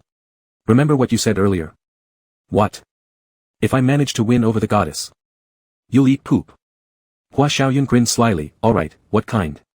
I'll get it for you. Lu Yao acted like he didn't hear and forced a topic change harshly, Yinzi, let's check out that place over there. Yu Yin asked, why does the master want to eat poop? Lu Yao faked an explanation, little princess, he's just spreading rumors about me. He's bad. Over the next few days, they visited quite a number of places, and before they knew it, it was time to head towards Kunlun. Tian Shan had prepared a flying carriage for their trip, when the goddess travels, she must travel with flair. Yu Yin thickened the curtains around, blocking outside views completely, placed some firestones, and spread a thick layer of jade soft cotton. This was a rare treasure used in cultivating artifacts. Apart from its other roles, its greatest feature was softness, very soft. Perfect for using as Lu Yao's bed. Pleased with his work, Yu Yin patted his hands, lifted the curtain, and called out, Master, please come in. Seeing the little thing cradled in his arms, his tone immediately changed, what's it doing here? Lu Yao smiled broadly while sitting down, Yu Yin extending his arm to assist him. What's the problem? It's still so small, needing care. Yu Yin wasn't entirely convinced by this reasoning, you aren't its master. If you need someone to take care of, why not go find a master yourself? Lu Yao arched his eyebrows, oh so, in your eyes, my role is only to take care of you. No, master is much more than just that to me. Poof. Lu Yao burst out laughing, just messing with you. Actually, I just asked at its own wish, it wanted to come out and explore with us. When his words finished, Yu Yin's intense gaze immediately shifted toward him. The little snow fox shivered violently, finally turning its backside to this ferocious junior disciple. That oppressive aura was overwhelming, yet wouldn't genuinely harm it. This was precisely why the little snow fox, braving everything, chose to follow Lu Yao. It no longer wanted to be just a fox and yearned to quickly join a sect. Though it couldn't yet transform into human form, it had a slight understanding of these matters. If it could win Lu Yao's favor, then in the future, staying in Kunlun shouldn't pose any problems, right? Moreover, Lu Yao was truly the best and only choice. He took care of every single need. Where would it go to find such a good master like this again? So, absolutely cannot give up. Lu Yao noticed the little snow fox trembling even more and gently patted it to comfort. All right, Engsub, don't scare it. I'll always love you, my obedient little disciple. Yuyin immediately threw himself into his arms, tossing the little snow fox aside. Then master, hug me, and I'll believe you. At the same time, Hua Xiaoyun outside was also dilly-dallying. Having spent only a few days alone with the goddess, he really didn't want to leave. The days spent here were simply too beautiful. And, once on the journey again, sitting alone apart from her would be unbearable. Being able to see but not touch. Hua Xiaoyun stood there lowering his head, his toes scratching incessantly at the snowy ground. Qi Huanxiao found his childish actions amusing as she poked her head out of her carriage. Little cloud, come over with me. Hua Xiaoyun immediately perked up, eyes lighting up like a little puppy's. Ling hesitated, but Qi Huanxiao shook her head. Don't worry, it's fine. She nodded and descended, blinking at Hua Xiaoyun. Young lord, please go, the goddess is waiting for you. Then she moved towards the carriage initially prepared for Hua Xiaoyun and sat inside. Qi Huanxiao extended a hand to help him aboard. Hua Xiaoyun tightly gripped onto her arms. Now, finally feeling comfortable, they were going to have some exclusive time together. The entire journey. Qi Huanxiao handed him a cup. Here, have some fruit wine. Hua Xiaoyun was thrilled. Sure. He gulped it down in one go, and with some snacks along the way, Hua Xiaoyun eventually passed out, leaning into Qi Huanxiao. Seeing them snuggled up together from afar, Ling thought, Yuyin definitely had foresight. When resting, she'd also better thicken the curtains around the goddess. With more people, the pace became slower. They took half a month before finally reaching their destination. Yuyin went out first. Master, please get down. How can I face anyone like this? It doesn't matter, they won't understand. Lu Yao fiercely pounded the soft padding beneath him. What kind of dragon was this? This was just a pup. He took out a small mirror, scrutinizing his perfect beauty left and right. Every part was flawless, except his mouth that was slightly swollen, with a small cut on the bottom corner. Yuyin had kissed him while the flying carriage suddenly stopped. Lu Yao's waist had already gone soft from kisses, tilting to one side and bumping his mouth. What a pain. Every time he attacked when sleeping. Master, you're the last one. Upon hearing this, Lu Yao hurriedly wiped his lips after applying some medicine, rushing down only to realize he had been tricked. Qi Huanxiao had just uncovered her curtain. However, still alright, if he had truly been the last, that would have been quite rude. He secretly gave Yuyin a glare and stood to one side. Senior brother. Only now did Lu Yao notice that Leng Huanqing was actually responsible for the reception. 8th junior brother, how did you end up assigned here? Lianan followed behind, granduncle. Lu Yao nodded. Good kid, I've brought some little gifts back from this trip for you. Saying so, he handed over a chi space bag. Lianan immediately thanked him and accepted it. Leng Huanqing stepped forward one step, expecting his own gift. Lu Yao hadn't put so much thought into it. He prepared something for each brother, handing them out once someone approached. Leng Huanqing realized something wasn't right only when seeing this brother's mouth. Ah, this happened when I slept and accidentally bumped it against a doorframe. It's not a big deal. All around was silence, leaving only Lu Yao's awkward dry laughter. A group of junior disciples muttered quietly among themselves. Director Lu's lie was too flimsy, it clearly wasn't bumping the doorframe. Not to mention, even if it had been, announcing it at the entrance would undermine the dignity of the director. A renowned celestial lord wouldn't fail to avoid such a trivial doorframe. Everyone knew perfectly well what happened, looking up at Leng Huanqing to see how he reacted as the person who had been deceived. So it is, then next time do pay attention. The crowd. Leng Huanqing took out a porcelain bottle. This medicine works very well, let me offer it to brother. Lu Yao took it and wanted to leave quickly. Thank you, then I won't delay your work. By the way, master said if you come back, go to Chonghua Hall once. He responded, turned around and greeted Qi Huanxiao, letting Yuyin return to Baihua Hall first, and then he went to find Pei Yiming. When he reached the door, he saw Qin Shuang stealthily peeking through the door crack, not sure what he was sneaking a look at. Lu Yao walked quietly, approaching him and tiptoed to take a look inside as well. Come closer a little bit. Qin Shuang complained softly, tilting his body to the left. Lu Yao followed his tilt but could see nothing. So he whispered, what's this come closer thing about? Ah. Qin Shuang jumped in fright and, seeing who it was, exclaimed, Junior uncle, you're back. What are you looking at? Qin Shuang shook his head like a rattledrum, nothing.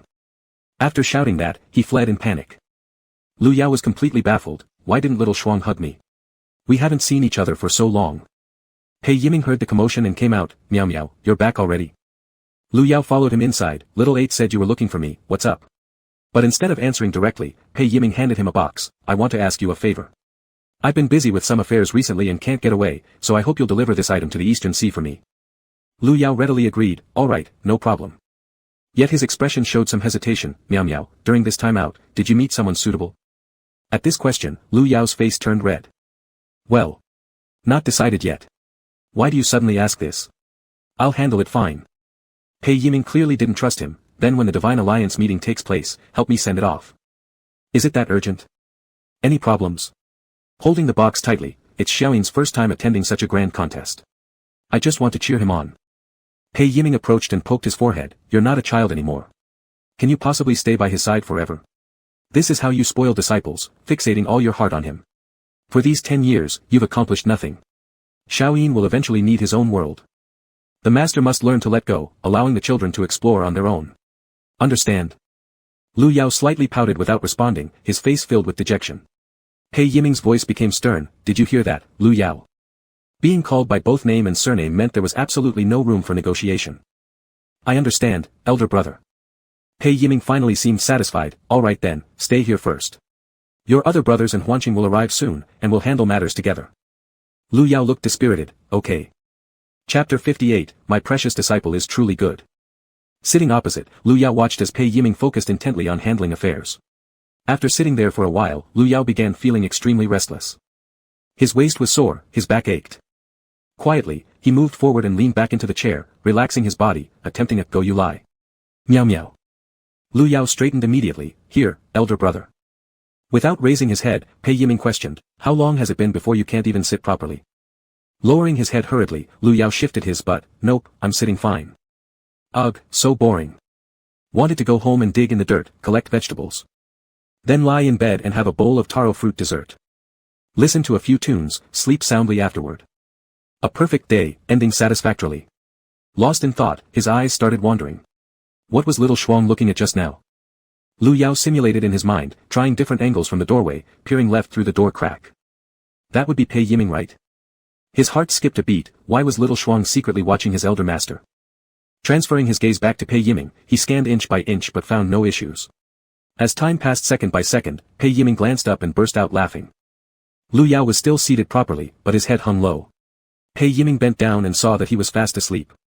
Taking a blanket from the cabinet, he draped it over Lu Yao and touched his hand, which was icy cold. He transmitted spiritual energy into Lu Yao's hands, warming him up. Supporting Lu Yao's head gently, Pei Yiming eased it against the side, making him more comfortable. Looks like the search for a soulmate needs to accelerate. By evening, all the senior brothers had gathered. Lu Yao smacked his lips, suddenly feeling a chill down his spine, and opened his eyes, just in time to meet the emotionless face of Wei Zemin. His drowsiness vanished instantly. Fourth master brother. Wei Zemin didn't respond, but ordered him, give me your hand. Lu Yao called out to Zuoqiushuang and Leng Huanqing, fifth master brother, little 8. The two laughed and nodded. Wei Zemin placed his fingers on Lu Yao's pulse, his brows slowly knitting together. Then he saw the box by his side and immediately understood, still haven't found someone you like. Lu Yao pursed his lips, pulling at his wound, letting out a soft hiss.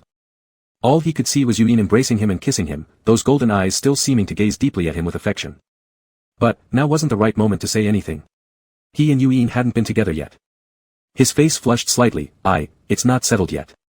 Wei Zemin wore an expression as if he had expected this, and let out a humph. Then he exchanged glances with Pei Yiming, and they both gave a slight nod. Each of them sat separately, and Wei Zemin took a sip of tea. You're still comfortable. I've just finished discussing things with the elders and then rushed over, while you were snoring away. What kind of life is this? Lu Yao flattered him. The greater the ability, the greater the responsibility. Kunlun needs diligent and selfless people like elder brother. Zuoqiushuang also agreed. That's true, apart from the first master brother, who else can handle things perfectly like you? Wei Zemin curved his lips slightly, but still acted strong-mouthed. 2 butter-ups. Lu Yao felt uneasy all over. Leng Huanqing had been smiling softly since entering, and that gaze had been following him relentlessly, making him feel unsure where to place his hands. Just as he was about to ask why he kept staring at him, Pei Yiming spoke up. Since everyone's here, let's get down to business. We've discovered that little 8 has memory issues regarding you. Lu Yao couldn't believe it, pointing at himself. Me? What do you mean? Pei Yiming asked, do you remember when little 8 joined Master's sect, and you led him around? Lu Yao nodded. Do you remember when you were about 10 and stole wine, and I whipped your bottom nakedly? Lu Yao slapped his thigh, then wiped his face ambiguously, remember. Which time are you talking about? In his impression, there were countless times when he got whipped on his bottom as a child. The others looked silently at him. That time when little 8 bought wine for you secretly, and you didn't supervise him properly, leading to his drunkenness. Lu Yao turned his eyes back and forth, and finally only nodded. Wei Zemin knew something was off by his appearance, and banged the table. Yes is yes, no is no. Just speak up frankly. Why act so sheepishly? It's not that. Why are you asking this? How many times has little 8 got drunk stealing wine for me? I lost count. Pei Yiming exclaimed, you. I want to whip you again. Lu Yao sighed. Wei Zemin said, little 8, did you hear that? Lu Yao remembers, the one who doesn't is you. Actually, the moment Lu Yao nodded, Leng Huanqing's expression had already changed. In his heart, he found it absurd, but at the same time, he felt relieved. He and Lu Yao indeed shared ties, they had experienced pure friendship in the past. Pei Yiming handed back the jade pendant. Explain yourself, how did you obtain this thing? Lu Yao realized the severity of the problem, stepping forward. It was during your mission, you went to retrieve it from Guisu. I have always carefully stored it. All those years of pursuit have caused a great deal of trouble for both you and me. Therefore, I used this jade pendant as a guarantee, handing it over to the first master brother, vowing that from then on, I would stop pursuing you. Leng Huanqing stood up abruptly, eyes bloodshot. Stop pursuing me? He had absolutely no recollection of it. Hadn't Lu Yao just left a few months ago? Everyone gathered again to discuss, allowing the two to recount every detail of their interaction since Leng Huanqing arrived. Upon comparing, the problems became serious. Lu Yao could barely recall incidents from childhood. He only remembered sleeping with Leng Huanqing, chasing butterflies, and drinking wine. Everything else concerning their joint cultivation, punishments, educating Leng Huanqing, or parting for seclusion was completely gone. To put it simply, he only remembered the carefree moments they shared. For a moment, the five remained silent. Leng Huanqing suddenly groaned, clutching his head. Little 8. The four rushed over, supporting him. The snippets Lu Yao mentioned seemed to flash through his mind again. But it was too fast to catch, so fast that he thought it was an illusion. A flash of red light passed through Leng Huanqing's brow, and the pain in his whole body suddenly subsided. He could clearly feel his Taoist heart wavering, no longer as steadfast as before. Was the path of apathy destined to end in ruin? Lu Yao knew something serious had happened. But his mind was a mess. He indeed hadn't transformed yet when he crossed over. So why were his and Leng Huanqing's memories like this now? In his restored memories, he treated little 8 no differently from his other elder brothers, yet suddenly fell in love with him. He had always thought he was just following the plotline. But now, even the protagonist's memories seemed problematic. According to reason, Leng Huanqing was the center of this world, so should he consider things from another angle? Could the plotline he remembered be deliberate manipulation by someone else? Lu Yao felt like his brain couldn't handle it. All he did was travel through dimensions. Why had it become so complicated? Is little 8 about to recover his memories? When I went to the Wutu Hall to look for him, my head also ached terribly, and then I remembered things from the past. Then, he briefly recounted how he came to this other world. The few present thought it truly was, one shocking revelation after another. Seeing their silence, Lu Yao said, but both Moba Xiang and me, Lu Yao, entered Kunlun. It's me. I'm not being. Miao Miao, Pei Yiming interrupted him. At first, when you suddenly fell in love with little 8 and then abruptly gave up on him, acting like a completely different person, we also suspected that you might have been possessed. But twice we investigated and concluded. You are who you say you are. Lu Yao sighed in relief. If Pei Yiming and the others hadn't done this, he would have almost started doubting himself. That, if our situation here is like a book, might everyone be controlled? Pei Yiming asked, Little 7, do you think we've been good to you? He nodded without hesitation, of course. Even the Tao of Heaven cannot control us. Moreover, you're still alive and well, not having been slain by Huanqing. You need to believe that we possess the ability to change. Zuoqiushuang spoke up, I have an idea. Little 8 said that he remembered that elder brother 7 left a few months ago, and stopped bothering him. During those 9 years, they often ate together at Baihua Hall. But all these things, he can't recall. Senior brother, remember, the day little 8 and Yuyin were sent here, he went to Baihua Hall where he met elder brother 7 and immediately became unsettled in his Taoist heart. Perhaps it was because of the pill given by Master 6. Wei Zemin questioned hesitantly, why would Master 6 harm Huanqing? Is there any reason for it? Zuoqiushuang fell silent, shaking his head slowly. Wei Zemin suddenly said, when I return, I will examine that pill. He recalled his conversation with Lu Yao. They had mentioned, why did little 8 become cold again? Again, coldness, which was very unusual. Now that we've confirmed, both of them have problems. Senior brother, let me investigate while their conditions remain relatively stable for now. Pei Yiming nodded. This was the only way forward for the moment. Little 7, little 8, if you encounter anything, even if it's just a hint of something strange, you must report to me immediately. Lu Yao solemnly nodded, lost in deep thought. Was it because of him? Why weren't their master-disciple relationship progressing? Based on his novel reading experience, wasn't the Tao or the plot interfering, and he had become a variable? But why not just erase him? Instead, the abnormal person turned out to be little 8. Lu Yao walked along deeply contemplating, his heart somewhat heavy. He accidentally collided with a fleshy wall, hastily retreating 2 steps. Sorry. Before he could finish apologizing, his waist was encircled and pulled into a tight embrace. Injai. Yuyin softly chuckled, I've come to take the master home. Lu Yao was suddenly moved. That's right, he had always had a home. He must believe in himself and trust his brothers, they'd definitely find a way to solve everything. Lu Yao raised his hand to reciprocate the hug, savoring the warmth of their closeness. This feeling was real. He had a master, elder and younger brothers, and a junior disciple. They were all real people, extremely important people in his life. Yu Yin's heartbeat quickened. This was the first time Lu Yao had been so proactive. As Lu Yao hugged him back, he realized how warm and reassuring the feeling was, knowing these people genuinely existed and were crucial to his life. But upon sensing his dejected mood, he loosened his grip and stepped back to look at him. What's wrong? Did Elder Master scold you? Lu Yao shook his head with a smile. Yu Yin exclaimed in disbelief, really? But it doesn't look like it. It must be that Elder Master bullied you. I'll go roll around and throw a tantrum at Elder Master's place for 3 days and nights, making him headache and lose face in front of all the sections.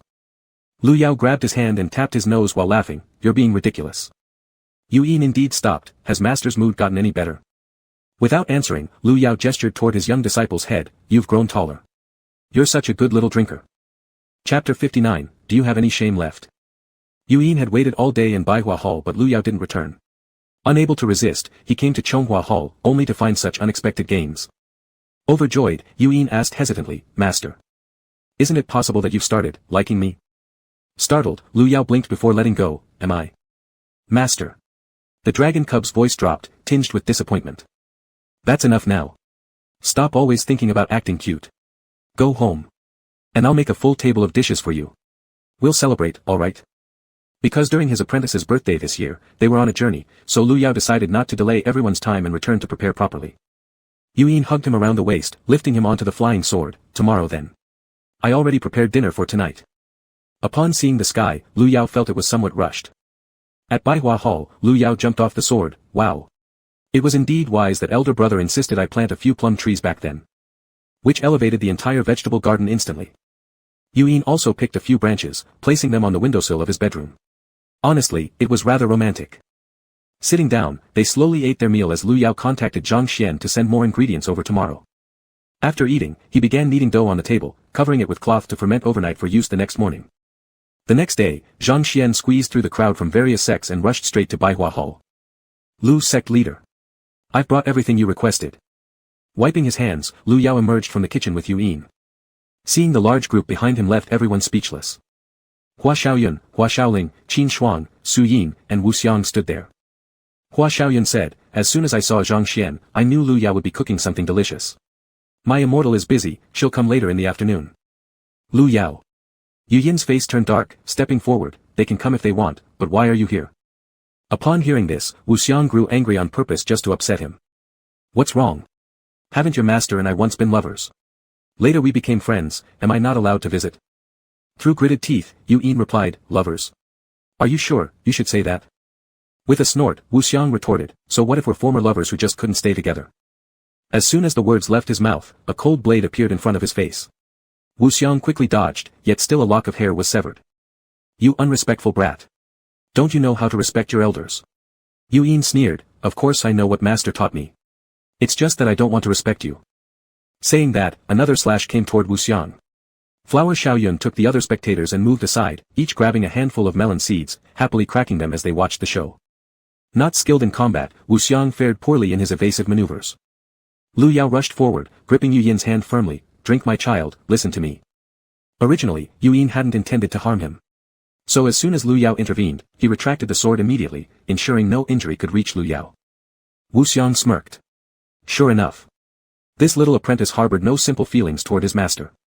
Why wouldn't people have a lover or two when they're young? Look at how riled up he got. Lu Yao then turned to Wu Xiang, and you, don't spout nonsense. Do you really think we were lovers? Don't play around with him. If you keep saying these absurd things, I'll team up with Yuin for doubles against you. Wu Xiang.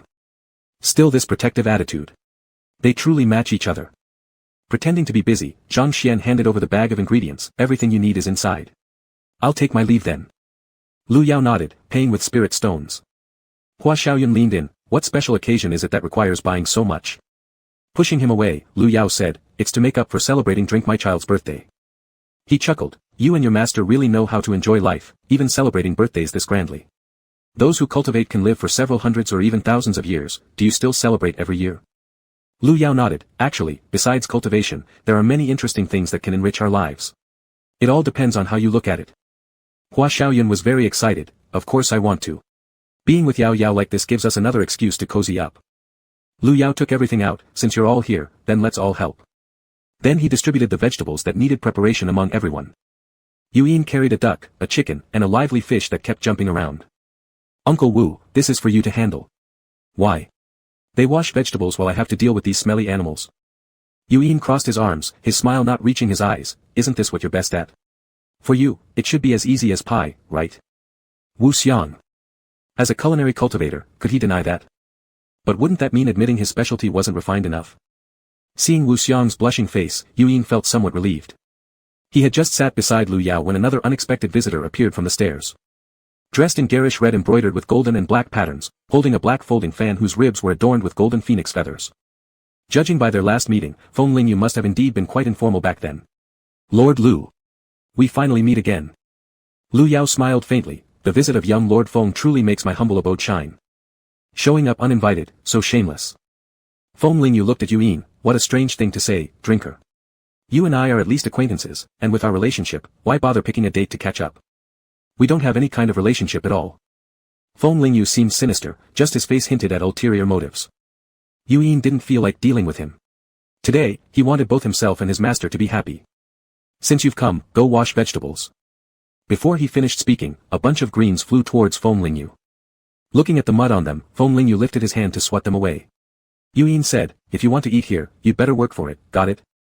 His expression changed slightly, but he begrudgingly accepted the greens. His face turned an ashen color, making Yuin long to taunt him thoroughly. Then Yuin pointed at Wu Xiang, if you don't want to wash vegetables, go over there. Feng Lingyu's eyes followed where he pointed and saw a small basin full of blood, Wu Xiang plucking fur, suddenly lighting up with anticipation upon hearing those words, and looking at him expectantly. Feng Lingyu. He felt even more nauseated. I'll wash the vegetables. And so, suppressing the urge to tear the greens into pieces, he sat down with everyone else. Meanwhile, Lu Yao and Yuin were making small pastries nearby. Suddenly, the yard fell silent, save for Hua Xiaoyun occasionally chatting. This scene reminded them of 10 years ago. But they were all adults now. Qin Shuang finished washing her own vegetables and came over to pinch a little tiger with them. Lu Yao ground black sesame seeds into powder, mixed it with flour, and sculpted a tiny, oversized headed dragon. It even resembled an actual one with vivid facial features and scales. Hua Xiaoyun exclaimed, amazing. Later, you should eat this little dragon, Lu Yao, because after eating it, you'll be sure to win over Yuin. Qin Shuang scratched his head. Why does uncle want to eat, drink my child? Just as Hua Xiaoyun was about to expose their sticky relationship details, he was cut off by Lu Yao stepping hard on his toes. They too. He let out a sharp cry of pain and hopped far away holding his foot. Qin Shuang locked his gaze on the three. Something's up. What happened between uncle and them? Lu Yao laughed nervously. Hey, what could happen? Nothing at all, don't believe his nonsense. Is that so? Yeah, has uncle ever lied to you? Qin Shuang observed them for a bit longer but didn't find anything amiss, so he gave up and returned to finishing his tiger. But, why did uncle's expression look so odd? Angered and embarrassed, Lu Yao slapped the table hard. Shut up. Then he stormed off into the kitchen. Everyone's attention turned fully to Yuin standing in the middle. Wu Xiang viciously plucked feathers, his hands fast and merciless. This Yuin is beastly. Both of Yu Yin's eyes clearly saw this person's animalistic behavior. Yuin coughed lightly, calmly saying under everyone's puzzled gazes, I've upset the master, I'll go comfort him. As soon as he pushed open the door, he saw Lu Yao standing in front of the water tank, holding a dipper but staring at his own reflection in the water absent-mindedly. His ears and face were both crimson. Yuin chuckled quietly, suppressing his laughter before Lu Yao turned to look at him. Master. Lu Yao turned around, why are you here? I've realized my mistakes. The dragon cub hugged him. Lu Yao struggled for a moment, what mistake? I shouldn't have disrespected the master. He immediately faced the cub, not just this. There are so many people in the yard. What if they see? Yuyin asked, is master worried about being seen? Lu Yao nodded, of course. We are merely master and apprentice, understand? I'm not ready to accept you yet. You should at least give me time to adjust, right? Yuyin found the key point, adjustment. That means master is willing to be with me. He didn't answer, prompting Yuyin's tone to become somewhat anxious. Is it so, master? Lu Yao waved his hand, let's talk later. Yuyin pressed on affectionately, I've understood everything. I won't act like that when others are around. How about we get intimate when we're alone? Suddenly, a roar of fury from the kitchen came, Yuyin, do you even have any sense of shame? Hua Xiaoyun wrinkled his face, pointing at the closed door while shaking his head in disdain. After this little interruption, Yuyin became much more well-behaved. They had finished preparing the dishes and carried them out. Qi Huanyao arrived right then too, with Lang Huanqing who heard there was a gathering here and joined along. Yuyin clicked his tongue. How troublesome, master wouldn't step outside, yet all these people who don't know when to back off kept bumping into each other trying to compete for his favor. Chapter 60 Men, drink up. Lu Yao instinctively glanced at Yuyin. He only intended to celebrate with the two of them privately but unexpectedly, there would be so many people coming. Yuyin smiled consolingly, it doesn't matter, it's still lively this way. Senior brother. Little 8 also came, good, quickly sit down. Where's Lianen? Why didn't he come? Lang Huanqing paused momentarily as if he'd simply followed Qi Huanyao without going back to call Lianen. Lu Yao sighed, since you've already come, you may as well bring him too. Leaving your spouse home alone to come play outside, what a straightforward man. If it were his drinks he would have started begging and whining by now. On hearing that, Lang Huanqing frowned thinking it made sense. Since both Lu Yao and Yuyin agreed, then let's invite him. When Lianen arrived, everyone sat around the long table. Lang Huanqing and Qi Huanyao, who were of higher rank, sat at the upper seat, while Yuyin, the birthday boy, sat to the right-hand side of Lu Yao, Feng Lingyu following close behind, sitting next to Yuyin. And next to Lang Huanqing, was Wu Xiang. These four people were sitting closest to Lu Yao. Hua Xiaoyun shook his head, pulling Qi Huanyao to sit opposite. We won't join their lively party, we'll eat on our own. Being the first person in eating, Hua Xiaoling said, come eat, don't be shy. Lian En's gaze was still fixed on Lang Huanqing until Hua Xiaoling patted his wrist, making him snap back to reality. Oh, okay, yes. He replied and sat next to Su Yin, chopsticks in hand, unsure which dish to pick. Lu Yao sat up straight, watching the four quiet people across who were staring silently at each other. He tried breaking the strange atmosphere, saying, drink Shi, I've made you longevity noodles, hurry and eat. Wu Xiang protested, why does only he get some? Lu Yao rolled his eyes, duh, it's my dragon kid's birthday today. Birthday? Everyone looked at each other, confused by this strange term. Then again turning toward his little disciple, even though cultivators live a long life, I still wish you an endless future, staying healthy. Yuyin coughed twice, wearing a victorious smile as he hugged his arm and rubbed against it, so fragrant, thank you master, master is the best. A whole bowl of noodles was brimming with toppings, topped with shrimp on top and beside it, lay a poached egg with the yolk half flowing. Yuyin picked up the chopsticks, lifting a strand of noodles wrapping the red tender shrimp with scallions sprinkled on top, the soup trickled down enticingly. Lang Huanqing gazed at the noodles, licking his lips as if tasting its flavor already. That taste brought back memories. Yuyin arched an eyebrow, thank you all for your company, I've had a great time on my birthday today. After he spoke, his gaze meaningfully swept over the three rivals. Feng Lingyu averted his eyes, looking at his fingers on the table. It was just a bowl of noodles, it wasn't enough to make him jealous. TSK. He couldn't help but swallow as he heard Yuyin slurping the noodles. Lu Yao grinned amusedly, everyone, start eating already. What are you waiting for? Lang Huanqing thought for a moment and picked a piece of steamed fish with his chopsticks, big brother, here's for you. Thank you, little 8. Feng Lingyu also stood up, Director Lu, this green vegetable is picked by me. Please try it. Alright. Wu Xiang wouldn't be left behind, this chicken was killed by me. It's thoroughly cleaned, tender and fragrant. Lu Yao. Alright. Weren't these dishes actually made by him? What was going on with these people? The three continued picking food for each other, none letting go until their chopsticks started fighting in his bowl. The dishes and rice were spilled out onto the surroundings. Lu Yao moved his stool back quietly. Yuyin chuckled coldly, taking a sip of his noodle soup while looking down on them, all of you hurry up and eat. These dishes were prepared by me and the master together. Enjoy them while they're still available during this alliance gathering. It will be hard to taste them again in the future. Feng Lingyu, what's there to be so proud about? Isn't this something that can happen anytime? Yuyin, is that so? Then why don't you come find our master next time you visit? See if you can locate him. Lu Yao. What does young lord want with me? Lang Huanqing also added, it's true. Young lord can come play anytime, we welcome you to Kunlun Mountain. But my big brother, he's really busy. Director Leng, do you mean that I'm troubling unnecessarily? No misunderstanding, young lord. I'm just stating the truth. After all, my big brother is indeed occupied most of the time. Yuyin agreed, absolutely.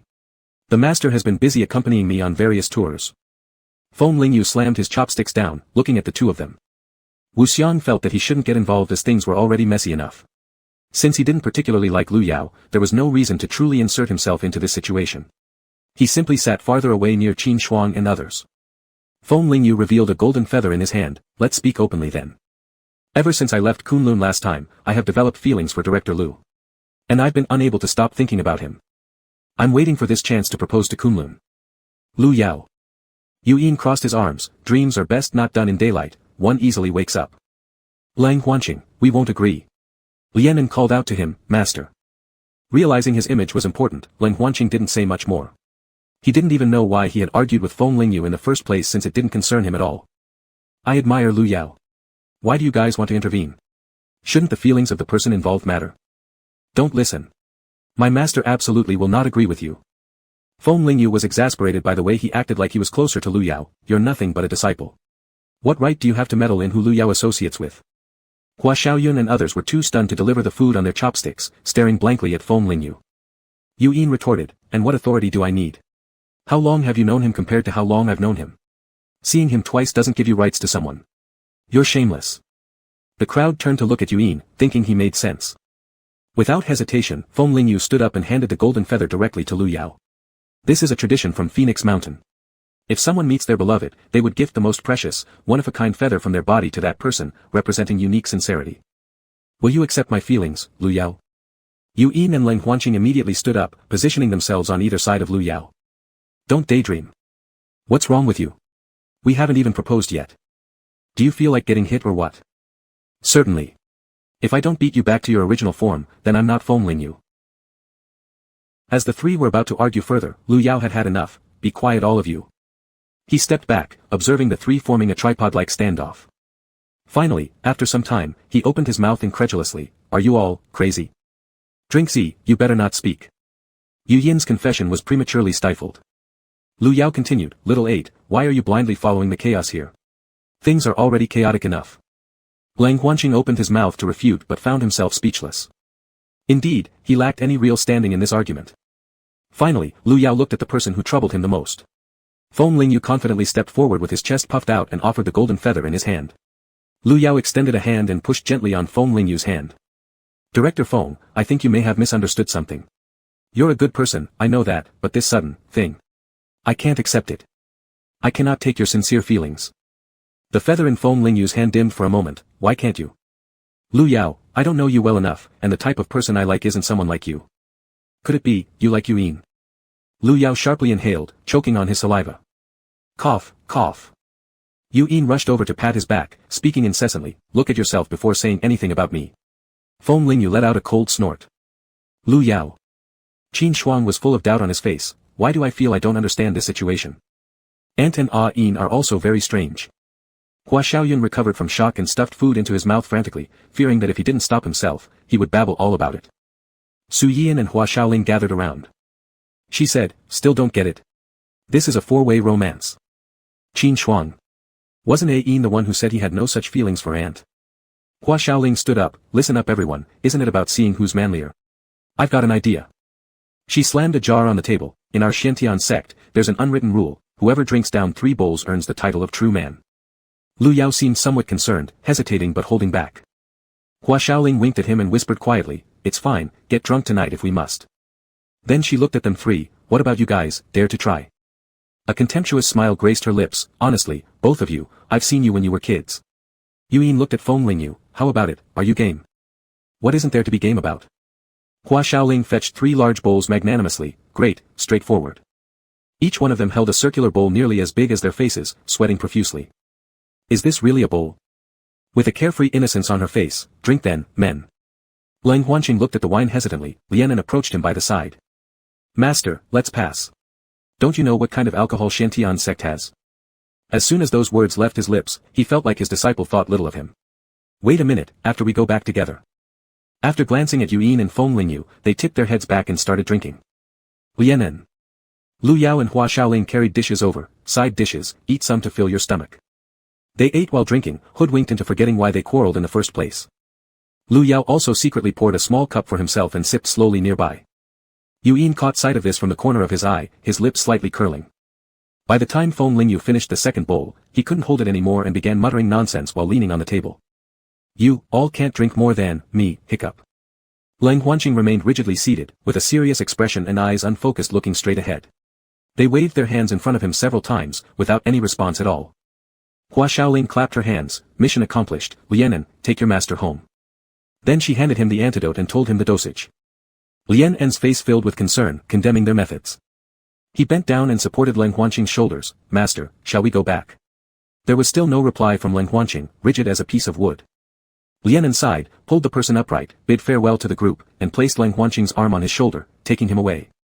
He still followed obediently, step by step with his little disciple. Lianen, after growing up, realized for the first time how close they were, with Lang Huanqing's head resting beside his ear, the breath saturated with alcohol wrapping around him. Lianen felt as if he was drunk too. The two walked on a small path, stepping on dry branches that made creaking sounds. Just like his heartbeats, without rhythm. When they returned to Wutu Hall, he placed the person on the bed. Master, lie here and I'll fetch water to clean your face. Cold Huanqing gazed at him with blurred eyes, suddenly letting out a smile. Lianen's body froze, entranced by this smile. Master. He called out softly, not wanting to disturb Cold Huanqing, yet getting closer and closer until their noses almost touched. Cold Huanqing suddenly wrapped his neck with his hand, leaned his head slightly, and kissed Lianen's lips. Chapter 61, Is This a Cold War? Lianen, supporting himself above Cold Huanqing, widened his eyes in disbelief. Moments later, he leaned down and wrapped his arms tightly around Cold Huanqing, deepening the kiss. Cold Huanqing seemed unsatisfied, pinching Lianen's waist and flipped them over, pressing him onto the soft bedding as his hands fumbled to untie Lianen's sash. Lianen was dazed by the passionate kiss, losing all sense of direction. Suddenly, his shirt parted wide open. A surge of desire rose within him, not caring what tomorrow might bring, he just wanted to be with Cold Huanqing now. Brother. Did you come find me? As Cold Huanqing spoke, his chest vibrated with a deep, mysterious allure, his tone brimming with joy. Yet it felt like a bucket of cold water poured over Lianen's head, mixed with ice chips that made his heart contract painfully. Shocked back to clarity, Lianen immediately pushed him away. Cold Huanqing's hands had been tracing his waist hesitantly when suddenly his back hit the bed frame. Confused, he looked at his little disciple, who stumbled on the bedsheet, red-eyed, using the back of his hand to wipe his lips. Master respects the seventh uncle, this much was guessed long ago inside, but hearing him say it personally still felt hard to accept. Still looking bewildered, Cold Huanqing didn't know why this person in front of him was angry, innocently staring at him, curious yet aggrieved. He couldn't blame Master, he was just drunk. Lianen took a few deep breaths, then walked back in front of him, taking out the sobering medicine given by Hua Xiaoling, placing it by Cold Huanqing's lips. Eat it. It will feel much better. Cold Huanqing pursed his lips, sneaking a glance upward before quickly lowering his head again. With an expression teetering between crying and holding back. Lianen. For the first time, Lianen encountered such behavior from Cold Huanqing, completely unsure what to do. Open your mouth. Will you open your mouth please? Master. After coaxing for about 10 minutes, Cold Huanqing finally relented out of mercy, obediently eating the medicine. Then Lianen helped take off his shoes, tidied up his inner robe, pulled Cold Huanqing by the shoulders to lie down on the bed, pulling the covers over him until only the black crown of hair showed. His tone wasn't good, low and full of resentment and dejection. Master, rest well. I'm leaving. Then he saw Cold Huanqing gently pull down the quilt, revealing his clear eyes, asking innocently, won't we kiss anymore? Lianen's hand slightly trembled, ultimately unable to resist, leaning forward to press a light kiss on his lips. Like the tip of a dragonfly touching water, he raised his head and looked at him, satisfied. Go to sleep quickly. Cold Huanqing was not entirely content, though he felt something amiss, he still closed his eyes. He was really heavily drunk, falling asleep after just a few breaths. Helpless yet smiling bitterly, Lianen locked the windows and doors before returning to his own room. The emotion swirling within him was impossibly complex. Happy yet sorrowful, feeling like a crumpled sheet of paper, yet smoothing out the creases patiently by himself. After some time, he sighed, well, let nature take its course. White Huadian Hall. Lu Yao's walk was slightly unsteady, but his consciousness remained relatively clear. Hua Xiaoyun personally escorted Feng Lingyu back to his quarters, leaving only the two of them, teacher and student. Yuan propped his hands under his chin, slouching on the desk, while Lu Yao slowly approached him. Yin Zai. Wake up, can you still hear what I'm saying? Still slumped there. He laughed once. Hey, even you have a day like today. Lu Yao bent over, straightened Yu Yin's body upright, leaning it against the chair. Then standing in front of him, wanting to carry him. But suddenly, he felt Yu Yin's hands slip under his armpits, lifting him up and sitting him on his legs. Lu Yao turned around, directly meeting his bright eyes. There was no sign of drunkenness, only mischief. So you weren't drunk? Yu Yin nodded lightly. I cheated. Our master got drunk. Lu Yao exhaled twice. That's not true, this is called being tipsy. Yu Yin rested his chin on Lu Yao's shoulder. Master, seeing the eighth uncle today, did it make you happy? I don't care how happy you are, what are the three of you scheming? Stop giving me random subplots. Huh. After liking him for so long, now the uncle suddenly gets close to you, doesn't it stir up any ripples in master's heart? Lu Yao became furious. Let me tell you Yu Yin, I hate it when people bring up my dog days. Before he finished speaking, he was kissed. After tasting the flavor in his mouth and feeling a higher than normal body temperature, only then did Lu Yao realize that Yu Yin wasn't completely sober. His head was dizzy, his mouth still blocked, making it even harder for him. He struggled to get out of the younger one's embrace. Master, please stop moving. Yu Yin suddenly reached out, pressing on Lu Yao's abdomen. Lu Yao froze immediately, sensing the change in his body. He adjusted his sitting position slightly to avoid being uncomfortable. You're in heat again, aren't you? Yu Yin said, sort of. How can I not be when I'm holding you? As he spoke, his hand pinched Lu Yao's waist, teasingly pulling some flesh. Master has been getting fatter lately. Lu Yao. On the way from Tian Mountain, all they did was eat and sleep. It would have been strange not to gain weight. Before Yu Yin could cuddle more, something arrived via Pei Yiming sound transmission talisman. I don't feel very comfortable letting you go to the East Sea, so here are some protective treasures, take them with you. If anything dangerous happens, I'll use my soul essence to protect you. There was also a Kuan Qian pouch, inside were indeed treasures. Pei Yiming had given him a lot of things before, but Lu Yao didn't have the heart to accept them and left everything to Qin Shuang. He didn't expect this time Pei Yiming would send over many items separately. Then a streak of fiery spiritual power flew out and merged into Lu Yao's brow, entering his sea of consciousness. His entire body warmed up momentarily before returning to normal. And he could feel Pei Yiming's aura remaining within him. Yu Yin asked, East Sea. For protection. To protect you. The more he said, the stiffer Lu Yao's face became. He mentioned he'd explain later after spending 2 more days with his little disciple. This was too abrupt. Ha. Master Pei worked so hard, worrying about me even at this hour. Yu Yin remained expressionless. Where is Master going? To the East Sea. Lu Yao explained the matter briefly, that's it. You know how busy elder brother one is. Yu Yin made an acknowledging noise, not saying anything, and instead lifted him waist-high before carrying him back into the room. This was the first time his little disciple's face darkened like this. Sitting on the bed, Lu Yao felt the atmosphere become unbearably awkward and stiff. When Yu Yin came over, he tilted his head automatically, letting the latter wipe his face and hands. He opened his mouth to say something, but Yu Yin walked away holding the handkerchief. What's this? Yu Yin settled the little fox in his previous room, extinguished the candles, got into bed, embraced Lu Yao, and let out a long breath. Drinks I, it won't take long to go to the East Sea, I'll be back soon. Lu Yao patted his head. I know. Yu Yin's voice was low, tinged with disappointment. I miss Master, but I'm not a child anymore. I can manage on my own. When you return, we will celebrate my winning first place. Lu Yao exaggeratedly gasped as if praising him just like when he was little. Really? Little Drinks Eye is so confident, that's impressive. Yu Yin chuckled softly, Master is teasing me again. Both slightly drunk, they fell asleep after exchanging a few words. The next morning, when Lu Yao woke up, he instinctively rolled to the side but turned over without resistance, lying down flat. Huh. He abruptly raised his head. Feeling the bed, it was already cold, meaning he'd been gone for some time.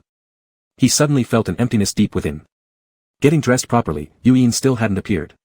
As he was about to go to the kitchen, his peripheral vision caught a piece of white paper on the table. On business. We'll be back soon. Don't worry. Lu Yao. What does this mean? He sat on the stool beside, crumpling the paper in his hand, glancing at its words from time to time. Alright, since he'll be back soon, then let's wait. Walking out, the cold wind still cut through sharply, yet on various mountains of Kunlun, white and pink cherry blossoms bloomed, announcing the flourishing of new life. The courtyard was spotlessly clean. With nothing to do, he sat at the entrance of the hall and spaced out.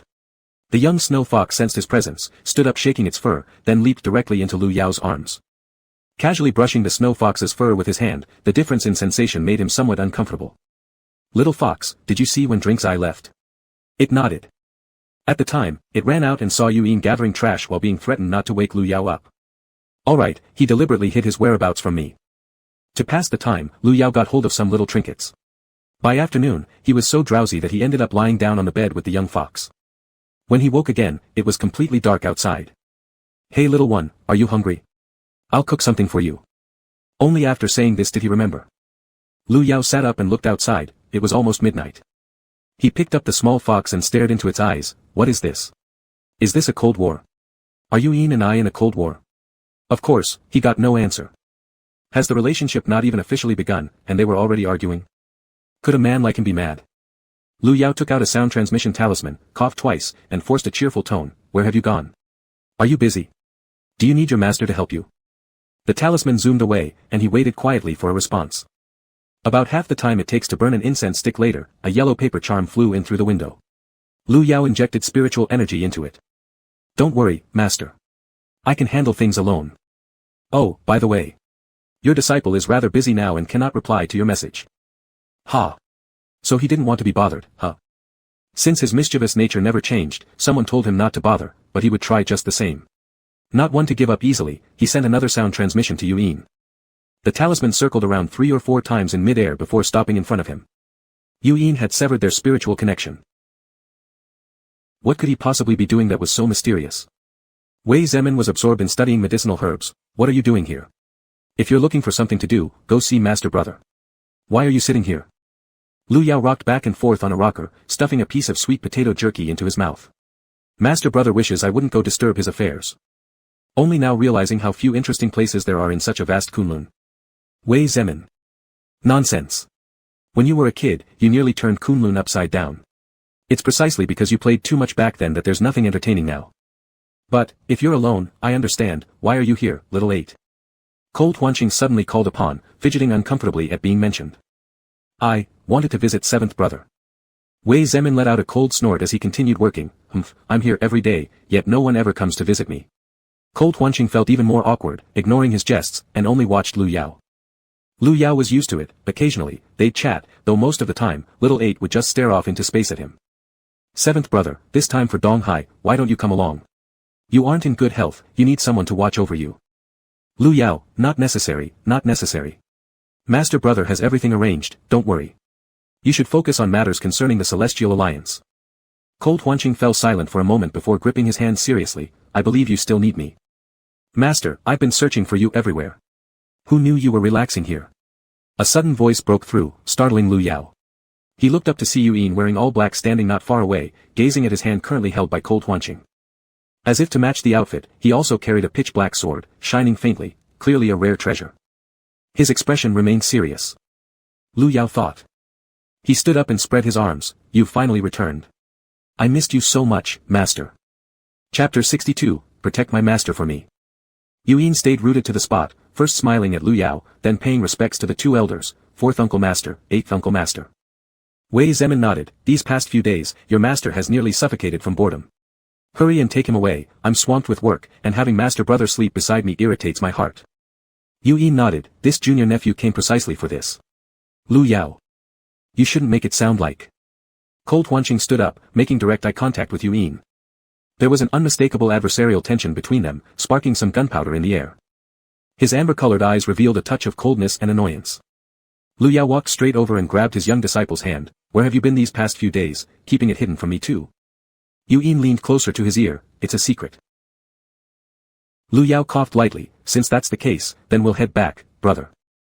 And little 8, you stay put in Kunlun, don't worry about me.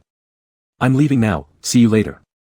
Cold Huanqing let out a call, lifting his hand as if trying to stop them. "Little 8, you haven't finished your reception duties. Having rested for so long, shouldn't you appear?" Cold Huanqing felt disheartened for the first time, experiencing what it was like to be restless. "Yes, elder brother." Wei Zemin's expression dimmed slightly. Among them, few supported Cold Huanqing and Lu Yao being together. For Lu Yao's body to recover, it would have to merge with the dragon or phoenix races. Hence, his heart must not be given to Cold Huanqing. They also didn't want their relationship to become stiff and complicated again. For years, he had been researching how to create a new body that could bear Lu Yao's profound spiritual power, an incredibly difficult task. The taste of failure in recent years had already been imprinted on his tongue. Since little 7 had agreed to dual cultivate with someone else, it was clear he wouldn't favor Cold Huanqing. Even if we assume 10,000 steps back, even if little 8 didn't care about these things, it was plain as day that Lu Yao, who now seemed so foolish, wasn't interested in cold Huanqing in that way. The urgency to send him to the East Sea this time was precisely to help arrange a suitable mate for him. If he couldn't decide, then as his elders, they were obligated to help select the right partner for Lu Yao. Heard that Feng Linyu had proposed a marriage alliance for Lu Yao. Then another time, he'd personally visit this young master. Yuyin did not use a flying sword but walked slowly back to Baihua Hall with Lu Yao, his complexion somewhat pale. What have you been up to? Yuyin embraced him and both sat on the bed, gesturing for him to lower his head. Master, see?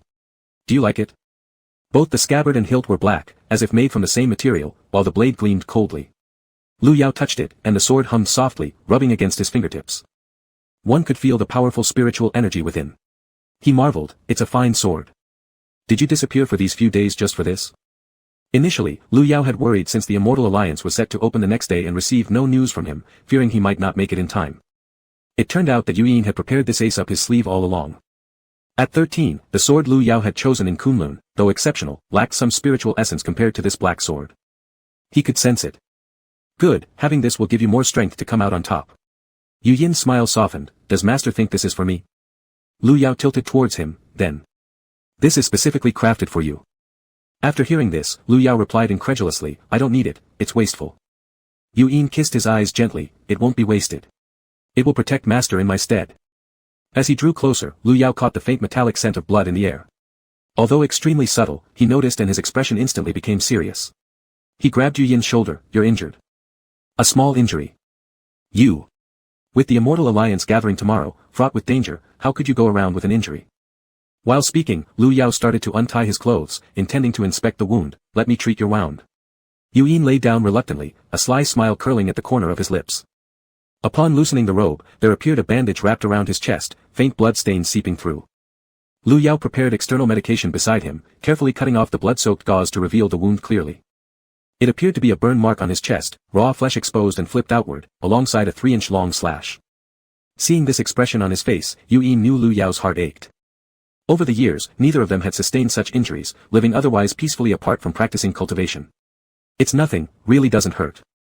Lu Yao, looking at the wound, his face went numb and his lips pursed without uttering a word. Yu Yin kept teasing, handing the sword in front of him, do you like it? Lu Yao. Dropping his gaze, a jumble of emotions surged within him, soft and poignant yet tinged with warmth flowing through him. Yes. He evenly sprinkled powder on his chest, covering the wound with gauze before saying, sit up. Yu Yin supported himself as Lu Yao tied the bandage behind him and leaned forward to press a kiss onto his lips. There's only one such sword in the world. I'll guard you well, master, please don't get close to uncle, alright? Also avoid that flamboyant, arrogant phoenix. And do not take those useless smelly feathers. Don't fancy them.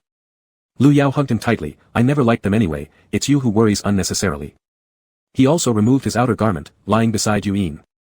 Tightly gripping the sword in his hand, he slowly traced its patterns with his fingertips. The sword felt as if it had a temperature of its own. It reminded him of Yu Yin. Where did you find it? Hualong Valley. Suddenly, Yu Yin flipped over, pressing him beneath his body. Starting from his brow, he kissed downward across the bridge of his nose and finally landed softly on Lu Yao's lips. This disciple spent much effort, master must carry it at all times. All right. Lu Yao consented but turned his head aside, enough. Your wound might reopen soon.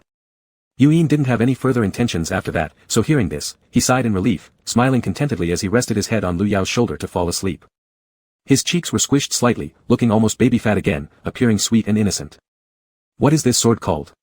The little disciple mumbled half asleep, master can just choose a name. Then he completely fell into deep sleep, his lips devoid of color, his face pale like paper. Lu Yao gently pinched his nose, you idiot.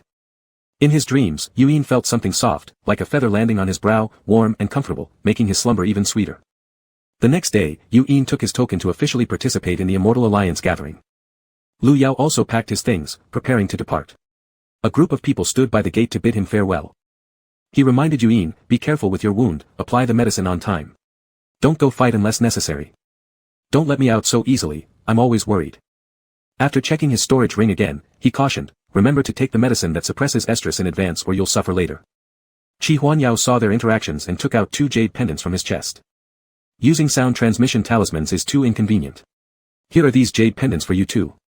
Lu Yao was surprised, isn't this too precious? Qi Huanyao shook his head, I have plenty. Just accept them. Yuan found being able to communicate conveniently useful, so he accepted gratefully, "Thank you, divine lady."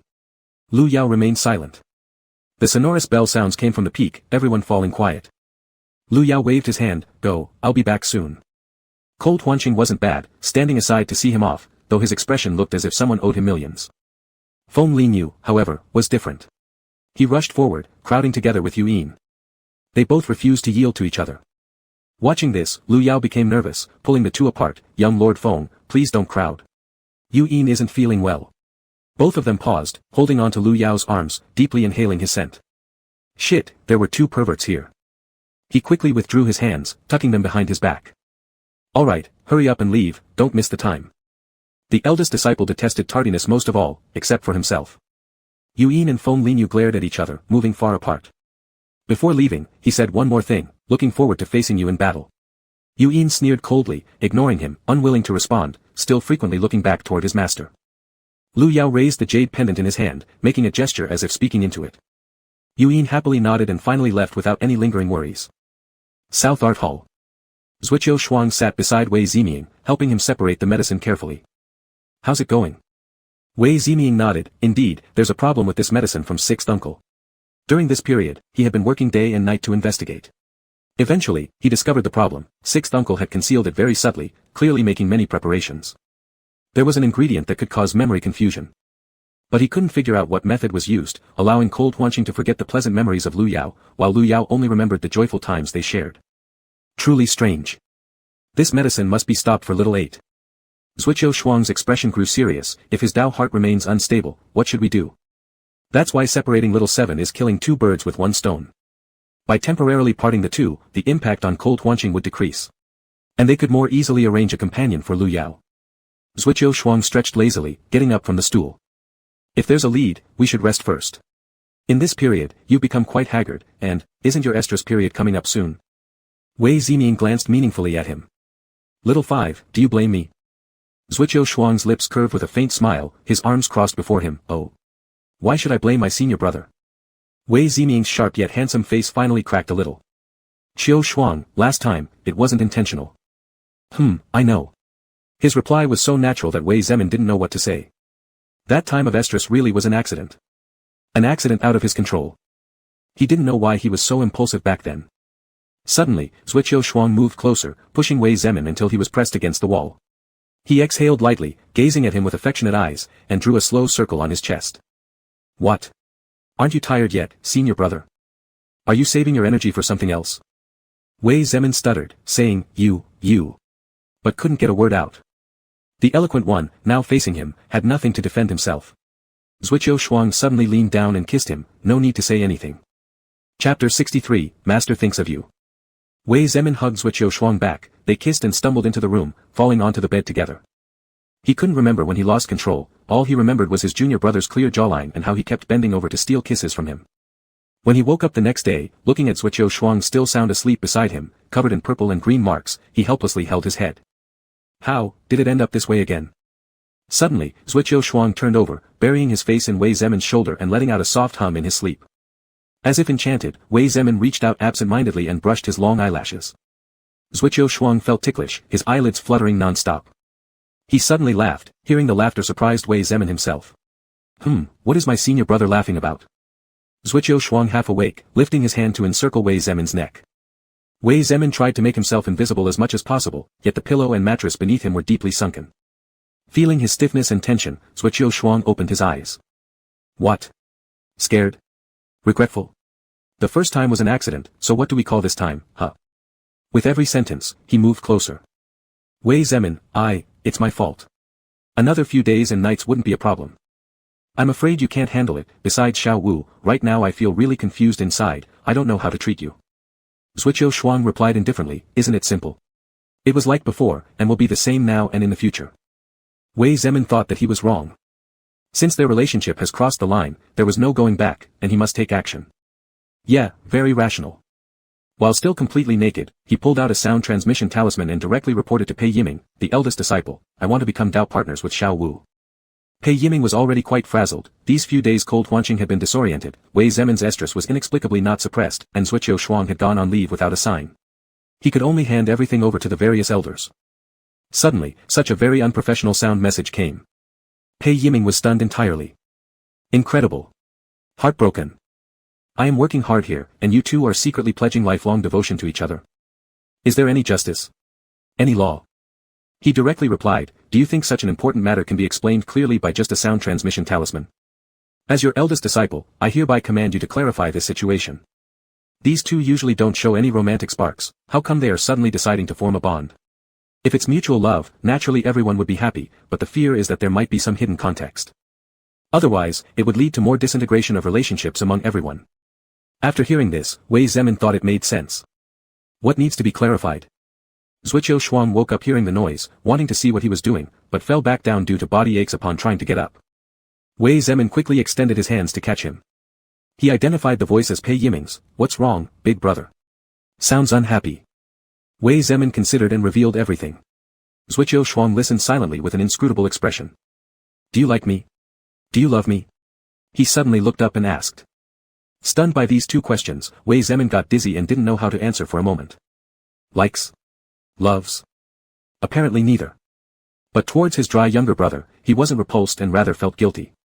He should step up like a man and formalize their relationship. Zhuqiu Shuang had an expression of certainty as he straightened up and slipped out of his embrace. There's no need. If you feel like you have to take responsibility for me. Zhuqiu Shuang put on his clothes. It doesn't matter, just think of it as helping senior brother. Anyway. I enjoyed it too. If you're willing, when I'm in heat next time, I'll come directly to senior brother. You should focus on Xiaoqi. Wei Zemin suddenly remembered something he had once said about Lu Yao, about how much Wei Zemin cared for Xiaoqi. What was his answer back then? Ah, he said, Xiaoqi is so foolish, if no one helps him, one day he'll be sold and still count the money happily. Are you implying that I care too much about Xiaoqi, and our feelings aren't pure? Zhuqiu Shuang shook his head decisively. I've never been concerned about Xiaoqi, he is my closest junior brother. It's you I care about, Wei Zemin. What do you think? How do you feel about me? After finishing his question, he smiled at Wei Zemin's bewildered expression, turned around and left, waving his hand freely behind him. Since I brought this confusion to senior brother, I won't come anymore. His voice faded away as he disappeared completely from the south ritual hall. Wei Zemin tightly gripped a corner of the quilt. The sleeping chamber seemed to still be filled with the lingering sense of their mingling. What should he do? Zhuqiu Shuang always kept his word. He used to frequently visit to help or chat, but now, 5 days in a row, he didn't show up before Wei Zemin. He truly wanted to slap himself a few times. Why couldn't he control his lower body? Before nothing happened, it was fine, but after trying to take responsibility, he got rejected without mercy. Which answer was the correct one for both of them? He tidied up and went to the Wu Ti Hall to report the drug situation. Pei Yiming responded with an, and asked, is there anything else you want to tell me? Wei Zemin silently shook his head. He slammed the things in his hands onto the table, then explain why you want to form this pact. Little Five refused. After understanding the full story, Pei Yiming angrily gave him a hard slap on his back. What a mess. Wei Zemin thought, these were also his lines. He perked up a bit and asked, what has he been busy with lately? Pei Yiming pondered, all the disciples have gone to participate in contests. Little Five has been exchanging friendship with leaders from other sects recently. If you continue to be so confused, I'll find him a Dao partner too. By then, you won't even have a place to cry. Wei Zemin obeyed, slowly stepping out of the Wu Ti Hall. He didn't head to the South Ritual Hall but instead walked towards Zhuqiu Shuang's North Y Hall. Standing by the side inconspicuously, not sure if he should enter or not. As he hesitated, Zhuqiu Shuang and Jiang Yi from the Sword Pavilion walked out. Jiang Yi turned around, Lord Zhua, please stay, today we chatted very pleasantly, and I learned a lot. I hope you can come over another day, allowing me to host you properly. Sure, I also enjoy talking with Lord Jiang. Like. Wei Zemin frowned. Was liking someone so casual? He stepped forward to greet them. Jiang Yi saw they seemed to have something to discuss, bid farewell and left, arranging the next meeting time with Zhuqiu Shuang before departing. The atmosphere became tense all of a sudden. Zhuqiu Shuang looked at his expression. Senior brother, did you look for me? You and Jiang Yi. Friends. Wei Zemin thought for a long while. Qiu Shuang, these days I have seriously considered it. I want to form a pact with you. Senior brother, I don't think you understand what I mean. If you don't like me, why bother spending every day together indoors? Eventually we would end up hating each other, and disputes would arise. Dissolving the pact afterward would only cause trouble. I told you, you don't need to act this way. Wei Zemin grew anxious. He believed he could be good to his junior brother. Zhuqiu Shuang continued, to avoid making senior brother troubled, I've already started avoiding you. I hope senior brother will respect my choice. I have other friends and my own world. I don't want to continue entangled with you. Wei Zemin, what do you mean? Not me, any random man would do. Zhuqiu Shuang nodded, exactly. Not only men, actually women who don't despise me would work too. Wei Zemin felt as if a ball of cotton was shoved into his chest, blocking his breath. No way. Oh. Does senior brother want to meddle with this too? Who I seek for relief is my own business, and what position do you have to interfere? Wei Zemin said, I will prepare a new type of medicine for you, the kind that won't make you feel uncomfortable after taking it, and I'll go back and start developing it right away. Zhuqiu Shuang's voice turned completely cold. Senior brother doesn't need to worry about me, I can resolve this on my own. Watching him leave, Wei Zemin felt utterly defeated. Feelings were truly so complicated. He didn't understand if he had love for his junior brother, but he knew he didn't want to see Zhuqiu Shuang's retreating back anymore. Zhuqiu Shuang stood inside the room, lightly leaning against the wall and muttered, without even knowing one's own feelings, talking about forming a pact with someone. Only a fool would agree to such nonsense. He turned his head and secretly looked toward the forest path outside. Wei Zemin was still standing there. Seems like this method of playing hard to get isn't without some effect. When the time comes, he'll specifically ask Jiang Yi about it again. He also recalled what that idiot had just said, finding it rather exasperating, developing your medicine. Can't you deal with my heat period yourself? Do you not have those parts down there? Night fell. Lu Yao found a cave to rest in, holding a specially made hot bag in his hand so he wouldn't freeze from the cold. He was about to fall asleep when the jade pendant in front of his chest lit up. Teacher. Lu Yao immediately became fully awake. Of the pair of jade pendants that Qi Huanyao used, Yuyin owned a fish-shaped piece, while his side showed only water patterns. Together, they formed a full circular jade. Intimacy. Could the goddess be giving him some kind of hint? Inzi, how's it going? Is it difficult? The content of each year's trial at the Celestial Alliance varies, and the methods differ slightly each time. In the first stage, competitors face off within the secret realm of Kunlun. Some unqualified participants are weeded out in this stage. In the second stage, participants are assigned random missions outside, such as hunting evil spirits, to weed out more pretenders. In the third stage, they return to Kunlun for one-on-one arena battles. Yuyin was now in the secret realm and looked briefly at the group behind him before moving slightly further away, then starting to ask. Not difficult, just, feels lonely doing it alone, miss holding you. Does teacher miss me? The sound of Yuyin's voice carried a slight deep magnetic tone, making Lu Yao's ears tingle. He covered his mouth and stifled a laugh, adjusting his mood somewhat seriously and strictly answered. Of course, your teacher misses you. Chapter 64, Do you know who my father is? Yuyin was actually surprised by his response. He had only intended to tease Lu Yao a little, never expecting an actual reply. His chest beat faster as he touched it. I also miss teacher, miss him, to the point it hurts. He softly mumbled those two words, barely audibly. Lu Yao. If you keep saying these greasy lines, I won't chat with you anymore. To be honest, he didn't want to date a slick person. Yuyin chuckled quietly, understood, got it. Is teacher petting that sword? Lu Yao hesitated momentarily, confused as he looked at the sword in his arms. How did you know? Yuyin felt the temperature beneath his fingertips and calmly lied, guess. When I'm not around, only it keeps you company. Who else would teacher touch? Have you named it yet? Lu Yao glanced at the sword with an all-black body and hastily thought of a word combining color and praise. What about calling it Xianju? Yuyin didn't care, whatever Lu Yao wanted to name it, he liked, sure, sounds great. They chatted about various trivial matters. It was getting late, and Yuyin knew his sleeping schedule well. Hearing his increasingly softer voice, his heart felt tinglingly numb. Teacher, go to sleep soon. Lu Yao softly agreed once, unable to resist the overwhelming drowsiness. He didn't notice the water-patterned jade glowing faintly after closing his eyes. Yuyin listened to his steady and even breathing, slowly returning to the crowd, laying down a mat under him, lying down with his back to other disciples, placing the jade beside his ear. Feng Lingyu sat across from him, coldly looking at him. Yuyin sneered coldly and closed his eyes. After entering the secret realm, everyone was randomly distributed, and yet, somehow he ended up meeting this person. Bad luck. How regrettable it was that he, when young, had given delicious homemade snacks made by Lu Yao to this person. And now this person was coveting his master, trying to compete with him. Phew. Failed to recognize a person correctly. Yuyin didn't feel clingy at all. Lu Yao belonged to him, from before till now. Obsessively wanting to stay with him, if it weren't for the fear that Lu Yao would find him annoying, after knowing that he was going to the East Sea, he absolutely wouldn't have attended this so-called Immortal Alliance meeting. In the following days, conditions in the secret realm were rather severe. They were surrounded by a group of beastly demons, every inch of the air filled with killing intent. Everyone was on full alert, quietly observing the demon beasts in the darkness. Battle was about to erupt. Suddenly, an out-of-place voice broke the somber atmosphere, its tone so gentle it could have dripped water. It was a sharp contrast to the current situation. The disciple is a little busy, master, hurry and rest, don't worry. Everyone turned in confusion. This person, what are they doing? Lu Yao also heard the rustling wind and the low growls of the demon beasts, realizing his call wasn't well timed. Alright, then I won't disturb you. Good luck. All at once, everyone shared the same thought. What kind of peculiar dialogue was this? That voice was brimming with confidence and encouragement, happily passing through the tense environment. The disciples didn't want to admit it, but there was a hint of envy within them. Participating in trials and being forced to watch others show affection. Wait a moment. What had he just called? Master? They became more alarmed the more they thought about it. Originally a very serious atmosphere, it suddenly got derailed. Everyone felt a bit annoyed by Yuan. Usually at dusk, people rested to recover strength, but he went ahead and lit a fire, starting to eat food.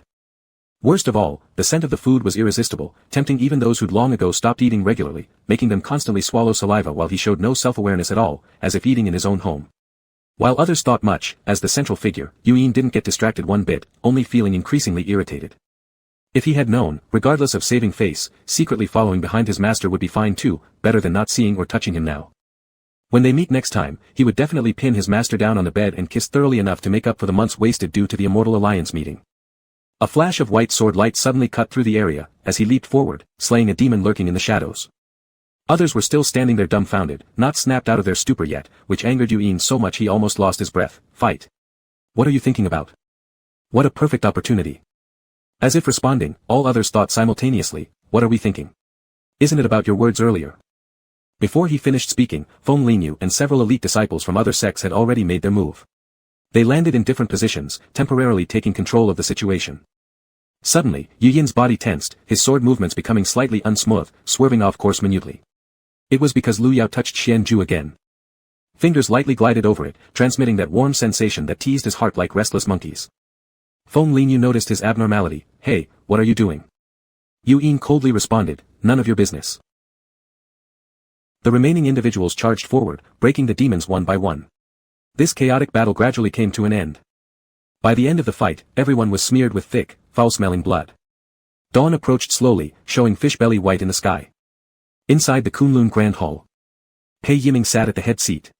During this period, the affairs requiring his personal attention were greatly reduced. Now, everyone observed the combat situations of the disciples spread across various regions. Besides ranking based on the number of demon beasts killed, performance during battles was also considered. Director Lu's disciple is truly remarkable. Before anyone reacted, he had seized the moment and acted. After saying that, he nodded in agreement again.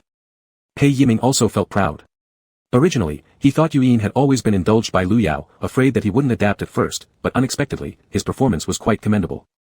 The words exchanged between Yuan and Lu Yao were light and soft, and didn't come out through the transmitted images. If such words were disclosed, although Kunlun would have a small joke around, letting people like Pei Yiming know might reduce some trouble when Lu Yao faces Yuan later. Then, he shifted his gaze, searching for Qin Shuang's figure. He seemed injured, crouching beside the stream, cleaning a wound on his left hand, then biting onto bandages, using just one hand to struggle wrapping himself up. Pei Yiming frowned deeply. His eyes remained fixed on Qin Shuang's silhouette until another disciple approached him. The disciple was unfamiliar to Pei Yiming, but his focus stayed entirely on his young apprentice. The two were seen conversing face to face, the tall disciple inching closer while Qin Shuang kept retreating.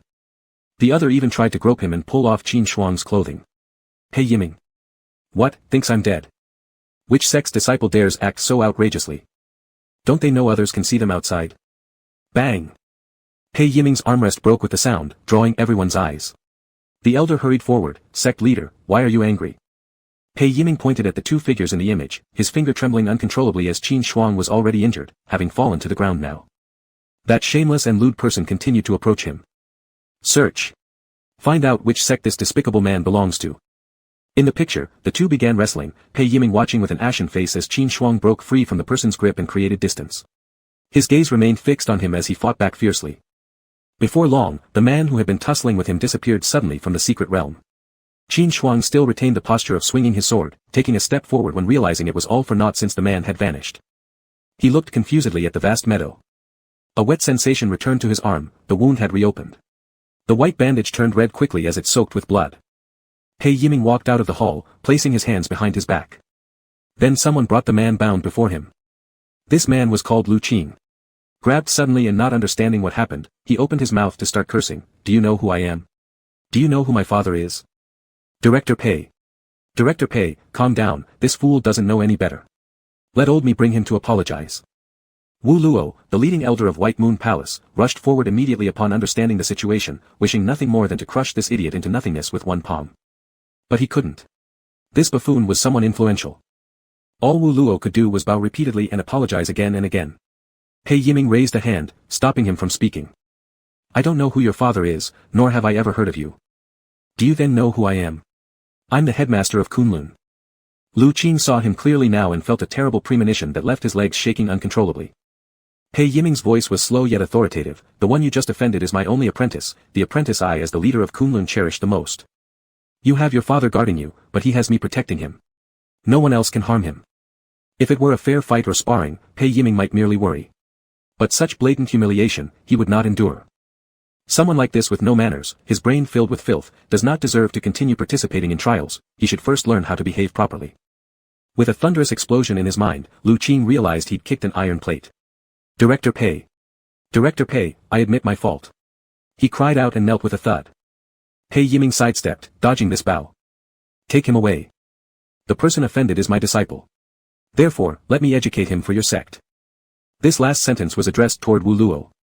Wu Luo hesitated briefly. Since Pei Yiming had spoken, his minor sect didn't dare refuse. Moreover, letting that arrogant brat taste some hardship would benefit him in the future. Yes, thank you, Director Pei. It was a blessing many would strive for Kunlun to teach someone, thus they expressed their gratitude. Feeling delighted, Wu Luo returned to his seat. Pei Yiming stood in place, not moving for quite a while. His mind was full of the scene where Qin Shuang had his clothes unexpectedly torn from his shoulder. The more he thought about it, the flames of anger burning within his chest became fiercer. He wanted nothing more than to dismember Lu Qing, the rogue pervert, piece by piece. Gentle winds swept through, slightly cooling his heated mind. A flicker of his finger brought Qin Shuang's figure back to his vision. The young apprentice appeared fine on the surface, quietly treating his injured arm once again. Watching his unhurried movements, Pei Yiming's heart finally calmed down, his tightly clenched fists loosening as his gaze followed Qin Shuang down a long road. Finally, his expression restored, he took his rightful seat. Chapter 65, So this was the man introduced by Kunlun. After resolving the matter, everyone let down their guard. Wei Zemin was pouring the fruit tea. Lu Yao prepared to personally deliver it to Pei Yiming and Zhuqiu Shuang. He hadn't properly spoken to Zhuqiu Shuang for almost half a month. Who knew when approaching, he was happily chatting with someone else and instantly pulled his smile back upon seeing him. Wei Zemin. He flashed a smile, shamelessly sitting beside Zhuqiu Shuang. Junior brother, after chatting for so long, are you thirsty? Zhuqiu Shuang turned his head away. Seeing the other's expression, he couldn't help but slightly curve his lips. After lightly coughing and suppressing his laughter, he turned his head back. Thank you, senior brother. Jiang Yi suddenly began winking at him, glancing toward Wei Zemin every now and then. Zhuqiu Shuang gently nodded. Jiang Yi was astonished in his heart, never expecting it to be Wei Zemin, but then again, this person wasn't bad either. He secretly nodded once more. Wei Zemin's face fell instantly. Are you two exchanging some secret code? Zhuqiu Shuang said, senior brother is overthinking it. We always chat like this. Then he turned his back to him and chatted idly with someone else, creating an extremely harmonious atmosphere that left Wei Zemin unable to interject. His gaze flowed among them. Sighing softly, he let go of his thoughts. Zhuqiu Shuang noticed he didn't have any further expressions, which slightly disappointed him as well. However, he let go quite easily. After so many years growing up together, if they were really not meant to be together, it was fine. If senior brother had no such intentions, he would give up too. Thinking about it, he smiled softly. Yet Wei Zemin still sensed his low mood. His delicate, slender neck hung low, showing an unusual softness. Combined with how Zhuqiu Shuang took care of him, Wei Zemin suddenly felt a wave of impulse. Suddenly reaching out, he tightly grabbed his junior brother's wrist. Startled, Zhuqiu Shuang opened his eyes wide and looked at him. What are you going to do? Wei Zemin said nothing, dragging him out instead. As Zhuqiu Shuang looked back, he saw Jiang Yi encouraging him from behind. He completely failed to understand Wei Zemin's line of thinking, asking now what was happening. What is wrong with these two palace masters? Jiang Yi laughed, inviting everyone to drink tea, just exchanging feelings, let's continue our conversation. Senior brother, what are you going to do? Wei Zemin still remained silent. He struggled a bit, feeling this person seemed off, raising his voice, what are you doing? If you don't tell me, I'm leaving. Wei Zemin pulled him sharply into his embrace. Little 5, senior brother is sad. Confused, Zhuqiu Shuang tilted his head, why? Don't ignore me. Seeing you happily with others made me very uncomfortable. Senior brother genuinely wants to be good with you. Though I'm unsure whether it's love, you should at least give me a chance to show you. You too, can we just stay like we were a while ago? I will be twice as thoughtful and take care of you. Zhuqiu Shuang's expression appeared stunned, filled with shock. Wei Zemin didn't understand the meaning behind his expression and started panicking. Little 5. Pfft. He suddenly burst out laughing. Senior brother, ah, senior brother. Letting go of him, Zhuqiu Shuang held his stomach, laughing until he gasped for breath. Hearing his haha laughter, Wei Zemin's expression stiffened. Reaching out to pull his own junior brother, Zhuqiu Shuang suddenly stood straight and lunged into his embrace. Unprepared, Wei Zemin staggered backward 2 steps, his back pressing against a tree trunk. Not reacting in time, the soft body in his arms had already pressed closely, lifting its face to kiss his lips. His body immediately relaxed, the hand resting on Zhuqiu Shuang's waist tightening slightly as it played with his tender flesh. Being ticklish, Zhuqiu Shuang cooed, parting their touching lips as he breathed heavily, "Don't tickle me." Wei Zemin was enticed by the sound, feeling a tingling sensation spreading through half his body, yearning to hug the person tighter in his arms. Though not short, Zhuqiu Shuang's 4 eyes met Wei Zemin's as he asked, "Why did you laugh earlier?" "I was seriously talking with you. You're so cute when acting like this, saying I've been ignoring you, ha ha ha, making you feel upset. I couldn't hold it in." He leaned closer, biting Wei Zemin's earlobe. "At that moment, I had only one thought, I must kiss you. You're truly irresistible." Wei Zemin's ears flushed faintly. "Just laugh at me then." Zhuqiu Shuang raised an eyebrow, his expression vivid. Only then did he realize how mischievous and lively his 5th junior brother, who normally behaved properly as the palace master, could actually be. Wei Zemin felt a ticklish itch in his heart, then Zhuqiu Shuang nodded, "Of course, I won't act like before. I like senior brother the most and naturally wish to be together." For the wooden senior brother to say those words already satisfied him greatly. At least, he hadn't truly chosen to avoid it all.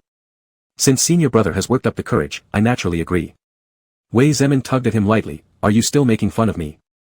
Zhuqiu Shuang couldn't help but throw out a retort, "That's because you've always been a coward." Suddenly turning serious, Wei Zemin spun him around, gripping his shoulder tightly before descending into an aggressive kiss, as if he intended to devour the other. Only then did Zhuqiu Shuang close his eyes in complete satisfaction, tilting his face up to accept this fierce kiss. Pei Yiming sat there with no expression, his chin resting on his hand, following with his eyes the two who entered side by side. Little 5 seemed normal, yet there was an unusual rare smile on Wei Zemin's face. He looked radiantly happy. Truly, people in love were different. Shaking his head, Pei Yiming shifted his gaze elsewhere. Time passed quickly, and Lu Yao arrived at the East Sea. Standing by the shore, he took out the sea snail given to him by Pei Yiming and blew it hard. Before long, a shrimp head emerged from the water surface, prompting Lu Yao to instinctively swallow his saliva. How fresh it looked. If roasted, it would definitely taste good. The small demon, unaware of his thoughts, transformed into human form and flew beside him, bowing respectfully, "Greetings, Master Lu. Thank you for traveling such a long distance. Please come inside." Lu Yao nodded, following him all the way into the palace while secretly observing whether there was also a divine needle anchor stabilizing the ocean here. As expected, when they neared the palace, he saw far away a grey pillar reaching up endlessly without end. "What is that?" "That is the divine needle anchor." The shrimp demon followed his surprised gaze and offered an explanation. "There really is one." Lu Yao thought for a moment, "Then you must be careful about a monkey named Sun Wukong."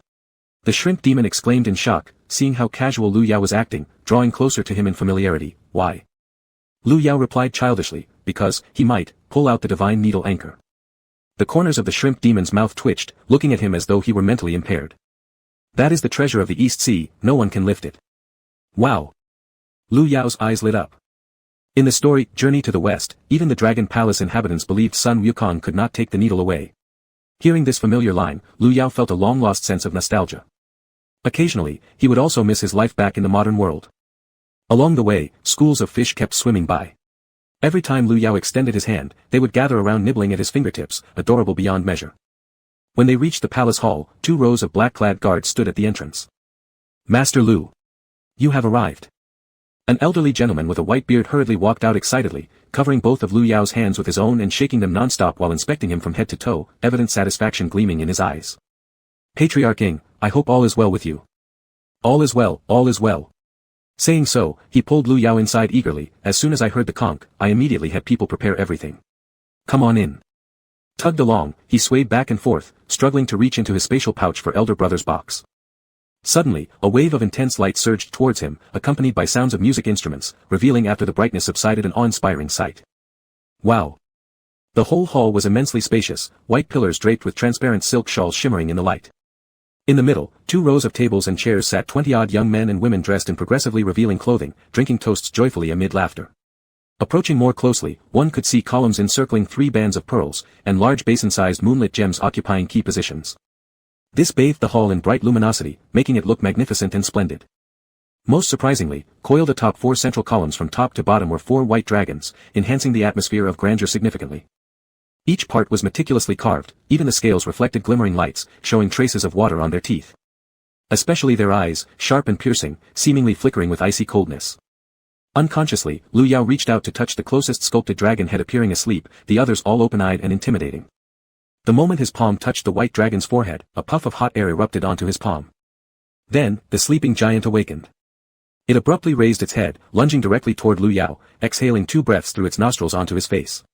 Twice the size of Lu Yao's head, the dragon's head loomed over him with immense pressure. His nose barely missed touching the creature's nose by a centimeter, their eyes locking for a moment in utter silence. Lu Yao's pupils went completely cross-eyed. Beneath his wide sleeves, his fingers clenched unconsciously, the knuckles turning pale due to excessive tension. A dragon. He has seen a real dragon. Its fangs were so sharp, its gaze ferociously evil. The white dragon opened its mouth unpleasantly. Who are you? Why do you disturb my sleep?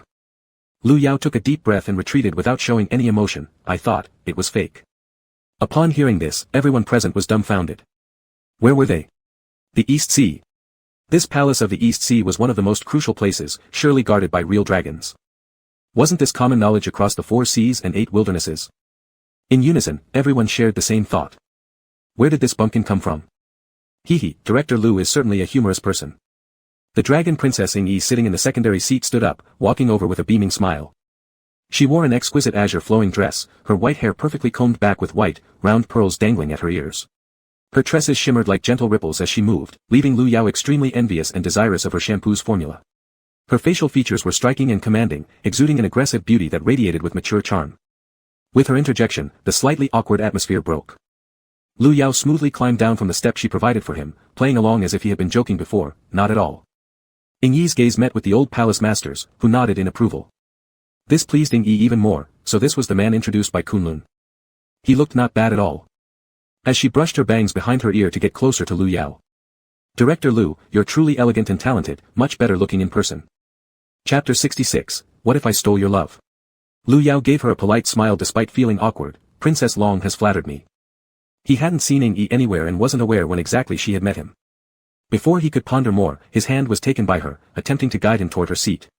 Frowning slightly, sensing something amiss, Lu Yao gently resisted. Ing Yi paused upon finding her grip empty and turned around surprised. Lu Yao stated, Princess Long, I'd rather sit below. Upon hearing this, everyone once again perceived Lu Yao as impolite. It was then he noticed next to Ing Yi sat 4 youths glaring at him with hostility yet dared not voice anything. Lu Yao blinked twice in bewilderment. Instinctively, he felt there was something he overlooked. Ing Yi smiled brightly, no problem, if you're uncomfortable, then sit according to Miao Miao's preference. Lu Yao squirmed internally but still responded, how did you know? She answered confidently with a composed smile, naturally, I asked Master Pei. Was the elder brother familiar with the dragon princess? And he even told her about his courtesy name? Lu Yao refrained from further questioning and calmly approached an empty seat beside them. However, every pair of eyes in the entire hall focused on him, prompting him to take out the wooden box. This is something the elder brother wanted to deliver to the old palace master. He presented the box, and the old palace master let his assistant carry it up. Upon receiving it, he casually placed it aside as though it held little importance. Having completed his task, Lu Yao now felt lighthearted. After the banquet concludes, he would bid farewell. Miao Miao. Lu Yao shivered with unease. Princess Long, you may call me Lu Yao. Ing Yi's smile faltered for a moment, isn't that too formal? How about you call me Yi, and in return, I'll call you Miao Miao. Lu Yao. Whatever, just calling each other for one day anyway. Strange, so strange. Ing Yi lifted her wine cup. A pale, frail youth leaned against her shoulder. Seeing this, Ing Yi became serious and whispered something to him. Straightening up with forced cheerfulness, the boy obediently sat beside her.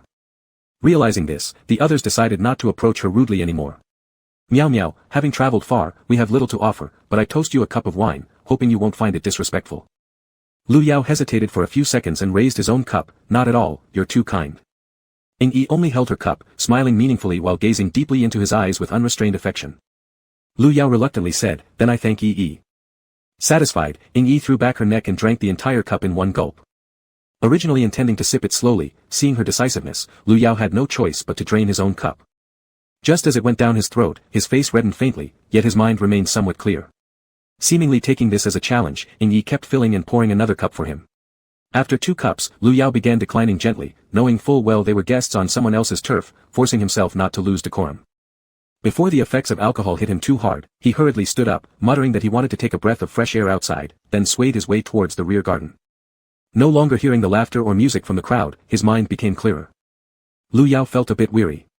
He squatted down and hugged his knees, burying his head into his arms while exhaling the smell of alcohol. Once his head stopped spinning, he lifted it up.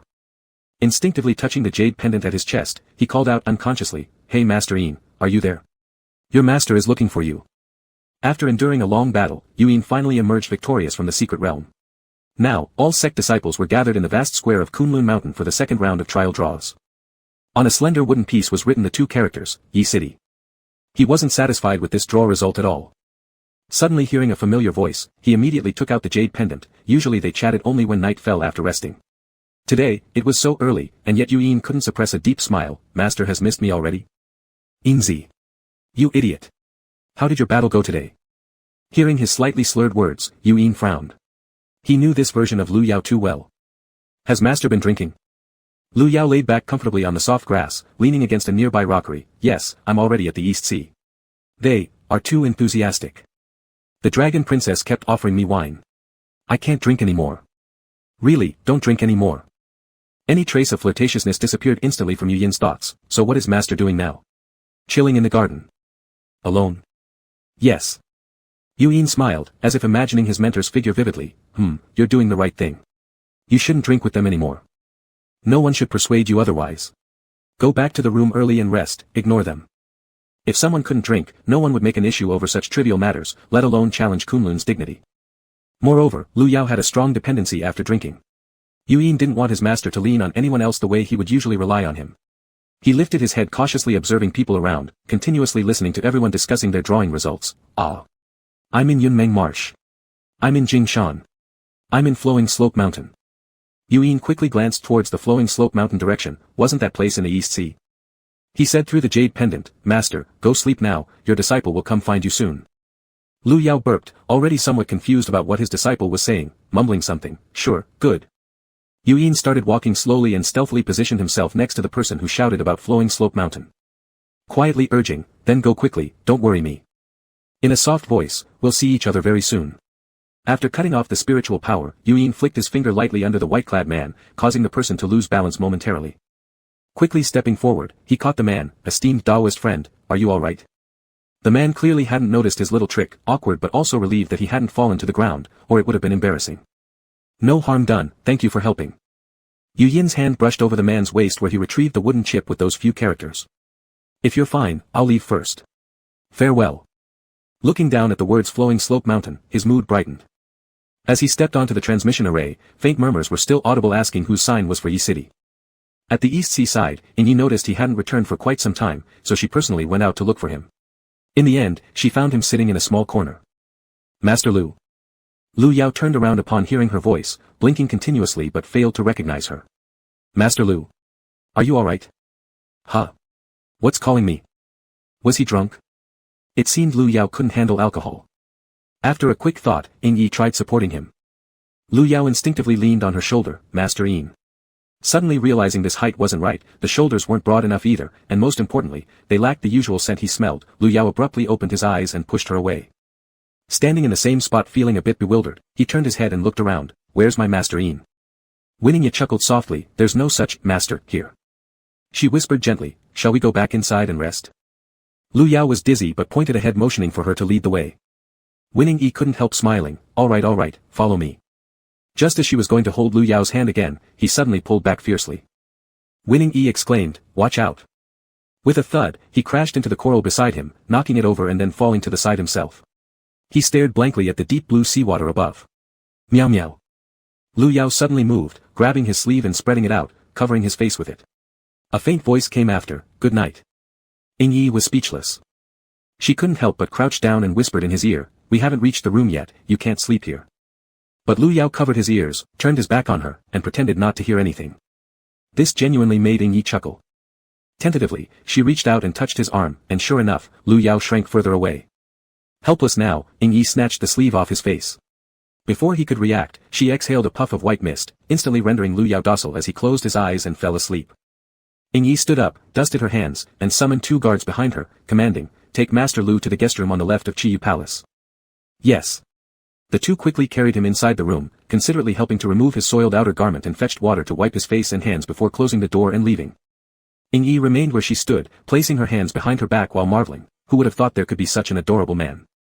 The next day, Lu Yao was still sound asleep when a knock came from the door. He rubbed his temples, hurriedly found clothes to wear, and opened the door. "Dragon Princess, is there something urgent?" Yi held a tray in her hands, lifting it upon hearing this, "A sobering soup for you. I feared you might be uncomfortable today, so I brought some. Finish it, then continue sleeping if you'd like." She said this with such sincerity that Lu Yao felt embarrassed. "I apologize for troubling you to personally deliver it." "Ah, meow meow, don't be so formal." He sat down, recalling yesterday's events. It seemed he had looked for Yuyin. Then who did he speak to? And how did he end up in this room? Nevertheless, these were secondary. What mattered most was whether he had disgraced Kunlun yesterday or not. Silently lowering his head, he took small sips of the soup. "Dragon Princess." "Ah." They both spoke at the same time. Yi gestured, "You go first." After much deliberation, Lu Yao asked, "Did I do anything strange yesterday?" She feigned thoughtfulness and questioned, "What qualifies as strange?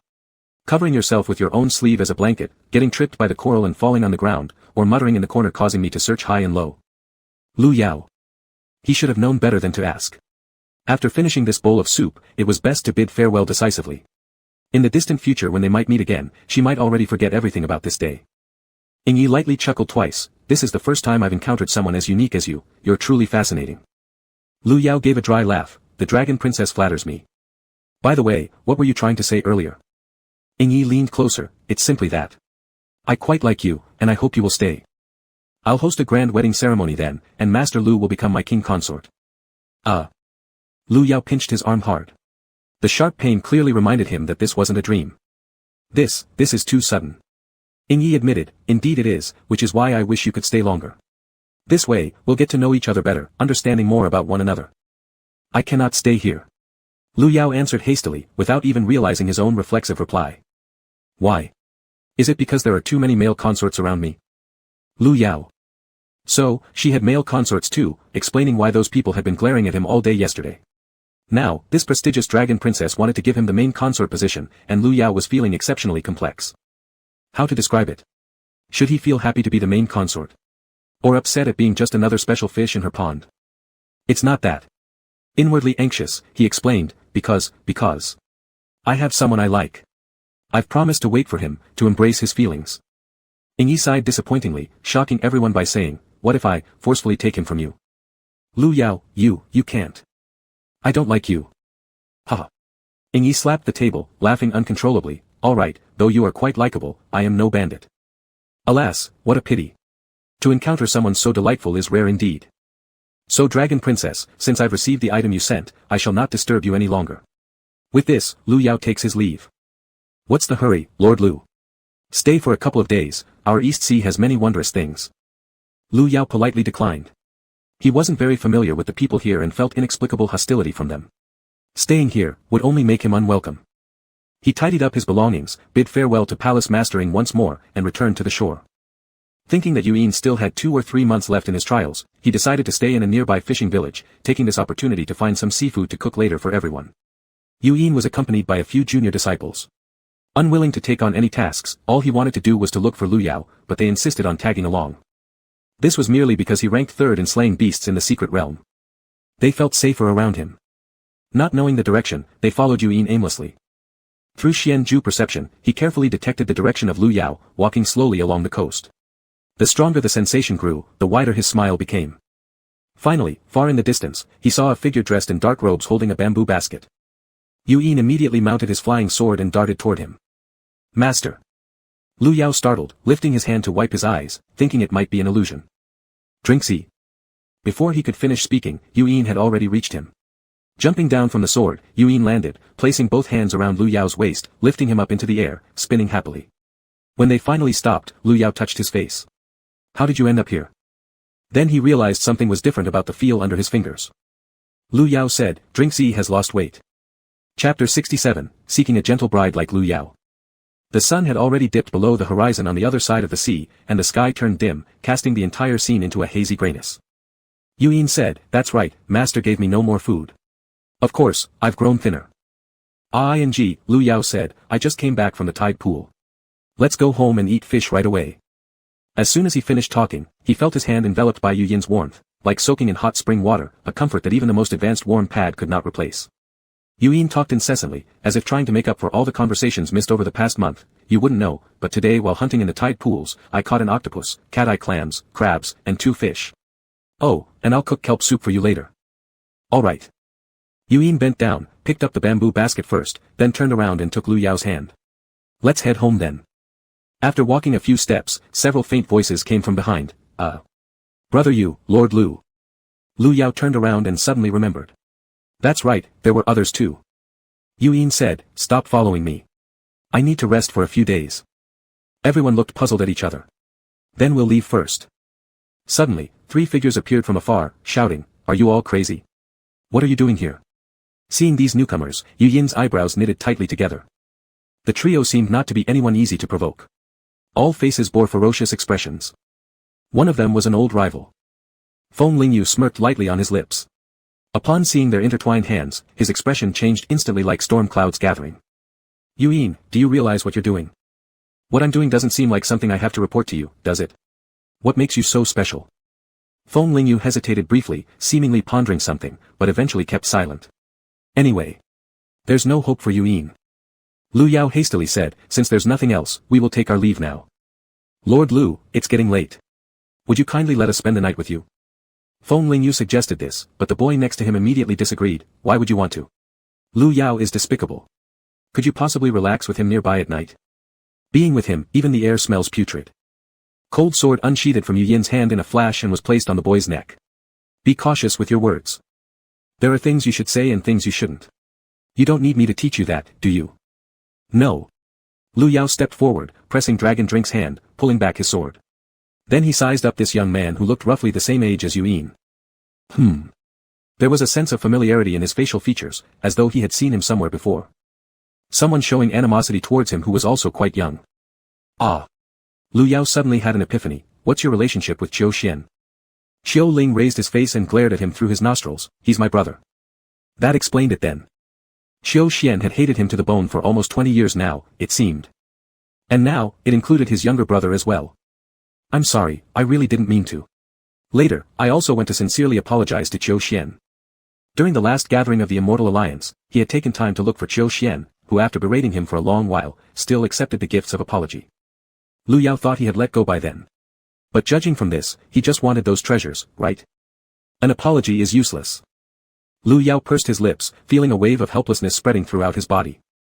Feng Lingyu stepped forward. Alright, I won't meddle in your matters, but based on what I see, Lord Lu is indeed a very good person.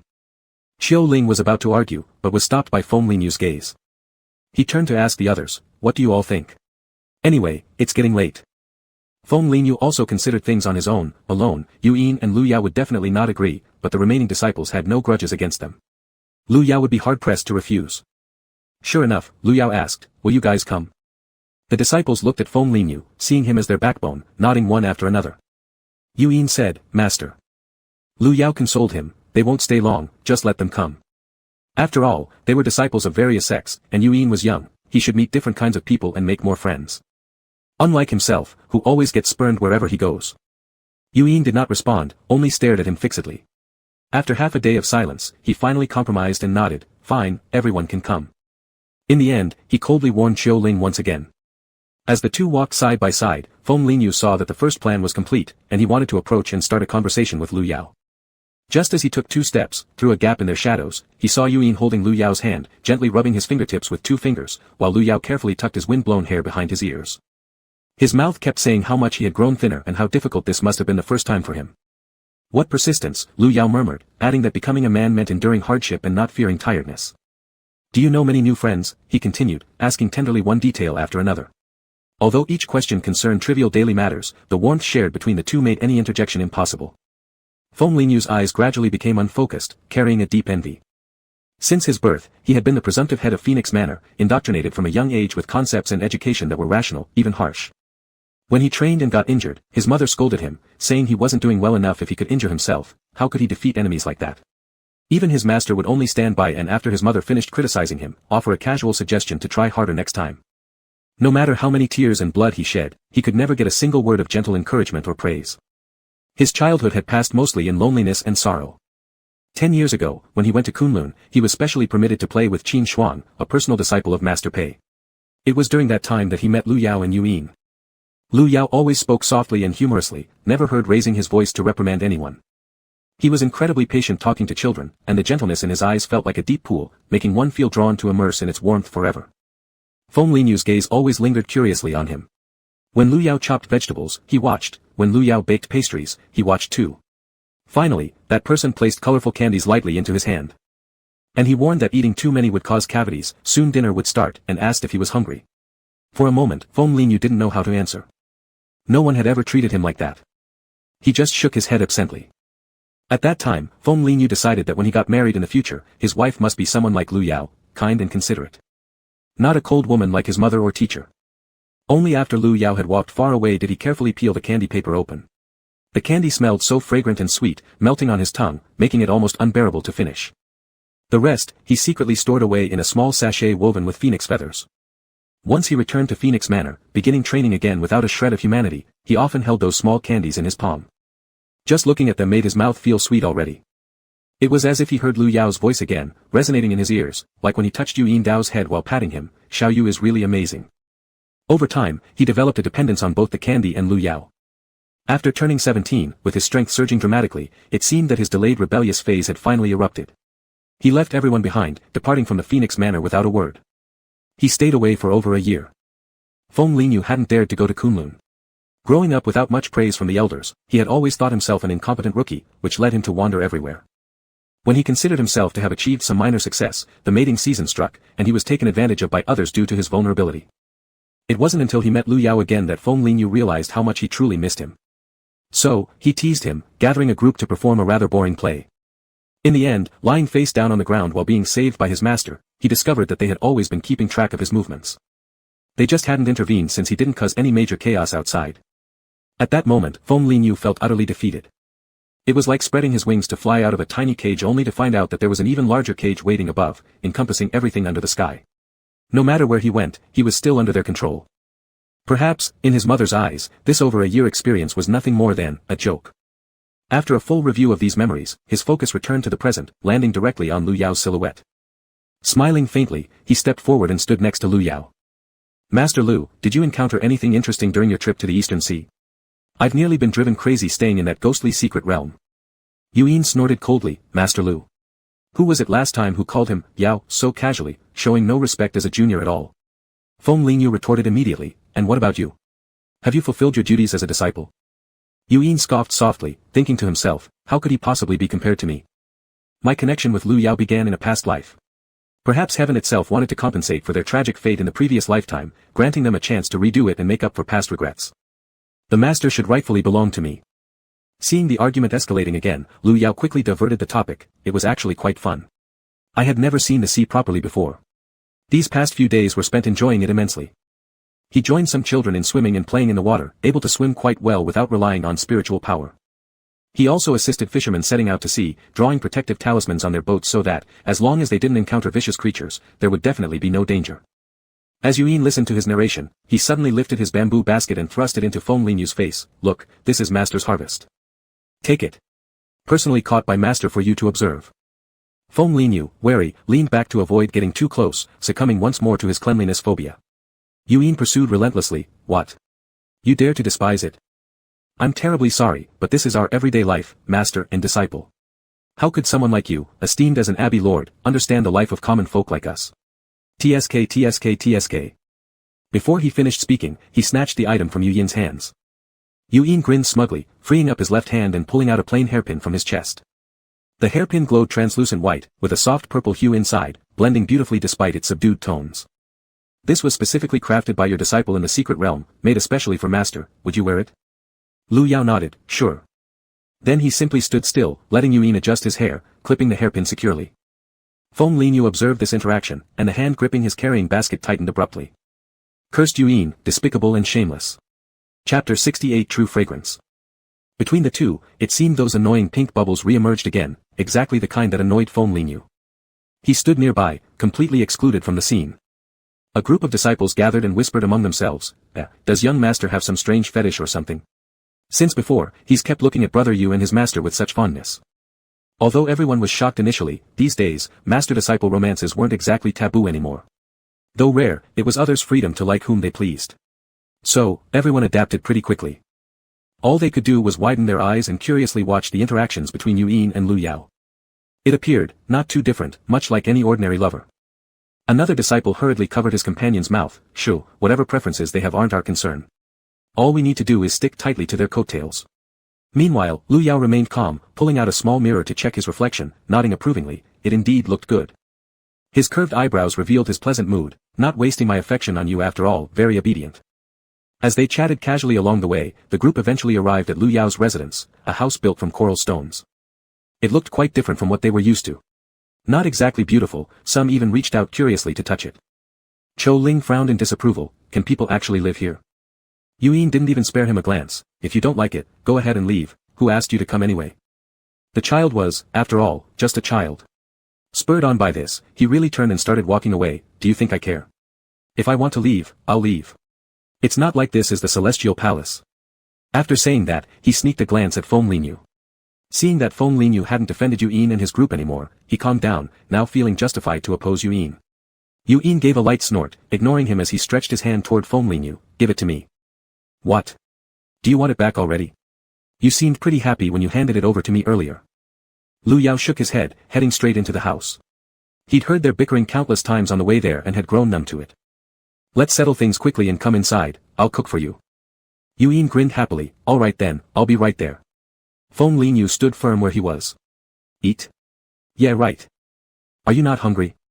Give it to me now, and later I can share a dish specially made by our master with you. Feng Linyu's eyes wavered slightly. Yuan crossed his arms and sighed. Never mind, anyway, I can eat whenever I want. As you wish. Stop trying to provoke me, I really don't care. Yuan's smile faded, no longer in the mood to mess around with him. He extended his hand again. This time, Feng Linyu passed it over without hesitation. Once outside alone, he furrowed his brows lightly, sniffing his fingers. Sure enough, there was a fishy smell. Annoyed, he dropped his hand and walked inside to see Lu Yao. Chou Ling held his chin high, pretending to look haughty and disdainful. But from the corner of his eye, he kept looking at the entrance to the coral house. Now, it seemed like only he was left outside. He grumpily sat down on a nearby rock, watching the waves ebb and flow. I'm not going in. What's so great about Lu Yao, fooling everyone with his disguise? And when Feng Linyu went inside, sure enough, he saw that person bustling about in the kitchen, guiding as Yuan sat on a little stool beside him, handling octopus and clams according to the instructions. Feng Linyu also pulled a stool to sit near the doorway, staring intently at Lu Yao. Staring at someone while being stared at wasn't a pleasant experience for Lu Yao. He couldn't stand it any longer. Could you wait outside for a bit, young master? Watching made it hard for him to concentrate on cooking. Yuan threw the octopus directly into the water. Did you hear that? Go away already. Suddenly, a shout came from outside, belonging to a strange man, Little Lu. Little Lu. Hearing this, Lu Yao wiped his hands dry and stepped out. Brother Han, is something wrong? Although Lu Yao's age should be about the same as him, his face still looked around 23 years old, while Han Jian, having spent years under the sun and rain by the seaside, looked much older. It made him uncomfortable, so letting Lu Yao call him brother comforted him somehow. Standing at the door, Han Jian took a step back upon seeing him come out and spoke softly. Little Lu, are those people okay? Glancing into the house, Lu Yao saw a group of weary-looking individuals, each armed with weapons, sitting inside sullenly. Now, Lu Yao understood the situation. It's a misunderstanding. They're all junior disciples doing a mission nearby, just passing through to check on me. Han Jian felt reassured, because if an enemy came knocking on the door, these ordinary mortals wouldn't be able to help Lu Yao at all. TCH, big shot, who's interested in looking at you anyway? That's when Han Jian noticed a young man standing outside and exclaimed, shocked, why does this one seem so confrontational? No worries, kids are always unruly and don't know how to address elders properly. Who are you calling kid? Chou Ling put her hands on her hips and stood up to challenge. What, do you think I, the master of Kunlun Pavilion, cannot comment on a mere disciple like you? Instantly intimidated, Chou Ling became deflated, knowing full well that despite their past conflicts, he wouldn't stand a chance against Lu Yao, especially with his brother absent. He huffed and moved further away to sit down. Lu Yao could only shake his head helplessly, laughing faintly. "Oh, hold on, little Lu." After shouting that, Han Jian turned and ran off without looking back. When he returned, there was a bamboo basket on his back filled with all the fish he caught at sea today, along with half a basket of crabs and some small sea hares. Here, so many people came. I wonder if this will be enough for everyone. Lu Yao tried to decline hastily. No need, no need. You should keep it and sell it at the market tomorrow. Who can possibly sell this much? Just take it. Han Jian insisted on leaving the goods behind no matter what, and Lu Yao felt reluctant to tell him that actually, those people didn't even need to eat. Then, thank you, Brother Han. With a flicker of spiritual power in his hands, a bag of spirit stones appeared in Han Jian's pocket, which would allow him to exchange for money or spirit herbs easily in the future. After Lu Yao took over the heavy bamboo basket and just placed it on the ground, Yuyin walked over and lifted it up with just 2 hands. Feng Linyu stood on the side, full of internal conflict, hesitating whether to step forward and show off. Han Jian kept giving thumbs up to Yuyin. Little buddy, you look so thin, but who would have thought you're this strong? Yuyin smiled rarely with a bit of shyness, and Lu Yao introduced him. He is my little apprentice. No wonder. Such an outstanding child. The common fisherman didn't understand cultivation, only thinking it was incredible that someone could lift the food he had carried with great effort merely with their hands. After bidding farewell to Han Jian, the two entered the house, where a group of people smelled the strong fishy smell and quickly moved away, afraid of having the stench stick to their clothes. They had just come out from a secret realm and been teleported here. Several were already resting on makeshift beds inside the main room. Seeing so many fish, Lu Yao got a headache. He decided to stew some soup, steam a portion, as well as deal with the pile of crabs. In the yard, he set up a few small stoves where the fish soup bubbled gently. The fresh aroma blended together with the wind blowing into the main house. Those sleeping twitched their noses, a sense of hunger they hadn't felt for years suddenly hit them, making their stomachs growl. Unable to sleep any longer, they sat up and fixed their eyes on the pot in the courtyard. Lu Yao uncovered the lid, revealing the rich white fish soup bubbling non-stop like milk, emitting an even more fragrant aroma. In unison, everyone involuntarily swallowed their saliva. He chuckled, you can eat now. If you don't want to rest, come over. Everyone hesitated. Yuyin silently took out 2 recliners, sitting down with a crack as he broke apart the crabs, revealing the tender meat and crab roe. The colors were incredibly enticing. Soon after, a group of people shuffled out like zombies, gathered around the 2 pots of fish soup, sitting in circles each holding a small bowl, filling it in an orderly fashion. Swallowing a steaming mouthful, all the fatigue seemed to vanish. Everyone finally understood why Yuyin ate something every day. This was pure enjoyment. This was life. Lu Yao then prepared a dipping sauce, letting them serve themselves. That done, there wasn't much else to do. He lay down beside Yuyin. On both sides they had steamed fish, crabs, and the only octopus Lu Yao caught. With the yard gate open, the sea breeze blew through. Lu Yao sighed comfortably, supporting himself closer to Yuyin. Drink, how about we have a little fruit wine? When eating crabs, did you know, one must drink alcohol? Yuyin laughed looking at his excuses. Alright, while I'm here, master can drink as much as you like. Feng Linyu was originally about to put a chopstick of fish into his mouth when his chest suddenly felt scorching hot. Frowning, he paused his actions irritably, ultimately stepping out of the yard. Linger. Master. Yin still wore her usual white attire, her expression cold as she stood in the middle of the room. You've been slacking recently. Feng Linyu got angry just seeing her. It's just today. Yin said, you've encountered Lu Yao. So what? Yin seemed to be pondering something, eventually concluding, beauty confuses the mind. You're thinking about these things too early. Master, from childhood to now, you and mother controlled me tightly without even allowing a bit of disobedience. I'm a human being, not a puppet you made. To remind me across thousands of miles of mountains and rivers. Are you going to strangle me before you let up? Seeing his agitation, Yin gave a light glance. If you truly like Lu Yao, it's not impossible. Didn't Grandmaster Wei approach you before, saying if you had feelings for him, you could go ahead and pursue him? However, the Phoenix Manor also has its rules. Lu Yao's status is indeed sufficient, but as for you, you must win first place in this immortal alliance gathering for your mother to agree to this marriage. Why should I? Yin's tone was still unhurried. You understand our mother's character after all these years, don't you? Feng Linyu waved her hand irritably, and she disappeared instantly. After a while of incense burning, he calmed down and reluctantly took out the sound transmission talisman. Please inform Master that I will achieve it. Chou Ling leaned against the wall, and there seemed to be 2 worlds between the yard inside and outside. The cold salty sea wind blew hard on his face, while the light inside glowed warmly, invitingly nostalgic. Gurgling. His stomach growled, making him angrily punch his abdomen. No discipline. No discipline at all. Why do you growl? Chou Ling, come inside. Suddenly, a black little head popped out at the doorway, his mouth full of meat speaking indistinctly. Really, so fragrant, so tasty. It's your loss if you miss it. Cho Ling was already wavering but couldn't bear to lose face, stubbornly insisting, no. I won't eat. Come on, why are you being so stubborn? What harm can eating do? As the person said that, he came out and pulled him, Cho Ling immediately moving but pretending otherwise. When they sat around together, he finally felt relaxed. Holding a steaming bowl of soup and drinking it in one go, he naively smiled and sighed, so fragrant. Phew. Upon hearing those words, Lu Yao spewed out a mouthful of wine. Chapter 69, The Heart Protection Scale. Master.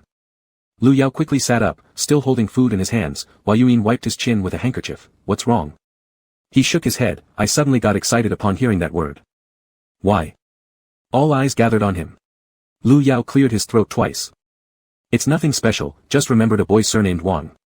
Cho Ling poured another bowl of fish soup and stared at him. Could it be, you're mocking me? I'm not crazy enough to laugh at you. You've eaten my food already, don't think of scolding me. That's not how decent people act. Cho Ling froze, lowering his gaze to look at the little porcelain bowl in his hand. How did he fall for the temptation? It's always harder to criticize someone who feeds you. But at least Lu Yao had some merit. Thinking about this, he wisely chose to stop talking. Lu sect leader. Lu sect leader. Lu sect leader, please save us. Lu Yao rushed out to see Su Dama from the fishing village, running here with her hair completely disheveled. The beacon light for maritime safety at home keeps flashing. My son and old partner are in danger at sea. Please, help them. Saying this, she held up the blue lamp in her hand and handed it over to them. Lu Yao received it and comforted her. Don't worry, let's take a look. A group of young people heard the call and their blood surged. Putting down their food neatly and wiping their hands, they walked out like ducklings one by one. Lu Yao pondered, this isn't something to be trifled with. You guys stay here while I check the situation first. But. Lord Lu. Lu Yao firmly shook his head. Feng Linyu said, that's true, wait for news. The fishing village might be affected too. We entrust the villagers to you. The disciples thought about this and realized it was right. They could also be heroes here. After making the arrangements, Lu Yao set off with Yu Yin and Feng Linyu. Yu Yin looked worried, Master. Lu Yao couldn't overuse his spiritual power, knowing the seriousness of the issue. The East Sea region was generally under strict supervision. This area almost exclusively comprised ordinary fishermen, so no beast would be allowed to run rampant.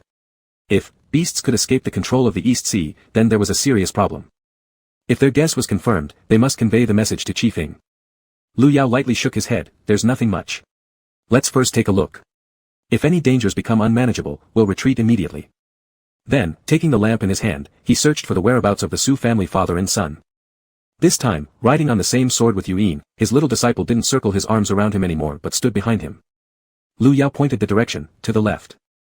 The waves of the sea rolled and crashed continuously, each wave towering as high as a small house. Watching made everyone tremble in fear. The pitch-black seawater surged forward fiercely, like a ferocious beast with a bottomless maw, swallowing any living creature that came here.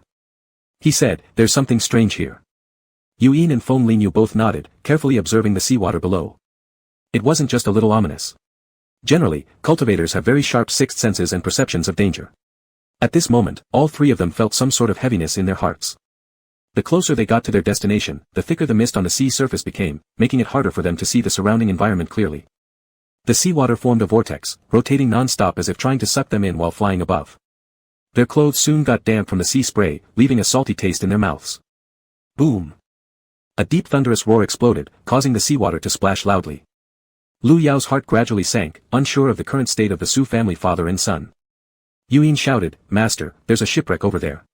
The lamp in Lu Yao's hand flickered faster, one might even call it somewhat erratic. The blue light flashing on and off looked just like something out of a ghost movie. Sure enough, after flying for about the time it takes to drink a cup of tea, they spotted the two of them. The originally intact fishing boat had now shattered into pieces, and the two were clinging desperately to the wooden boards, not daring to let go for a second. One must know that this boat was painted with spiritual talismans by Lu Yao, which would normally protect it against regular storms and underwater creatures without sustaining any damage. Uncle Su. They descended with their swords in control, only then discovering that the two were unconscious. Their bodies were bound with cold iron chains, tightly tying them to the wreckage of the boat. The surrounding seawater had already turned a pale red. Uncle Su's arm was missing, seemingly torn off by something powerful, and his son's condition was little better, having lost half of his left arm. Lu Yao stepped onto the sea surface, sensing the faint signs of life within them. Quickly feeding them a few spirit pills, they slowly regained consciousness. Upon opening their eyes, their lips trembled. Ghost. There's a ghost. It wanted to eat us. Lu Yao softly consoled them, "Don't be afraid, everything is fine now. We'll take you back immediately." Uncle Su's son shook his head, "We can't leave. No matter which direction we try to move towards, we are trapped here. There's definitely something strange going on." He panted laboriously, pointing weakly at the vortex in the center of the seawater. "Don't worry, we'll find a way." Lu Yao's voice was calm and soothing, filled with a sense of tranquility and assurance. They both nodded, before being taken into a Jiezi dimension by Feng Linyu. Though the trio initially harbored a bit of hope and planned to depart using their flying sword techniques, the situation indeed aligned with what Uncle Su's son had said. They were encountering an inexplicable barrier. No matter where they tried to escape, they ended up right back in the center of the vortex. Lu Yao immediately crossed his legs to sit down. "The evil energy here is quite heavy. It appears that only by breaking this formation can we leave." Looking at Yuyin and Feng Linyu, he commanded, "Form the array and protect me." Yuyin stepped forward, "Master, let me do it."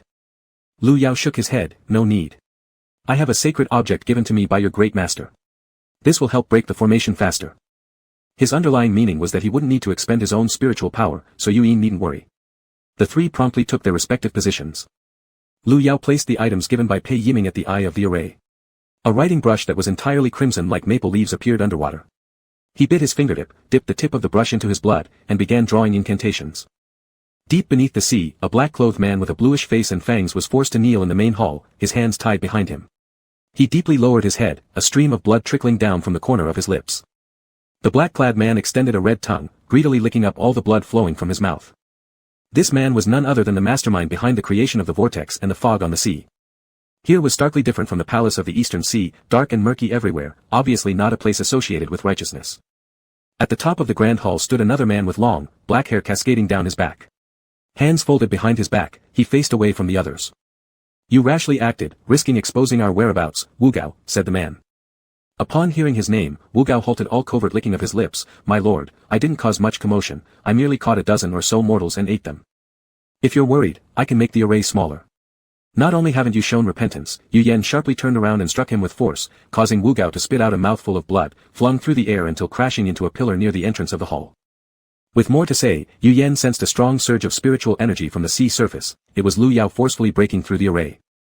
Yu Yan's face was filled with a bloodthirsty expression. With one foot pressing hard onto Wu Gao's chest, grinding mercilessly, the blood poured out from Wu Gao's mouth like an endless fountain. Yu Yan said, "We have already been discovered. If you don't want to live, I can help you die right now." Yu Yan was an evil beast imprisoned in the Eastern Sea.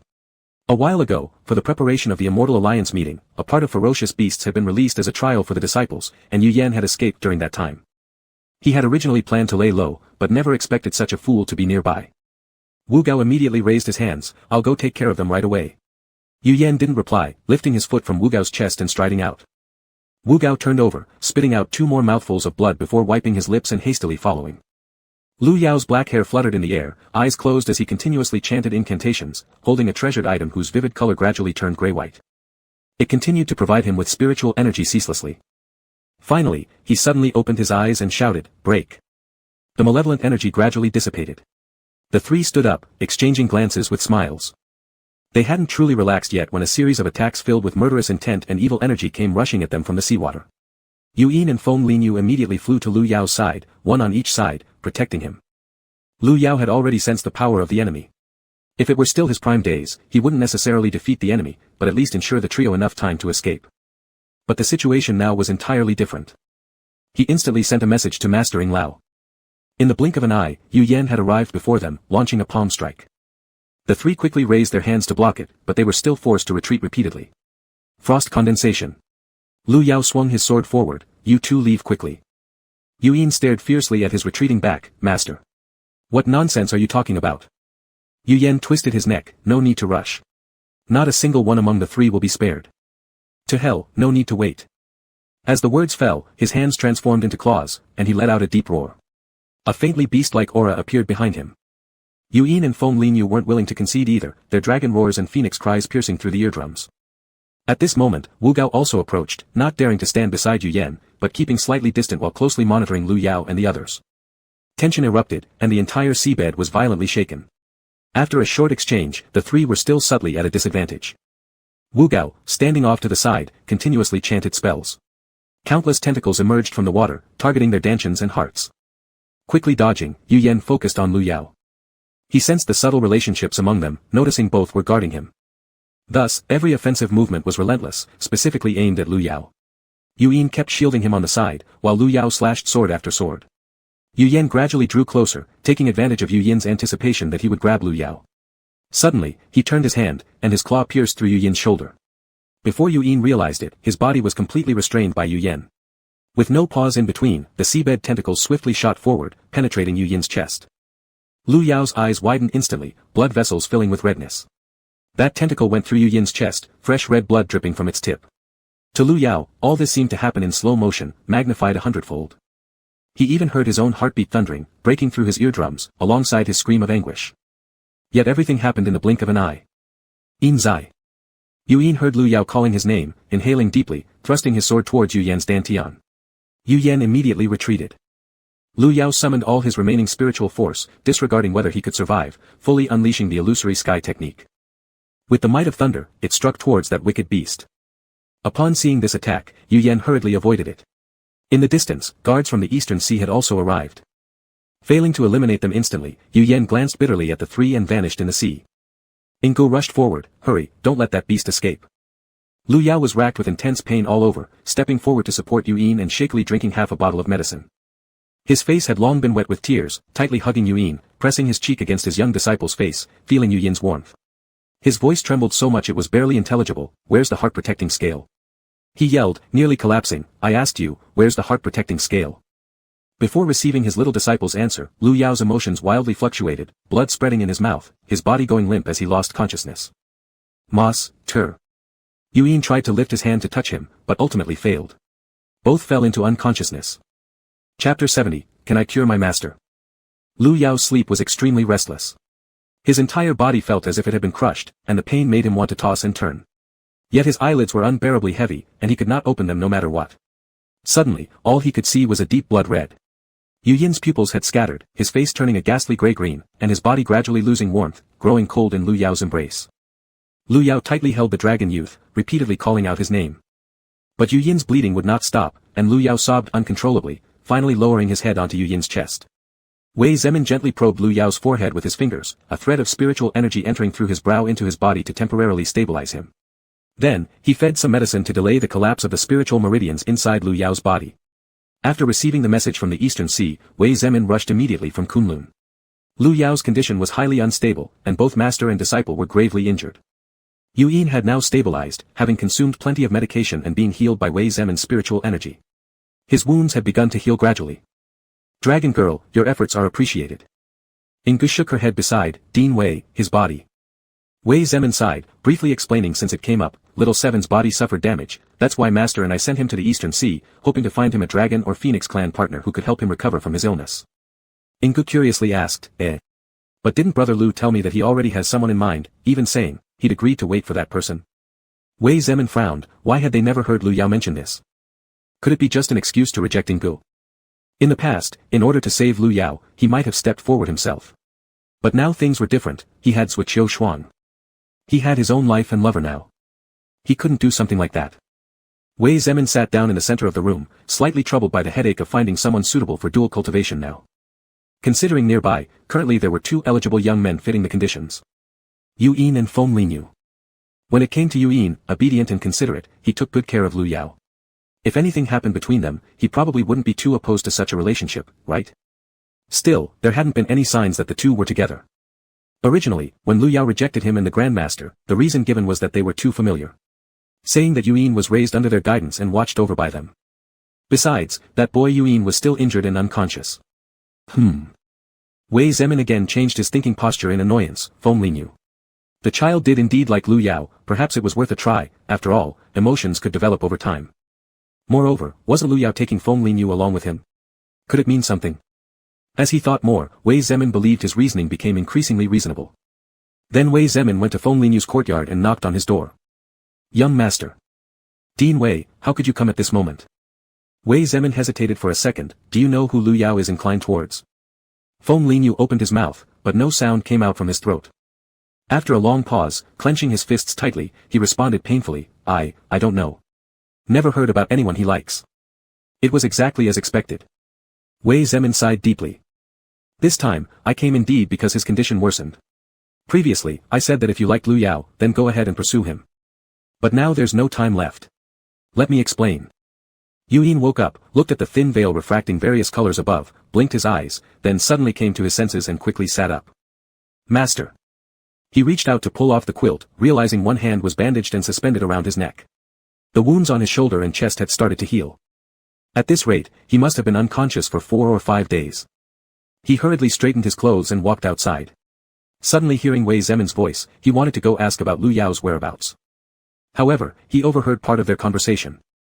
He was utterly stunned on the spot, rooted to the ground. Still, he remembered to conceal his presence. Yuyin felt like he'd heard similar words before from Wei Zemin. Subsequently, he harbored endless doubts. Why did Fifth Master seek Feng Linyu rather than himself? Meanwhile, Feng Linyu's heart was filled with anxiety. Can I really do this? Wei Zemin nodded. If little Yin doesn't work out, only you remain. It's just asking for your help. Feng Linyu's heartbeat instantly accelerated. He missed everything Wei Zemin said after that. So, did this mean Lu Yao was going to belong to him? After Wei Zemin finished his words, he also felt that his request was a bit shameless. That. Young Master Feng, do you think it's okay? Feng Linyu suddenly came to his senses and nodded in confusion. It's fine, it's fine. Wei Zemin paused, feeling how earnest this young man was. He'd already planned everything. If Lu Yao didn't like Feng Linyu, well, this person would stay in the Phoenix Manor anyway, perhaps they wouldn't meet more than once every few years. He had even arranged a backup plan. Yuyin heard this and turned away, lowering his head slowly as he walked. Pei Yiming had said something similar before. Yuyin's memories were becoming clear now. So, to cure the master's illness, is this really necessary? The grand uncle could help, Feng Linyu could assist too, but why not him? A faint gloom appeared in his eyes. No matter what, he needed to personally ask the master. Waiting for Wei Zemin to approach, he pretended to bump into him on another small road. Fifth Master. Ah. Little Yin, you're awake. Yuyin nodded. I must thank the Fifth Master for your superb medical skills. By the way, how's the master? I want to go see him. Wei Zemin didn't expect Yuyin to recover so quickly. Seeing how much he cared about Lu Yao, he began wavering again in his heart. However, he had already spoken with Feng Linyu. If Lu Yao could awaken, he might as well ask his opinion. After all, there was no one else to choose from. He's not doing well. Let me take you to see him first. The two stopped in front of Lu Yao's bed, and Yuyin asked, when will he wake up? Wei Zemin stepped forward to check his pulse. He should wake soon, but even if he does, it won't solve the root cause. The situation cannot be delayed any further. This issue has to be resolved within this period. So what is Master's illness exactly? Wei Zemin explained, 10 years ago, didn't your master intrude into the forbidden area for little 8? During the punishment, his body's spiritual meridian started weakening mysteriously. And there was no reason. Yuyin's pupils slightly contracted.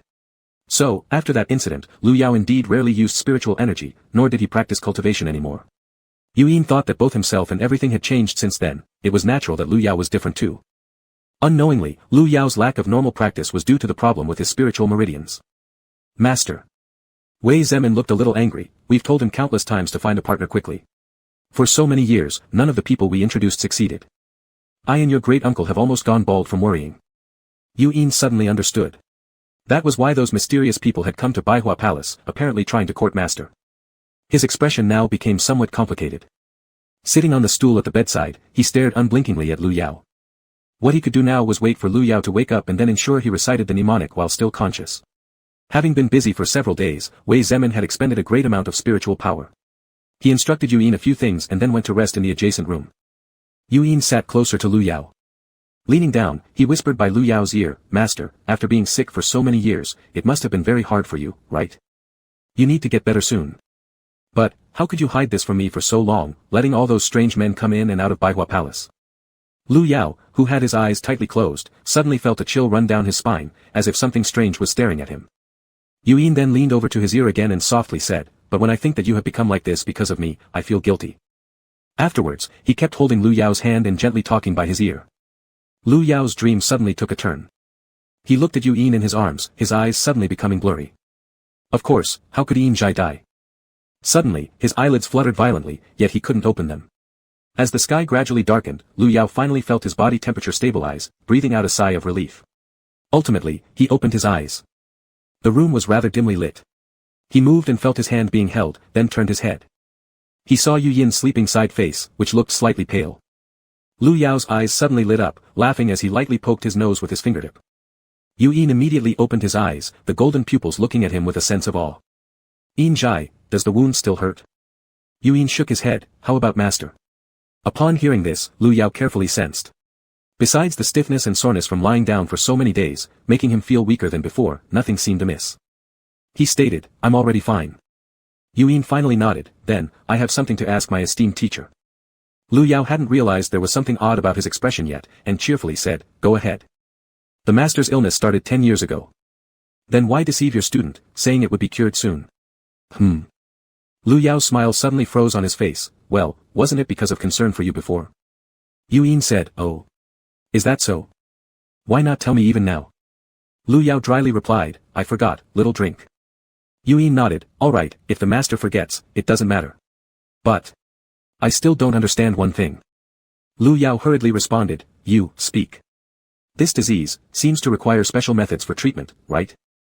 There was silence. Lu Yao's expression turned solemn, how did the dragon pup know? Seeing this expression, Yin had understood everything, and besides those men, now there is also Feng Linyu. Feng Linyu? What does he have to do with it? Lu Yao explained, at first, since you were young, telling you about this might make you slip up accidentally. Afterwards, I felt you should grow up happily and joyfully without worry. Yin hummed in agreement. He climbed onto the bed, lying beside Lu Yao and murmuring to himself, I often think there are just too many important people around master. I've always hoped I could be the most special one in your heart. But, there are just too many people in master's heart, which makes me feel uneasy. He suddenly flipped over, pressing Lu Yao beneath him, their foreheads touching with an air of dominance. Do you think I can cure your illness? Lu Yao froze at the mention of treatment. Lu Yao's face suddenly went crimson, how could you suddenly bring this up? I'm not ready. Moreover, we haven't formally been together yet. Isn't it absurd? Yin's tone became dangerous, is that so? Then master disagrees. And we should also inform your uncles, shouldn't we? After having a proper relationship, we can then choose a good day to celebrate our union in marriage. Seeing Lu Yao seriously pondering their future, Yin found great relief. At least, his master still thought of him. He encircled his hands around Lu Yao's neck, the disciple understands. But we have no time left.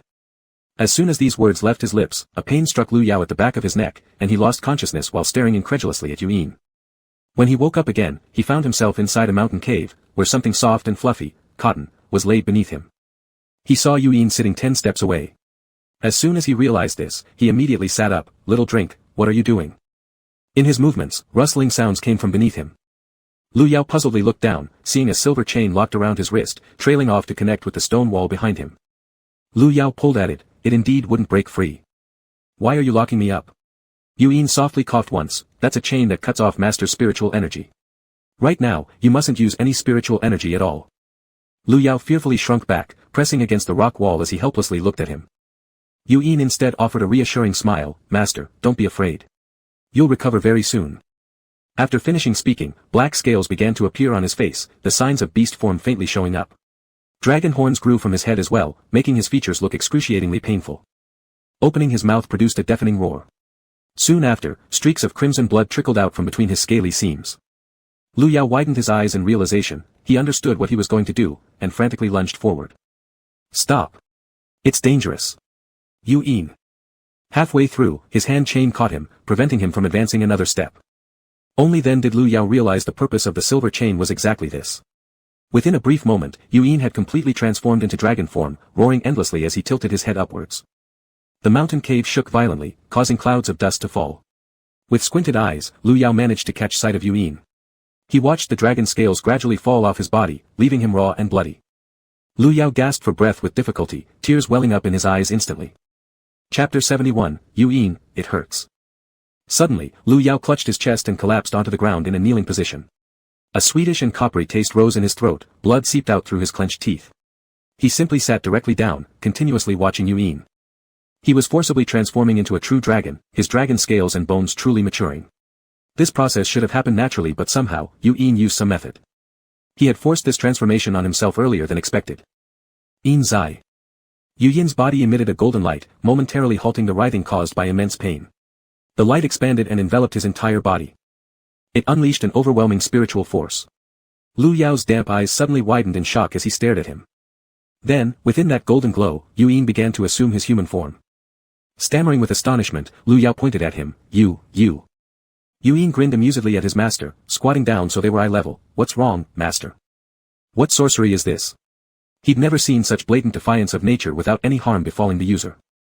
After all, when Yuen was forcibly turning into a dragon just moments ago, Lu Yao had been terrified.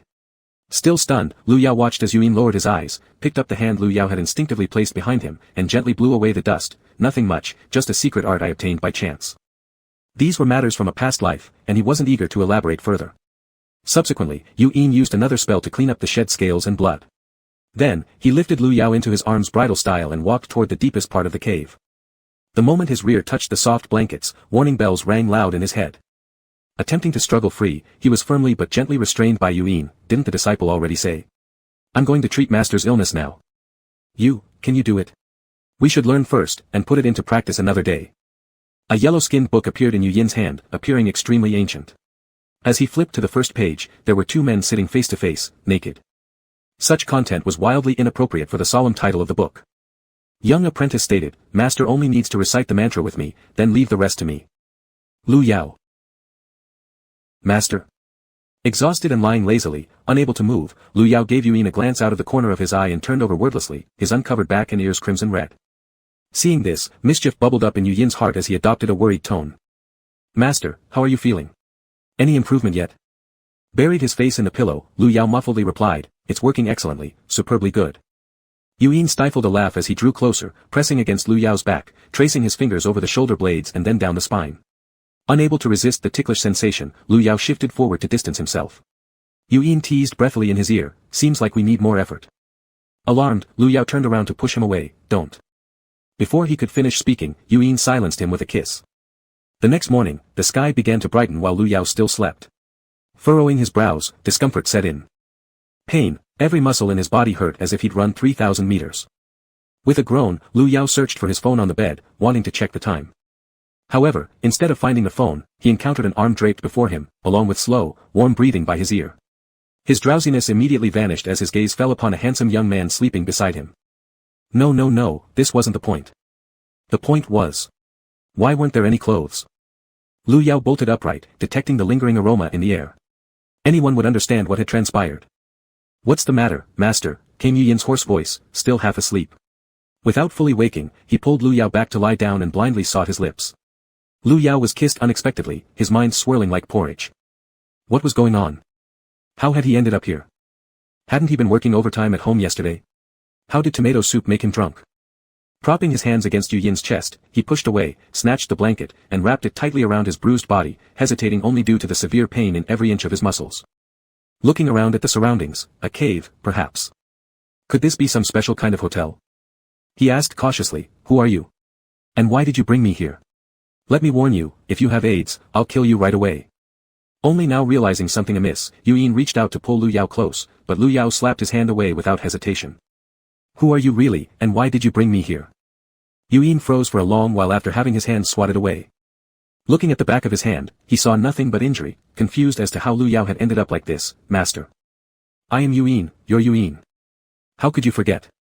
Lu Yao, hearing the sorrow in his voice, felt inexplicably heartbroken. By the time he realized it, his hand was already resting comfortingly on the young man's hair. Yuen's eyes lit up again, brimming with hope. Master. Chapter 72, You despise being a lick dog the most. I am Yuen, and you are my master. I am your disciple. Lu Yao. Wait, the name Yuen sounds familiar somehow. Then who am I? He finally asked a crucial question. You are the Hall Master of Baihua in Kunlun, Lu Yao. That rang a bell. It reminded him of one of those torment novels he had read before. Wasn't that the name of the inside? The disciple was also called Yuen. Lu Yao, oh Lu Yao, you have truly fallen. After going demonic, all you cared about was the dragon bone, deceiving someone's affection. The more he thought about it, the more plausible his suspicion seemed. No, he had to get away from Kunlun as soon as possible, stay far from Leng Huanqing. And, stay far away from Yuen too. Suddenly, Lu Yao lowered his head and looked around, his hand feeling along the bed. Yuen asked him, What is master looking for? Could you tell me where my clothes are? Yuen paused for a moment, then handed over a set of clean clothes. As soon as Lu Yao got them, he turned his back on Yuen and slowly stood up, quickly putting them on despite the pain in his sore body. Yuen stood nearby and couldn't help laughing at how disheveled Lu Yao's clothes were. Master, that's not right, Yuen said naturally while grasping his arm and turning him around. Surprised, Lu Yao tried to push him off. Yin sensed his intention. Look at your clothes, how did you wear them so wrongly? Dumbfounded, Lu Yao lowered his head to see his disarrayed collar, his sash unfastened, and most noticeably, the clothes uneven on both sides. His face flushed red with both embarrassment and guilt. Afraid that Yin might find something suspicious, he decided to stand still and obediently let the little disciple fix his clothes. Lu Yao somewhat nervously raised his hand to block when fixing. Yin whispered, "Don't move." At that, Lu Yao froze immediately. He attributed this automatic compliance to their habitual master-disciple relationship. Your master isn't a good person. He only wants your dragon bones. Snap out of it. All set, master. Lu Yao snapped back to reality and hastily said, "Thank you." Then he came up with an excuse to leave. "Oh, I remember now. My elder brother-in-law asked me to do something. What a poor memory. I'd better go run errands and finish the task. So, I'll be leaving first. If anything happens, please contact me." Yin grabbed him, making Lu Yao stumble a couple of steps and fall back into his embrace. "What business does the master need to handle? Let me go with you. We will support each other." Lu Yao chuckled dryly. "It won't be done in a short while. There's no problem, you can just wait for me patiently." Yin deliberately tricked him, "Is it delivering something to the East Sea? We're not far from our destination now, don't worry about upsetting the elder brother." So quickly would his disguise be blown. If Yin discovered he wasn't the original Lu Yao and reported him to Pei Yiming and others, what would happen? Would they kill him and bring the real Lu Yao over? "It's not, I'm not lying to you." Yin interrupted, "Don't say any more. You want to leave me behind, don't you? Let me tell you, it's impossible. Master belongs to me forever and cannot leave." Lu Yao felt an immense weight on his chest. Did he pretend to be the original owner and start a romance with Yin? Moreover, uneasily twisting his body, he quietly pulled his hands behind his back so as not to accidentally touch anything. When the truth comes out and Yin finds out he's a fake Lu Yao, he's sure to end up badly. Lu Yao was in utter chaos. He backed up a bit, and Yin pressed forward relentlessly until Lu Yao was cornered against the wall with Yin supporting himself on either side. There was no escape for Lu Yao. "You still say, we have a long future." Lu Yao almost burst into tears listening to this, feeling utterly anguished. Hating that he couldn't tell Yin the truth, "Your master only loves Lang Huanqing." Yin went on, "I don't know how your memory is now, but don't worry. Your disciple will accompany you to regain your memories." Lu Yao. "Yin, have you noticed, I seem a little different?" Yin was firm, "No, everything is still exactly the same." But because of his words, they both had to be more careful now. "All right, I admit it. Yesterday was all impulsive. I don't know why I lost my mind, just pretend nothing happened and let's both cool off for a while." Lu Yao knew that he was now undoubtedly a scoundrel, deceiving both heart and body, but what could he do? Forgive him. Yin's expression turned cold. "No, once we're together, that's it." At this, Lu Yao was truly speechless. The little disciple hugged him tightly. "Although I'm not sure how much master remembers now, it doesn't matter. I like you just as you are. We'll continue later, I want to show you something." Speechless again. Oh no. His eyes widened in shock. Could it be true that he really was the Lu Yao who was in a relationship with Yin? Then, Yin took out a bowl of pudding with a few scoops missing. It was from when Lu Yao was young and particularly liked this flavor. Afraid that Lu Yao might become infatuated with Lang Huanqing again, Yin secretly kept some aside without finishing it. He said, "This is what you made." Lu Yao. Next, Yin brought out a bowl of fruit salad, making Lu Yao's mouth water. This. It was indeed modern food. Then Yin also pulled out a bunch of small dried fruits, bottles of juice from childhood, more dried fruits, tiny cakes, a pink bow, and even a set of dresses and many other things. They filled up quite an area. Yin got dressed and stood in front of him, and master knows how to dance. Huh. Lu Yao tilted his head, holding the bow curiously and looking at him. A bad feeling settled in his heart. How could he possibly know how to dance? Except. Before he could finish his thought, Yin, with his youthful and cool face, seriously started dancing, tapping out the beat as Lu Yao used to. Lu Yao was utterly dumbfounded. He only had one feeling, embarrassing. He blinked hard, watching Yin finish the dance. Then, Yin climbed back onto the bed, wrapping his arms around his master, and softly hummed, "Happy little jumping frog."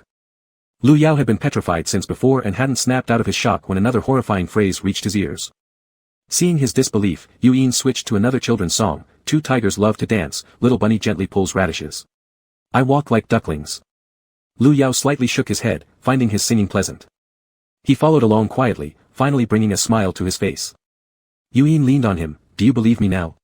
Besides master, there is no one else so special in the world." Lu Yao looked at the pile of items next to him, each of them indeed among his favorite foods.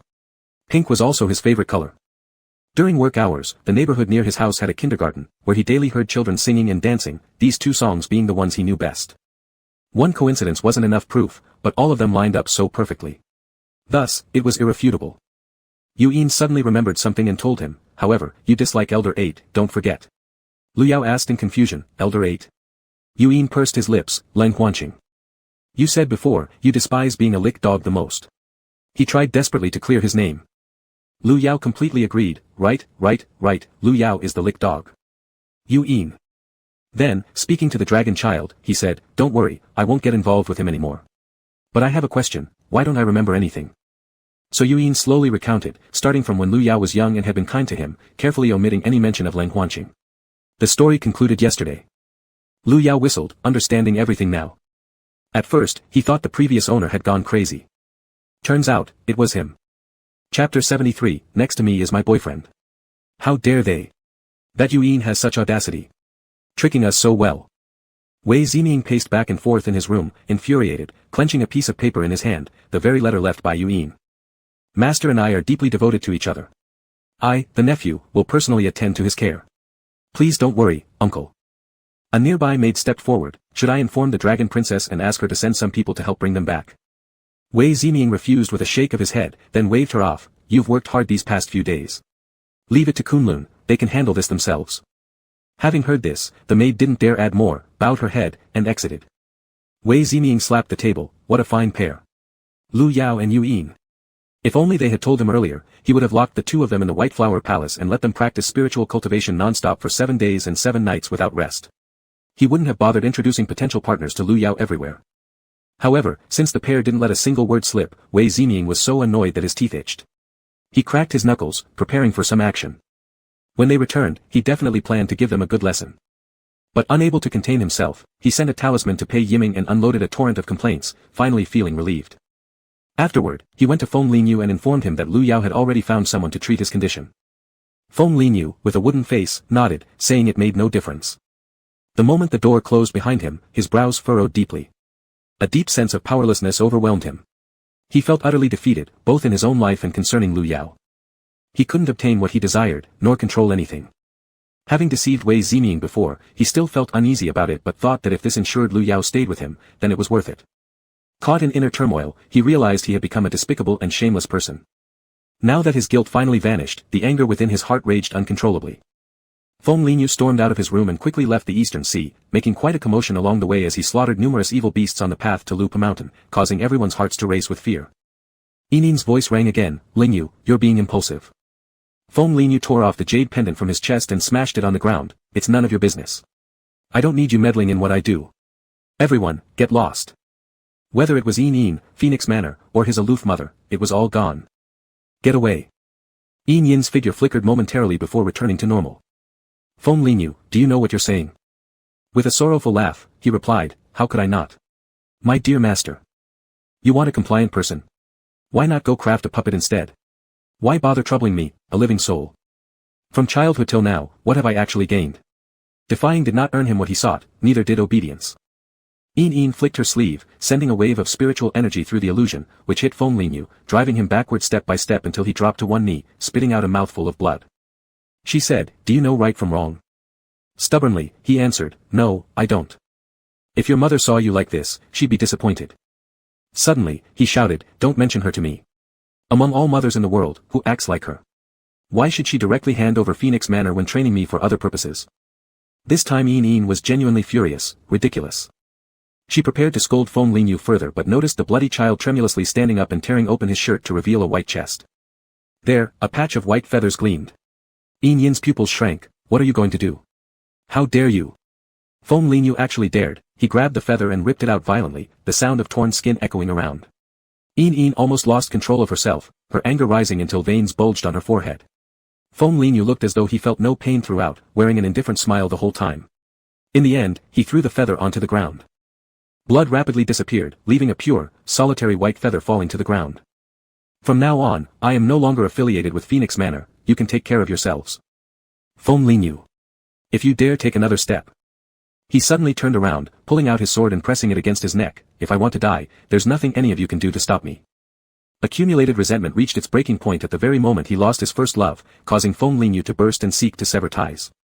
He truly yearned to live for himself. Yin fell silent abruptly, confused.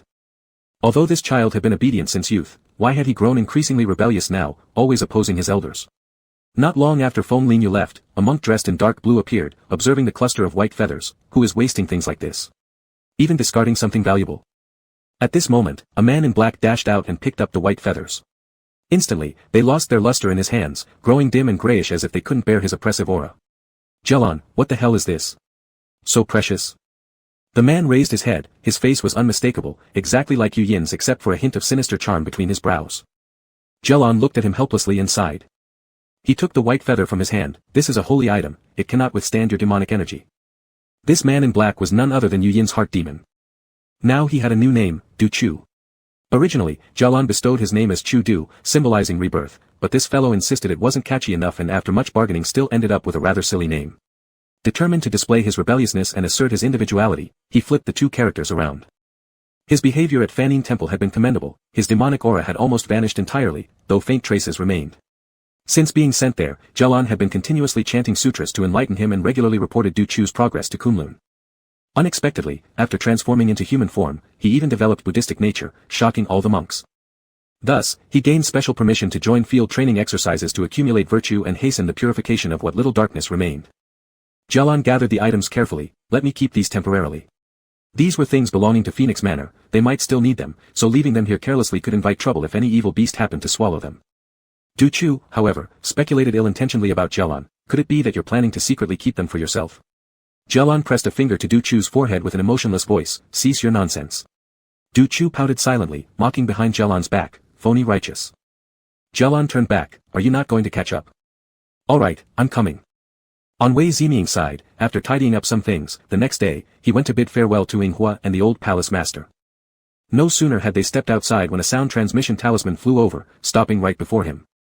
Opening it revealed Yu Yin's voice. Master Uncle, after the union cultivation with Master Ancestor, he no longer remembers anything from the past. Was there a problem with my method? Wei Ziming clenched his fists tightly, thinking, if it's like this, why did you run off with him? You brat.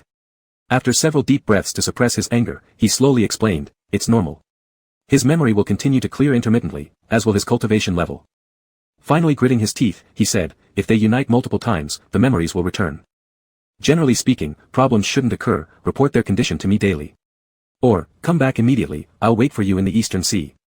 At that moment, Yu Yin and Lu Yao sat side by side stewing seafood, with a small charcoal stove roasting oysters and fresh fish in front of them. Right at that moment, Wei Ziming's message arrived. After hearing it, the master and apprentice turned to each other. Yu Yin asked, does the master feel any discomfort? Lu Yao shook his head, not really, what kind of discomfort?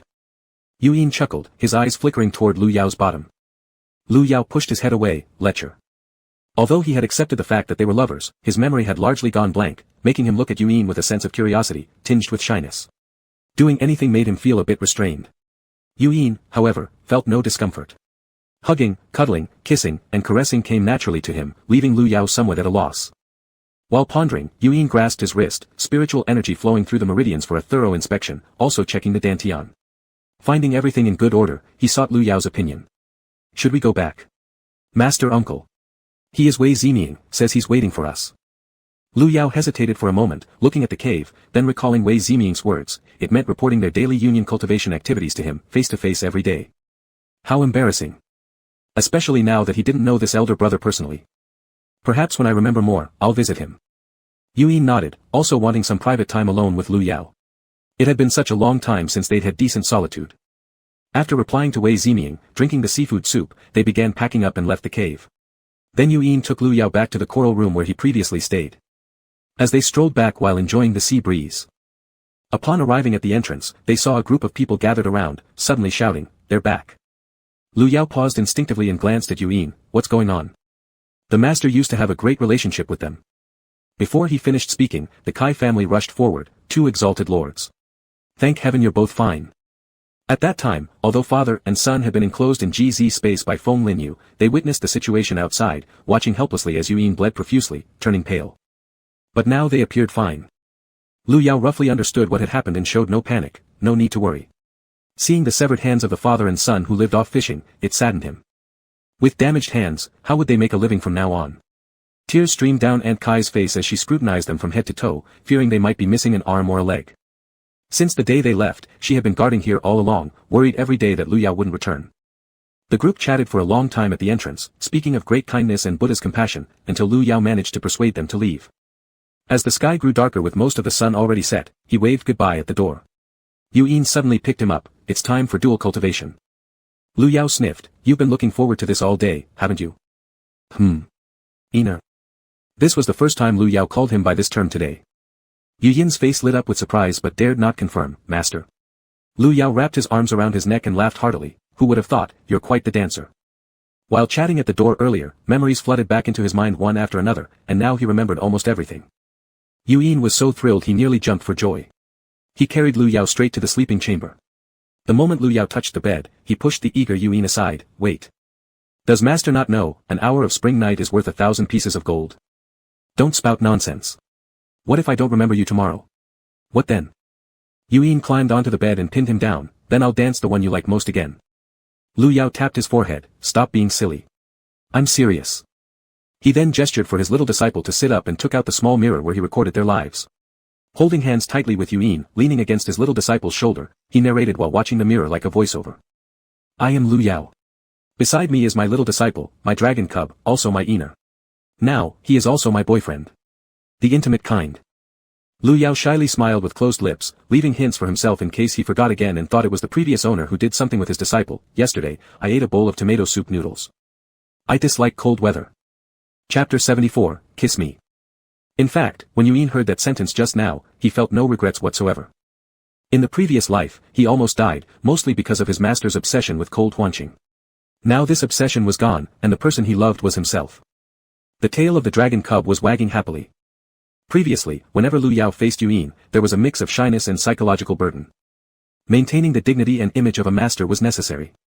But after this incident, things that were irreversible became natural, and he let go a bit more.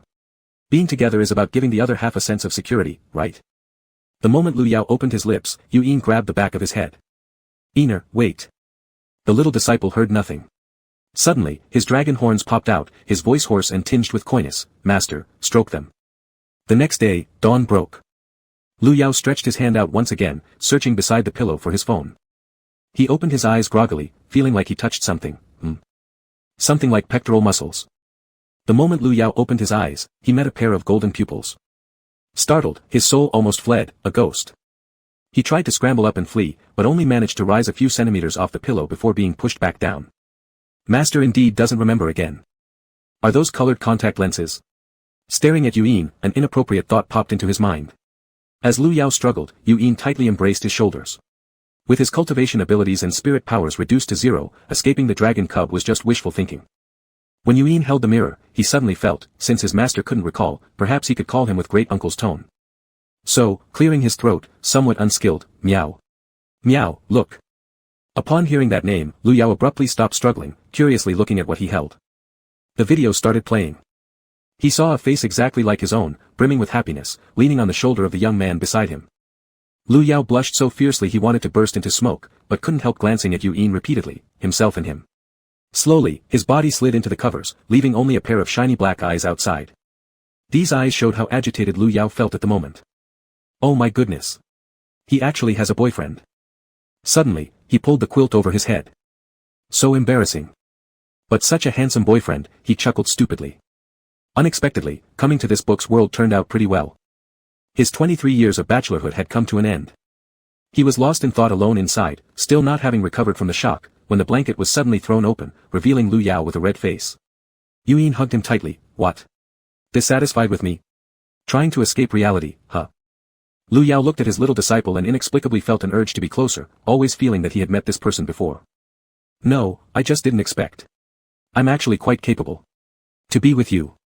After hearing his explanation, Yu Yin couldn't help but burst into laughter. You lost your memory due to illness, you'll remember in a few days.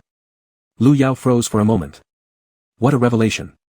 Seeing his dazed and innocent eyes, Yu Yin could hardly resist teasing him. On Kunlun Mountain, Cold Huanqing hadn't stepped outside for quite some time. Recently, he had been extremely restless and anxious, sensing that something would happen soon.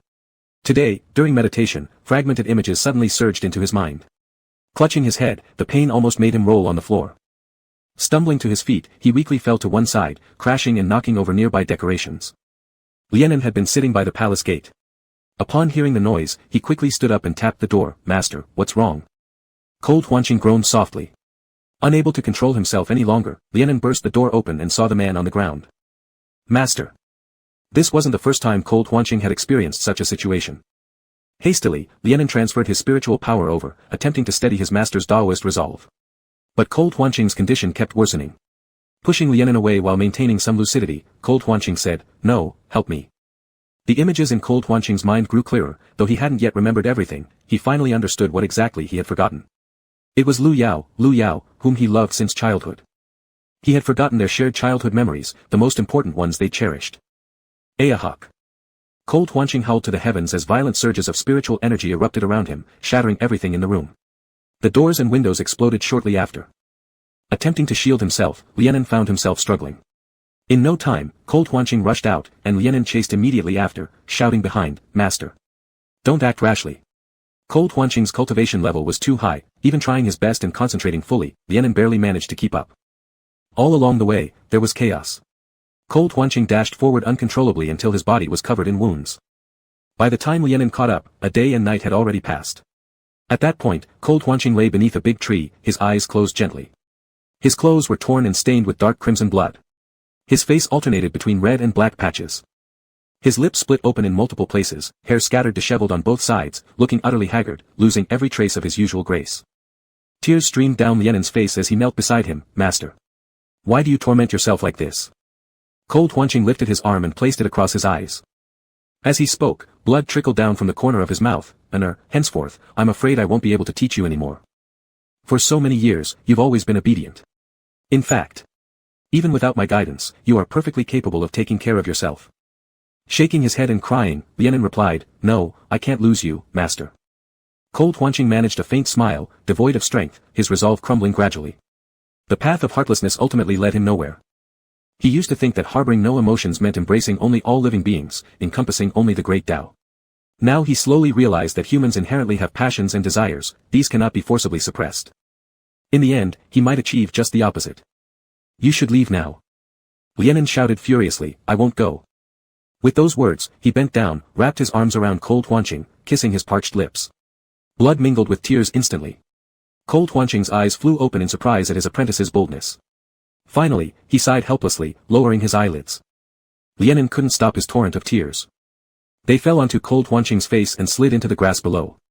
After half a while, they ended this anything but romantic kiss. "After I lost my parents, Master brought me to Kunlun. Whether it's life or practice, Master took care of every single detail personally. There were times when Master would consult the seventh uncle about how to interact with children. Give me candies, buy me clothes, even go out of the way to make me familiar with other disciples." He choked emotionally recounting them, his speech halting. "I know, I understand why you did all these things, for the favor owed to my parents, and more so as a duty of a master. But I just can't help it, every bit of kindness you show me, I want to slowly collect them. Maybe one day, these kindnesses will coalesce and make you like me too.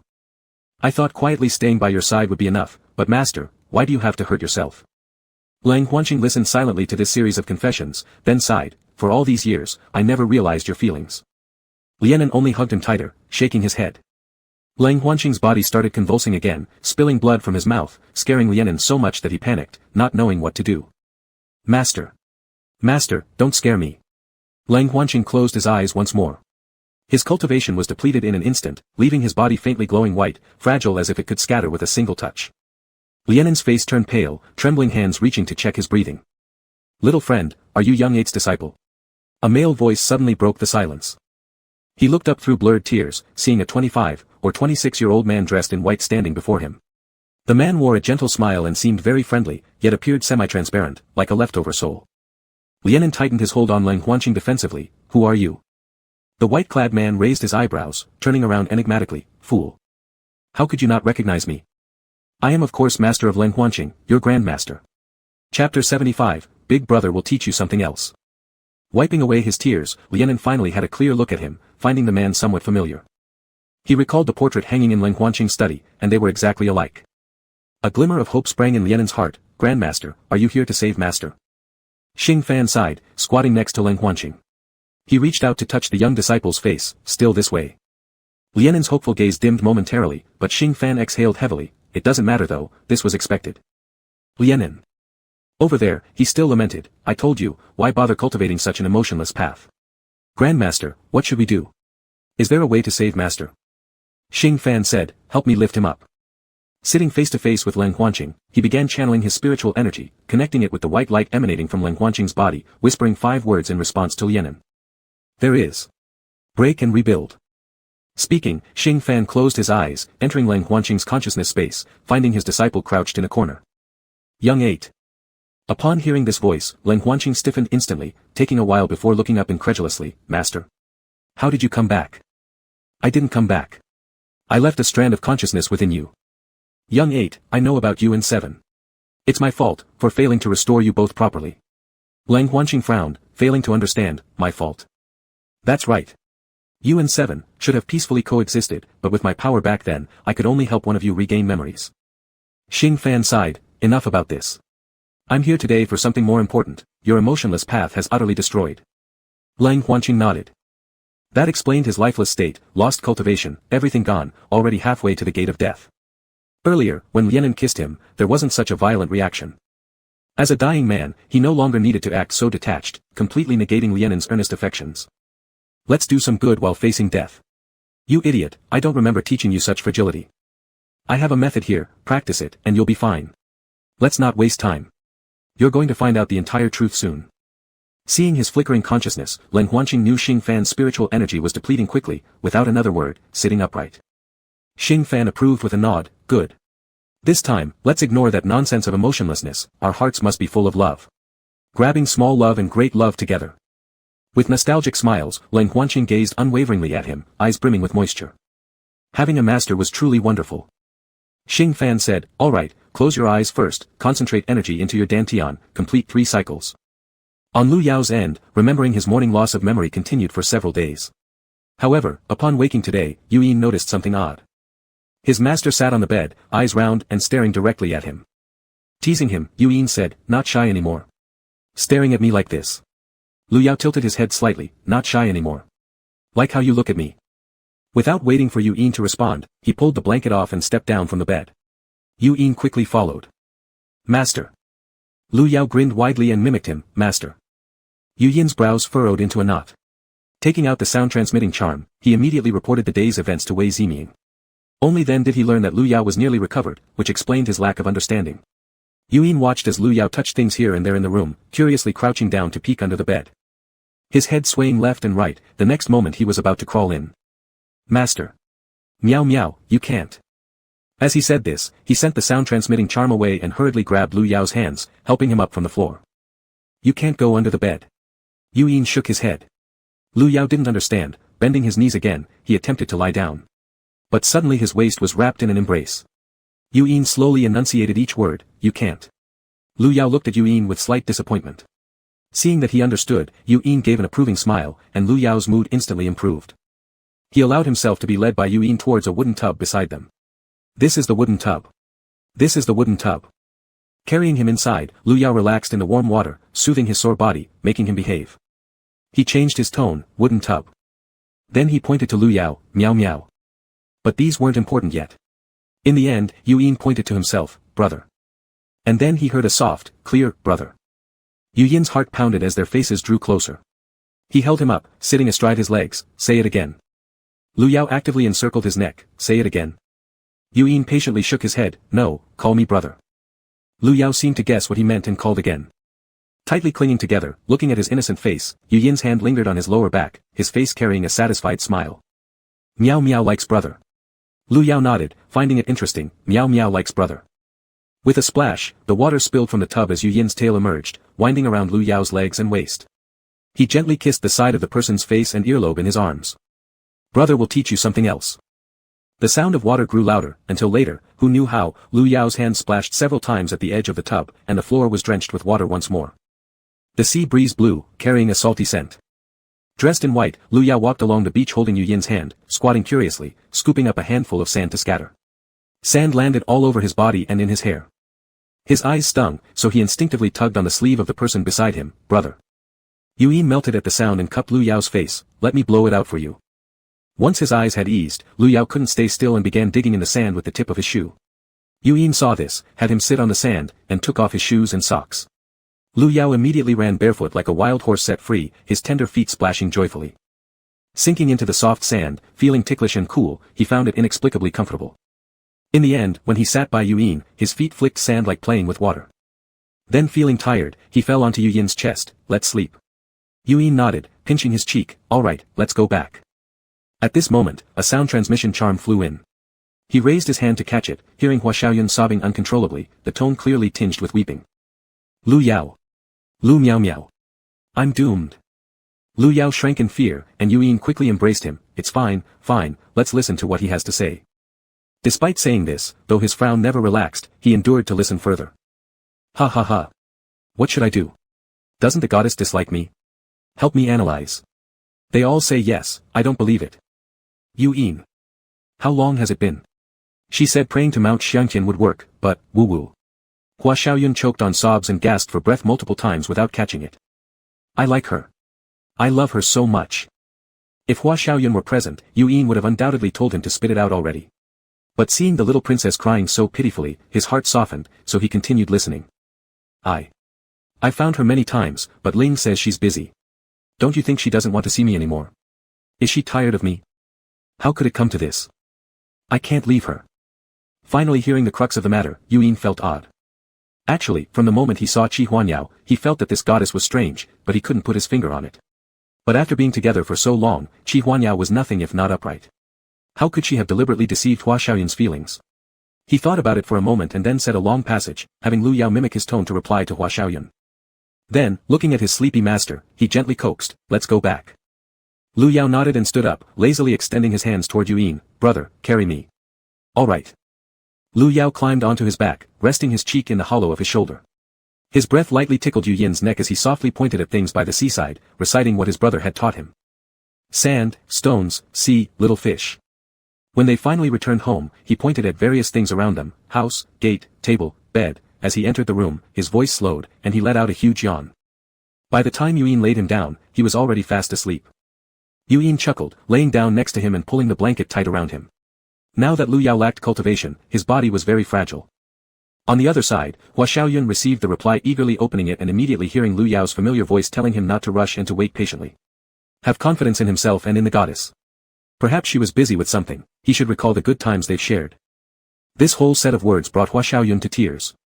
Crying, Hua Xiaoyun wrote back to Lu Yao, "Thank you, Lu Miao Miao, you're such a kind person. In truth, I share your sentiments. I will wait for Yao Yao forever." Everyone around him claimed Qi Huanyao was most likely avoiding him, waiting for him to give up first. So Hua Xiaoyun sought out Lu Yao because only he seemed supportive of his endeavor. That reassurance gave him hope and made him feel there were others who agreed with him. That he must continue to believe in Yao Yao. Hua Xiaoyun had been sorrowful for a long time, squatting daily outside Qi Huanyao's residence, neither seeing her come out nor enter. It was as though she vanished suddenly. With a sense of dejection, he embraced his knees, deeply burying his face. What could have happened that she couldn't tell him? Hadn't they agreed to face challenges together? He didn't know how much time had passed, the sky grew dark and bright again. Dew soaked Hua Xiaoyun's clothes. Suddenly, he felt a warm hand atop his head. Yao Yao. Hua Xiaoyun looked up eagerly but didn't see the person he expected. Stammering in shock, he asked, "Big brother, why are you here?" Qi Huanyao didn't miss the sudden disappointment in his eyes, feeling a twinge of pain in her heart. She crouched down, lifting him up directly before he even realized what was happening. Instinctively gripping her shoulders, Hua Xiaoyun blurted out, No need, I can walk myself." They'd only met once, and this situation made him very uncomfortable. Qi Huanyao remained silent, holding firmly to him and moving swiftly. Big brother, where are you taking me? Where did Yao Yao go?" At this moment, a cute, girlish voice called out.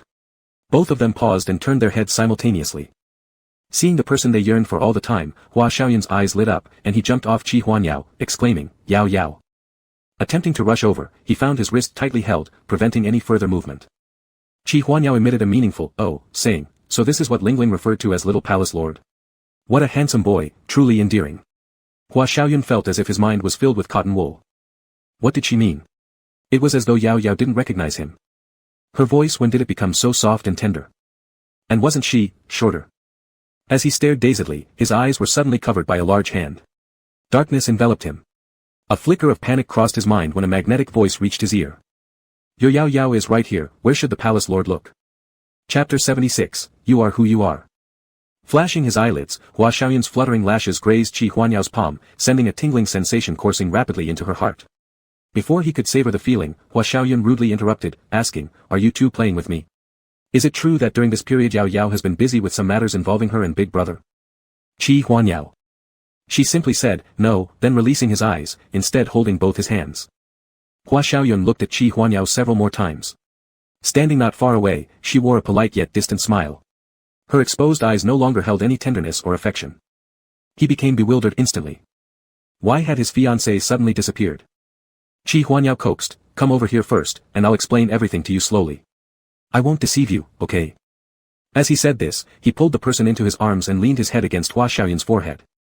A familiar sensation welled up, and Hua Xiaoyun inexplicably nodded in agreement, all right. By the time he came back to his senses, he was already sitting in Qi Huanyao's room. Hua Xiaoyun became suddenly nervous, fidgeting with his hands on his knees. He wondered how he ended up here. Qi Huanyao got straight to the point, in fact, all the goddesses before were actually me pretending. Hua Xiaoyun nodded at first, then froze in surprise, ah. He tried to calm himself down, so, the one who has been with me all along is you? Qi Huanyao hesitated for a moment but still nodded, feeling extremely anxious while staring directly into his eyes, fearing any drastic reaction from Hua Xiaoyun. His eyes remained vacant for several breaths, then he burst out with an undertone of despair, his voice cracking, my goddess, is gone. The beautiful woman who was supposed to be his wife had turned into a man. Qi Huanyao moved closer, the distance between them shrinking continuously. If either tilted their heads slightly, they could kiss each other. What's wrong? Do you dislike me now just because I'm not a girl? Amidst Hua Xiaoyun's erratic breathing, the scent of cold flowers emanated from Qi Huanyao, familiar and refreshing, and his face rapidly flushed red, making it impossible to look directly into Qi Huanyao's eyes. He shifted his gaze elsewhere instinctively, but still shook his head, denying it outright. It's just, so sudden. Qi Huanyao gave a satisfied smile, taking advantage of Hua Xiaoyun's distraction by wrapping his arms around the waist and carrying him to the bed. Though his face had changed, the impact he brought to Hua Xiaoyun grew even stronger. His heart thudded violently up to his throat. Clutching his fists tightly, his eyes darted around, beads of sweat forming on his forehead. Finally, he swallowed hard. The tension coursing through his body was clearly visible from start to finish. Unable to resist any longer, Qi Huanyao chuckled, cradling his face. We kissed before through veils, haven't we? Would you like to try, what it feels like? Hua Xiaoyun blankly didn't respond, understanding what Qi Huanyao implied, yet his body refused to move as he could only stiffen and watch him approach gradually. Then, there was a soft touch on his lips. Qi Huanyao had kissed him. Hua Xiaoyun's chest rose and fell dramatically, his eyes wide open like fish eyes out of water. Qi Huanyao sighed slightly, covering his eyes with his hand. He let out his tongue to trace along his lips gently and attempted to pry open his teeth to conquer further. At that very moment where their lips met closely together, an unusual stickiness arose, followed by a spreading metallic smell. Qi Huanyao quickly withdrew as Hua Xiaoyun hadn't yet realized what happened, still stiffly shutting his eyes and raising his small face. With a mix of amusement and embarrassment, Qi Huanyao hurriedly took out a handkerchief to help cover Hua Xiaoyun's nose. In a daze, it seemed to him that they'd returned to when they first met. Hua Xiaoyun finally opened his eyes, noticing the pristine white handkerchief stained with blood. Especially Qi Huanyao's alluring face which now had traces of nosebleed around his lips and chin. How embarrassing. Save me. Hua Xiaoyun's mouth twitched, he wanted to dig a hole and crawl into it forever. He pressed on the handkerchief, standing abruptly, I am sorry, I'll go back. But his hand was seized, causing Hua Xiaoyun to fall back onto the bed, pressing against Qi Huanyao's chest. Furrowing his brows slightly in discomfort, Hua Xiaoyun no longer cared about anything else. Is it hurtful? Let me massage it. Placing his hand on Qi Huanyao's chest without waiting, he prepared to begin rubbing. But before he could move, his hand was held. Confused, he looked up and they stared at each other for a few seconds. Hua Xiaoyun thought he understood the goddess's intention. I'm sorry, I acted rashly. Saying so, he intended to prop himself up, but Qi Huanyao wouldn't let him leave. Little cloud, why don't you let me speak and make decisions for yourself? Hua Xiaoyun's face burned red. I don't know how to face you. You were my brother before, but now you're Yao Yao. Qi Huanyao pulled him down to lie in his embrace.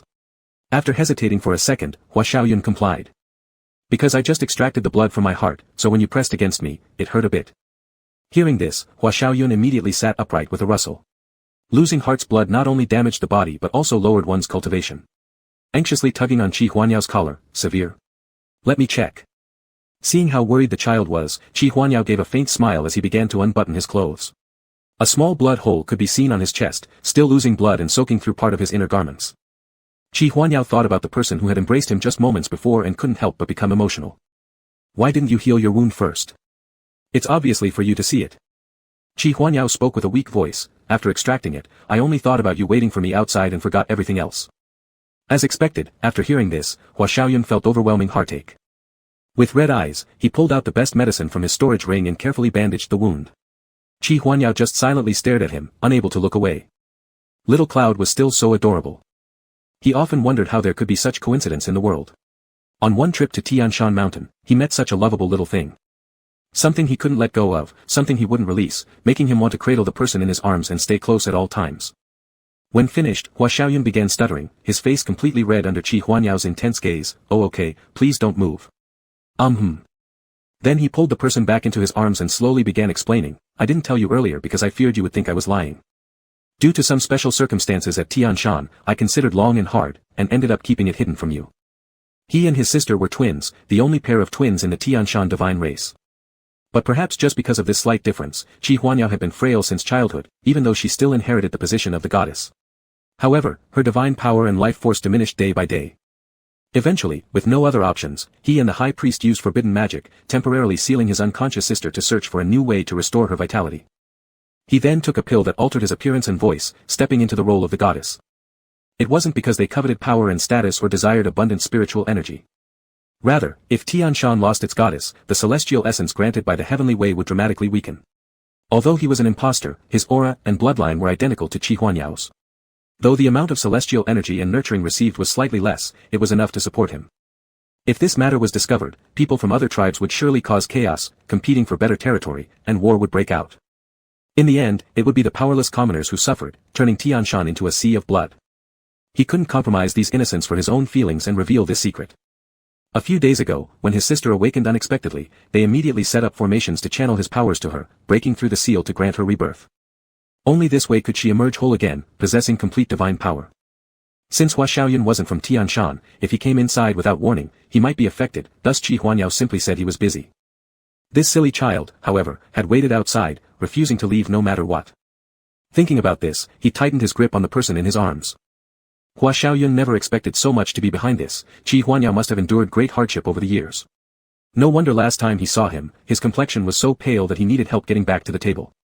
Hua Xiaoyun understood, forcibly changing one's body structure, appearance, and voice was an extremely painful process. Turns out, it's been so hard for you. Qi Huanyao shook his head, how could it? If not for this, how could I have met you? Upon hearing this, Hua Xiaoyun's heart instantly filled with sweetness mixed with immense pain. Thankfully, the real goddess has returned. His beloved wouldn't have to endure such pain anymore. In the time we've spent together, I've actually been very worried. Fearing you'd resent me, fearing you'd find me insincere for deliberately hiding things from you, and fearing you'd dislike me because I'm a man and wouldn't like my true form. Hearing him lack confidence in himself like this, Hua Xiaoyun couldn't hold back. I won't. His excitement caught Qi Huanyao off guard for a moment. Being a man or a woman is just appearance. If I like you, how could I change because of this? You are you, internally, nothing has changed. Besides, I used to like Master Leng as well. The built-up warmth shattered completely in an instant. Confused, he opened his mouth to ask, Master Leng, why haven't I heard Little Cloud mention him before?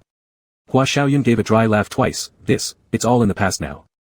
Perhaps upon reflection, it wasn't really love after all. When I was young, I didn't understand. I just thought Master Leng was good-looking and no one could be more capable than him, so I admired him. When I saw Lu Yao pursuing him, it felt like I should try too. We were rivals for years after that. Later, when Lu Yao stopped pursuing him, I found it unbearably boring. Qi Huanyao suddenly leaned forward and kissed him. Stop praising him.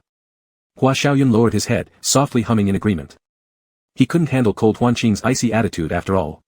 Any affection he had gradually wore away, making it impossible to continue.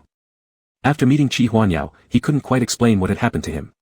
Seeing him made him shy and scared, everything he did seemed extraordinarily careful, as if he didn't want the goddess from Tianshan to find even a single fault with him. After pondering it further, he expressed his feelings. Yao, I'm just not used to this. Previously, as a girl, Hua Xiaoyun thought men should take responsibility and care for others. Once roles shifted, both being men, their interaction grew more relaxed and casual. He realized, maybe he didn't need to force himself to act particularly masculine since Qi Huanyao was already more of a man. Chapter 77, Only We Two Can Do This. Qi Huanyao took a soft breath near his ear. It doesn't matter, I'll have plenty of time to stay by your side, and we'll get used to it slowly. Hua Xiaoyun buried his face in the pillow, feeling both bashful and excited. All right. Neither of them said anything else. After waiting outside day and night for so long while Qi Huanyao recuperated, now that all matters were resolved, they finally felt at ease. Tired beyond measure, they embraced each other until sleep claimed them. In the quiet room, only their deepened breathing remained, creating an atmosphere serene and warm. Lu Yao stood in the courtyard, curiously examining the coral wall, comparing it with the piece of coral he'd been given by Yuyin. Why are they different? Yuyin was carrying dishes out of the yard, pulling him up and patting dust off his clothes. Of course they're different, Miao Miao also looks different from me. Lu Yao thought about it for a moment and found it reasonable, hence why he couldn't find a match on the entire wall. As Yuyin pulled him aside to wash his hands before eating, they finally sat down to eat. Yuyin carried out some soup and saw his master sitting stiffly, his hands resting on his knees but his eyes fixated on the steamed fish on the table. Seeing Yuyin enter, he lit up immediately. Brother. Let's eat. Yuyin lightly kissed his forehead. Miao Miao, if you're hungry, you can start eating first, it's fine with me. He shook his head. No, Mrs. Kai's son always waits for her before eating. Ahem, cough. Yuyin was startled. Could it be? Miao Miao regards me as a father. Lu Yao thought it over. His brother always took care of him, cooking meals, doing laundry, bathing him, sleeping together, making him comfortable. Counting on his fingers, he felt everything checked out. Thus, under Yuyin's hopeful gaze, he nodded slightly. Yuyin. How am I supposed to look like a father? Who knew? Lu Yao gave a serious explanation. I've seen it. At their house on the left, there's a family with a child named Hai Sheng. While playing with them, Lu Yao observed how Hai Sheng's mother treated him. Suddenly enlightened, he finally grasped his relationship with his brother. In his understanding, the word brother is akin to the sand of the ocean, just part of Yuyin's name. No. Yuyin handed him the bowl of rice. After you finish eating, I'll explain properly. Lu Yao became curious. Although eager to know instantly, hunger got the better of him, so he hurriedly ate faster. Once he finished drinking the clam soup, he slammed the bowl down and stared excitedly at his brother. Yuyin couldn't help but laugh, using a handkerchief to clean around his mouth. What's the rush? Eat slowly. Lu Yao gripped his hand and brought it closer. Look, Hai Sheng's mom wipes his mouth like this too. Yuyin was amused uncontrollably. Spreading out his hand, the white handkerchief fluttered down lightly. Then I won't do it this way. Is this okay? Saying this, he flicked his finger, and the door to the yard clanged shut. Yuyin stood up, placing his hand behind Lu Yao's head, threading his fingers through his earlobes with a mix of light and heavy touches. Then he bent down, stretching out his tongue to lick the corner of Lu Yao's lips. Then looking into his eyes, he asked, Miao Miao, would his mother do this? His eyes darted around. Indeed, no mother did that, perhaps it was something he just hadn't observed yet. As he spoke, Lu Yao got up. I'll go ask Hai Sheng. Yuyin. Holding him down on the stool, he helplessly said, no need to ask, they don't do that. Because I am not your father, I am your Dao companion. Lu Yao tilted his head. What is a Dao companion? It means staying together every day, two people taking care of each other, never leaving or abandoning each other, forever. Lu Yao lowered his head with some embarrassment, but I haven't taken care of brother. Yuyin embraced him and placed him on his lap face to face, but in the past, every single day, you have taken such good care of me. He lifted his head joyfully, hardly believing it, despite himself knowing so little, he had been able to care for his brother after all. Lu Yao hugged him back, feeling quite accomplished. Yuyin noticed his focus drifting, so he pinched his chin to make eye contact. With his other hand, he slowly untied his clothes, revealing a pale chest. Yuyin leaned his head forward. A mother would never treat her child like this. Only we two can do this, understand? And don't ask others about this, it will be laughed at. Lu Yao froze in shock, suddenly remembering that several days ago, when he went to the seaside and talked briefly with some fishermen while Yuyin caught fish, everyone became quiet immediately afterward. And their looks had been strange as if targeting him. Feeling somewhat guilty, he muttered. I only mentioned it a little. Yuyin sighed, regretting he hadn't discovered this issue earlier. Since it said. Remember, never again, understood? Lu Yao nodded heavily. Lu Yao nodded again, without any sense of burden or shyness, hugging his neck, and following what Yuyin taught him, first nibbling his soft, yielding lips. During this period, Yuyin acted rather bold, experimenting with everything he couldn't try before. Lu Yao was like a blank sheet of paper, whatever they did, he completely opened up. When their passion grew deeper and they were about to take the next step, Lu Yao's body suddenly twitched. Brother. It hurts. He clutched his head tightly, swinging his hands around, knocking all the plates off onto the ground. Yuyin hurriedly embraced him, master. Then quickly composing himself, since Wei Ming had instructed him on this, he immediately placed him on the bed inside. Lu Yao tossed and turned from pain, soon soaked in cold sweat. Sitting beside him, Yuin held his head, pressing his mouth against his to transfer his breath gently over. Slowly guiding his energy, Lu Yao gradually calmed down, sticking closely to him, and they shared a long, unbreakable kiss. Lu Yao's hand suddenly fell limply, plunging him into unconsciousness. Yu Yin's frown never relaxed as he directed his spiritual power flowing within Lu Yao's body until complete darkness set in, and he gradually gathered spirit energy in his dantian. Yu Yin finally exhaled a breath of relief. Releasing his hand from Lu Yao's pulse, he warmed up the water and wiped away the sticky sweat on Lu Yao. After finishing these tasks, he climbed onto the bed beside him. Perhaps the recovery process had started because Lu Yao, even in unconsciousness, remained extremely restless. His hands shook continuously, then eventually he used his left hand to press on his right, an expression of suffering across his face. No. No. Don't hurt him. Yu Yin comforted him, there's no one hurting him. Master, please don't be afraid. At the mention of Master, Lu Yao quieted momentarily, then a tear slid from the corner of his eye, blending into his hair, then falling onto the pillow, dampening a spot with moisture. No. No. Yu Yin's heart tightened but felt utterly helpless, with no way to ease his condition. For a long time, haunted by nightmares, Lu Yao began calling out for Xiaoba. Each cry rang out painfully and dismally. It called Yu Yin's attention, causing him to panic and block his ears blindly by kissing Lu Yao's lips. He had always dared not delve deeply into the reasons why Master had suddenly favored the eighth uncle and then abruptly adopted an attitude detached from worldly affairs. According to Master Uncle 4, Master's memories had been lost. Could it be, upon regaining them, he'd fall passionately in love with the eighth uncle once more? In just those few short seconds, countless possibilities flooded through his mind. If this were true, what could he do? Should he let go, allow Master to pursue his own love? As if only doing so would prove Lu Yao truly belonged to him. No, he wanted Master. He couldn't let go. Only when dawn began to peek faintly over the horizon did Lu Yao fully calm down, the furrowed brows smoothing out. Inzai, let Master hold you. Yu Yin, who had been leaning on his shoulder, suddenly heard this and immediately raised his head, his tail starting to wag. Master, I'm here. I'm holding you. Good boy. At that moment, Yu Yin thought he might have woken up, but upon careful observation, he realized Lu Yao's eyes were still closed. With a curved smile, he counted how many times Master called him, comparing the number to what he'd received from the eighth uncle, carefully noting each call. Lu Yao's voice suddenly rose, Inzai. He opened his eyes, turning his head without hesitation to find Yu Yin. Seeing him nearby, tears streamed down his face instantly. I'm sorry. I'm so sorry. It's all my fault, Inzai. Confused, Yu Yin asked, what did you dream about? They're all false, aren't they? Shaking his head, Lu Yao cried as tears soaked his shoulder. It wasn't false. I saw it, the events of my past life. How could I treat you like that? Regardless of whether Yu Yin understood or not, Lu Yao poured out his heart in apology. He was genuinely terrified and overwhelmed with guilt, seeking only forgiveness. You must have been in immense pain. I don't want your dragon bone. I refuse to take your dragon bone. Yu Yin froze, what? Then, black blood surged out of Lu Yao's mouth, releasing a strong smell of fishy stench that gathered into a small pool on the ground. Master. For half the time it took to drink a cup of tea, Lu Yao leaned over the bed vomiting, his complexion shifted from white to green, indicating a dangerous condition. Frightened and pale-faced, Yu Yin embraced him desperately searching for solutions. Is it the dragon bone? Do we need it as medicinal guidance? Saying this, he briefly closed his eyes, preparing to extract it from himself. Before he could touch his chest, Lu Yao stopped his hand. Fool, I've already recovered. Lu Yao moved his fingers slightly, and the teapot flew into his hand. He gulped the water down, rinsing out the foul-smelling blood in his mouth. Shit. After vomiting for quite some time, all his memories finally returned. Recalling that he had killed Yu Yin made him nearly lose his sanity. Clearing his throat, he sat up and hugged his little disciple. Thank goodness, in this life, I've treated you well. I'm sorry. Sorry. Back and forth, all he could utter was an apology. Throughout the years when his mind was controlled, the mistakes he'd made, and the people he wronged, were far too numerous to count.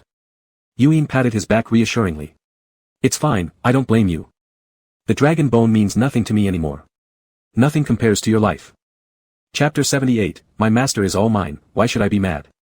Holding him tightly, Lu Yao sighed in relief. Thank goodness, he had the chance to make amends. Yu Yin wiped his mouth and quickly warmed up a bucket of water using his spiritual power. Placing Lu Yao into the warm water first, he then tidied up the room.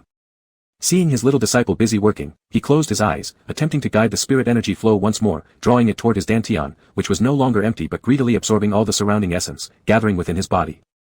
As he slowly piled it up, steam rose around his face until the situation fully stabilized. Only then did Lu Yao gently open his eyes. Upon focusing, he saw Yu Yin right before him. A faint smile appeared as he moved forward to embrace his dragon child, feeling his warmth radiate through the hug, it filled him with incredible peace. Gently stroking his bare back, Lu Yao's unease and guilt seemed almost palpable. Master, isn't everything alright now? All that belongs to the past, you don't seek the dragon bone now, do you? Lu Yao suddenly looked up, recalling what Yuyin had mentioned earlier, using the dragon bone as medicine. Inzai. Yuyin sighed. I remember everything from our last life. Lu Yao's speech trembled. When did you start remembering? Pretending to think, after a while Yuyin answered, when Master intruded on the forbidden land and was brought back by Elder Brother One. So long, and yet you didn't. Not a single sign had slipped through. Lu Yao reflected, considering the reason why during that period Yuyin seemed gloomy and distanced himself, rejecting any advances, everything made perfect sense now. No wonder his Inzai was always different from ordinary children. It turned out he too had reincarnated. Sometimes he felt this young one acted as if he discovered something, but assumed it was his paranoia. Now, it was clear, his baby dragon was playing with him. How could Yuyin stay by his side after such great enmity? Overcome with empathy, Lu Yao realized Yuyin had repeatedly expressed wanting to be together, fearing being abandoned, disregarding others' opinions, not wanting to hear mentions of Leng Huanqing. Inzai. Shu. Yuyin placed a finger on his lips. Master doesn't need to say sorry. If you still feel guilty, then just show me your devotion. He picked Lu Yao up from the water, and the mist instantly evaporated as he laid him gently onto the bed, looking down at him from above. The disciple stopped being angry long ago. Master belongs to me now. What is there for me to be mad about? Lu Yao. Wasn't this change of emotions too fast? Now he was completely comfortable, letting Yuyin do whatever he wanted. Lu Yao propped himself up slightly, and his eyes landed on a scar over Yuyin's heart. The wound left by the heart-protecting scale would never fade. He softly covered the scar, Inzai, the heart-protecting scale. Yuyin said, it's fine, it doesn't hurt. Seeing the moved expression on his master's face, he hugged him tighter. Because regaining what was lost is the most precious thing in the world, and I'm willing to trade everything for it. To trade for a life full of happiness, for one Lu Yao. He seized the moment, then master. Lu Yao was speechless for a long time before finally giving in. Yuyin had a smile on his face, all his unease disappeared. He still remembered that when he was reborn, he vowed to kill Lu Yao with his own hands, to punish him and make him taste the pain of having his skin peeled and bones pulled out. Now. He had indeed punished Lu Yao, but the method and place were worlds apart from what he originally envisioned. Letting Lu Yao be entirely his. And filling his heart with only master. This was their best ending. He thought, he really couldn't do anything about this dragon pup. Who made him like Yuyin so much anyway? The present Lu Yao was the most complete Lu Yao. When he had memory loss, Yuyin could hardly part with him. After remembering everything, he found it even harder to let go of Yuyin. It seemed that the high and mighty master who was cold to everyone but humble to Leng Huanqing was also his now. This realization made him unable to calm down. The next day already saw the sun climbing to 3 rods high when Yuyin got up first, stewed some soup, and sat on the edge of the bed to poke the covers. Master, wake up. Lu Yao wrapped himself tighter in the blanket and burrowed deeper. Yuyin persisted relentlessly. The disciple specially stewed sea cucumber soup for master, with oysters. Mockery? To whom? Lu Yao threw a pillow at him, get away with you. You're the one who needs a kidney tonic. Fine, I'll take it. Master can just join me in eating. Lu Yao felt truly embarrassed. It was okay before when he didn't remember, playing with Yuyin while unaware. He had no consciousness, so anything went. Now it wasn't acceptable anymore, he was Yuyin's master after all. This burden was too heavy to bear. The more he thought about it, the more he retreated into the blanket. But Yuyin wouldn't back down either, and they ended up rolling together again. Lu Yao sighed helplessly, I don't want to deal with you. I'm going to travel the seas. Yuyin quickly held his waist, master cannot leave. If you go, I will not survive, woo. Pretending to cry, which gave Lu Yao a headache. Alright. Stop acting. As soon as they opened the door, they saw a man in white sitting in the middle of the courtyard. Though they only saw his back, Lu Yao still recognized him immediately. Lu Yao's pupils contracted sharply, Master. How are you here? Hadn't Master ascended to the upper heaven realm? Xing Fan sipped a cup of tea slowly before speaking, Meow, you've been lazy, getting up this late. Embarrassed, his cheeks turned red, and he hastily grabbed the hand of the little dragon beside him. Yuyin was very considerate. Before Lu Yao could open his mouth, he lifted his robe hem and knelt down smoothly. Yuyin pays respects to the Grandmaster. Xing Fan looked at them. In fact, he should have revealed himself the moment Lu Yao recovered his memory. Subconsciously, he tried to find something in his storage ring to give as a meeting gift to his great-grandson, but then realized that he was merely a wisp of spirit. So he masked his awkwardness by standing up, quickly get up, there's no need for such formalities. He looked at Lu Yao, Meow, I assume you understand why you and little 8 changed. Lu Yao nodded, with a serious look on his face, but said nothing. Your sixth uncle. Look what he's done. Clutching his fists tightly, look how my two apprentices were ruined. I have already severely disciplined him in the upper heaven realm, teaching him a lesson properly. Meow meow you.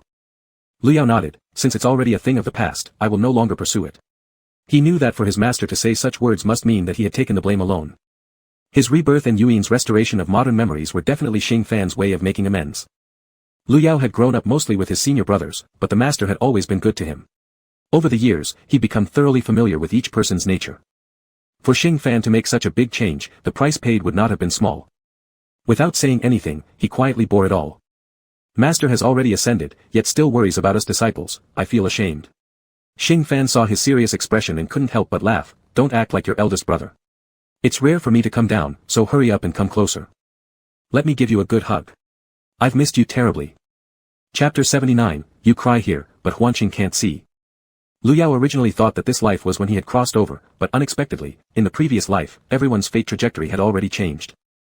He was mistaken from the beginning, always thinking he was caught up in the storyline, but didn't expect that everything stemmed from deliberate actions.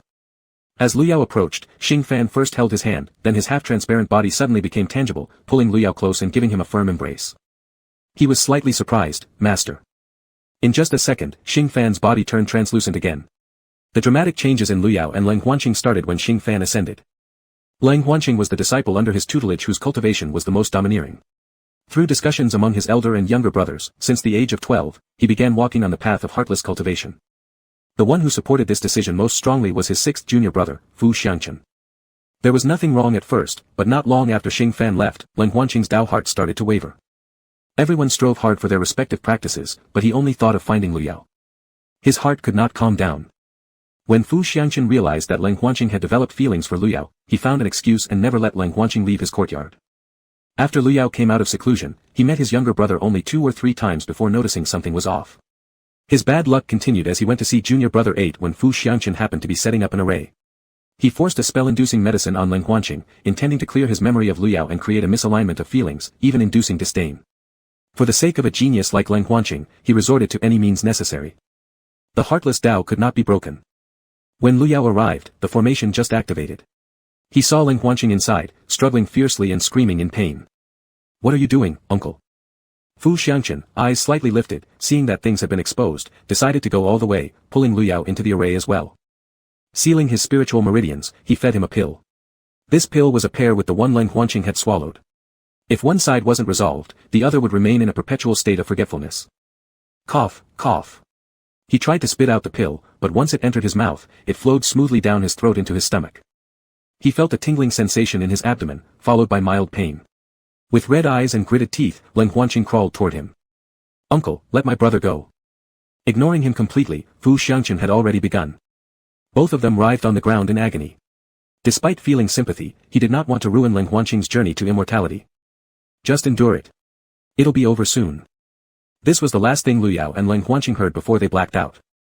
After the seal was formed, they slept for a day and a night. But Fu Xiangchen grew uneasy outside, constantly talking to someone. What have you done? You've already given a pill to both the nephews, and now you tell me there's a problem. Bai Xinrui also complained, who knew you'd move so quickly? You gave something to Miao Miao that will make him fall in love with Huanqing.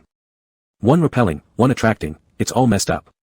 Fu Xiangchen, in immense pain, asked, is there a way to erase Miao Miao's memories, keep him from falling in love with Huanqing, and undo the curse? Bai Xinrui. If it were that simple, no one would need to research it. The creation of this medicine took him a long time to perfect, but the crucial factor wasn't the medicine, it was the ancient curse passed down from the upper antiquity era. Unsealing it wouldn't be easy. With our current strength, we cannot forcefully remove it. Sitting dejectedly, he wondered how this farce would end. Junior brother, wake up. Suddenly came Liu Yao's voice from the room. They rushed inside and saw Lang Huanqing being shaken awake. The moment he opened his eyes, he furrowed his brows tightly. He shoved Liu Yao away, get lost, what are you doing here? Liu Yao's face was filled with hurt, I haven't seen you for a long time. Senior brother misses you. Fu Xiangchen and Bai Xinrui exchanged a glance and decided to first observe the situation of the two. Lang Huanqing got up from the bed, just now, Liu Yao had even attempted to steal a kiss, which was extremely unsettling. Get out. Next time if you do this again, don't blame me for disregarding our years of master brotherhood friendship. Then coldly, he kicked Liu Yao out of the door. Fu Xiangchen approached, and when Liu Yao saw him, his face turned crimson as if he didn't have the face to see anyone, and he quickly left the place. This. Bai Xinrui said, it seems there aren't many side effects. Fu Xiangchen nodded, they could observe some more. A grave mistake had already been made. A year later, Fu Xiangchen's cultivation could no longer be contained, and reluctantly he ascended to the upper divine realm, leaving behind memory-clearing pills for Wei Zemin. He also instructed that if junior brother 8's Dao heart became unstable, he should be immediately given the pill. Later, chaos erupted in Kunlun because of Lu Yao, who was eventually personally executed by Lang Huanqing. His heartless Dao still shattered. After being together with Lianen, due to Lu Yao's death, the curse seal gradually loosened, and one day it suddenly dissolved completely. Lang Huanqing remembered everything, his love for Lu Yao, and the pain of killing him with his own hands. With two people occupying his heart, he couldn't bear it anymore, and suffered a mental breakdown, thus becoming crazy ever since. Even Pei Yiming and other senior brothers received such a huge shock that they were completely disheartened. By the time Xing Fan discovered all of this, it had already been a long time afterward. He had never been so angry before, finding Fu Xiangchen and beating him half to death. If Fu Xiangchen wasn't his beloved junior brother, Xing Fan would have wanted to kill him outright. Looking at what Lu Yao had done, he trembled with rage, tears uncontrollably streaming down his face. Summoning Fu Xiangchen and Bai Xinrui, the three of them forcibly reversed the fate will, giving his disciples and Yuyin another chance to live. Xing Fan couldn't descend, so he divided two threads of his divine consciousness, attaching them to Lu Yao and Lang Huanqing. Occasionally, he would temporarily use Lu Yao's body and awareness to set up a great formation in Wutu Palace to dissolve the curse seals. Xing Fan patted Lu Yao's shoulder. Junior brother 8 practiced the heartless Dao, with no emotions or desires, making him impossible to control. Not like you, always carefree, much easier to resolve. In the end, we only managed to lift your curse seal first. As long as Lu Yao broke free from control, the collapse of Lang Huanqing's Dao heart was inevitable, at which point Xing Fan could execute Plan B. Established through destruction.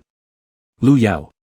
After some hesitation, he managed to say something, "Thank you, Master, for the praise. However, afterward, I was found out by someone from the upper divine realm. For secretly changing the order of the lower realm, I was forcibly summoned back to receive punishment." Lu Yao hastily asked, "What kind of punishment? Will you be expelled from the upper divine realm, Master?" Xing Fan dismissively waved his hand, "Ah, who is your master? With my connections, it's effortlessly solved." Though he had to endure a century of bone-stripping punishment, seeing his students live healthy, happy lives made it worth it. After explaining everything, he lightly touched Lu Yao's forehead, and a beam of golden light entered his body. "I don't know when we will meet again. Let me leave something behind to protect you." Saying that, his body gradually faded, smiling and waving his hand, "I'll be waiting for you. Come find me in the upper divine realm sooner." Lu Yao hurriedly nodded in agreement. Xing Fan couldn't stand prolonged goodbyes, or he'd cry. Therefore, he disappeared very quickly. One day ago. Lianen was keeping vigil beside Lang Huanqing. It had been almost half a month, their master hadn't woken up, and their grandmaster hadn't appeared either. Pei Yiming sat beside him, "Don't worry, your master is fine." Lianen looked at him, eyes resolute as he nodded, then stared intently at his master once again. Pei Yiming arrived on the second day after Lang Huanqing's Dao heart collapsed, joining Xing Fan in waiting. Handing over the affairs of the Immortal Alliance temporarily to Wei Zemin and Zhuo Shuang. Suddenly, Lang Huanqing's eyelashes fluttered. Both men held their breaths and leaned forward, his eyelids twitched a few times before finally opening. At the same time, Xing Fan's divine consciousness also emerged from his body, eyes brightening, "Yiming. You're here too." With a full face of joy, Xing Fan rushed over, "Let's embrace." Pei Yiming opened his arms, but as soon as he came over, he clutched onto his hand, laughing mischievously, "Good disciple, give some spiritual power to your master, more, give more. Save a bit, need it to watch Miao Miao later." He had left a trace of divine consciousness in both Lu Yao and Lang Huanqing's bodies.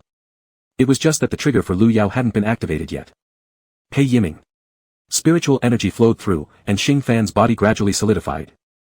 He then patted his eldest disciple on the shoulder, "Well done." As he hugged Pei Yiming, he felt boundless emotion. Then he pulled Lianen over and embraced him too, "Don't worry, junior brother 8 will get better soon." Grandmaster. Wei Zemin and Zhuo Shuang approached from afar, shocking Xing Fan slightly. Pei Yiming said, "I called them here." Xing Fan looked at their intertwined hands as they circled around his two disciples, then pointed to their interlaced fingers, "Is this?" Wei Zemin hugged Zhuo Shuang's waist, "What else, we're just falling in love." Xing Fan hit his own palm, "You've paired up, and junior brother 8 has an apprentice." Turning back, he began to gossip with his eldest disciple, "And you? Do you have someone you like?" Pei Yiming hesitated for a moment, suddenly recalling a gentle face, his heart startled, slightly disordered. He didn't understand why he thought of Qin Shuang. Xing Fan kept pressing, seeing his expression, he sensed there was something interesting and tugged at Pei Yiming's arm. What does blushing mean? You're thinking about someone, aren't you? Pei Yiming. He was shocked, did his face really turn red? No, it can't be possible. Answer your master. Pei Yiming, flustered, looked into Xing Fan's eyes and strangely nodded. Surprised, Xing Fan exclaimed, my goodness, there really is someone. Pei Yiming shoved him away, master. Don't randomly use spells on me. Don't need to. Can you tell the truth? He teased while stepping forward, causing Pei Yiming's mind to become chaotic as he instinctively pushed him back. Who is it? Tell master, I'm so curious. He turned his head, avoiding Xing Fan's gaze, trying to cool down. With this spell of the master's, all one has to do is look into his eyes and tell the truth. But when did he start liking Qin Shuang? Pei Yiming was puzzled, even he didn't know why he nodded. Seeing his depressed state, Xing Fan helplessly spread his arms towards Wei Zemin and Zuoqiu Shuang. What happened to him? Wei Zemin replied, isn't this your problem? Xing Fan. Deciding not to bother Pei Yiming anymore, he asked again, then what about Miao Miao? Is he still alone? Wei Zemin humphed, he's doing fine now, cultivating with his disciple day and night. Ho, how stimulating. He wiped his face. Impressive, these young ones were all becoming more successful than him. Suddenly, powerful spiritual energy burst forth nearby. Lang Huanqing stood in a vortex of spiritual energy, diverting everyone's attention. They saw that the blue light enveloping him started to vanish from his crossed legs, all bloodstains disappeared, revealing a radiant countenance. However, when they finally noticed, his hair had turned completely white. Lianen turned to Xing Fan, Grandmaster, what's wrong with master? It's nothing serious, perfectly normal. He rubbed his chin meaningfully nodding, moreover, don't you think little 8 looks better this way? Lianen. His thoughts got sidetracked. Lang Huanqing originally had a handsome face, with a touch of ruggedness and coldness. Now he seemed even more distant, unapproachable. Yet no matter how Lang Huanqing changed, Lianen liked him. No, he liked him the most. With that thought, Lianen wasn't nervous anymore. After about half a cup of tea time passed, the protagonist finally opened his eyes. Seeing so many people there suddenly filled him with surprise, his eyes landing on Lianen, his expression turning complex, ultimately moving away. He stood up, thank you, Grandmaster. Xing Fan waved his hand, summoning them all together, tapping each person lightly between their brows. My mission is complete, you all must work hard and diligently cultivate. After they bade farewell, Lang Huanqing suddenly said, Big brother, I'm going to find 7th brother. Pei Yiming sighed. Xing Fan had already transmitted what had occurred between them, along with the spiritual energy entering their brows just now. He nodded, go ahead, your story needs a good ending. Lang Huanqing paused. An ending? Memories and emotions from the past life flooded back. Lianen. What should he do? Shaking his head, Lang Huanqing turned and looked at his young apprentice, I. Lianen smiled and shook his head, Master, go ahead, don't worry about me. His smile was composed, but tears quickly welled up in his eyes. Lang Huanqing frowned slightly, then walked over to Lianen and touched his face. I'm sorry. Large, hot tears splashed onto Lang Huanqing's hand as Lianen sobbed, unable to speak. Lang Huanqing withdrew his hand and disappeared before everyone. He crouched down after walking away for a short distance, his crying began louder gradually. Pei Yiming comforted him, young Lian, your master will never leave you. Uncle knows where your 7th uncle is. You should go after him. Lianen sniffed several times, Uncle Pei, my master will not fall in love with me, it would be better to let him pursue what he truly desires. Miao won't be with him, Pei Yiming retorted. After all, Lianen and Lang Huanqing were partners from their previous life, and Lianen had been caring for the mentally unstable Lang Huanqing ever since. He wouldn't abandon you. Shouldn't you try to fight for your own happiness? You're just crying here while Huanqing cannot see you. Lianen was stunned. Should he fight for it? Can I? Pei Yiming nodded, of course. Chapter 80, Sorry, Master, I have to break my word. After Xing Fan left, Lu Yao and Yuyin fell into a moment of silence. After a while, Lu Yao sighed, you say. What kind of situation is this? Yuyin sat beside him, pulling him close and rested his chin on Lu Yao's shoulder, it's all over. Lu Yao touched gently on the chest of the young dragon disciple. Once upon a time, right there, he had pierced through the heart with his claws and pulled out the dragon bone. These memories always came suddenly to Lu Yao, causing him discomfort and panic. Yuyin kissed him softly, Master, don't think about it. The life we have now is hard-earned, something that our grandmaster traded for. We should cherish it, and leave all those unhappy memories behind from this moment on. The warm breath of the little disciple brushed against Lu Yao's cheek, saying, when we ascend, we'll go straight and scold the 6th senior brother. To harm so many people severely. Especially the master who was killed by Lang Huanqing. This definitely couldn't be left unaddressed. Though they promised the grandmaster not to investigate anything further, having the occasional beating shouldn't pose any problem. After taking some time to adjust, Lu Yao laughed despite himself at the bewildered expression of his disciple. What are you looking at? Now you're really getting brave, deceiving me to call you brother. And making me do so much. What a twisted pleasure. Lu Yao felt embarrassed by himself. At least, he was still a man. They cleaned up the room thoroughly inside and out. He didn't want to step outside now, recalling the foolish things he had said to the fisherman. If only there was a hole under his feet, Lu Yao wouldn't hesitate and would jump in immediately. Hua Xiaoyun sent over a sound transmission, while Lu Yao lay leisurely on a reclining chair, swaying slowly as he listened to the excited shouts coming from Hua Xiaoyun. Did you know? My goddess is actually a man. Lu Yao's eyes snapped open in astonishment and stopped everything. Sitting up, he looked towards Yuyin and asked, did you hear that? His junior wordlessly nodded in response. In disbelief, he exclaimed, that explains why Pu Huanyao stands so tall and has always taken care of Princess. Continuing in awe, Lu Yao said, no wonder I've always thought there was an odd kind of boyfriend aura about him. Curious, Yuyin inquired while sitting beside him, what is boyfriend aura? It means, very manly.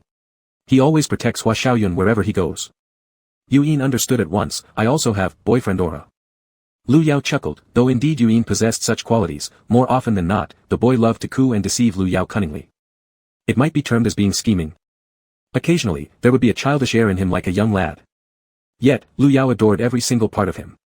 But he wouldn't admit it, otherwise Yuyin's tail would shoot up to the sky with pride. Resting his head on Yuyin's shoulder, Lu Yao continued listening to Hua Xiaoyun's excitement. Oh. Then Huanyao carried me into his bedroom and kissed me, saying he liked me. Ha ha ha. Laughing breathlessly as if he'd hit the jackpot. Lu Yao. Then, we both slept on the same bed. This sparked some interest in Lu Yao. But I waited several days, too exhausted to hold on. And Huanyao's body got injured and ended up sleeping. I'm still extremely thrilled though, what should I do? I have absolutely no resistance to him, no matter if he's male or female. There's just a bit of strangeness, and it's hard to adjust. Lu Yao was silent for a while before finally understanding the meaning behind this sound transmission. After hearing it, only 2 words popped into his mind. Is that all? Hua Xiaoyun was actually boasting to him about their progress. He glanced at the dragon disciple, cleared his throat, little flower, the revolution has not yet succeeded, you still need to work harder. Yuyin and I are already ahead of you. Before Lu Yao finished, Yuyin quickly joined in, that's right, young princess, we're far beyond your reach. We've already. Lu Yao hastily released his grip, Yuyin. Do you have any shame left? Can such things be said casually? Just a few days ago, you were lecturing me, and now you're talking too much. Yuyin laughed until his eyes bent, silently nodding his head. He quickly let go and pinched the lips of the dragon disciple. Lang Huanqing arrived at this moment. He blinked and suddenly his eyes brimmed with water. Senior brother. At the sound of this familiar voice, Lu Yao instinctively looked over, stunned for a few seconds before recognizing him. Little 8, how did you end up like this? Lu Yao stepped forward, looking worriedly at his slightly gaunt face and snowy white hair. Yuyin also approached, filled with vigilance and caution, fearing both that his feelings for Lu Yao would reignite and that he might harm Lu Yao again. Lang Huanqing raised his eyes and stared directly at him, unyielding. I want to say a few words to your master. Could you step aside, junior apprentice? Yuyin pursed his lips, no. However, Lu Yao sighed, knowing some things had to be clarified sooner or later.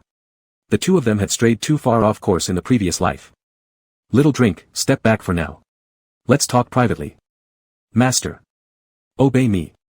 Yuyin lowered his eyelids, muttering something as he pulled Lu Yao closer, then master should kiss me first, then I'll move further away. Lu Yao's ears turned bright red, what's wrong with you? We'll kiss when there's no one around. Yuyin wouldn't give in, no, I'm afraid if master meets with him alone. Lu Yao. Fine fine fine, this little devil. He pulled over his young apprentice and lightly pecked him on the cheek, satisfied. Facing Lang Huanqing, Lu Yao arched an eyebrow at this rival, declaring his ownership. Lang Huanqing's eyes reddened slightly at the corners. He lowered his head and didn't look at them anymore. He gave Lu Yao's lower lip a moderate bite, breathing heavily, master, go. Lu Yao. His face turned scarlet, but he maintained his sanity, don't tempt me here. Your master still has serious matters to discuss. Go nicely over there. The plan failed, and Yuyin nodded dejectedly, moving further away from them. Lu Yao walked back and then stepped out of the yard together with Lang Huanqing. By this time, Lianen had already arrived. Seeing Yuyin standing tightly watching from the side, he stopped. Senior brother Yuyin appeared completely natural, beckoning him over, let's keep watch together. If our uncle gets out of line, I'll grab my master, and you pull your master, keeping them apart. Understand? Lianen hesitated a moment, looked at Lang Huanqing's back, and nodded, understood. On this side, Lu Yao spoke first, breaking the silence. Younger brother, have you remembered everything? He nodded, yes, including what happened in the previous life. As he spoke, his hands trembled slightly. A strange pain surged up his right arm, and he gripped it tightly. Back then, it was this very hand that personally killed Lu Yao. Bright red blood splattered everywhere, covering his face, clothes, and eventually flowing slowly along his cold sword. But he felt nothing inside himself. He thought Lu Yao deserved death, his actions were wicked, and killing him was removing a menace for Kunlun. A gentle sea breeze blew, lifting their black hair which intertwined in the air, much like their intertwined fates, difficult to separate, complicated. Cold Huanqing gazed at the deep blue sea. Senior brother, I'm sorry. Lu Yao held a piece of coral, blew gently, and tossed it into the water. It bounced twice with a splash and sank beneath the surface. Lu Yao didn't expect that after being guided by Yuyin out of his mental block, he would now play the role of counselor to Leng Huanqing, younger brother, the past cannot be pursued. In fact, I have carefully reflected on it, how I harmed Yuyin, Lianen, and many others who were dragged down because of me. Given the situation back then, no matter whether you were controlled or not, it was right to eliminate a threat for the people. Leng Huanqing interrupted him, no. Elder brother has never been harmful. Lu Yao patted his shoulder, it's not your fault. Leng Huanqing shook his head, his eyes full of sorrow. Like a grand dream that lasted through 3 lifetimes. I spent over a decade in confusion and haze, only to awaken one day to the reality that my beloved elder brother was gone. What have I done wrong? I simply fell in love with someone. All I wanted was you. Why must they be treated this way? As Leng Huanqing became increasingly agitated, he tightly gripped Lu Yao's arm, causing him pain which made him wince. Yuyin wanted to step forward, but Lianen quickly held him back and shook his head, don't worry. Let them finish first. With a dizzying head from being shaken, Lu Yao suddenly burst forth with surprising strength and restrained Leng Huanqing, calm down. It's not your fault, little 8. Lu Yao knew the words might hurt now, but prolonging it would only increase chaos, I've never liked you that way. From childhood till now, I've always regarded you as a younger brother. Elder brother was kind to you because you were the little 8 I raised. Nothing could sever the bond between us. Leng Huanqing closed his eyes and 2 clear tears streamed down. The unspoken confession had already reached its conclusion when he saw Lu Yao lying with Yuyin in the courtyard. Little 8, stop missing those around you, don't waste their rare sincerity. When these words ended, Leng Huanqing felt something stir behind him, turning just in time to meet Lianen's gaze. The young disciple panicked, hastily averting his eyes from his. Lu Yao pulled him down to sit, your feelings for me are genuine, but afterward, didn't you also accept Lianen? For him, you even broke away from the path of indifference. Little 8, elder brother can't believe that all your feelings for him are fake. Leng Huanqing hugged his head, choking on sobs, I'm so confused. Suddenly, I feel like I'm still stuck in the days when I liked you, yet the moments I spent with Lianen are undeniably real. Elder brother, I'm in agony. I can't tell what is reality and what is an illusion anymore. I can't let go of you, but I've hurt Lianen too, and I know I shouldn't be like this. I'm such a complete mess. Hearing him curse himself, Lu Yao couldn't help clenching his fists.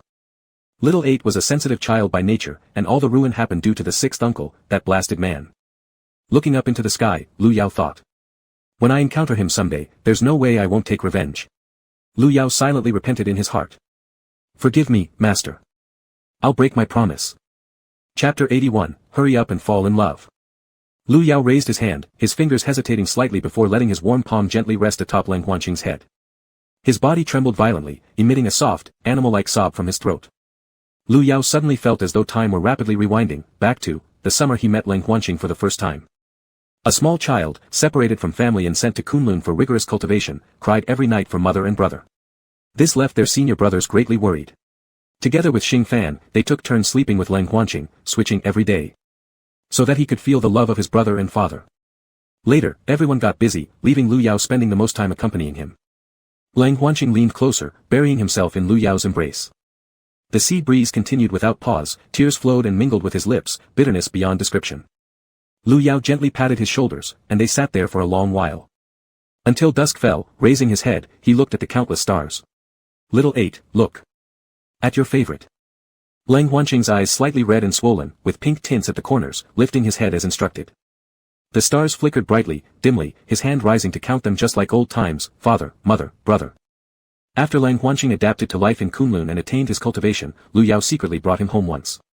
But when they arrived, the cold residence was already deserted.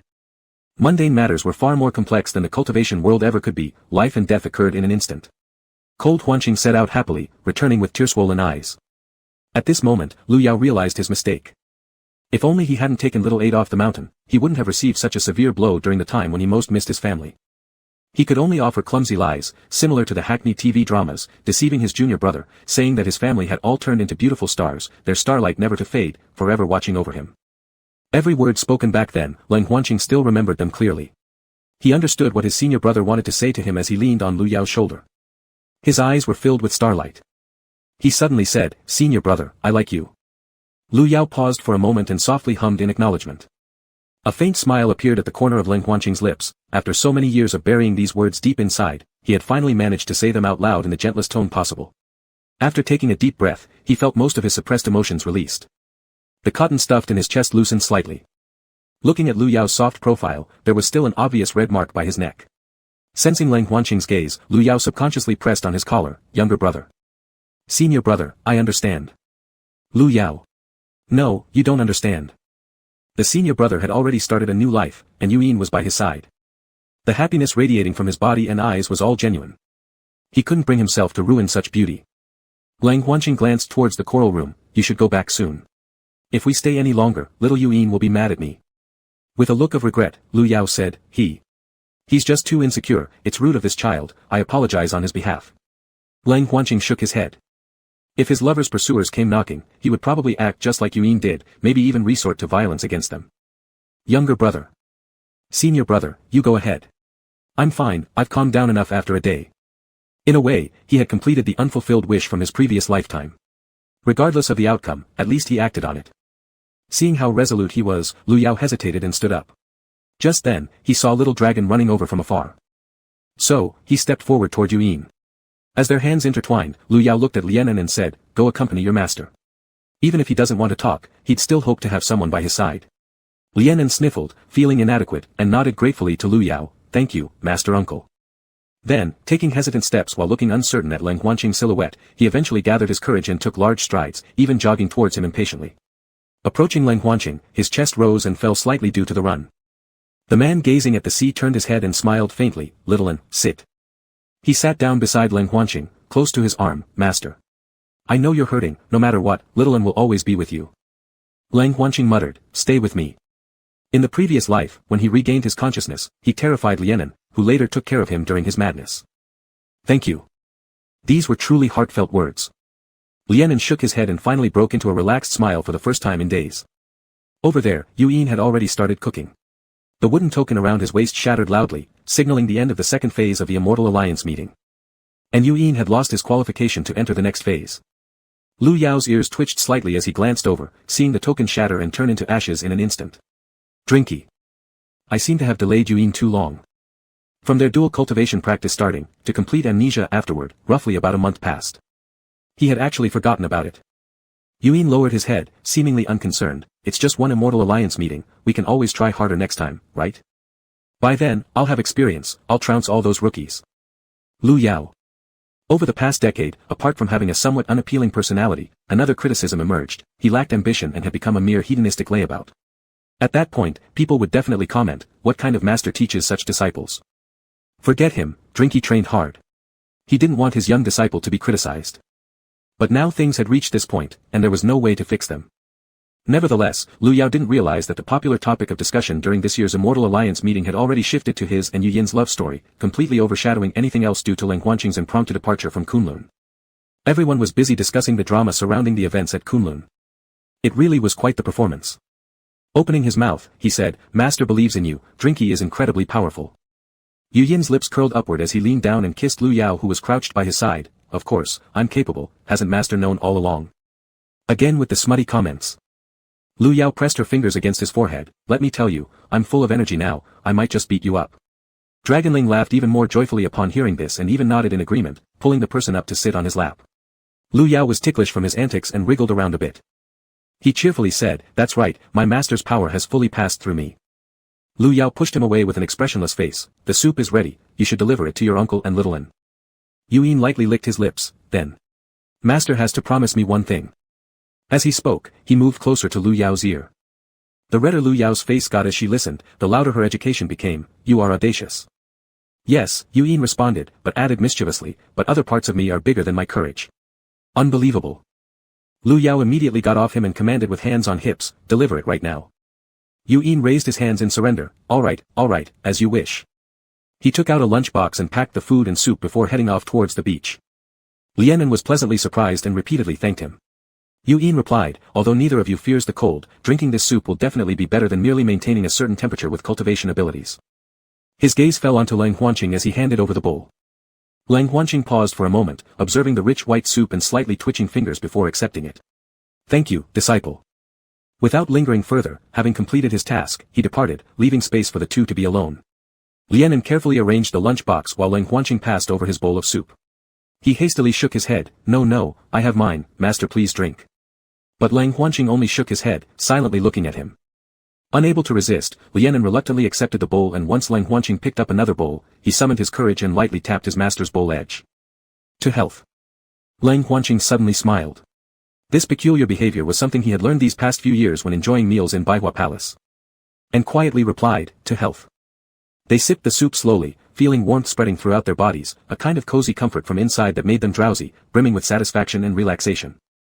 Lianen found immense comfort in this sensation, his eyelids drooping heavily after keeping a vigilant watch on Lang Huanqing for so long, now revealing faint dark circles under his eyes. Not daring to lean against Lang Huanqing, he simply lowered his head and occasionally nodded off slightly. Realizing his apprentice's exhaustion, Lang Huanqing quickly put down what he held and instinctively extended a hand when Lianen began to slump, supporting his head. Then gently propped him up onto his shoulder. Lianen struggled slightly, I can't. Lang Huanqing softly reassured, it's fine, lean on me. Hearing these words, Lianen felt a sweetness swell within his heart, and drowsiness overwhelmed him. Fighting it back for just a few seconds, he eventually could not resist his master's comforting embrace and obediently leaned on him. A barrier suddenly rose in front of Lang Huanqing, encircling the two, protecting them from the sea breeze. After tidying up everything, he waited until his disciple fell asleep, intending to carry him back gently so as not to wake him up along the way. Meanwhile, Lu Yao stealthily peeked through the door seam, watching the two interact and clenching his fists in excitement. Exactly. Little 8 should realize soon enough. Hurry up with love affairs. Such a good spouse to be, where would they find another like her? Do not wait until the cremation starts to awaken. Yuyin also nodded, thinking that finding his own mate without competition was indeed ideal. Covering Lu Yao's eyes, he pulled her into the courtyard. Master should look at someone else as well. Goosebumps broke out all over Lu Yao's skin. You act normal, I'm scared. There's no need for jealousy towards your junior brother. Yuyin shook his head, I'm not jealous. He understood the pain of unreciprocated love and was willing to lend Lu Yao to him to resolve her inner torment. Still, there was a tiny bit of jealousy involved. Not long after their meal, Lang Huanqing carried Lianen into the yard. Lu Yao promptly pointed to the small room on the left, signaling him to take him there.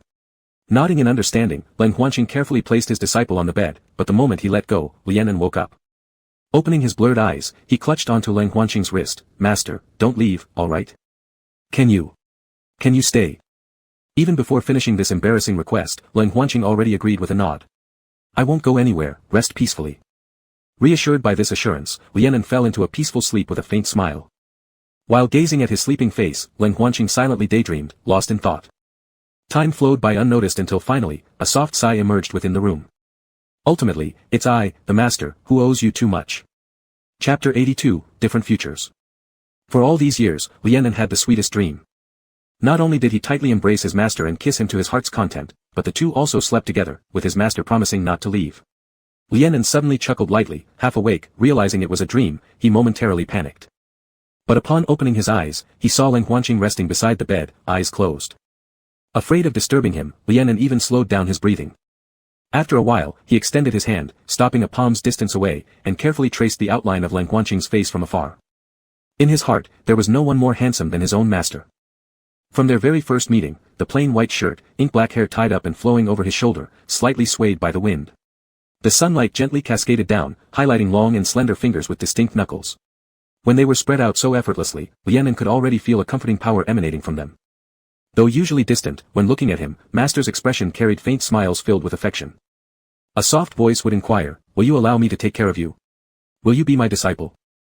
Lianen instinctively squinted his eyes. The immortal appeared bathed in light like an apparition, so dazzling and captivating that direct gaze was unbearable. Just glancing sideways for a moment could mesmerize anyone deeply. That sacred appearance had been permanently imprinted into Lianen's heart ever since. As everything around began blurring out gradually, the world shrank into this one person within Lianen's view. Heart-throbbing moments during youth are hardest to resist.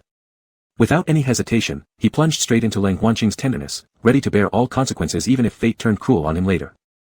With lips lightly pressed, Lianen kept staring at him, never feeling satisfied. Suddenly catching cold master's emotionless eyes, he stuttered, master. Lang Huanqing responded with a smile, you're awake. Are you still feeling tired? Lianen shook his head quickly, only gazing foolishly at him like a devoted puppy. An overwhelming sense of guilt and affection surged within Lang Huanqing. He failed before the challenge, unable to confine love solely for one person. Lang Huanqing viewed himself as disloyal man who had started something he couldn't finish, leaving both parties caught in awkward situations. However, he must treat Lianen well. Noticing his frown, Lianen, having lived with his master these many years, already understood every sentiment behind his expressions. Seeing how conflicted his master looked, Lianen propped himself up to sit and grinned, Master, now that you've embraced all emotions. I want to step inside your heart, hoping I can fill the gap of care and love that's needed right now. But, I don't wish to see you sorrowful. Nor should our relationship continue just out of old bonds forcing coexistence. Although saying this left Lianen inexplicably relieved, at the time when Pei Yiming told him that due to previous ties, Master wouldn't abandon him regardless. He'd secretly rejoiced because of this reason until just earlier when noticing Master's conflicted look did Lianen finally understand. He didn't wish to cause sadness to his master. Even though being together might bring no happiness. No taking advantage of vulnerabilities, no base behaviors. Shaking his head, Lang Huanqing said, Little An, my feelings for my senior brother remain. Yet, I also desire to be good to you. I know it's selfish of me, but I hope you can give your master some time and chances. Slowly, I'll forget the past and aim toward the future, towards you. Understanding clearly too well about his lingering affections towards someone else yet requesting tolerance from Lianen wasn't virtuous on his part. Unable to devise effective solutions to untangle their predicament. He could merely make amends through subsequent displays of care and kindness. Lowering his head sullenly, Lianen murmured, Master, please stop lying to me. I know you aren't doing fine right now, why should you pretend to cheer me up, forcing yourself to endure my feelings for you? Furthermore, being together without mutual affection only led to forced compromise ending up with mutual disdain eventually. His tone was deliberate, measured. Since then, furrows on Lang Huanqing's brow hadn't smoothed out even once. His little apprentice's low spirits hit home truly, but he didn't know what words he should utter next. A droplet flashed before landing onto Lianen's hand resting on both knees, he cried silently, emitting no sound. Helpless and clumsy denial came off Lang Huanqing, it's not. I'm genuinely committed to our relationship. Much later, he realized that when his wife is sad, one cannot stand helplessly watching dumbfounded, stuttering nonsense responses ineptly. One needs hugging and coaxing, best if tight embracing ensues followed by a kiss to affirm determination and sincerity. Had he comprehended sooner, fewer tribulations would have marred his journey of love. Nodding his head, Lianen said calmly, I understand. He truly did not want to force Lang Huanqing into starting another ambiguous relationship at this time. Nothing had happened between them in this lifetime, so there was no need for any sense of responsibility. Lang Huanqing let out a sigh of relief and asked him, shall we get up and have something to eat? Lianen sniffed, wiping the tear stains off his face, and nodded vigorously, all right. Lu Yao hadn't managed to get up today either, Yuyin had kept him busy for half the night. He was truly exhausted. Worrying about his own health and the health of the young dragon, he didn't know what he would do when the mating season came. Just thinking about it made him feel extremely afraid. Or maybe, he should pack up his things. And run away. Pulling the quilt over himself entirely, he muttered, decadence, this life is too decadent. When Lang Huanqing and the others stepped out, they only saw Yuyin bustling alone in the courtyard. Just like ordinary people in the mundane world, their lives were filled with the scent of smoke and fire, and an enviable warmth. The cultivation world preaches that one must abandon worldly habits upon entering the path of cultivation, but they don't realize how many yearn for such simplicity. Envy showed on both the master and apprentice's faces. Lang Huanqing thought to himself, perhaps he could also do this for Lianen. Do something he wasn't good at for him. He walked over steadily, little Yin, let me help you. Yin raised his eyelids slightly, handing him the shrimp, then started kneading dough nearby, preparing shrimp porridge along with pancakes. Lianen sat over, master, let me handle it. Lang Huanqing firmly shook his head, you just sit. Though his movements were very stiff, he still endured the discomfort, splitting the shrimp and coagulating spiritual energy to remove the veins. Only then did he understand, no one naturally likes doing these dirty tasks, but because there are people one wants to do them for. Seeing the joy on the eater's face fills one's heart with happiness and pride. No wonder. Master brother and Yuyin like doing these things so much. He focused all his attention on his hands, avoiding glancing toward the room where Lu Yao was staying. Having decided to treat Lianen well, he wouldn't go back on his word. Each time Lianen wanted to help, he would be stopped by Lang Huanqing. Neither did Yuyin rush, waiting patiently until the porridge bubbled with aroma. Finally, after tidying up, Lu Yao emerged from his room, seeing everyone gathered. He scratched his nose somewhat awkwardly, already awake. Lianen hurriedly stood up and greeted him, elder uncle, please come sit. Lu Yao grinned nervously, making smaller strides, slowly yet gracefully walking over, trying his best to adjust his posture so nothing seemed unusual. Once seated, the tightness in his nerves relaxed instantly. His hands hung at his sides as he secretly pounded his sore thighs. Seeing this childish gesture, Yuyin, who was ladling porridge, arched a brow at him silently, forming silent words with his mouth. Master, am I impressive? Lu Yao clenched his fists, raising them slowly in front of his eyes. Yuyin's smile faded, he didn't dare to tease anymore. Master had said clearly, no initiating contact. If it weren't for his cleverness last night coaxing the other into submission, he wouldn't have seen Master wearing that pink little dress. Getting benefits requires knowing when to retreat properly. Respectfully, he placed the bowl of porridge and steaming hot pancakes before Lu Yao. Master, please enjoy. That demeanor was incredibly serious, not the slightest hint of disrespect present. Lu Yao hummed lightly, beckoning Lang Huanqing and Lianen. Little 8, nephew, hurry up and eat while it's hot. In the afternoon, Lu Yao brought over a batch of crayfish, saying he wanted them to try the new night market delicacy, stir-fried spicy crayfish paired with fruit wine he brewed himself. As they took turns having bites, Lang Huanqing, burdened by worries, lost count of how much he drank, until eventually only Lianen and Yuyin remained sober. The two dutifully helped each of their masters back to their rooms. Closing the door behind them, they even exchanged good night. Lang Huanqing's cheeks flushed pink. Ever since his hair turned white, the cold detachment around him deepened further. Now, with his body burning hot, a faint adorable blush graced his face, resembling a transcendent deity falling from grace, finally descending into mortal desires. After wiping his face and body, Lianen helped him lie down. Staring blankly at the ceiling, Lang Huanqing looked dazed. He spoke gently, my master, be a good boy, close your eyes and rest. Sure enough, the drunk man followed instructions perfectly, tightly shutting his eyes at the sound of those words. Afraid of getting too intimate again, last time after drunkenly kissing Lang Huanqing, the single word, elder brother, uttered afterward tore his heart into shreds. Since he had already decided to let his master live freely, he didn't have the courage to approach again. The moment this thought crossed his mind, he saw Lang Huanqing being haunted by a nightmare, muttering incoherently, calling out, elder brother, elder brother. Lianen felt his spirit utterly drained, and he just blankly slumped at the bedside. Suddenly, Lang Huanqing blurted out, little N, causing him to shockingly raise his head. But then the man muttered another phrase, I'm sorry. The crackling of the candle startled him back from his thoughts. With half the room shrouded in shadow, the dim glow made Lang Huanqing all the more captivating. Lianen sat on the footstool by the bed, leaning over the edge, and stared unblinkingly at him. His resolve deepened. He did not want his master to be sad, or burdened with guilt, or weighed down by any so-called burdens. One's life should be about doing what one wishes without allowing others or things to become shackles that bind them. Before anyone was hurt, they should fade out of each other's lives, gradually erasing this relationship so that it only remained as a beautiful memory when looked back upon. Not as pain. Before dawn broke, Lianen packed his things, left a letter, and departed from Donghai. Lang Huanqing woke up with a throbbing headache, pressing his temples as he slowly rose. Scanning the room, he noticed his young disciple was nowhere to be found. As he prepared to open the door, his eyes caught a glimpse of a white sheet of paper. A bad premonition rose in his heart. Standing before the table like in meditation for an extended period, he eventually picked up the letter cautiously. Master, by the time you read this letter, I will have already left. Please do not search for me. Your disciple has finally realized that life is not merely centered around emotions. The vast world holds immense allure. Why confine oneself to a small realm, allowing sorrow to keep us company? When we embrace the expanse of the world within our hearts, we discover how minuscule our troubles and sorrows truly are. As Master mentioned yesterday, we should all step away from the past and face a future, different and brand new. Your disciple sincerely hopes that Master can rediscover the meaning of life and pass every day happily and joyfully.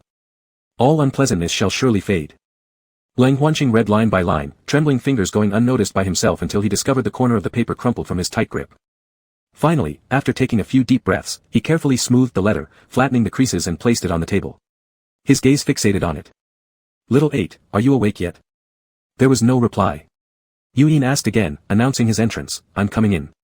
Seeing his younger brother lost in reverie, slightly pale-faced, Yuyin assumed there was a problem with Lang Huanqing's cultivation method and rushed forward anxiously, Little 8, are you all right? Then, following Lang Huanqing's gaze, Yuyin skimmed through the letter quickly, understanding the situation. No wonder you're so absent-minded. Lang Huanqing's eyelashes fluttered as he gazed at him in confusion, absent-minded?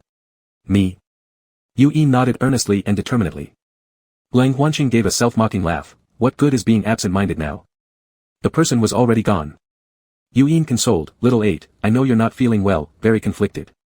But looking at you now, anyone would feel sympathy. Go find Lian and didn't we say we'd leave those matters behind? Closing his eyes, Lang Huanqing shook his head, elder brother, please let me think alone. Yuyin sighed, brought breakfast in, placed it beside him, and closed the door for him. And he shook his head sighing with Yuyin outside. Lang Huanqing stayed cooped up in the room for a day and night. On the second day, he suddenly opened the door. Both Yu Yin and Lu Yao turned their heads toward him, fearing he might emotionally break down at any moment. But instead, Lang Huanqing smiled at them. I've already asked elder brother for Lian and soul lamp. Brother, I'm going to find him. Ecstatic, Lu Yao rushed over and patted his shoulder hard. That's right. That's the spirit. Be a man. Nodding, Lang Huanqing bid farewell to the two disciples. A different future, huh? Little N. Your master's future will include you, a new beginning. Chapter 83, I just like dying for my master. Lang Huanqing's expression grew serious, resolute. Lianen was someone he could not let go of. After much deliberation, he believed he needed to give his young disciple a chance for compensation, and also give himself a fresh start. Gripping tightly onto the small soul lamp, Lang Huanqing began sensing for Lianen's location. Younger brother, this is for you. Lang Huanqing followed his gaze and saw a jade pendant strung on red thread quietly lying in Lu Yao's palm. Master brother. Lu Yao remained silent, still holding out his hand patiently as he waited for Lang Huanqing to take it. Lang Huanqing's eyes lingered on the crystal-clear jade for a moment. He raised his fingers and hesitated just as they touched it before firmly grasping it and giving Lu Yao a smile. Well then, master brother, I'm leaving. Lu Yao and Yu Yin stood at the door, reminding him with concern, take care and bring little one back soon. Lang Huanqing nodded gently, assuring them that everything would be fine. He continued walking ahead until Lu Yao and the others could no longer see him. Then Lang Huanqing stopped, looking at the jade that now carried his body heat. He paused for a while. Then, softly he spoke, farewell. Next, he wrapped the jade with spiritual energy and flew toward the center of the sea. The glow disappeared suddenly, and with a splash, the jade sank instantly into the seawater. The waves surged powerfully one after another, as if the faint sound from before had never occurred, unaffected and continuing its rhythm undisturbed. Lang Huanqing turned and left decisively. Lu Yao sighed leaning against the doorframe. Then he realized he needed to act. He looked at Yu Yin, now that little 8 has passed on the responsibilities, I need to return and help manage things. If they kept playing around like this, everything would go awry. Soon, all the disciples were going to gather again at Kunlun, and representatives from various major sects would come too. With so many people, there had to be someone specially managing everything, otherwise chaos would erupt. They returned to their room. Yu Yin slowly packed his luggage while Lu Yao sat at the table drawing talismans and spells, which would be left for the fishermen to use when venturing out to sea. The last vicious beast was already being fully investigated by the Elder Palace Master's order. In this mortal area, stricter supervision had been reinforced. With these talismans, there wouldn't be any significant difficulties for the villagers at sea anymore. When everyone learned that the master and disciple were about to leave, they were extremely surprised. Lord Lu, aren't you getting married here? During this time, their relationship had already been completely exposed. Lu Yao's earlobes flushed red, and he hesitated for a couple of seconds. We're heading home exactly because of this matter, and must discuss it with our family elders. All the villagers finally understood, yes, Lord Lu was a celestial being, thus his family surely must also be. Such important matters couldn't be handled hastily right here. One by one, they all laughed at themselves for being foolish and hurriedly ran back home, bringing some local specialties and pickled vegetables to give to Lu Yao. Seeing the ground covered in gifts, both of them felt somewhat at a loss. However, due to everyone's enthusiasm, refusing such heartfelt offerings seemed inappropriate. At the doorway, they carefully stored the items away into a storage ring one by one. Subsequently, the two lifted their heads, and their gazes accidentally collided. They saw each other holding spirit stones, trying to secretly place the stones into everyone's packages. Lu Yao chuckled quietly, saying, you handle over there, I'll take care of this side. Yu Yin nodded, and after handling everything properly, the two mounted their flying swords and waved goodbye to the crowd. Lord Lu, we'll make sure to clean your house for you. Do remember to visit us again someday. Wow, they can fly. To be an immortal is truly amazing. Words of admiration and kindness spread among the crowd. After pondering, Lu Yao took out a set of teleportation charms. Each charm was inscribed with tiny characters spelling Kunlun in bright red cinnabar ink. If in the future any children wish to practice cultivation, they may directly use this charm, and they will arrive at Kunlun. If their physical constitution qualifies, they will be accepted as disciples. When he mentioned children, it wasn't because he didn't want the current group. Their age had already surpassed the limit suitable for cultivation. Besides, cultivation was not something unattainable. Most people were prepared in childhood, where parents arranged trials for their children, selecting those who were suited and accepting those who were not gracefully back into daily life.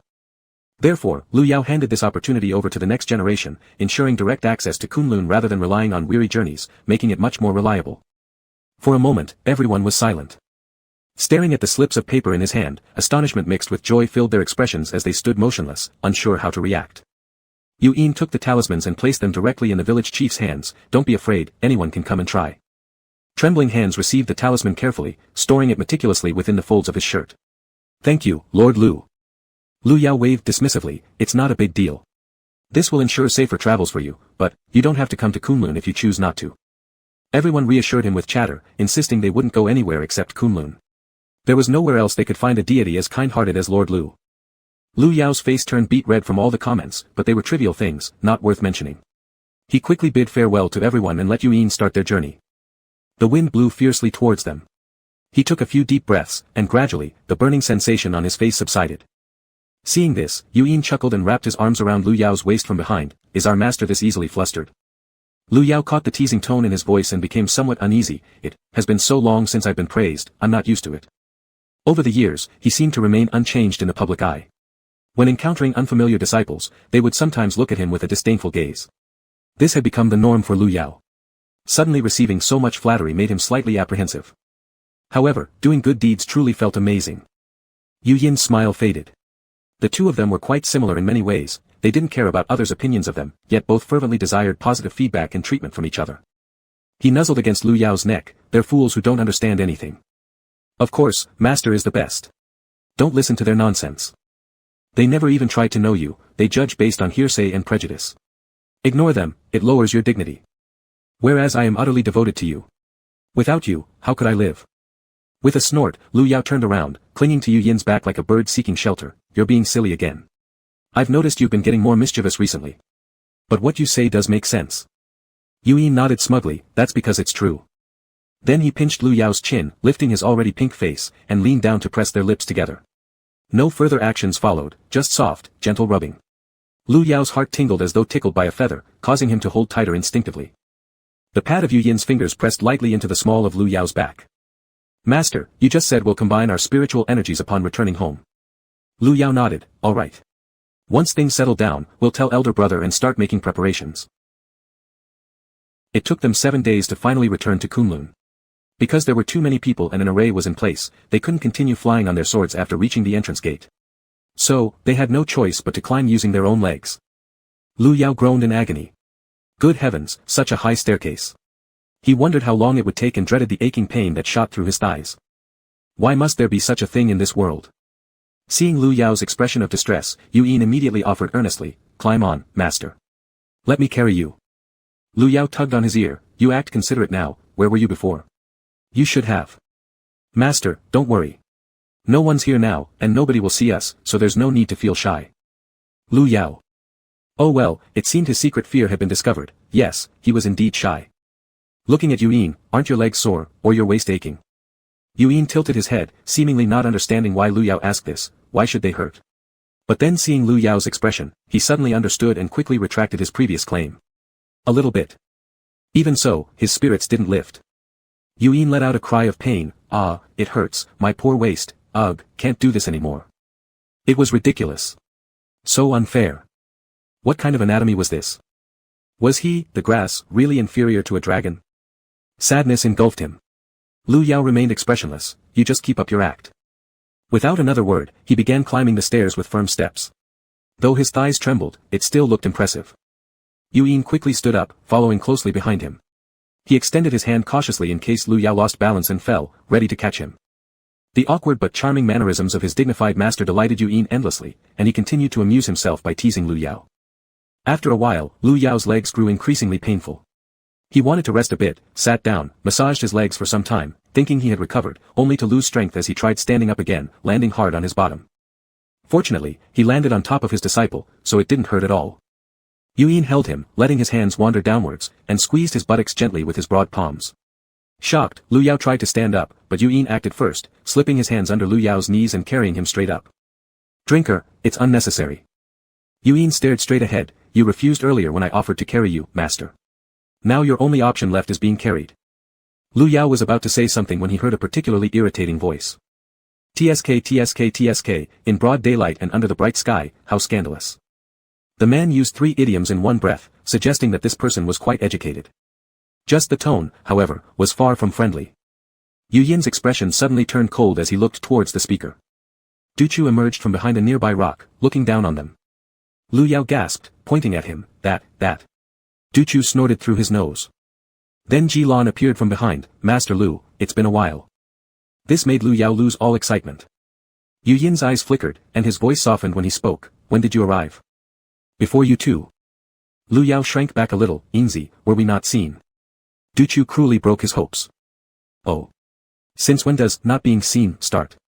Was it when you two were sitting around making goo-goo eyes, or when Yu Yin shamelessly pinched your butt? Or perhaps, it's because now you're still disgracefully hugging each other. He grew more agitated as he went on. He had foreseen that Yu Yin might develop feelings for Lu Yao. Shit. How long had he been gone, for things to escalate so quickly? Just look at how Yu Yin gazed at Lu Yao, treating him like a precious treasure. This sight almost sent Du Chu into a rage. His cabbage had been stolen by Lu Yao, the pig. Chapter 84, I'd rather find a piece of wood. With that, Lu Yao felt even more embarrassed to be held by Yu Yin and stepped down to greet him properly. Master Jilan, it's been a while. Unable to hold Lu Yao, Yu Yin instead clasped his hand, enveloping it with warmth. Lu Yao tried shaking it off several times but failed. Jilan nodded, then furrowed his brows as he stepped forward and lightly tapped Du Chu's lips. Rude speech deserves punishment. His lips sealed tightly together, he nearly fumed to death. Let me speak. Jilan acted as if he hadn't seen Du Chu's frustration, shaking his head lightly. One should not give in to anger. One mustn't be restless either. Also, since you spoke out of line, you're banned from speaking for 3 days. Du Chu desperately shook his head, pulling Jilan's sleeve, preventing him from stepping forward to apologize to Lu Yao. Let go. Du Chu refused. I told you to let go, discipline must be maintained. Du Chu crumpled the sleeve roughly and began pounding on it fiercely. Knowing full well that Jilan hated disorder, Du Chu ensured everything would become wrinkled and messy. It was clear that if Jilan didn't release his binding spell, Du Chu wouldn't stop. Jilan didn't understand this sentiment. Once again, white light flickered from his fingertips, sealing Du Chu's wrists together. Du Chu was in pure agony now, wishing rather than talking, he'd die. With gritted teeth, he decided to ram his head against a stone. Just as he moved toward the rock, Jilan sighed helplessly and pulled him back. Don't act foolishly. Let me die. Lu Yao watched with astonishment, gaping as he marveled over the peculiar combination of Du Chu's theatrical antics and Yu Yin's austere expression. It just didn't add up. He shivered slightly, blinked a couple of times, and turned to his apprentice, suddenly finding this kind of interaction much more normal in comparison. But their personalities shared certain similarities. Even when Yu Yin acted spoiled, there was an element of petulant nonsense. Yet Du Chu. He was way too delicate and girlish. He reminded Lu Yao of Princess Huashao's imperious demeanor. Thinking about this, Lu Yao couldn't suppress a laugh. Du Chu paused, giving Lu Yao a cold glare. It seemed, naturally, they clashed. Du Chu found Lu Yao utterly irritating to look at. Without ceremony, Jilan drew a curse directly onto Du Chu's back, freezing his body. Du Chu could only blink his eyes furiously, glaring daggers at Lu Yao. Yu Yin turned his body, blocking Du Chu's gaze. This demon nature is wild and impulsive, always acting without thinking. He doesn't know better. Please don't take his words to heart. I apologize on his behalf. Apologize? Hearing this, Du Chu almost died of fury. Lu Yao waved his hand dismissively. I know his temperament, I won't mind. Both he and Yu Yin walked around Du Chu, who was fuming, then commented, not bad. When he left, he was as small as a palm, and now he's as tall as Engsub. Clearly, he had been well cultivated. Back then, when this guy was separated from Yun Yin's body, he cursed at him every day, and the words were much nastier than now. It wasn't until his memories returned that he understood how this heart demon, Engsub, came to be. It was because of his own misdeeds from a previous life. Desperately craving for the dragon bones, it caused Yun Yin to give birth to a heart demon. Du Chu's hatred toward him was innate. Lu Yao understood all of this. Yet, he still felt grateful for letting the young dragon survive. Jilan saw that Lu Yao truly did not hold it against his heart, and sighed with relief. The eyes that usually showed no desire or emotion changed slightly, revealing a touch of helplessness mixed with affection. The other party does not pursue it, so you must be thankful. Du Chu closed his eyes tightly, pretending not to hear, seeking blissful ignorance. Jilan found himself somewhat troubled. The child's unruly nature remained unchanged, yet Jilan had personally overseen his growth since he was just a tiny lump. Listening to the Dharma teachings washed away his demonic nature, enabling him to quickly achieve a human form. When Jilan first took charge of Du Chu, the latter was in his original form, bloodied and ragged, with a gaping wound on his chest and abdomen, one broken dragon horn. Crouched up, he resembled a dispirited little beast, helpless and pitiful. Yet, he put up a strong front, his face displaying an unapproachable demeanor. No one wanted him, but Jilan's compassion stirred upon seeing his suffering. When their master asked who would recite the scriptures to reform him, Jilan didn't hesitate to volunteer. Reciting the sutras daily, he recorded every small change in Du Chu's behavior in his heart. Jialan learned more about the origins of the heart demon on the day Du Chu gained a human form, granting him this name as a hope for rebirth and enlightenment in the Dharma. But ultimately, his mind was never calm. Jialan never considered there to be any issue. After all, compared to the fierce malevolence he once held, Du Chu had reined himself in considerably, which marked significant progress. Lu Yao's legs grew increasingly sore, and he bent his knees invitingly. Jialan, let's go upstairs first. Jialan nodded, agreeing well, and patted Du Chu on the shoulder, using puppetry to make him follow his footsteps up the stairs. The three went ahead, leaving him behind. He was both angry and aggrieved. Being with Jialan for so long, the damned monk actually left him behind to happily chat with his enemy. Did he even understand some things are truly impossible to let go? While silently cursing in his heart, he heard Lu Yao ask why they arrived at Kunlun so late. The Immortal Alliance meeting had already reached its third stage. They had probably come for some reason. Du Chu didn't know what Jialan was thinking either. He just followed when Jialan said they were coming to Kunlun and hadn't even asked why. Curious, he tilted his head upward, gazing at Jialan's silhouette. Because of this, Jialan suddenly produced a white feather in his hand, holding it up high for him to see clearly. Lu Yao carefully examined it, but couldn't discern anything special. Jialan brought it closer for him to look. Still unable to comprehend, Lu Yao asked, Master, what is this white feather for? Jialan paused momentarily, noticing Lu Yao's pure eyes filled with curiosity and confusion. Realizing instantly, he thought, oh. So Lord Lu really has no idea. This is a phoenix's white feather, owned exclusively by people of Phoenix Manor. Phoenix Manor? Among those they knew better, only Feng Linyu came to mind. Naturally, Lu Yao recalled him. Jialan continued explaining, their people must never lose these white feathers. I figured they also attended the Immortal Alliance meeting, so I've come to present this to Yin, allowing her to find the owner of this feather. Lu Yao accepted it to take a good look, then carefully returned it, thinking surely it was a compassionate act by the Dharma Master to bring it all the way to Kunlun. Yin walked for a bit, suddenly lagging half a step behind, aligning himself with Du Chu on the same stair. I've heard your current situation isn't bad. Unable to speak, Du Chu merely puckered his lips and looked away before unconsciously turning back to gaze at Yin, concern evident in his eyes. The time apart wasn't too long nor too short, yet countless events transpired in between. Both had done well, meeting again as new versions of themselves. His facial expression softened, lessening much of his resentment. Yin suddenly grabbed his hand, no longer icy and devoid of life but genuinely warm, imbued with human warmth. Du Chu lost all thoughts in that moment. Completely subdued, like a gentle older brother looking at Yin. Who knew this ungrateful cur would say things he disliked hearing again? Master is now the most important person to me, and no one can harm or defame him.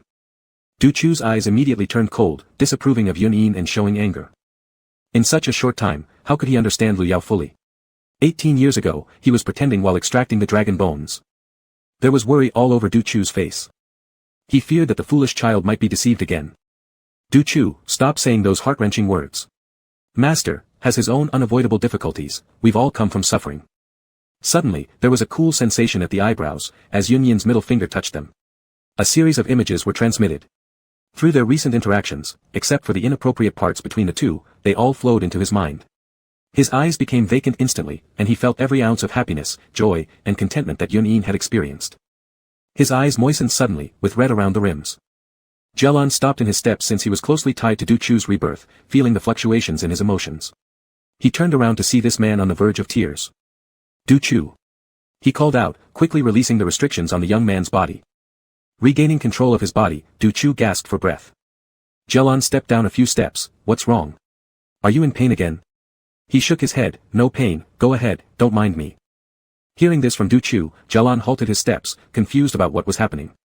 Lu Yao saw the bewilderment on Jialan's face and spoke softly, nothing serious, they've spent so much time together, just chatting. When it comes to the past, naturally, it's hard not to feel deeply moved. Jialan nodded understandingly, looking at Du Chu's red-rimmed eyes. He joined his hands in prayer and ascended a few steps, turning his back to wait for them. Yin gripped his hand, you need to live well too. Du Chu bit his lips, then Lu Yao approached, sincerely apologizing. I'm sorry. I will never hurt you again, nor will I hurt Yin. Du Chu's gaze wavered between them, eventually acknowledging that both of them truly meant it. After knowing the truth, his heart ached. He hugged Yin forward without hesitation. Tears streamed uncontrollably, not only because Yin found happiness but also because such an emotion filled his heart. Warmth, ardor, like a gurgling hot spring, flowed through his entire being. His once cold life finally became different. Du Chu cherished this feeling and did not want it to fade. He felt happy. Yin, thank you for letting me experience this feeling. After saying these words, ignoring the stunned Yunyin, Du Chu turned to look at Lu Yao, and thank you for being so kind to him, I feel reassured. Lu Yao shook his head, Yunyin has been better to me. Du Chu chuckled a little, slightly envious. After Yunyin understood his thoughts, he walked over and suggested quietly, I think Master Jialan is not bad. Du Chu looked as if he'd seen a ghost, are you crazy? He's a monk. It would be better if I find a log to date than be with him. Realizing his voice was too loud afterward, it attracted Jialan's attention. Quickly, he hid his hands behind his back, nervously glancing at the expressionless man. Seeing no one talking anymore, Jialan asked, are you done speaking? Do you still want to cry? Du Chu numbly shook his head. Jialan smiled faintly, extending his hand, then let's start moving. Looking at Lu Yao and Yunyin several times, they both nodded, go on, he's waiting for you. After a brief moment of confusion, Du Chu started running toward him. Undoubtedly, Jialan was gentle and had accompanied him through a painful period. But, he was a monk. Completely unknowledgeable about worldly matters. Despite thinking so, his pace did not slow down even half a bit. Chapter 85, Master Hug Me. Jialan stood firmly until Du Chu came to his side. Then, he took out a handkerchief and handed it over, I'm not going anywhere, take your time. What's the handkerchief for? Jialan placed it in his palm, then gazed at the distant mist, wipe your eyes. Du Chu froze, gripping the soft handkerchief tightly. Turning around, he haphazardly wiped his face, rubbing his somewhat sore eyes. Then he happily turned back, all right. Let's go find Yin quickly. Jialan nodded, intending to adhere to the principle of avoiding inappropriate sights and sounds by letting Lu Yao and Yunyin leave first. Unexpectedly, Du Chu jumped in and solved the lingering resentment that had always been in their hearts.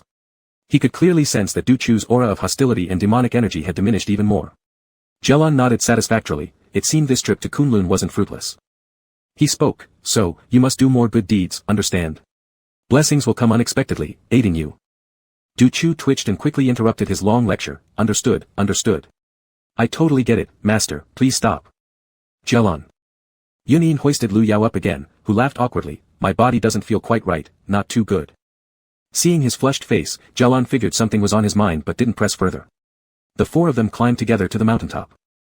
Zhuo Shuang sat by the door and stood up hurriedly upon seeing them, Shaoqi, how did you come back?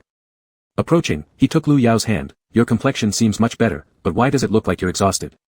Theoretically speaking, after one's spiritual veins are restored, so should their cultivation power, so he shouldn't be in this state.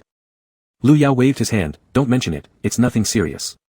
Realizing his own impropriety, Zhuo Shuang quickly turned his attention to the two new guests, unable to help but point at Du Chu, this is. Lu Yao said, that heart demon from before. Jialan stepped forward, Lord Zhuo. Master Jialan. Zhuo Shuang greeted respectfully, then grabbed a notebook to arrange accommodations for them, instructing a junior disciple to lead them to rest. Lu Yao chatted briefly and left to find Pei Yiming in Wutu Palace. As soon as he stepped in, he heard the master and apprentice seemingly having a heartfelt talk. Holding Yu Yin's wrist, Lu Yao hesitated whether to enter or withdraw. Little Shuang, let your elder look. Qin Shuang's voice was soft, no, not possible. Be obedient.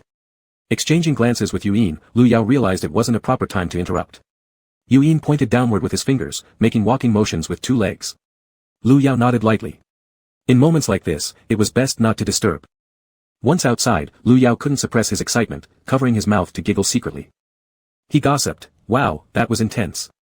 Yu Yin stood on his sword, wrapping an arm around Lu Yao's waist, lifting him up while nipping at his earlobe, that's already intense. We'll outdo Elder Pei once we're back. Lu Yao pushed him away, you wish, I'm exhausted. I'm going to sleep when I return. Since Pei Yiming was busy, he would visit again tomorrow. True to his word, after Yu Yin placed him in the bathtub, he rested his head on the edge and fell asleep shortly thereafter. On the other side of Wutu Palace, Qin Shuang scrambled back into his room, still clutching his garment's collar. Pei Yiming followed, running out and staring at the tightly shut door, little Shuang. Open the door. Master, please go away. Don't worry about me. Qin Shuang sniffled softly, his throat choked up, making it hard for him to articulate properly. Biting his lower lip tightly, he shrank into the corner. Upon hearing his faint whimpers, Pei Yiming hesitated, raising his hand, and the door opened with a click. He hastily entered the room and instantly found a small figure crouching in the corner. Ever since they returned days ago, Qin Shuang had acted peculiarly, avoiding him, and shutting himself indoors. Had it not been for today's odd feeling prompting Pei Yiming to call him out, he wouldn't have discovered the abnormality in his physical condition. Seeing Qin Shuang constantly holding his shoulder, Pei Yiming intended to make his little disciple lower his clothes to check what was wrong. Unexpectedly, just as the shoulder was about to expose itself, Qin Shuang suddenly summoned strength from somewhere, pushing him off and rushing back into the room. The memory ended there, as Pei Yi-ming squatted before his little disciple, little Shuang. Qin Shuang trembled slightly and asked laboriously, "Master, why did you come here?" Lifting his face, Pei Yi-ming noticed the abnormal flush across Qin Shuang's cheeks and the scorching skin beneath his touch. He looked tenderly at his apprentice, brushing over the bleeding lips and gripping his jaw gently. "Little Shuang, loosen your teeth." Qin Shuang gripped his arm tightly, finding Pei Yi-ming's breath turning into a sweet, intoxicating aroma, threading through his nostrils bit by bit, stirring restlessness within him. "Little Shuang." Before he could respond, Pei Yi-ming pressed his lips against his, using another hand to undo his garments, exposing the enchanting red mark on the back of his shoulder. It was a hibiscus flower, its veins flickering bright then dim, feeding on Qin Shuang's blood. It was a passion blossom. No wonder the young disciple kept dodging him, behaving oddly. Now everything made sense. Qin Shuang was being kissed by him, struggling to maintain the last shred of his sanity, intending to take out a suppressant from his storage ring. Only then did he realize that he had already consumed all of it in the past few days. Even if there were suppressants left, this passion blossom poison would still continue to grow worse. His entire body felt as though it burned with an alarming heat. Pain mingled with tingling sensations. Pei Yi-ming's fingers touched the pattern on his shoulder, causing Qin Shuang to emit a soft, alluring moan from his nose, one filled with desire and weakness. "Master, I'm so hot." He subsequently lost all consciousness, grabbing onto Pei Yi-ming's collar, burying himself closer into his embrace while aimlessly kissing his neck and chin. Behaving like this, even Pei Yi-ming wasn't sure what to do next. As he looked down, he noticed how adorable his little disciple looked, flushed pink, like a newly bloomed lotus, with whiteness mixed with a tempting touch of pink. Dewdrops glistened upon his skin. Feeling bewitched, his throat became dry. Pei Yi-ming gripped his jaw tightly, speaking hoarsely, "Little Shuang, who am I?" Without any hesitation, Qin Shuang gave him a bear hug. "Master, help me." The next day, Lu Yao sat up on the bed feeling refreshed, stretching contentedly before looking outside. He was surprised to see the sun nearly hanging right above. With a jolt, he flung off the blanket, hurriedly getting out of bed. Yin walked in from outside, beads of sweat covering his sharp jawline, slowly sliding down. Whether intentional or not, Yin's Adam's apple moved slightly. Lu Yao could hear his heart thumping, struck again by Cupid's arrow straight through the bullseye. He realized he truly was a hopeless lecher. Allured by beauty. Yin didn't seem particularly affected, casually picking up the towel inside to wipe away his sweat. Only then did he furrow his brow as he approached Lu Yao. "Why is master standing barefoot on the ground?" Lifting Lu Yao and seating him at the edge of the bed, he took the shoes and socks to put them on for him, playfully tickling his foot as he slipped them on. When Lu Yao couldn't help but retract his foot, Yin grabbed his ankle and pulled him back over. Lu Yao laughed through the ticklish sensation. "It doesn't matter, I'm not afraid of cold now." Yin hesitated a moment but helped him get his shoes on anyway. Then he lifted his head, scratching Lu Yao's chin. "I've developed a habit, even if master's body gets better, we must still be careful." After breakfast, Lu Yao told Yin to practice diligently while he went to find Pei Yi-ming for something to do. Unwillingly, Yin looked at him, hesitant. Lu Yao had already taken a few steps towards the door when he turned back, unable to resist asking, "Do you have something to say to your master?" Long Zai moved forward to embrace him, whispering by Lu Yao's ear, "Wasn't master talking about the soul-joining ritual? Last night, I was so excited I couldn't fall asleep." "But isn't it after the Immortal Alliance conference? There's no time to prepare right now." Looking at Long Zai's disheartened expression, he quickly added, "Our soul-joining ceremony shouldn't be rushed. Let's carefully choose everything to make sure it will be perfect." This rationale proved persuasive, and Long Zai considered another month wouldn't be too long to wait. After all, what needs doing and shouldn't be done with master has already been done. He didn't mind waiting. Lu Yao patted his head and lightly pecked his lips. "Study hard, good boy. I'll be back soon." The last incident in the Eastern Sea made them both acutely aware of their own smallness. It increased their focus on cultivation significantly. If they can't even protect themselves, how can they protect the defenseless mortals or their own beloved? When Lu Yao arrived at Wutu Palace, the study was completely empty. He called out softly for Master Brother several times before the side chamber door slammed open. A flustered Pei Yi-ming rushed out and quickly closed the door behind him. "Meow meow, when did you come back?" Lu Yao squinted at him suspiciously. "Brother, what wrong have you committed?" Pei Yi-ming coughed lightly. "What nonsense. How dare you question me? Among our group of brothers, who's the most dependable if not me? And here you are doubting me." Lu Yao chuckled, casting a meaningful glance toward Qin Shuang's room without revealing anything explicitly. "Isn't it just a master-disciple love affair?" He understood, he really did. "Brother, you know. Little 8 is out bravely pursuing love, reducing our manpower here at Kunlun. Assign some tasks to me." Pei Yi-ming was drinking cold tea when he heard the request and looked up. "What kind of task do you want? You should rest properly and not push your body." Before he finished speaking, Lu Yao emitted a strong surge of spiritual power, gripping the sword gifted to him by Yuyin. Pei Yiming suddenly fell silent. Approaching, he gripped his wrist to feel for a pulse. As expected, your recovery is excellent. Lu Yao hummed in response, his face slightly red. Both men, now having relations with their respective disciples, found themselves awkward around each other, neither saying another word. Finally, Pei Yiming, considering Qin Shuang's passion poison had yet to be fully resolved, decided to break the awkward silence. Cheng Hong elder has been guiding the young disciples these past few days. Go relieve him, I'll have him attend to other matters. Lu Yao was no longer idle, happily running off with Pei Yiming's directive. Pei Yiming immediately stood and hurriedly entered the room to find Qin Shuang already awake, tossing and turning on the bed while moaning softly in pain. Hearing his footsteps, those wet, innocent, and seductive eyes turned towards him. Ugh. Master. He squirmed with his long legs together. It started again, I'm so hot. Master, hold me. Alright, I'll help you immediately, little Shuang. Pei Yiming swallowed, realizing how deeply entangled he'd become with this youth. Chapter 86, I've come to take my master home. Pei Yiming quickly stepped beside him, lifting him from the bed and pulling him close. Mischievously, he asked, where does it hurt? Qin Shuang gritted his teeth, whispering faintly between clenched lips, ugh. Master.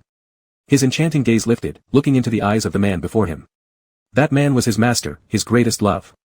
Still, Qin Shuang couldn't grasp the reality of what had happened, feeling as if everything was a dream. How did they get here? He hadn't even confessed or exchanged true feelings with his master yet.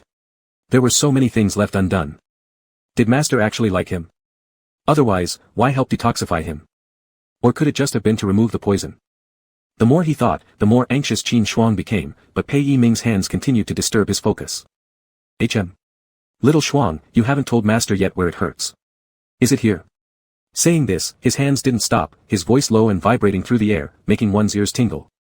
Once again overtaken by the poison, Qin Shuang felt as though tiny bugs were biting him everywhere, an unbearable sensation causing sweat to form on his forehead. Master.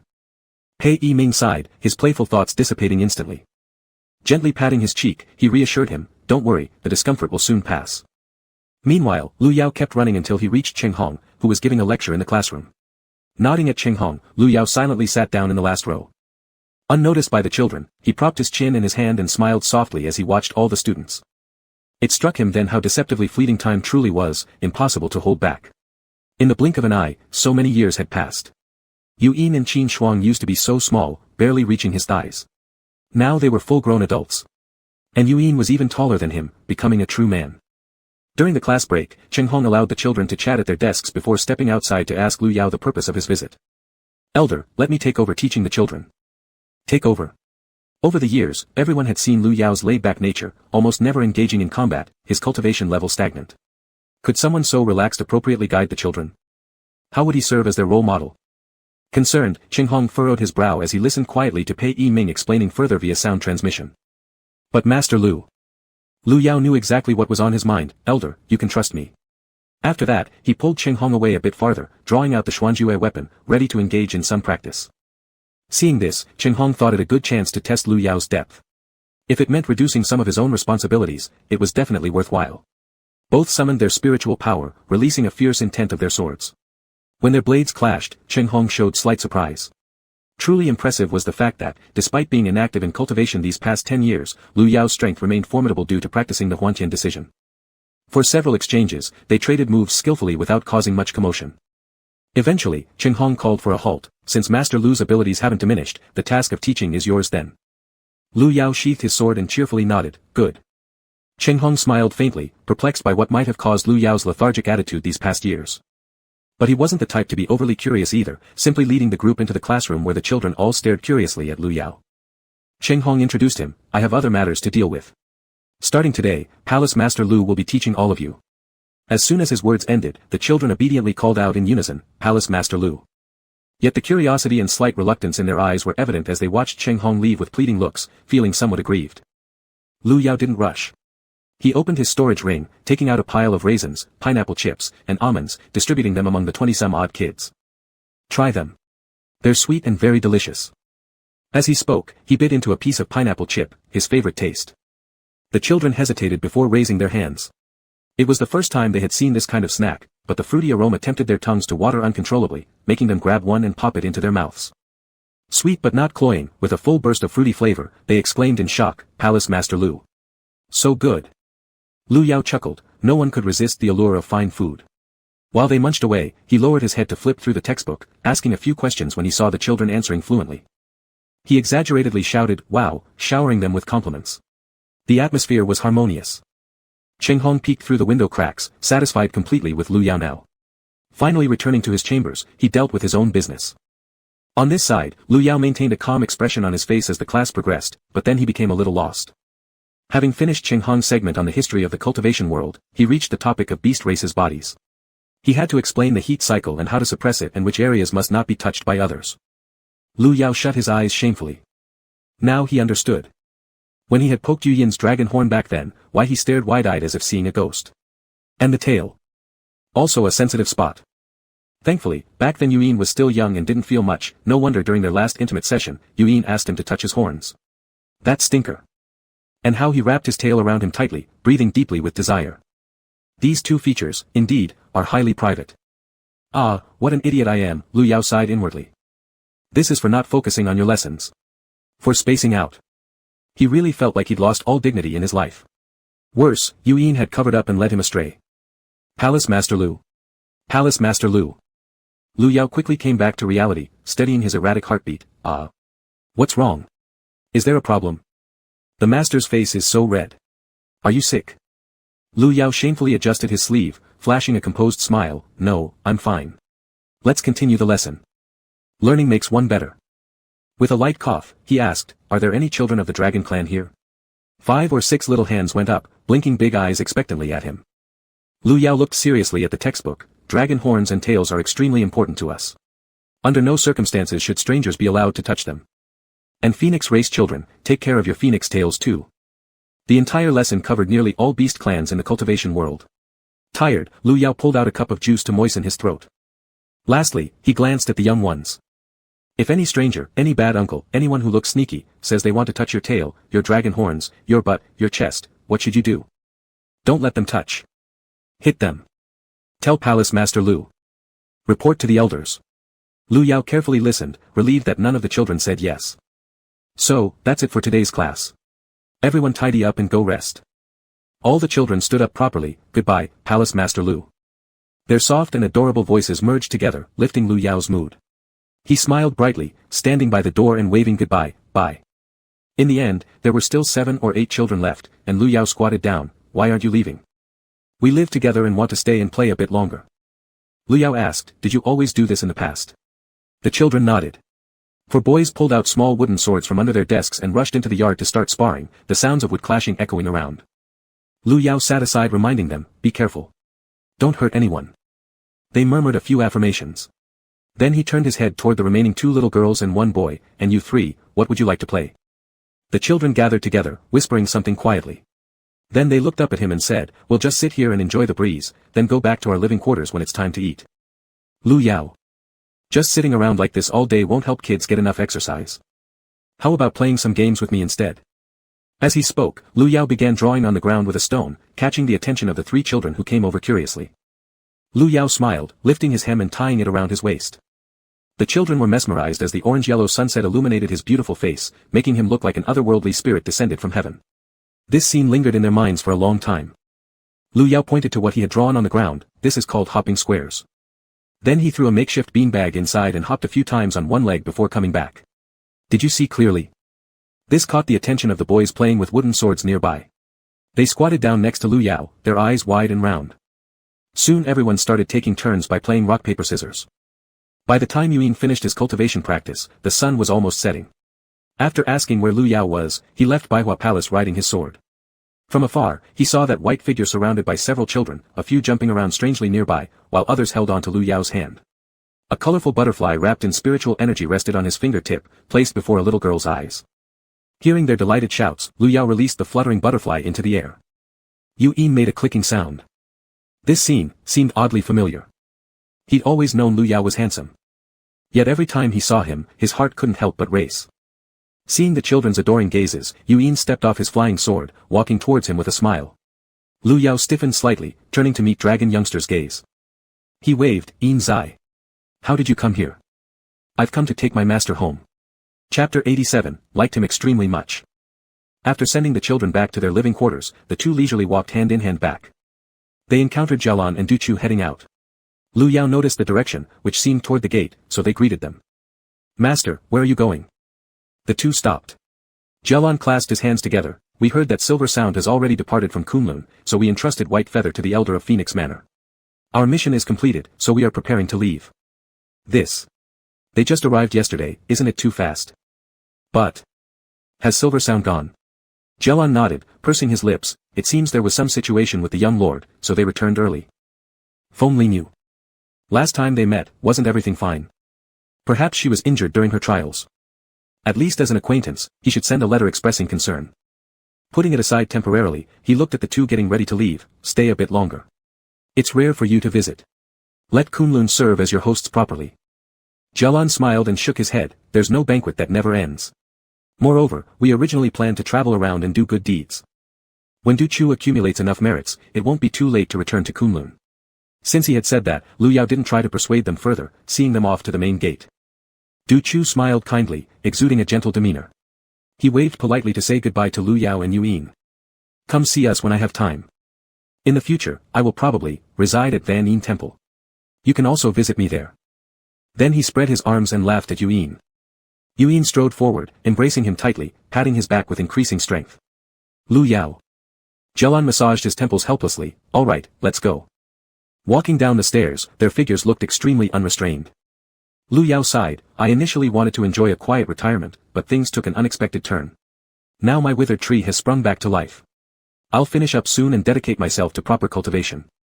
At the right moment, I'll take you to see wonders all across the land. And finally ascend together to fight against Elder Six upstairs." Plans for the future were set clearly. Yuyin chuckled quietly, holding his hand and lightly kissing it. "All right, we'll chase him until he flees." Hua Xiaoyun stood idly at the door of Baihua Palace, drinking wine. When Lu Yao returned, there was something odd about his eyes.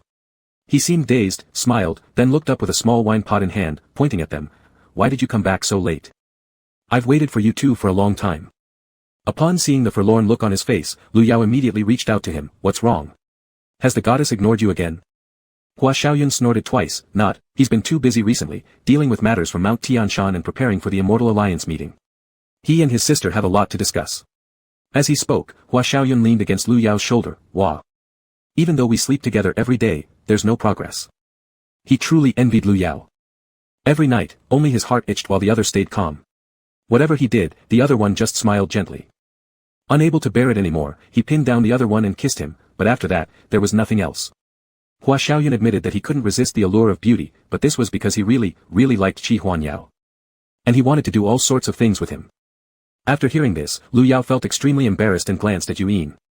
It shouldn't be like this. They were all men and knew each other fairly well, right? The goddess, no, Qi Huanyao could endure such urges for so long. In comparison, their dragon baby was way too eager. The meaning conveyed through his gaze was far too obvious. Yuyin pulled him closer with a drop of the corner of his mouth. "Does the master despise me?" Lu Yao quickly shook his head. No, I like you the most. Everyone is different. Qi Huanyao can endure, but I can't. I want to lock my master up and stay in bed with you every day. I will never get tired of you." Lu Yao rubbed his tingling, soft ears and pushed Yuyin's head away, pretending not to hear the previous statement. Hua Xiaoyun stood 2 steps away, bitterly watching as the two whispered into each other's ears. "I shouldn't have come. Lu Yao. You mustn't think wildly. Your Ryoreo loves you immensely. He must have his own considerations." Hua Xiaoyun covered his face. "I know, but I simply can't help it. I want to." Lu Yao understood. Just another lecherous old man. After personally experiencing it, he would definitely regret his ignorance now. "Xiaoyun."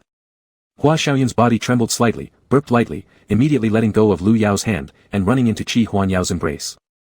With a clink, the wine pot fell to the ground, and Lu Yao watched as the wine gushed out of the mouth of the bottle. His Adam's apple moved, craving badly. Yuyin stretched out his hand and covered his eyes. Qi Huanyao thanked them. "Did Xiaoyun suddenly coming bother you?" Before Yuyin could speak, Hua Xiaoyun laughed playfully and kissed his chin. "Didn't bother us. Me and Lu Miao Miao get along quite well." Hiccup. Qi Huanyao affectionately patted his head. "Yes, you're right." Then his eyes fell on Lu Yao, who waved his hand. "The little princess is a bit sad. Go back and comfort him." As he watched Qi Huanyao picking him up, Lu Yao added, "Better to comfort him on the bed, he'll be happier." Qi Huanyao's smile froze, he lightly coughed and nodded. "Well, let's go." As he turned around, his slightly red earlobes were exposed. When only the two of them were left, Yuin embraced his waist from behind, then slipped 2 pills suppressing libido into his mouth when he wasn't paying attention. He stuck close to Lu Yao and walked into the house, lying down on the bed straight away. Stop what you're doing. This shout stopped Yuyin's hand which was reaching for his clothes. The young dragon stared at him innocently and bewilderedly with damp eyes. Lu Yao inwardly lamented and resisted, rest for a few days. Seeing the light dark circles under his eyes, Yuyin agreed, considering it wasn't yet the true time for arousal. If the master was still tired by then, he could always take more medicine and manually resolve the issue. On the other side, Hua Xiaoyun took advantage of Qi Huanyao's inability to use his hands and touched his chest and collarbone, eating all the tofu. Xiaoyun. Qi Huanyao finally found it hard to control himself and opened his mouth, his tone carrying some seriousness. Hua Xiaoyun's face instantly changed into a mournful expression, failing to notice that even his voice had become somewhat unstable when he spoke. He tugged at the sides of his collars, thinking carefully before deciding to ask. Rioreo, am I so unattractive? You don't even want to touch me. It was clear to everyone that he held Xiaoyun in the palm of his hand, cherishing him like melting candy. So how did he come to this conclusion? It's not that I don't want to touch you. Qi Huanyao walked in, and his sister with Linger were sitting in the yard. As soon as they saw the two, their eyes lit up like 2 wolves, tightly watching Qi Huanyao's hands holding Hua Xiaoyun. Qi Huanyao gritted his teeth, just holding him, why are you looking like this? Qi Huanyao extended her tone with an, oh, then stopped mid-sentence when her lips got stuck together. She pounded the table in dissatisfaction. She would truly grow fond of her future sister-in-law Hua Xiaoyun. These days he had been burdened by heavy worries, so she and Linger took some time to observe quietly. How could they not notice Hua Xiaoyun's distress? Her brother was just too rigid. Humph. Qi Huanyao stood up in a huff, mischievously pressed down her eyelids, gave a roll of the eyes, grabbed Linger's hand, and both ran out. Goddess, where are we going? Qi Huanyao's lips parted right after stepping out, and she whispered, after all this hard work, it's a good time to check out the scenery of Kunlun, it must be different from Tianshan Mountain, let's wander around more. She bounced playfully, extremely smart and adorable, with her black hair dancing in the air as she ran. Having slept for so many years, Qi Huanyao must have felt quite lonely. Seeing her heartfelt happiness, Linger followed swiftly, Goddess, wait for me. On this side, Hua Xiaoyun became slightly more lucid with a red face, lowering his head as he rubbed it on Qi Huanyao's shoulder before reluctantly trying to get down, I can walk, I'm sober now. Alright, he admitted there was a gambling component involved. But, even having said this much, Yao Yao still remained unresponsive. This was too awkward. Qi Huanyao didn't say anything. Returning to the room they shared, he first sat on the bed edge, pulling him into his embrace and straddling his thighs. Beneath him, something felt a bit uncomfortable. Hua Xiaoyun's breathing became chaotic, his hands hesitant, not daring to place them on Qi Huanyao. Yao Yao. Qi Huanyao rested his forehead against his, are you afraid? Haven't you always wanted this? At this moment, Hua Xiaoyun couldn't muster the boldness, only stammering, unable to articulate a complete sentence. Qi Huanyao explained, it's not that I don't want to, but... What is it? He pulled out from Hua Xiaoyun's embrace the small blue flower plucked on Mount Tianshan. Gazing at each other, Qi Huanyao seriously asked, are you sure you won't regret this? Hua Xiaoyun feeling his temperature rise firmly responded, yes, I just like you, I will never regret. The answer was expected. Qi Huanyao kissed his lips, caressing the little blue flower over Hua Xiaoyun's chest, pressing lightly. Suddenly, the flower drilled straight into his heart. Yao Yao. The instant sharp pain made Hua Xiaoyun accidentally bite Qi Huanyao's lip. Don't be afraid, it's a custom of Mount Tianshan. If you really like me, let this flower serve as a pledge, linking our destinies forever. Hua Xiaoyun looked stunned, isn't that, like getting married? Qi Huanyao nodded, close enough. That's why I intended, to wait longer before joining with you. Hua Xiaoyun felt warmth radiating from his heart, as he tore open his shirt revealing a beautiful blue pattern, about 2 fingers wide, exquisite and very appealing. Qi Huanyao also undid his own clothes, exposing an identical blue flower mark on their chests. Thump, thumps. They could feel each other's heartbeats, warm and powerful, causing Hua Xiaoyun to sink further. Yao Yao. Qi Huanyao softly asked, are you ready? Hua Xiaoyun swallowed saliva and happily wrapped his arms around Qi Huanyao's neck, ready. Come on, I'm not scared. Qi Huanyao couldn't help but chuckle. His gaze suddenly turned dangerous as a strand of golden rope appeared in his hand. Before Hua Xiaoyun could react, Qi Huanyao bound his hands to the side. Then along his spine downward, he tied his ankles securely. Finally, the end of the rope tightly coiled around the post of the bedhead. Hua Xiaoyun exclaimed, startled, what is this? Qi Huanyao embraced him closely. One hand caught his wrist and pinned it into the soft quilt, do you dislike this? Hua Xiaoyun shook all over, thrilled beyond imagination. Shit. Loves it. Can't get enough. Yao Yao was so domineering, and he adored it. Chapter 88. Next time, I'll help you too. Hua Xiaoyun stared at him, his anticipation mixed with anxiety. Qi Huanyao felt uneasy under his gaze. Leaning over him, suddenly something icy and cool covered his eyes. Xiaoyun, this way you won't mind, right? Hua Xiaoyun opened his eyes again to see nothing but redness. After washing up, the two returned to the room. Lu Yao lay down and played with Yu Yin's fingers delicately. The young dragon leaned down and gave him a kiss that tasted of milk. He quietly waited until Yu Yin finished kissing, then gently pushed on the chest of his little apprentice. I have been using Xianju recently, haven't I? I found it seems excited and there is, a kind of heart-to-heart connection. It was the same thrill he had felt when Xian Fan gave him Shuang Ning. Usually, a sword that could resonate with its owner would only exist once. Yu Yin made a hum sound but said no more. Lu Yao propped himself up to look at him. What do you mean by humming like that? Do you know the reason? He took on a thinking pose. Seems. I've heard before that if you give away your heart-protecting scale, should the recipient also hold equal affection, kinship, or friendship as the giver, they can feel the connection. This was when Lu Yao nodded in understanding. That was it. When you gave it to me, did you already know? Yu Yin shook his head. No, when you went to the East Sea alone, I was worried. Although its power isn't strong, if it tries its best or even vanishes, it can still protect the master. But, the main reason is still that smelly phoenix. He snorted. There's just a plain feather, yet he shows it off everywhere. Who doesn't have one? Lu Yao sighed, you, truly. His finger caressed the wound again. How painful must it be? It wasn't necessary to do that. I don't fear pain, when master touches Xianju. My disciple can feel it. Does master understand this feeling? Yu Yin grasped his hand and placed it on his chest. It's warm and cozy. Your fingertips are also soft, thus transmitting this warmth. During our time in the secret realm, I persisted through this, feeling as if master was by my side. It allowed him to know that Lu Yao wouldn't leave, knowing that Lu Yao cherished him deeply and wouldn't abandon him again. I really like this feeling. I really like master. Lu Yao had no way out against him and had zero resistance to such words of affection. I do too, anything given by Yinzai, master likes. The next day, Lu Yao painstakingly opened his eyes, first slowly stretching out his left hand from under the covers, blinking for a while, then struggling to stretch out his right hand. Finally, making up his mind, he lifted the blanket and sat up all in one go. Getting up is an action that requires full momentum. If you don't seize the moment, the energy will be gone. He was happy about his success when suddenly Yu Yin's hand blocked his chest and pushed him back onto the bed. Lu Yao let out a sharp sound as he massaged his sore waist. Yinzai, what for? I need to go lecture. Yu Yin shook his head. Let me go instead for master. Lu Yao dully exclaimed, no, not necessary. That's irresponsible. Just as he finished speaking, a few points were pressed on him by his young disciple, leaving him utterly powerless. Don't. Yu Yin kissed his hand. Master, rest now. Let me take care of this morning session, all right? Lu Yao pouted slightly without replying, and Yu Yin had already reached the middle of the room, poured a glass of water, and sat on the bed edge. Master, open your mouth. Lu Yao quickly gulped down all the water, and Yu Yin placed a kiss on his forehead. Sleepiness immediately enveloped him. Struggling to open his eyes a bit, Yinzai, don't push yourself. Yu Yin softly replied affirmatively, tucked him well under the quilt, and then got up to leave. In fact, this was different from the first time. Back then, they were unprepared, but now he has taken medicine, along with Lu Yao. These past few days he didn't feel much discomfort.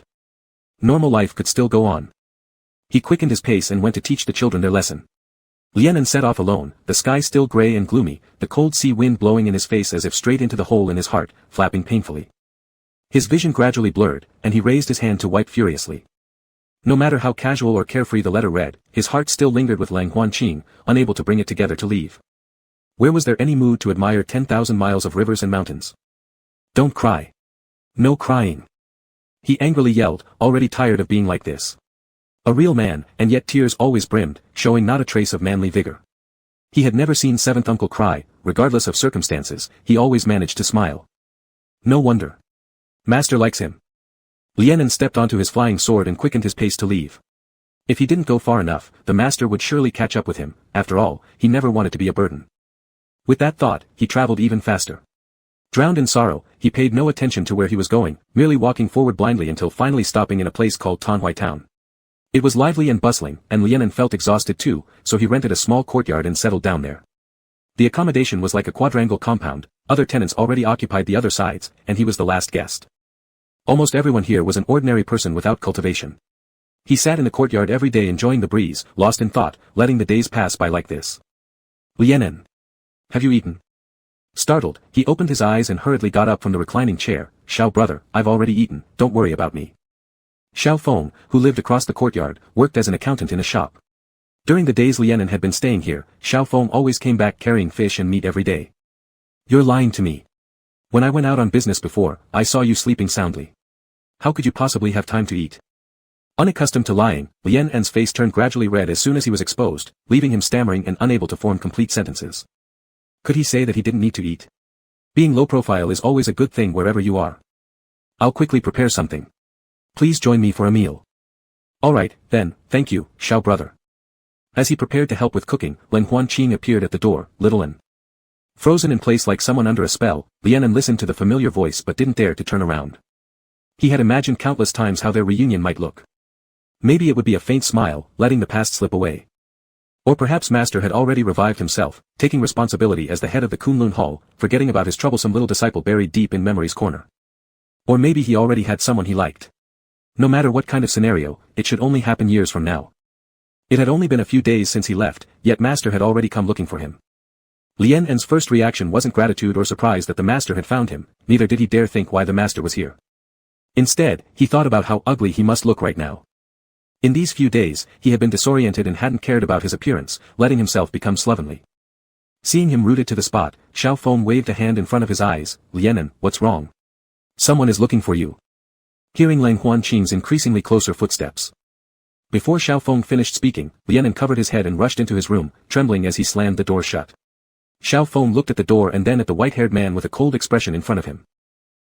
Are you Lianen's creditor? How much does he owe? I can help repay it, just don't hurt him. Chapter 89, Lang Huanqing x Lianen. Lang Huanqing moved his fingers slightly, furrowing his brow in confusion. Do I look like a debt collector? Xiao Feng silently nodded and asked again, then you? I am his. Lang Huanqing hesitated momentarily, pondered for a bit, and said, Master. Master? Xiao Feng was taken aback. He didn't expect a cultivator to come to this spiritually barren place, adding naively, are you Taoists? Did Lianen run away because he didn't want to learn Taoism?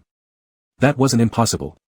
Looking at Lianen, he did seem like a pampered young Taoist child. Finding hardship intolerable was understandable. The more Xiao Feng talked, the tighter Lang Huanqing's brows furrowed. It seemed the little disciple hadn't told anyone about his true identity. In the end, he could only say, no, you're overthinking it.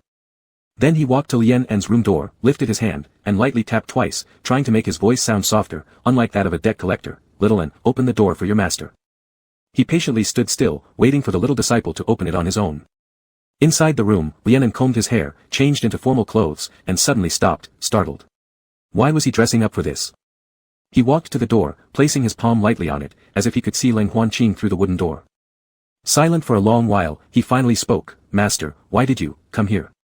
Little N, didn't you tell me to find a different future? So, I've come to find you. This answer caught him completely off guard. Despite every word spoken clearly by the Master, combined together, they left him dazed. What kind of future? What does it mean to come looking for me? He couldn't believe it. Master.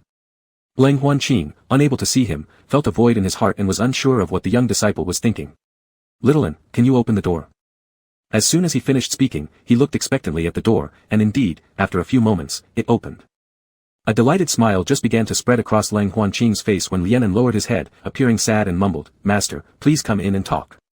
Lang Huanqing seemed puzzled by his lack of joy. Didn't the elder brother say that if the other half was upset, chasing them and comforting would make everything all right? Moreover, he had already shown his choice through action. Little N. Master, please have some tea. Lang Huanqing took the cup and held it in his hands. Will you return with me? Lianen kept his head down, picking at his fingernails. I've already said, don't feel responsible for me, why did you insist on coming over? This slightly dismissive tone felt like a sword piercing Lang Huanqing's heart. He didn't even use the word master, but immediately started to explain. I've already said I came for you, because I want to be with you. It's not because I owe you anything, so I came. I'm here, it's because I miss you. Startled, Lianen raised his head, eyes wide and brimming with water like plump grapes, gazing at Lang Huanqing, unsure of what to say. Master, do you truly understand what love is, what liking someone means? In just these few days, are you sure you've thought it through? In reality, Lianen didn't believe this. But what he didn't know was that in Lang Huanqing's memories from his previous life, they had already been together as true Taoist partners. As a result, when he recovered, his mind was incredibly confused. One side was Lu Yao, the other was Lianen. It nearly drove him insane. But things were different now, he was serious. I want to be with you, in the way of becoming Taoist partners. Captivated by his sincere expression, Lianen raised his hand, wanting to touch his master's face, but just as his finger was about to brush it, he suddenly became aware and tried to pull back his hand, only for it to be firmly grasped by Lang Huanqing, who placed it on his own face. If you want to touch, then touch. Lianen struggled fiercely. I don't want to. Ignoring him completely, Lang Huanqing released his hand smoothly, then let's eat something. We'll go buy food on the street. I'm not hungry. Lying. Earlier, you wanted to go with Xiao Feng, right? How come you can't when it's me? Lianen found himself speechless. An ordinary person naturally has to eat, but what about you, a great master of Kunlun Hall, why bother? Before he knew it, he'd been pulled out the door by Lang Huanqing. Since you like it here, let's stay for a while. If you get bored, I'll take you somewhere else. Don't you want to see vast mountains and rivers? Let me go with you. Sniffling, Lianen fought against the tears stinging his eyes. Master, you. What's wrong with me? He shook his head quickly, nothing. Lang Huanqing didn't pay much attention but tightened his grip on his hand even more. Leading him to the street like any ordinary couple, he wouldn't haggle either. Every time they stopped in front of a stall, he'd ask, do you want it? Lianen shook his head. In front of a ready-to-wear clothing shop stood a woman, dressed flamboyantly in a graceful fairy flow dress, light and elegant, it looked very nice. She covered her mouth and cooed, oh dear customer, your little prince is reluctant to spend money, but whether or not he likes it isn't important, buying it reflects your goodwill. Upon hearing this, Lang Huanqing thought it made perfect sense. If Lianen was too shy, he could just give the clothes to him directly. With his conspicuous white hair and cold demeanor, standing there on the street had already drawn a lot of attention. The gazes falling on them made Lianen uncomfortable, and he shifted uncomfortably, trying to dodge them. Lang Huanqing pulled him closer protectively, heading towards the ready-to-wear shop. He usually wore white himself, it was out of habit and laziness, and inadvertently passed this bad habit on to Lianen. Seeing him earlier in a light blue outfit had genuinely brightened his day. For some reason, after rushing back into the room, Lianen changed back into a white robe. With that in mind, Lang Huanqing pulled Lianen close and stood before a row of clothes. Always wearing white is too monotonous. I think that set you wore earlier looks pretty good. Good. Lianen's small face scrunched up into a frown, so casual, yet master thinks it looks nice. Lang Huanqing's eyes swept across different garments, and he found them all quite acceptable. There's no need. I have plenty of clothes, the ones you made last time still sit and used. The styles are clearly all different, how could they be considered many? He turned his head to look at the shopkeeper, package these up for him. Then, spotting different fabrics on another side, Lang Huanqing selected a few kinds and purchased them as well. Watching all this, Lianen was left speechless.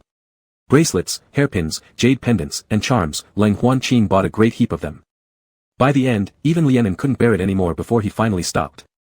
These items might be novel and attractive, but in the end, they're worldly possessions. When I find some time, I will personally refine things for you. You can choose whichever type you like. Lianen didn't dare nod nor reply. In truth, as long as he had Lang Huanqing by his side, everything else was unimportant. But he lacked the courage to indulge himself in this sudden, unexpected happiness. None of what happened today seemed real. Because he'd had dreams like this countless times, only to wake up and see his composed master. Seeing that Lianen's expression remained rather flat, Lang Huanqing thought the child must be tired. He hurriedly bought a few ingredients he had seen earlier and brought him back home. It wasn't until they stood in the kitchen that he became silent. Struggling to think, what was the first step in cooking again? Lianen stood at the door, quietly watching his master's figure, lost in thought and not noticing the awkwardness of the situation. Lang Huanqing carefully recalled the steps from when Yuan cooked porridge before, assuming they were probably more or less similar. He squatted down, plucked the vegetables, and later, feeling somewhat embarrassed, shut the kitchen door. Fumbling around inside for a long while, he eventually managed to barely cut the ingredients into shapes resembling those done by Lu Yao that lingered in his memory. When it came time to heat the oil and start cooking, things went awry. At first, he could stir-fry without trouble, but then with too much dry firewood, he hurriedly reduced the flame. Yet the smoke grew thicker and thicker, releasing in large, black plumes. Lang Huanqing scrambled about, hastily adding salt, only for the dish to burn. As he tried scooping out the burnt food from the wok, he attempted to add seasoning but accidentally knocked over the soy sauce. The scene turned into total chaos as he covered his mouth with his sleeve and coughed a couple of times. So difficult. Why is it so hard? Threads of black smoke leaked out from the cracks under the door. Smelling it, Lianen rushed forward and pushed open the door. Inside, he saw his proud, aloof master squatting on the ground, holding a spatula in hand, his white robe splattered with grease stains, trying fruitlessly to cover up the mess on the floor. Master. With resentment, Leng Huanqing waved his hand, causing the scorched dishes, spilled seasonings, and uncontrollable temperature to vanish instantly, leaving behind only the heavy fumes as evidence of what just transpired. Standing up, he pretended to be calm as he crossed his hands behind his back. How did you come in? Before Lianen could answer, Xiao Feng had already run over, choking for a moment after being hit by the smoke. Then, raising his voice, he asked, what's going on? Did a fire break out? I told you, eating with me would have been fine. There's no need to be so formal, imagine if the house burns down. This blunt remark completely infuriated Leng Huanqing. With one raise of his hand, Xiao Feng's words suddenly stopped mid-sentence. With another flick of his fingers, Xiao Feng found himself floating through the air, being whisked into his own room. As he sat trembling on the chair, the door slammed shut, startling him further. Ah! His memories were instantly wiped clean, causing Xiao Feng to abruptly pause, covering his mouth in confusion. Why did I shout? Sniffing, he remarked, seems like, there's a scorched smell. When he reopened the door, the two figures in the kitchen had already vanished. On this side, Lianen watched him for a few seconds before bursting out laughing with a puff. Leng Huanqing's ears turned red all the way down to their tips, quickly embracing the younger disciple and retreating into the room. They hurriedly ran behind the screen, stripping off his filthy, stained clothes, disdainfully sniffing at the lingering grease smell. He hesitated momentarily about whether to change first, but Lianen had already spoken, inviting him to enter the bathtub for a wash. As Leng Huanqing stepped out, his young apprentice was sitting at the edge of the bed, facing away from him. He quickly submerged into the water, grabbing the soap nearby and began scrubbing himself. Tension gripped Lianen as he exhaled several breaths, the splashing water resonating loudly in his ears, tempting him to imagine what Master looked like at this very moment. Closing his eyes firmly, he shook his head. No. That's not the behavior of a true gentleman. He crawled further into the bed, attempting to bury his head under the blanket to block out the sound. But the rhythmic water sounds, like music, unknowingly drew him back into deep thought. Master is over there taking a bath. He's bathing. Lianen, in excitement, secretly pounded on the bed. Suddenly, the blanket was pulled away. Leng Huanqing sat down beside him. Your face is all red, what are you doing? He buried his face in his arms and shook his head vigorously. Leng Huanqing thought for a moment and suggested, Little N. Master doesn't know how to cook. Perhaps I should invite you out to eat instead. Lianen looked up, it's unnecessary, anyway we won't feel hungry. Seeing that his master only wore an inner garment, his eyes darted around, not knowing where to look. Finally, he lowered his gaze back to his fingers. Leng Huanqing hung his head dejectedly, I apologize, I am good at nothing. Both had been shopping and fooling around for a while, it was already about time to sleep. There really was no need to fuss over meals. Before he could offer any comfort, Leng Huanqing had already calmed himself down. He decided they would wake up earlier tomorrow and ask the senior disciple. Then let us rest. Lianen didn't expect his master to recover his mood so quickly. With an ah sound, he immediately sat up and instinctively crawled off the bed. I won't disturb your rest then, master. As soon as his tender white foot touched the shoe, Leng Huanqing extended his hand, encircled his waist, and dragged him back onto the bed. Lianen tensely closed his eyes. Once touching the bedding, he rolled inward a bit until he bumped into the wall and stopped, increasing the distance between them. There's only one room here. Where do you plan to sleep? Stammering, Lianen replied, I'm not sleepy yet. You rest, master. I'll keep watch for you. Once those words left his mouth, he regretfully bit his lips. What kind of keeping watch is this? Such nonsense. Leng Huanqing chuckled lightly, let's just sleep here, and I won't come near you, okay? Lianen made a humped sound as his body gradually shrank under the quilt, eventually only exposing a pair of lively eyes. The distance between them was enough for two more people to lie down. Leng Huanqing lay down properly, facing upwards. Lianen stealthily glanced at him repeatedly. Suddenly, he turned over, facing his little apprentice. Or perhaps like this, it will be convenient for you to look, right? I haven't peeked. Not peeking. Leng Huanqing laughed at his reaction and pinched his earlobe. Sleep now, there will be plenty of opportunities in the future. Lianen burrowed into the covers like a pangolin. Master was too much. He already liked him and he was teasing like this. But, did he have the courage to take the next step? What if Master's feelings weren't love? What if they were something else? While lost in thought, drowsiness crept over him. He fell asleep better than he had these past days. Leng Huanqing no longer teased him. After waiting for him to fall asleep, he moved him closer, propped against the pillow. In the darkness, he softly whispered promises. Master will treat you well. I will change in a way you can see. Little N. Chapter 90, Is it because Master hasn't tried hard enough? Leng Huanqing felt wide awake. Supporting his chin, he simply stared at Lianen, a rush of memories flooding back. Their every little interaction, actually calculating their days spent together, wasn't very long. Yet those precious moments had all been shared experiences. Now that Lianen was fine, the older disciple was fine, and there was nothing left unfulfilled. He tapped on the slightly parted lips of his apprentice, gently kneading his fingertips, then turned over and looked at the ceiling. His previously restless heart gradually calmed down. Time ticked by slowly. As the horizon began to lighten, he quietly got dressed and walked out the door. He opened the kitchen which recorded his blunders. A clay pot, vegetables, fish, meat, rice, everything was prepared. Beside them, there was also a pile of messy ingredients, with a wide variety of types. Without hesitation, he directly peeled the fish skin off. The fish flesh was torn in an almost pitiful state. Shaking his hands, he couldn't help but avoid the unbearable fishy smell. Unable to endure it any longer, he didn't disturb Lu Yao but instead went over to knock on Xiaofeng's door. When Xiaofeng answered the door, his eyes were barely open. Lang Huanqing placed a white porcelain bottle under his nose, and after a deep sniff, Xiaofeng immediately became invigorated. His eyes sparkled, glowing brightly. He appeared utterly energetic, brimming with strength, itching to release it. With broad gestures, he greeted, "Is there something you need so early? I want to cook porridge. Can you teach me?" Xiaofeng slapped his chest confidently. "Oh, I thought it was some big deal. No problem, I can even cook it for you." Lang Huanqing shook his head, "I can do it myself." The two walked into the kitchen and saw all the ingredients laid out. Lang Huanqing stammered, "We're just cooking porridge, why did you buy so much stuff?" Lang Huanqing's eyes wandered, "It's just. I don't know which flavor is better, so I thought we could try them all." Xiaofeng looked at these dishes and thought that eating them in the morning might be a bit greasy. Considering how inexperienced Lang Huanqing was, it was also a bit difficult. Not that they couldn't make it, rather, he wouldn't be able to. Suddenly struck with inspiration, Xiaofeng slapped his head, "Just wait a moment." He left Lang Huanqing standing there foolishly waiting, unsure of what to do.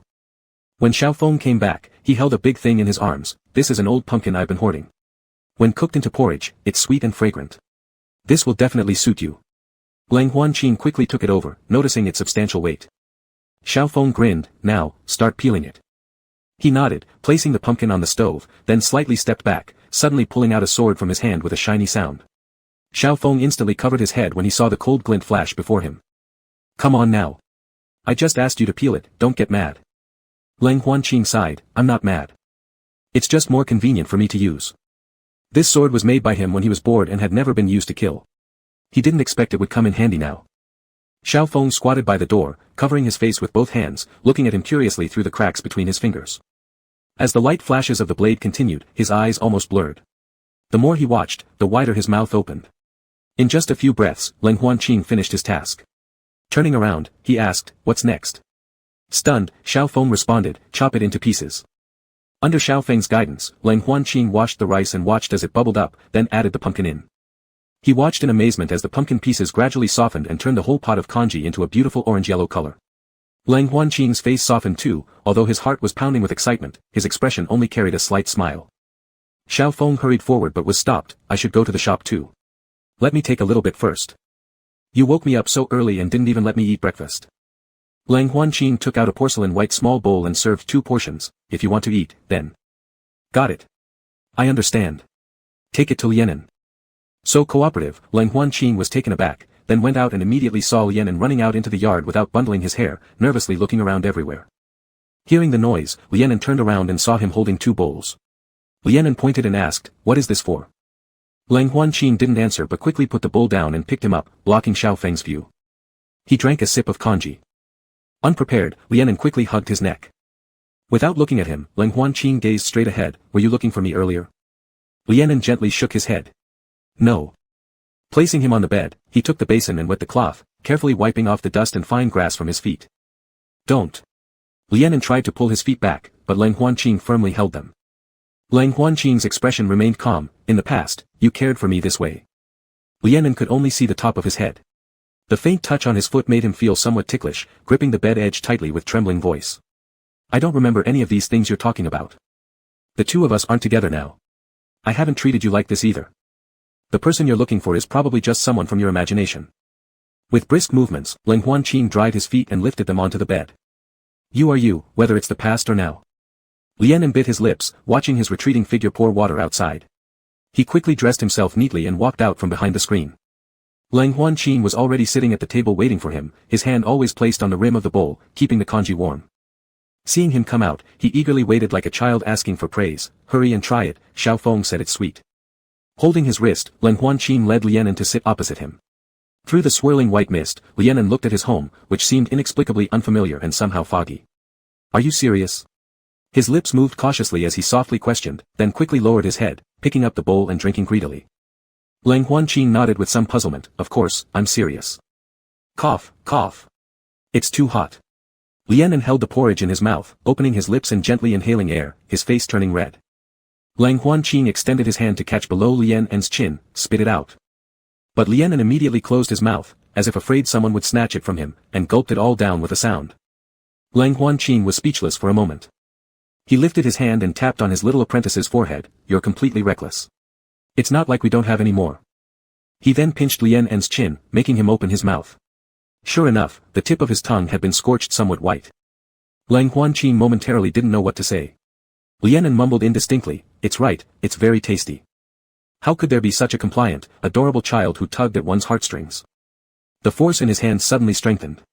Seizing the moment when Lianen wasn't reacting fast enough, he tilted his head and sealed Lianen's lips in an instant, also tasting the soft, mushy pumpkin flavor lingering sweetly between their mouths, the sweetness spreading through their teeth and lips.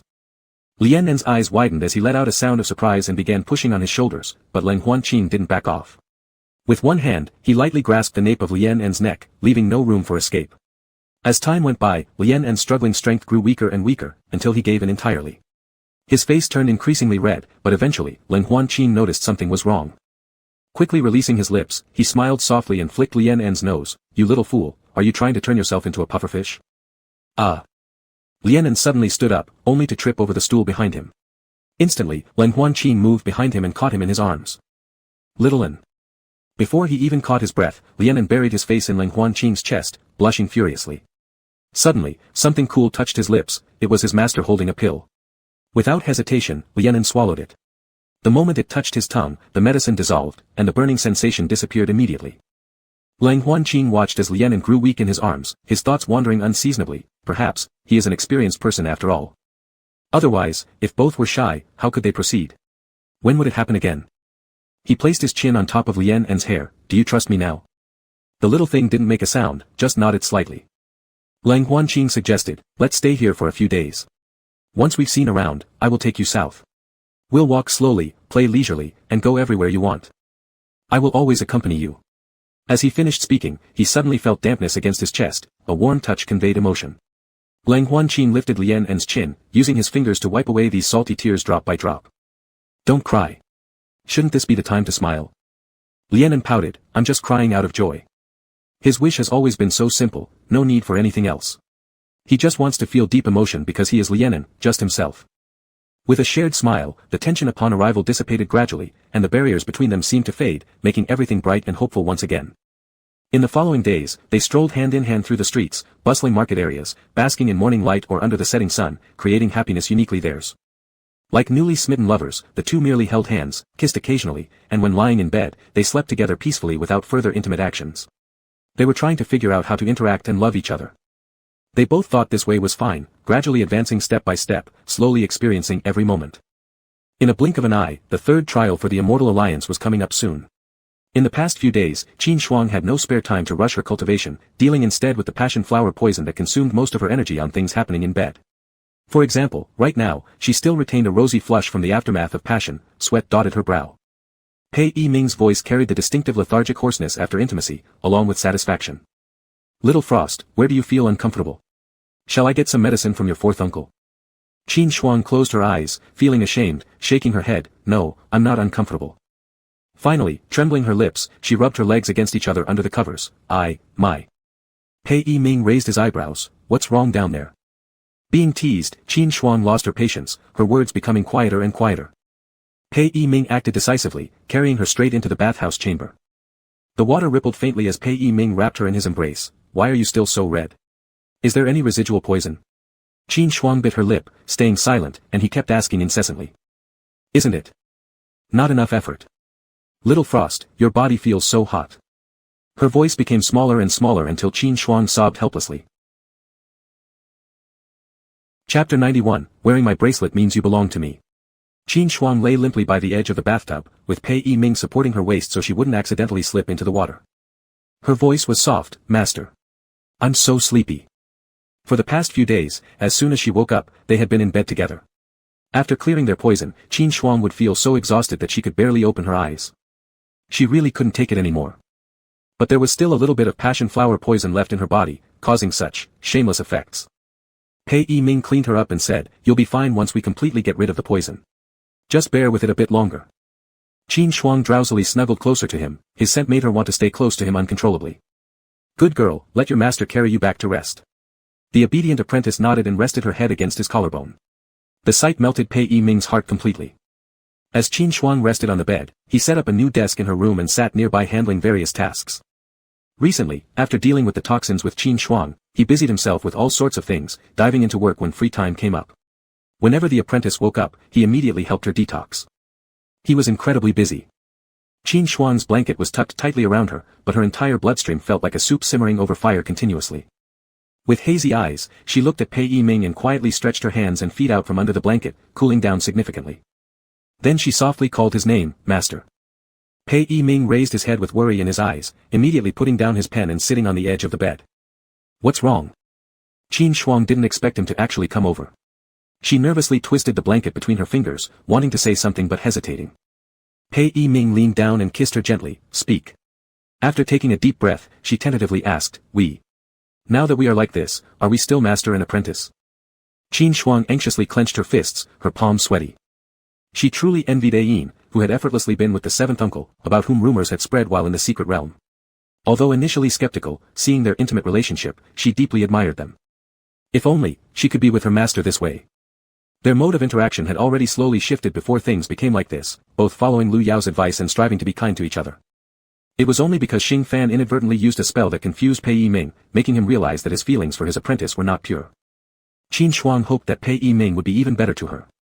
But now, they skipped all the steps and directly turned raw rice into cooked rice. This made her unsure what her master truly thought. Pei Yiming pulled the blanket aside and hovered above her, caressing her face with one hand, which then mischievously slipped into her collar, making her shrink her neck slightly. "Master." He seriously replied, "You will always be my apprentice." The stars in Qin Shuang's eyes dimmed momentarily, quickly clouding over with mist before she could find an elegant yet nonchalant excuse. Pei Yiming suddenly hugged her tightly, starting kisses from her neck upwards, with his hand massaging her lower back. She moaned involuntarily, Pei Yiming continued, "Our relationship will never be severed, and in the future, you will also become the headmaster's wife of Kunlun." Qin Shuang's consciousness jolted awake, her lips opening and closing soundlessly as if struck dumb, only to be lightly kissed by the man atop her without any trace of lust. His hands moved up, pressing and massaging her temples gently. "If you're sleepy, sleep first, and we'll talk more when you wake up. Your master won't leave." Now overwhelmed with emotions, Qin Shuang simply couldn't believe what she had just heard. Her whole body's blood rushed straight to her brain. Mixed with her uncontrollable exhaustion, Qin Shuang became even more dizzy. She excitedly asked with trembling hands, "Does master also like Xiao Shuang?" Pei Yiming firmly nodded, "Yes." Upon hearing the definite answer, Qin Shuang smiled as sweetly as a child holding candy in their mouth, closing her red face and smiling contentedly. Even in her dreams, everything was sweet, filled with thoughts of her master. Pei Yiming circulated his spiritual energy within her body. Indeed, some toxin remained, still having some effect on her. The next day would be the third round of the Celestial Alliance gathering. Pei Yiming first dealt with some urgent matters, then returned to the bedside to close his eyes and rest. All this back and forth was indeed somewhat tiring. As the sun began to set in the west, orange-yellow sunlight shone on the windows and penetrated into the room. Qin Shuang stretched comfortably like a kitten and snuggled inside the shared blanket. Pei Yiming had noticed it the moment he opened his eyes. He smiled at his adorable little movements and pulled him out from under the covers. "Are you well rested?" Caught off guard, Qin Shuang blushed entirely as he stammered, rested. His body immediately reacted, waves of tingling softness and burning heat passing through wherever master touched him. Qin Shuang squirmed slightly. "Master, no more." He didn't want to continue their earlier activities. After all, if he ended up sore, how could he compete against other contestants? Hearing this, Pei Yiming frowned deeply. "You aren't in good physical condition. You shouldn't participate."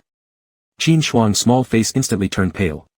He had made a lot of preparations for this competition and endured much hardship to reach this stage. It wasn't that he was overly obsessed with winning or losing. His identity simply predestined that Qin Shuang couldn't retreat just before the fight.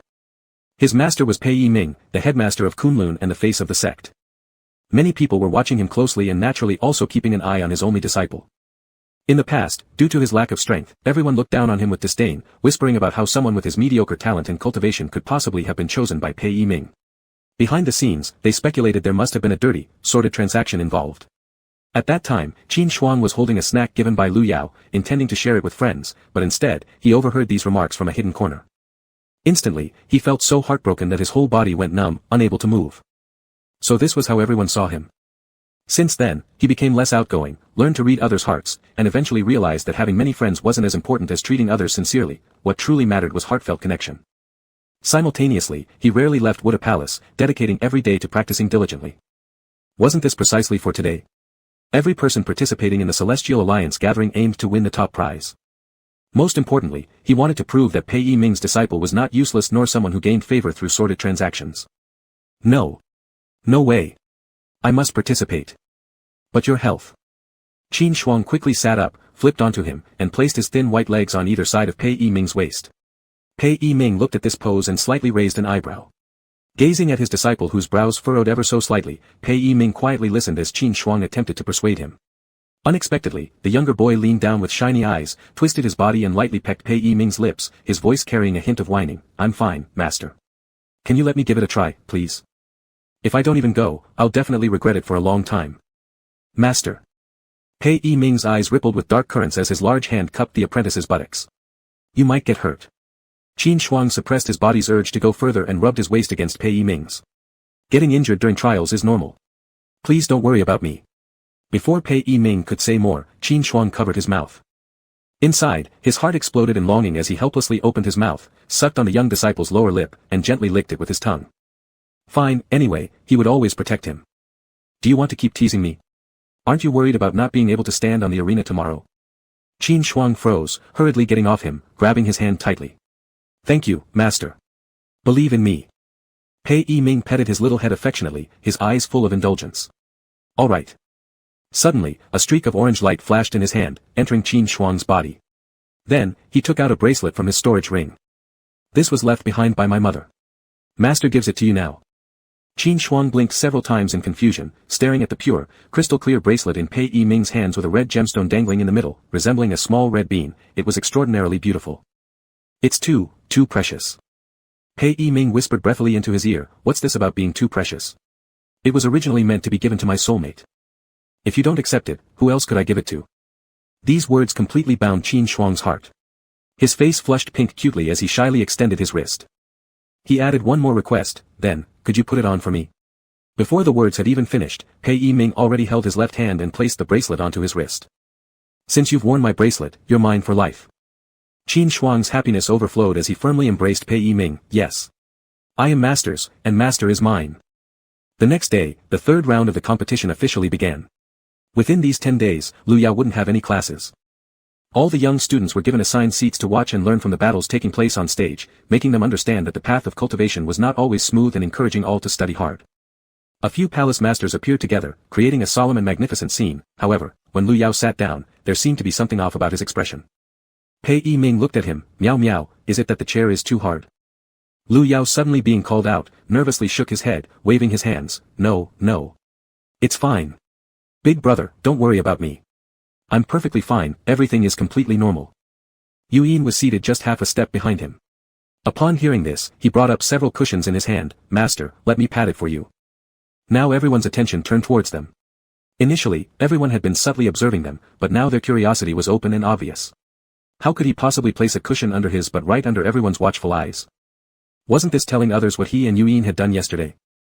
Embarrassed, Lu Yao quietly waved his hands behind him. No need, sit properly. There are so many people watching.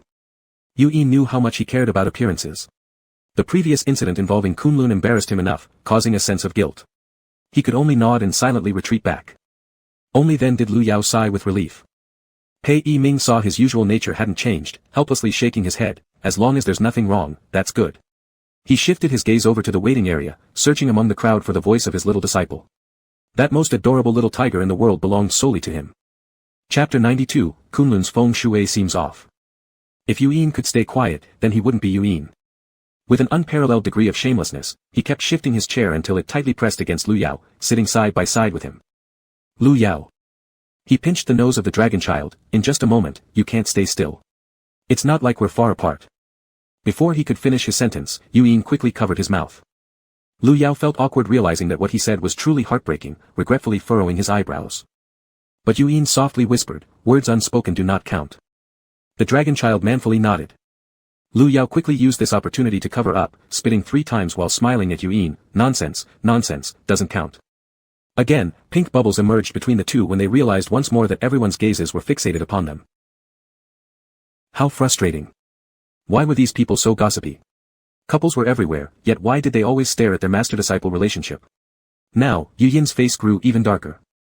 They really had nothing better to do, having an entire day without anything to occupy themselves. They should focus more on observing the competition and contemplating their cultivation. Suddenly, a fluffy little head popped out from Zhuo Shuang's chest. Lu Yao was delighted, leaning closer to stroke the little snow fox's head. You're all white and chubby now. The little snow fox opened its mouth, gently grinding his fingertips with its teeth before nudging his hand with its head. When he and Yue returned, they were busy with their own matters, and it wasn't until after such a long time had passed that Lu Yao realized the little creature had gone missing. The next time he saw it was when Zhuo Shuang picked it up and was playing with Wei Zemin, feeding the little guy meat daily, leading a very carefree existence. Lu Yao's eyes widened in astonishment as he asked foolishly, how did it end up with you guys? Wei Zemin gave him a sharp rap on the head, still got the nerve to ask. You've been gone for so long. It's lucky Zhuo Shuang found it while cleaning your yard, otherwise it really would have started gnawing on grass. Feeling guilty, Lu Yao nodded, Brother Wei's criticism is well deserved. Wei Zemin, seeing his carefree attitude, felt that whatever he said would feel like punching cotton. Brat. He ruffled Lu Yao's hair again, messing up his younger brother's hair until a tuft stood upright looking incredibly cute. Lu Yao hurriedly dodged, don't. I'm not a kid anymore, stop doing this. Fifth brother, go scold him. This sentence caused the atmosphere on site to freeze momentarily. Still confused, Lu Yao didn't understand what exactly happened. Zhuo Shuang smiled, I can't control him. The fourth master is so powerful that both of us might get beaten by him. Lu Yao blinked his eyes, looked at the two people and didn't understand their implication. Just then, Yue came over from afar to take him back to Baihua Palace. Now Yue no longer needed to ask around, simply relying on the perception of the heart-protecting scale was enough for him to find Lu Yao. As Lu Yao ran, he waved goodbye to Wei Zemin, senior brother, I'll go back first, you two enjoy yourselves. The two of them smiled and nodded. Zhuo Shuang also called out for him to often come see the little snow fox. After the person had gone far, Wei Zemin suddenly leaned on the shoulder of the person beside him, Zhuo Shuang. Such a sudden act of coquetry caused Zhuo Shuang to raise his eyebrows and push away the other's head, what are you doing? Wei Zemin stuck to him again, placing the little snow fox in the person's hand onto the table and hanging all over the other person. The little snow fox shook its fur, apparently realizing that it was unnecessary wherever it went, woo woo woo. Me and Xiaoqi. Zhuo Shuang couldn't help but laugh aloud, turning around in his arms, facing each other. Do you think I would care? Wei Zemin shook his head, it's not that I'm afraid you will care, but I need to explain clearly. You know, Xiaoqi is like a kid forever. Before he could finish explaining, Zhuo Shuang pecked his lips, and Wei Zemin's words abruptly stopped. The hand hugging the person's waist suddenly became improper and gradually moved downwards. Zhuo Shuang's gaze turned sultry, after all these years, how could I not know? You fool. Hadn't they clarified everything when they confirmed their relationship? That day, Wei Zemin was like a big doggy, clingy, gentle, and most importantly, stupid. Thinking of his appearance then, Zhuo Shuang revealed a sweet smile. Lu Yao took the little snow fox over and saw his eyes losing focus gradually, senior brother, why are you laughing alone here? Zhuo Shuang came back to his senses, extracting himself from the memories and flicked his forehead, nothing. Lu Yao covered his forehead, you hit me again. Why did those two like to do that so much? While he wasn't paying attention, Yue also stretched out his hand, gently pinching the nape of the little snow fox, scaring the little thing and making its hair stand up. Lu Yao hurriedly pushed him away with his elbow, what are you doing, bullying it for what? Yue innocently raised his head, I wasn't, just a friendly exchange, what's wrong with touching the neck? As soon as he finished speaking, the little snow fox ran out of Lu Yao's embrace and jumped onto Zhuo's legs, showing its tiny teeth and growling at Yue cutely. Lu Yao. Inzi, look how mean you are. Yue tilted his head innocently and rubbed against him for a few seconds, apprentice isn't. It was ridiculous. He could sense the little snow fox's affection and closeness towards Lu Yao. Animals were very likely to develop a liking for people who were good to them. Like him. When he was young, Master treated him well, and he eventually fell for it completely. Sensing the apprentice's low mood, Lu Yao lightly pinched his earlobe, good boy, your master loves you the most. Zhuo Shuang. I'd better sit farther away and give you some space. Saying that, he moved his chair backward, slightly leaning on Wei Zemin's shoulder. The movement wasn't big, others couldn't really notice, only the dual arms touching each other felt the temperature of one another. Pei Yiming glanced at them from the corner of his eye, his expression somewhat complex and incomprehensible. Is the feng shui of Kunlun off? He was together with Xiao Shuang, Xiao Ba was chasing Lianen, Xiao Qi was with Yuyin, all the masters and apprentices were mixed up together. Thinking about this, Pei Yiming found Qin Shuang again. His small disciple was tiny, soft, his head slightly lowered, seemingly nervous. From this angle, all he could see were the pink ears and the pale neck, his entire body pinkish. Pei Yiming's fingers twitched slightly, the smooth tender sensation of the skin was still lingering under his fingertips, making him relish the taste endlessly. Qin Shuang never dared to look up, initially practicing the sword techniques carefully in his mind and possible emergencies. However, as he thought, his mind suddenly wandered. Only because of Pei Yiming's gaze upon him that he couldn't ignore, they were still in the early stages of their feelings after all, and he couldn't help but feel shy, so he kept his head down all the time. Not knowing what he thought of, his face became increasingly red. Qin Shuang couldn't bear it anymore. Upon looking up, his eyes immediately met his master's gaze. He bit his lower lip and glared angrily. The look in his eyes was shy and timid, yet carried a hint of petulance. Qin Shuang watched it with blood boiling. His heart thudded once, as if something exploded inside him, warm currents flowing through every vein in his body. He numbly raised his right hand to cover his chest. He tried to slow down the racing heartbeat, preventing it from wildly skipping out of control. Seeing that he still didn't contain himself, Qin Shuang turned away, his face redder.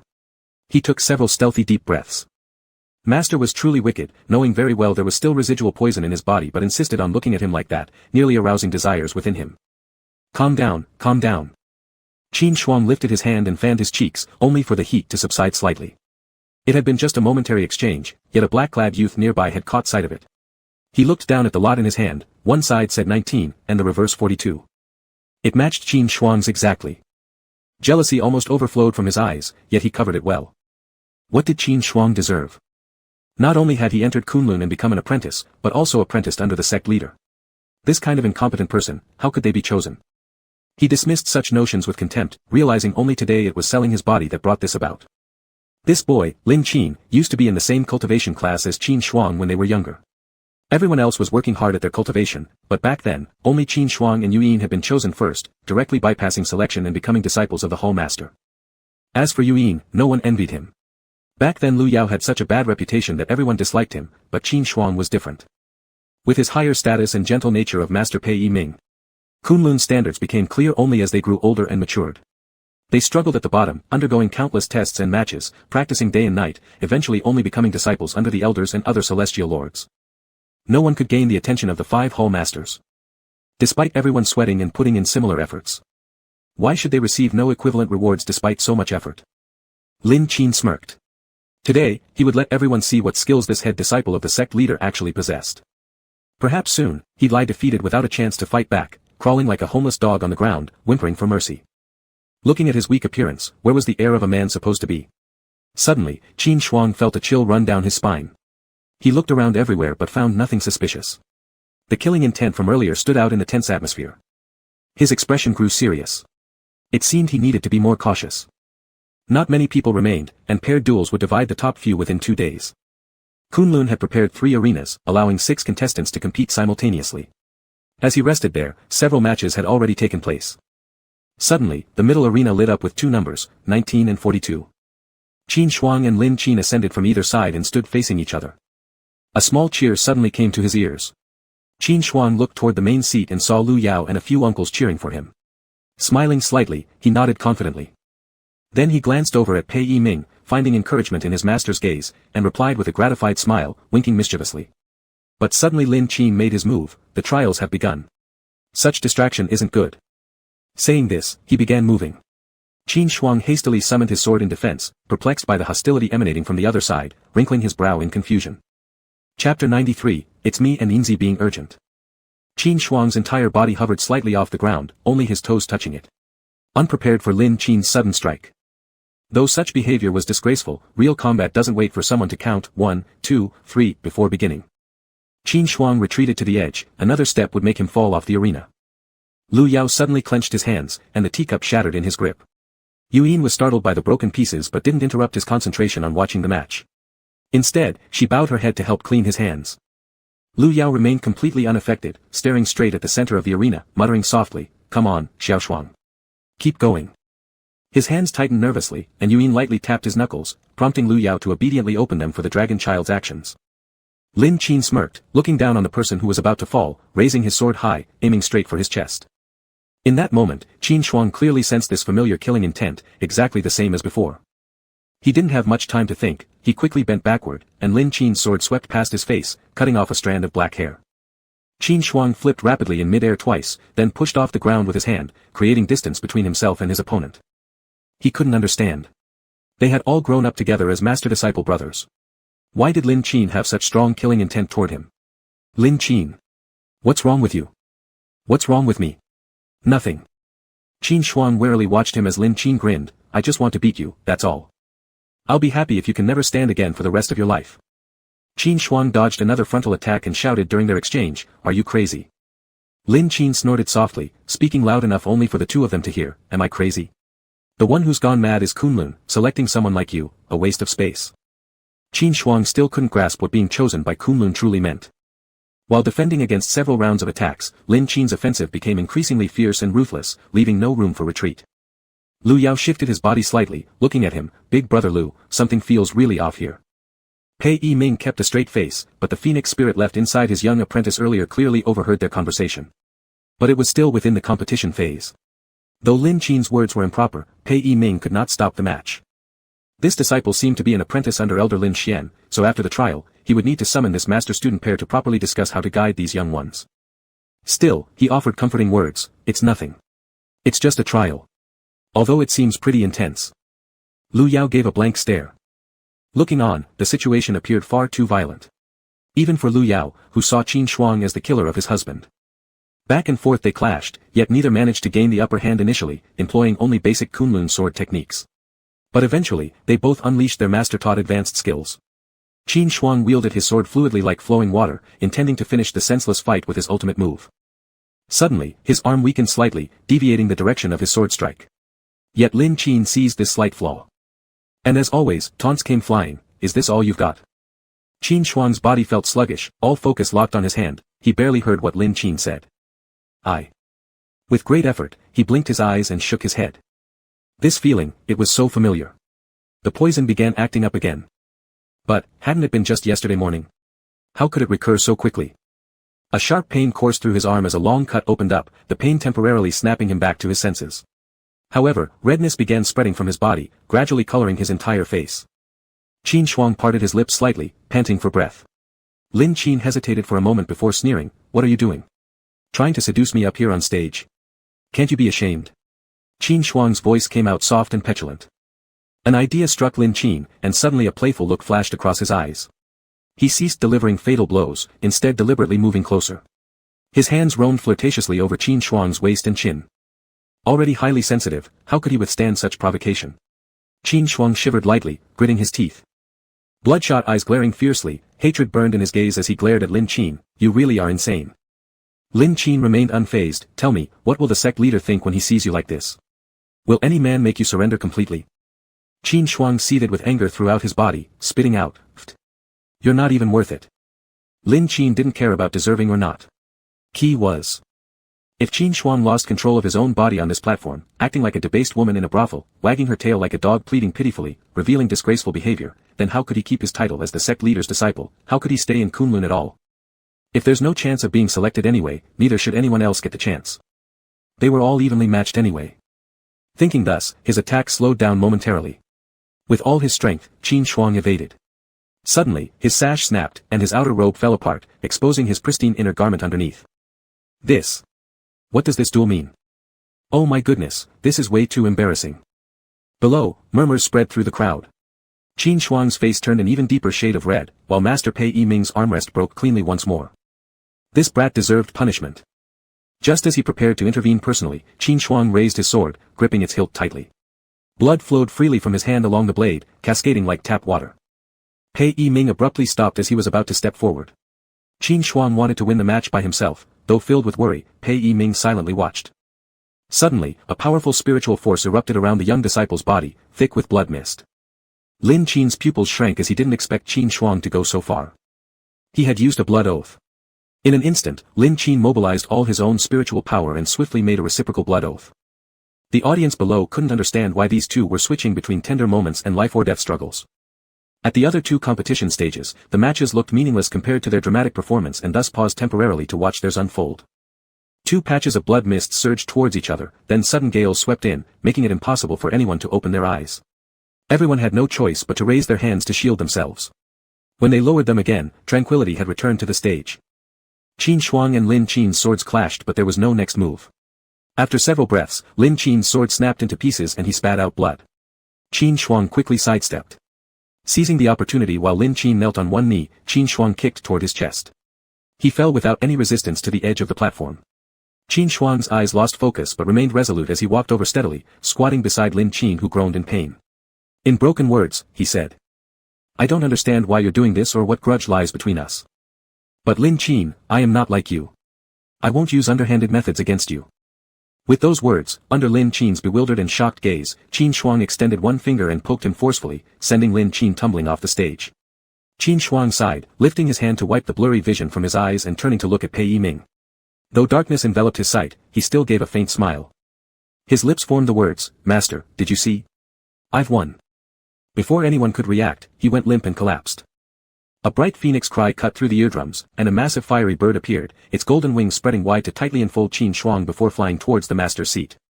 As the phoenix fire gradually disappeared, Pei Yiming stood within, cradling Qin Shuang in his arms, his voice reverberating throughout Kunlun. "I shall first check my young disciple's condition and be away momentarily.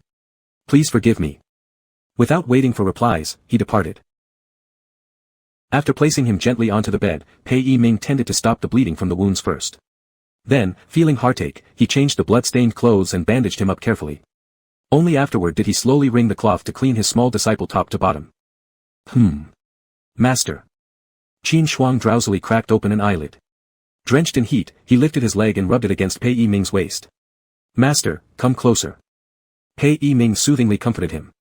Symbols appeared on his palm, forming on a tiny wooden figure that immediately grew large and took on a face identical to his. "Go." This wooden figure seemed to possess intelligence, nodding at Pei Yiming and flashing a composed smile. With hands behind his back, it stepped out solemnly, replacing its owner to oversee the Immortal Alliance meeting.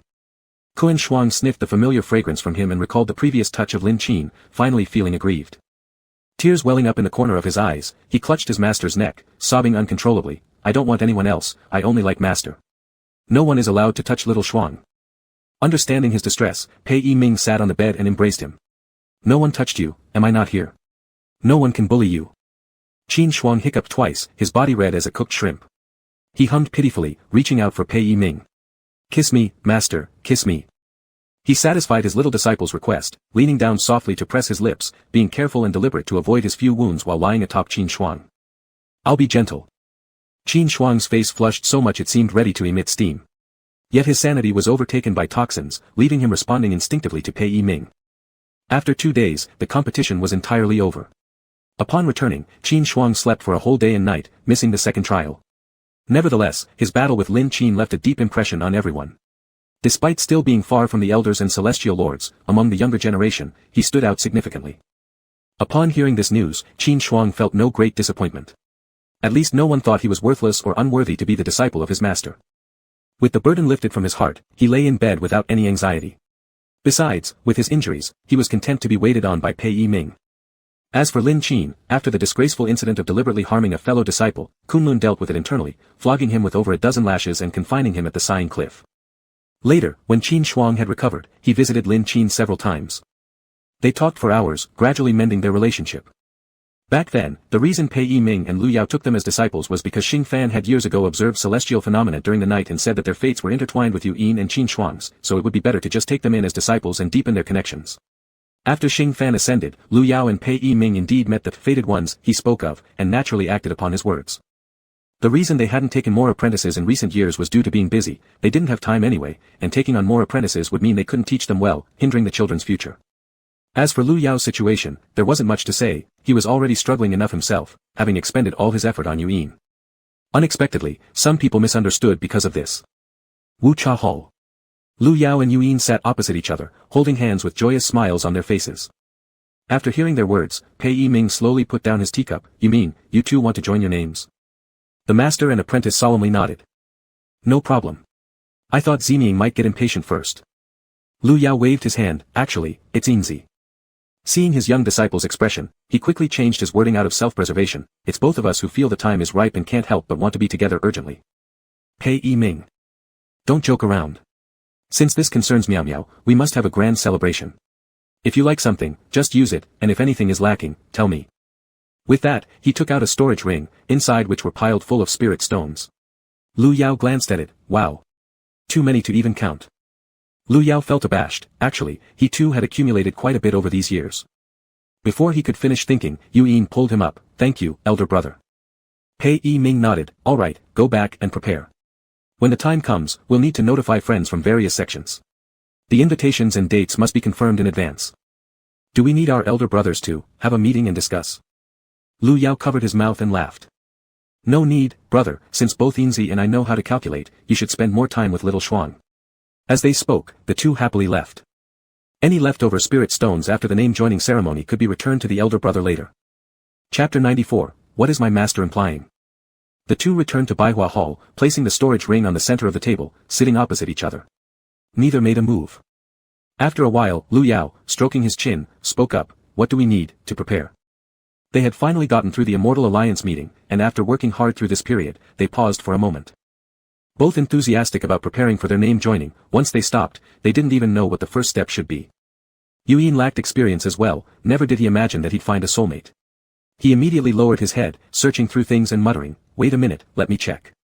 A book appeared in his hand. He carefully read through it, following the text aloud. When the two hearts are aligned, a favorable date can be chosen to join names, practicing co-cultivation and achieving marital bliss. Lu Yao. There's no need to recite this part. If we're going to join names, don't we already know about marital bliss? Yu Yin lifted his gaze from the book, raising an eyebrow as he looked at him meaningfully, his face carrying a mysterious smile. Lu Yao frowned. What are you planning to do? Long Zai shook his head and suddenly picked him up, walking to the soft seat by the window. Yu Yin lay beneath while embracing Lu Yao in front of him. Yu Yin whispered softly, Master knows dual cultivation best. His voice was between that of a teenager and a man, sounding particularly enticing every time he spoke this way, making Lu Yao unable to resist. Twisting his body slightly against his young disciple's chest, he said, we're still discussing serious matters. Don't think about irrelevant things again. Yu Yin leaned his chin on Lu Yao's shoulder. Continue looking. 2 peach trees stood in front of the window, specifically researched and cultivated by Wei Ziming, bearing only flowers and no fruit. Lu Yao's Baihua Hall was filled with plants producing fruits and vegetables, exuding a strong countryside vibe. Every time he saw them, it irritated him, so during Lu Yao's absence, he planted 2 trees himself. From their return until now, these flowers had been blooming continuously. Every morning after practicing swordsmanship, Yu Yin's first task was to sweep up the fallen petals. There was simply no way around it, too many petals fell. Just as now, Lu Yao's sleeves lay on the bed, and pink petals drifted down gently with the breeze, floating onto the windowsill and scattering over the two of them who were reading a book. The tender pink petals dotted between their ink-black hair and robes. Sunlight streamed in, illuminating the outline of the half-open wooden window, making the moment tranquil and beautiful. Lu Yao felt warm all over and had an overwhelming urge to sleep. Yu Yin read slowly, gradually getting the gist of things. Let's set a date first. Then, we'll take a look at the invitation design, pick out a suitable pattern, and hand it over to Kunlun's Internal Affairs Hall for handling. He lifted his head. What about the wedding attire? Yu Yin pouted slightly, lightly kissing his earlobe. Leave that to me. Before Lu Yao could ask more, Yu Yin flipped to the last few pages, excitedly nudging his master's shoulder. Look quickly, there are actually 36 techniques of dual cultivation here. Suddenly, sleepiness disappeared. The figures in the illustrations displayed bold and explicit poses, with many strange positions, leaving both of them wide-eyed and astonished, their lips parting in amazement. Wow. Lu Yao's face was burning hot. He pressed his hand against Yu Yin's, trying to close the book. Stop looking, this. Yu Yin obediently closed the book, placing it on the cabinet beside the soft couch. He suddenly turned over, pressing Lu Yao beneath him, playing with a strand of his long hair between his fingers while his gaze lingered on Lu Yao's chest, abdomen, and collarbone. But he avoided meeting Lu Yao's eyes. Yinzi, control yourself. Yu Yin lowered his body further, lazily asking, then what if the disciple can't control himself? Lu Yao. If he couldn't control himself. If he couldn't, then what else could he do but lie still and let him have his way? Yu Yin waved his hand, and a dozen or so petals floated toward them. He picked one up, lightly placing it on Lu Yao's lips. His crimson lips paired with the pale pink petal exuded an indescribable allure. Yu Yin smiled. Master, please don't move. Lu Yao was left speechless, watching Dragon Z somewhat nervously. He knew that soon there would definitely be something shameful, yet he also felt a tinge of anticipation and excitement. Sure enough, under Yu Yin's influence, he was beginning to turn perverted. Hua Xiaoyun came bounding up with great interest. Lu Yao. Lu Miao Miao, you nasty person, how dare you host a name-joining ceremony without telling us? Qi Huanxiao followed behind, continuously reminding her, don't run so fast. As soon as those words left her mouth, Hua Xiaoyun lost her footing and leaned sideways, only to be caught by him. You see, I told you to be more careful, Qi Huanxiao said gently. Hua Xiaoyun clung tightly to his slender waist, too embarrassed to raise her head, nodding shyly. This was due to them playing too roughly yesterday. Now she understood, no matter how much one couldn't control themselves and no matter how much they loved Qi Huanxiao, the body simply had its limits. Her former self was too naive. She muttered quietly, let's go up first. Qi Huanxiao nodded, holding her hand as the two walked unhurriedly, with a few petals drifting past along the way. Lu Yao had already heard the young princess yelling boisterously, but he and Yu Yin were engaged in activities unsuitable for children. The door wasn't even shut, and the window was wide open. If they were seen, how would they ever show their faces again? He pushed the dragon Z, stop quickly, they're coming. But at such a time, where could Lu Yao find any strength?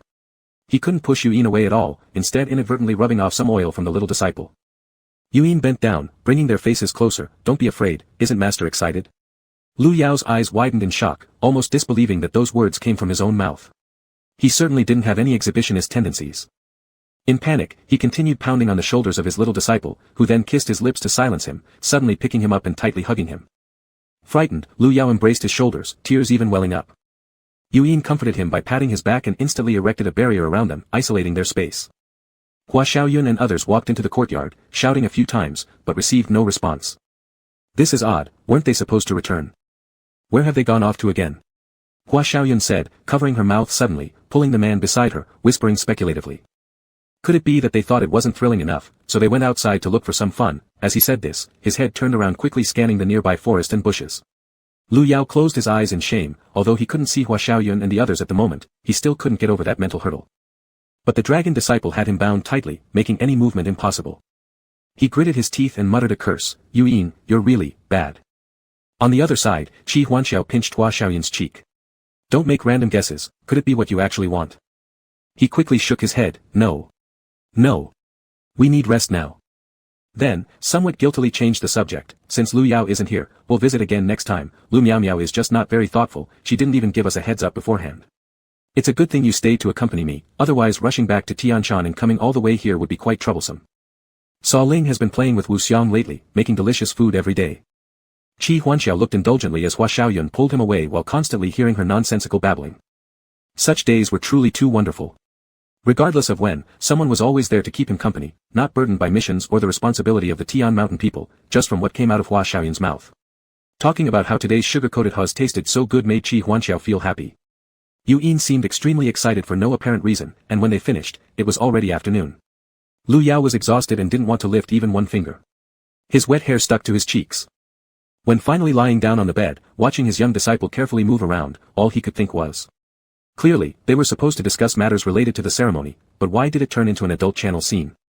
It was all because of that damn book. It gave an introduction, yes, but then it also placed those erotic pictures at the back, inciting their uncontrollable passions. He kept rubbing against him, eventually crawling back in front of the dragon disciple, propped his head on his arm, and immediately closed his eyes. When he woke up again, Yu Yin was sitting right in the middle of the room, a small array set up before him. The fluorescent glow quietly illuminated his face. Lu Yao pulled the thin blanket over his body and asked in a hoarse voice, what are you doing? Yu Yin glanced at him and smiled first, master's awake, I'm calculating dates, weren't we discussing it earlier? Ah, so you do remember that, huh? He brushed his hair behind his ear, slowly slid towards the edge of the bed, wrapped in the blanket, letting his two fine white legs sway in Yu Yin's sight. He opened his mouth gravely, master, what exactly are you implying? Lu Yao hummed, rested his chin on his palm, sat unsteadily on the stool, swinging his legs, hurry up and calculate. Stop thinking about colored things, I want to check which time is best. Chapter 95, What is Yu Yin doing? Sitting beside him, supporting his chin in his hand, Lu Yao stared at Long Zai Zi's serious profile, suddenly finding it all so magical. He realized he was actually going to get married. Looking at this profile more closely, it grew handsomer, more likable, and more fascinating with every glance.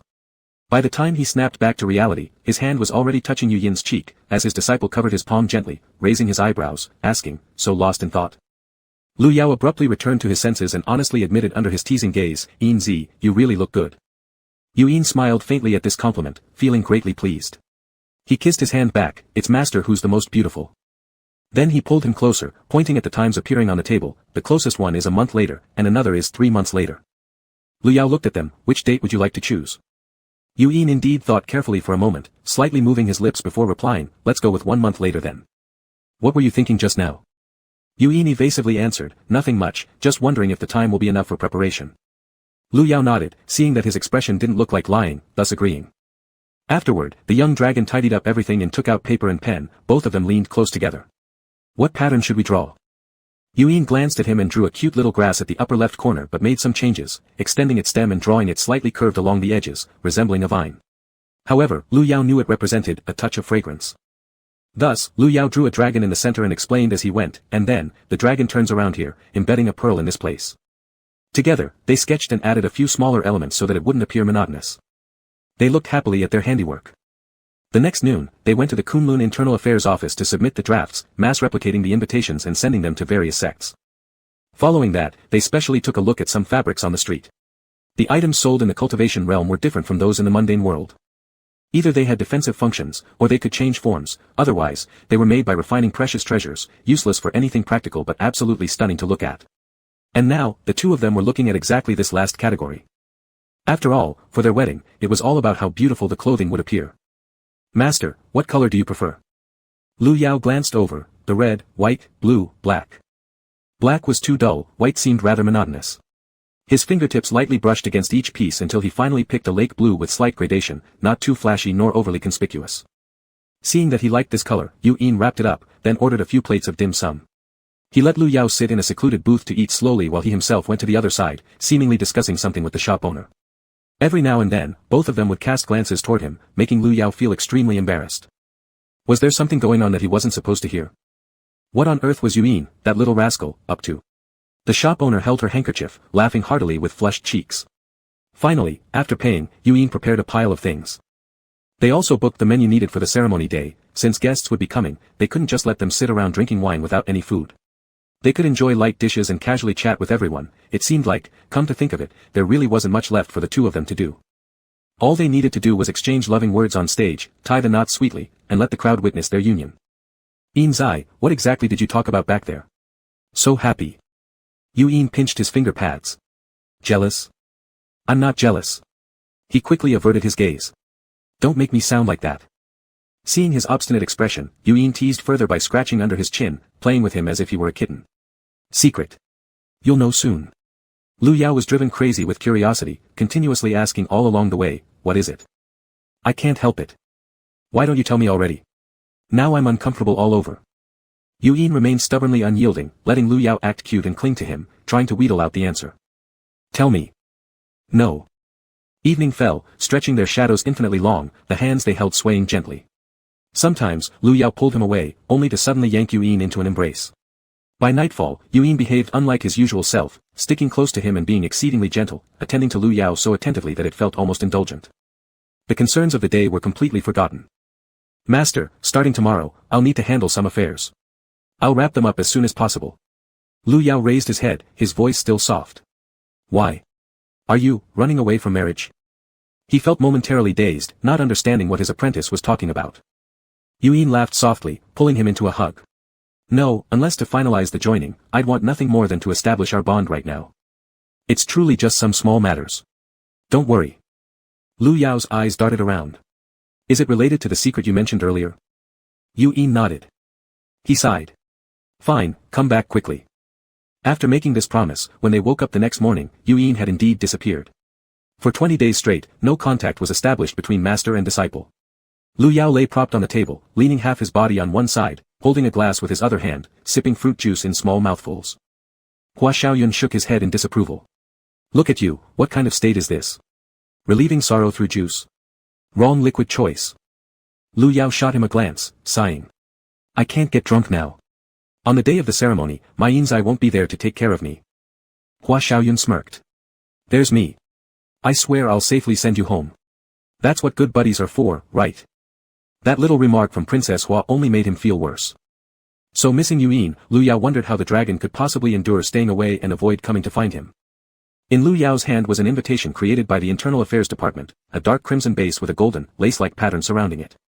A dragon coiled at the center, its mouth facing a pearl embedded slightly to the left of the center, where it could be locked to seal the content inside. A sprinkle of pearly powder covered the card, emitting a rainbow sheen under the sunlight, sparkling beautifully. This was the result of the Internal Affairs Office's free reign, and it looked quite beautiful. But Yuyin hadn't seen it yet. Hey, it's just a matter of being gone for a few days. What's there to fear? Remember the way you comforted me before? It was corny but effective. He clicked his tongue in annoyance. It's not that, he's still in the Baihua Palace, but he hides in his room all day and even has the guts not to open the door for me. Hua Xiaoyun sucked in a breath sharply. Oh. There must be something fishy going on. Lu Yao also nodded in agreement. Suddenly, Hua Xiaoyun leaned over and whispered a few words into his ear. As Lu Yao listened, he nodded, with an excited look appearing on his face. Just then, a message arrived from Phoenix Manor, saying that Feng Lingyu was in seclusion and apologized profusely for not personally replying to the letter. In the end, they added their congratulations for the impending union, and promised that Phoenix Manor would surely come to celebrate. Lu Yao tilted his head in confusion.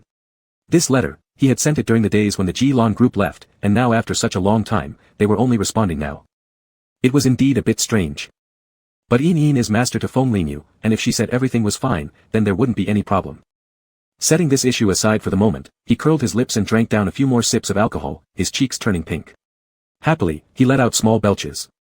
Hua Xiaoyun escorted him back. Lu Yao, unsteady on his feet, entered his own room and waved to thank him goodbye. After Hua Xiaoyun left, Lu Yao opened his wardrobe, searching around, until his gaze landed on a white garment. To be precise, it wasn't exactly a full outfit since the fabric was so minimal. He really wondered what kind of thing the little dragon was studying, neglecting even himself. During the day, he had even heard a woman's voice coming from inside the room. Yet when he asked Yuyin to open the door, the young man claimed he was doing important work and had no time. Lu Yao, suppressing his shyness, put the lingerie-like garment on under his robes, and then draped a cloak over it. He poured himself a small glass of wine and drank it all down at once. He sat by the bed for a few minutes, feeling dizzier, tightening his clothes, and then walked out to knock gently on Yuyin's door. The sound inside suddenly stopped. Yuyin put down the needlework in his hands, spread out the clothes in front of him, and while checking them, asked, "Is there something, master?" Lu Yao pouted his lips and knocked again softly, looking pitiful through drunkenness. "Open the door, please open. I know you're in there. If you have the nerve, why don't you just open it and see how far you can run, maybe to Antarctica. I heard someone talking inside." Upon hearing this tone, Yuyin immediately knew the master was drunk again, and hurriedly packed away the things into his storage ring. Leaning against the doorframe, Lu Yao was still knocking faintly. As soon as Yuyin opened the door, this person lost balance and tumbled inward, and Yuyin quickly reached out to catch him. Lu Yao chuckled stupidly. "You finally deigned to open the door." Yuyin gave him a peck on the lips and carried him into the room. Lu Yao still remembered his mission and carefully scanned the room. It looked exactly the same as before. What on earth was the dragon child up to? Before he could finish pondering, his eyes were covered. "Is it just you in here?" The disciple murmured affirmatively. "Who did master drink with?" Lu Yao puckered his lips and huffed proudly. "I'm not telling you. You don't even know him." Yuyin sighed wryly, placing him on the bed. Lu Yao, rolling on the bed cover, revealed parts of his white inner garments, showing large areas of pale skin. Startled, Yuyin quickly pinned him down. "Master went drinking wearing this?" By the end of his sentence, Yuyin's tone had already changed dramatically, countless scenes flashing through his mind. Was it possible that after drinking, the master only changed clothes afterward? Then, had he done anything bizarre while drunk?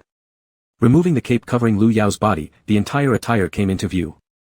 When buying it, Yuyin had already imagined his master wearing it. However, it turned out to be even more enticing, seductive, and more arousing than he'd ever dreamed. Yuyin bent over, encircling the man with both arms. Did master deliberately dress like this to visit your disciple?"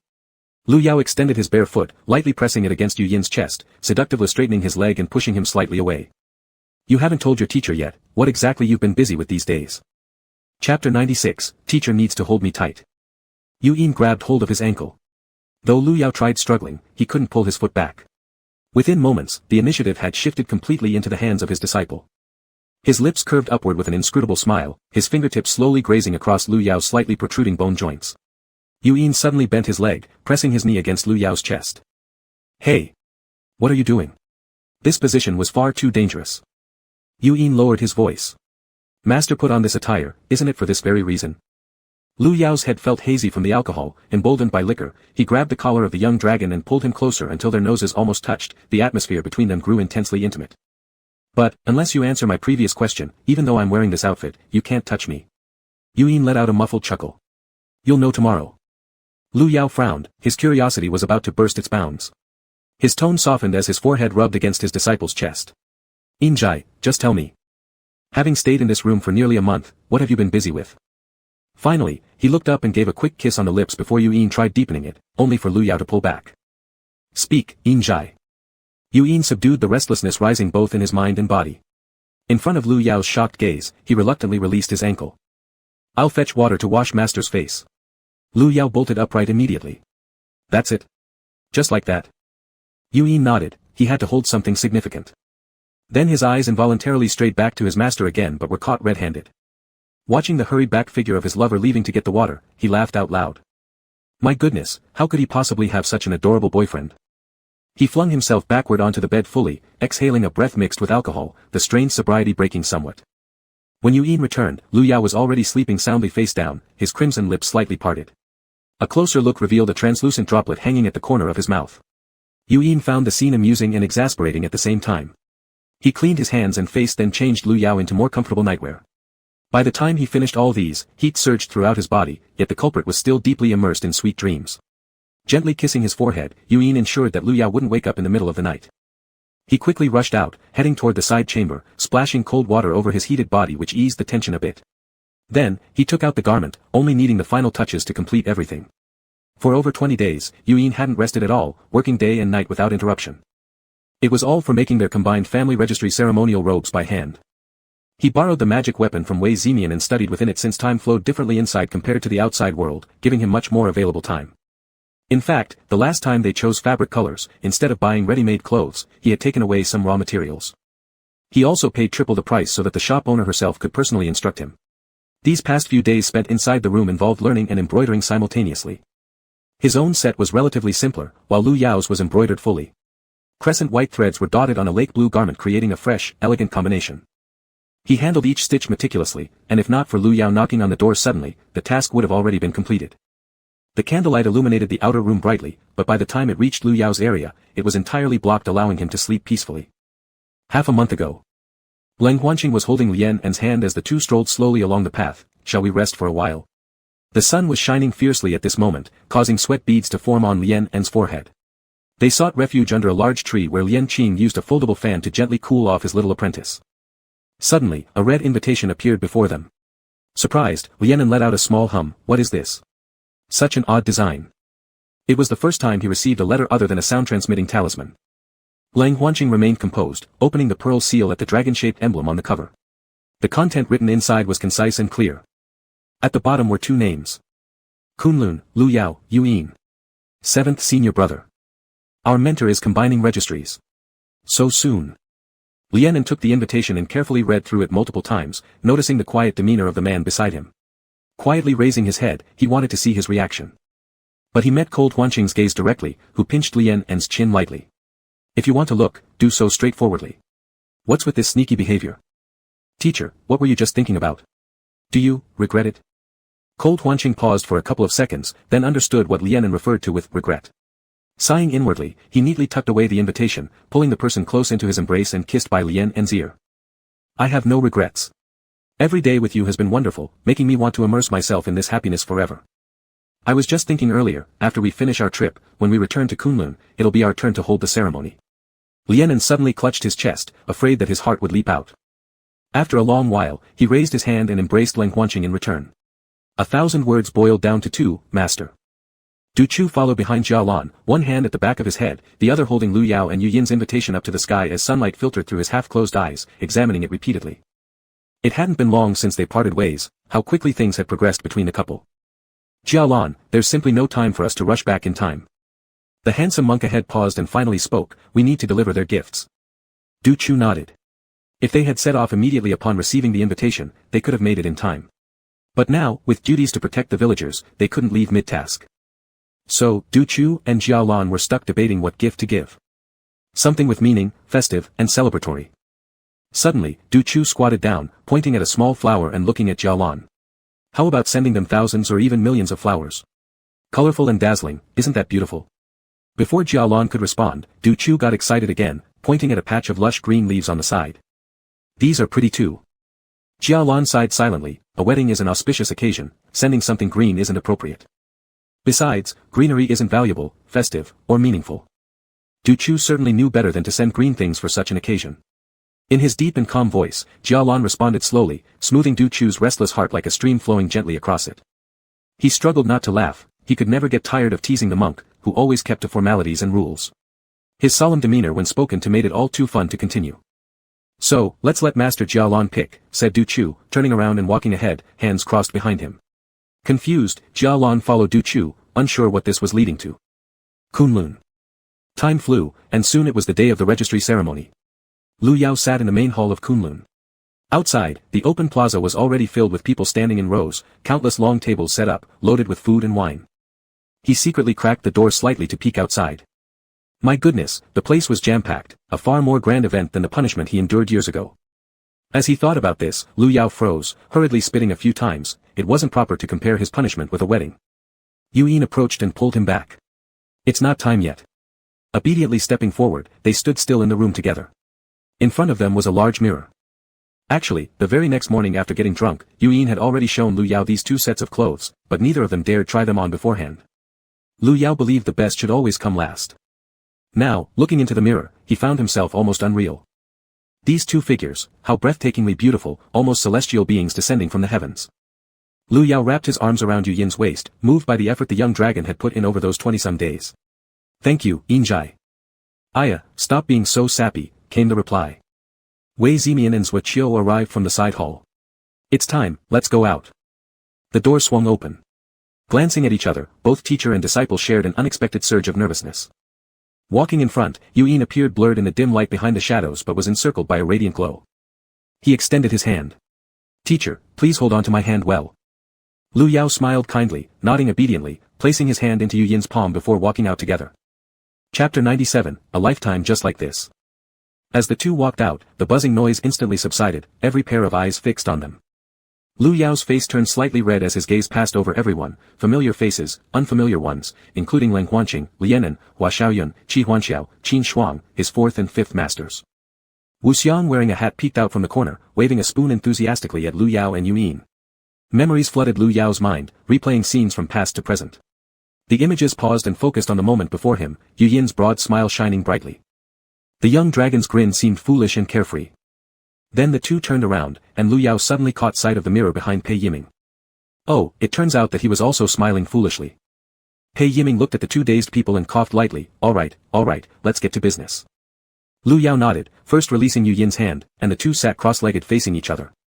Suddenly, a faint white glow appeared around their bodies. Pei Yiming said, begin the contract formation. Lu Yao drew out a thread of divine consciousness to intertwine with Yu Yin's. Finally, they took a drop of blood from their fingertips. As he was about to lift his hand to merge fingers with Yu Yin, he saw the young dragon bite his lower lip slightly and sneakily take Lu Yao's hand while he wasn't paying attention, wiping it across his lips. Their blood thus merged, and as Yu Yin held his head gently pressing forward, under the gaze of many, he covered Lu Yao's lips with his own. A sweet, tangy flavor spread where their lips touched, the contract forming. The bloody residue between their lips disappeared, and their wounds instantly healed. Cheers erupted from the audience, Hua Xiaoyun making a megaphone shape with her hands, Lu Miao Miao, Lu Miao Miao. Lu Yao didn't know why this dimwit kept calling his name, but the sounds grew louder and louder until finally he closed his eyes gently, fully immersing himself in the kiss. Pei Yiming stood nearby, quietly waiting for their excitement to calm, his eyes slightly moist. Miao Miao has a partner now. Our Miao Miao has a partner, one who loves him the most. Time flew by, and upon looking back, everyone had changed. Little Lu Yao, who once came to Kunlun as an apprentice, seemed like it happened just yesterday. He tilted his head slightly, holding back tears again, and looked at Qin Shuang, who gave him a thumbs up. He happily pointed at the mirror in his hand, indicating he had already recorded everything. Finally, the two people kissing pulled apart, both shy in rare moments. Pei Yiming spoke, the contract is complete. From this moment on, you two are officially partners blessed by heaven. In the future, you must support each other, be united in virtue, and remain devoted forever. Lu Yao nodded, I will. Yuyin glanced at him before answering, yes. Pei Yiming took out 2 pairs of bracelets, personally placing them on their wrists. Lu Yao extended his arms to hug him, big brother, thank you. He nodded, speak a few words to everyone. Lu Yao nodded and turned around, the person I should thank the most is Master, he gave me the chance for a new life, granting me such wonderful senior and junior brothers, and even bringing my beloved one to us. Others didn't quite understand what he meant, but Lu Yao choked up slightly as he locked gazes with Lang Guanqing and Lianen, granting us a whole new life, allowing us to embrace those we want to embrace, and teaching us what cherishing truly means. Upon finishing, all four of them were deeply moved, Lang Guanqing's eyes wet as he smiled brilliantly at Lu Yao. Wei Zimian had a sharp tongue, but shallow tear ducts, he couldn't hold back anymore and quickly buried his face in Zhuoqiu's shoulder, feeling embarrassed. Zhuoqiu chuckled helplessly, feeling endless emotions inside, lightly patting his shoulder. Yuyin gently wiped Lu Yao's face, who suddenly raised his head to look at his little disciple. You don't have anything to say. Yuyin laughed, I will love master forever. That was his only sentence. Hearing this, Lu Yao couldn't help but be overwhelmed with emotion. He was truly deeply moved. Subsequently, the master and disciple descended from the contract platform and reached the center of the square to greet the attendees. Yingji sipped some fruit wine and, upon seeing them, quickly put down her cup. Congratulations, Lord Lu and young friend Yu. Her appearance was exceptionally stunning, standing here and becoming the focus of the crowd without even noticing. She grinned openly looking at Lu Yao and the others. She handed over a box, to celebrate. Lu Yao thanked her with a smile, and she leaned in close, whispering softly to the two, the vicious beast that injured you both earlier, the East Sea has already captured and returns it as another small present to you. Lu Yao was surprised, this was something he had actually been following closely. Previously, Yingji had said there was no news. So, it seems she had wanted to surprise him. She also presented a black-colored scale. This belongs to that vicious beast, I'll send it along to you. It still bore slight traces of blood, clearly having gone through a fierce battle. Lu Yao hesitated, unsure how to accept it, but Yuyin had already extended his hand from the side, even laying down a clean white handkerchief underneath. Yingji wore an expression of sudden realization and placed the object in his hand. I understand, it's something to be cherished, to inspire yourself, right? Yuyin nodded without changing his expression. Hua Xiaoyun was eating some small pastries. With all this excitement, you ran to the back to play chef by yourself. Wu Xiang grinned, you wouldn't understand, this is a great opportunity for me to enhance my cultivation. After saying that, he closed his eyes and took a deep breath with a full smile, the air around him filled with the scent of rapidly increasing cultivation. Hua Xiaoyun shook her head, encouraged him with a, keep it up, then turned to the other side and picked up a cumin rib to start munching on. He had given a gift to Lu Yao and Yuyin, suddenly slapping his forehead, oh no. The braised pork trotters have all been eaten. I need to make more quickly. Hua Xiaoyun. As the sun gradually moved westward, Lu Yao and Yuyin were slightly tipsy, waving goodbye to everyone, letting them have fun. The group smiled knowingly, not making things difficult for them at all, and simply let the master and disciple go back. Suddenly, a string of prayer beads appeared in front of them. Yuyin reached out to take them, smiling happily, it's Du Chu and Jialan master, revered teacher. Then he handed over the letter on the prayer beads for Lu Yao to read. It simply said, congratulations, this little token is far from enough to show our respect. You two are truly impressive, we can't make it back, so here are these prayer beads that Jialan and I have condensed. They can protect peace, circulate Buddha's energy, strengthen the body, and you must remember to wear them.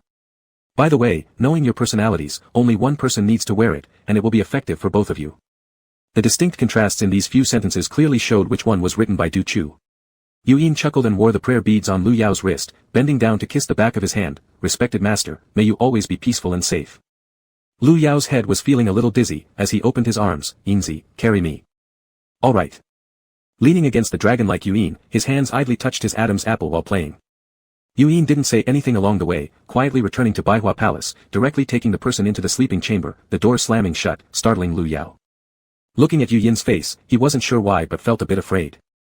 Just as he thought that, he was laid down on the bed, and Yuyin couldn't wait to press over him, his hands roaming all over Lu Yao's body, their clothes instantly opening.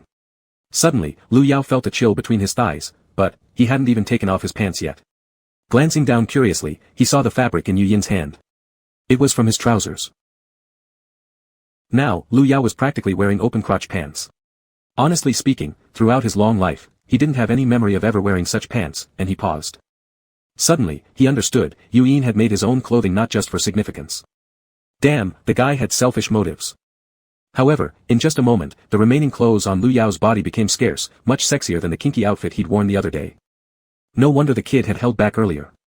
Lying in bed, Lu Yao drank a sip of cold tea fed by Yuyin, somewhat sobering up. His eyes caught a gleam of white. He lowered his gaze and saw what was in Yuyin's hand. It was nothing extraordinary, far less appealing compared to the dragon like Yuyin himself. Respected master, don't be nervous. We're both experienced people now.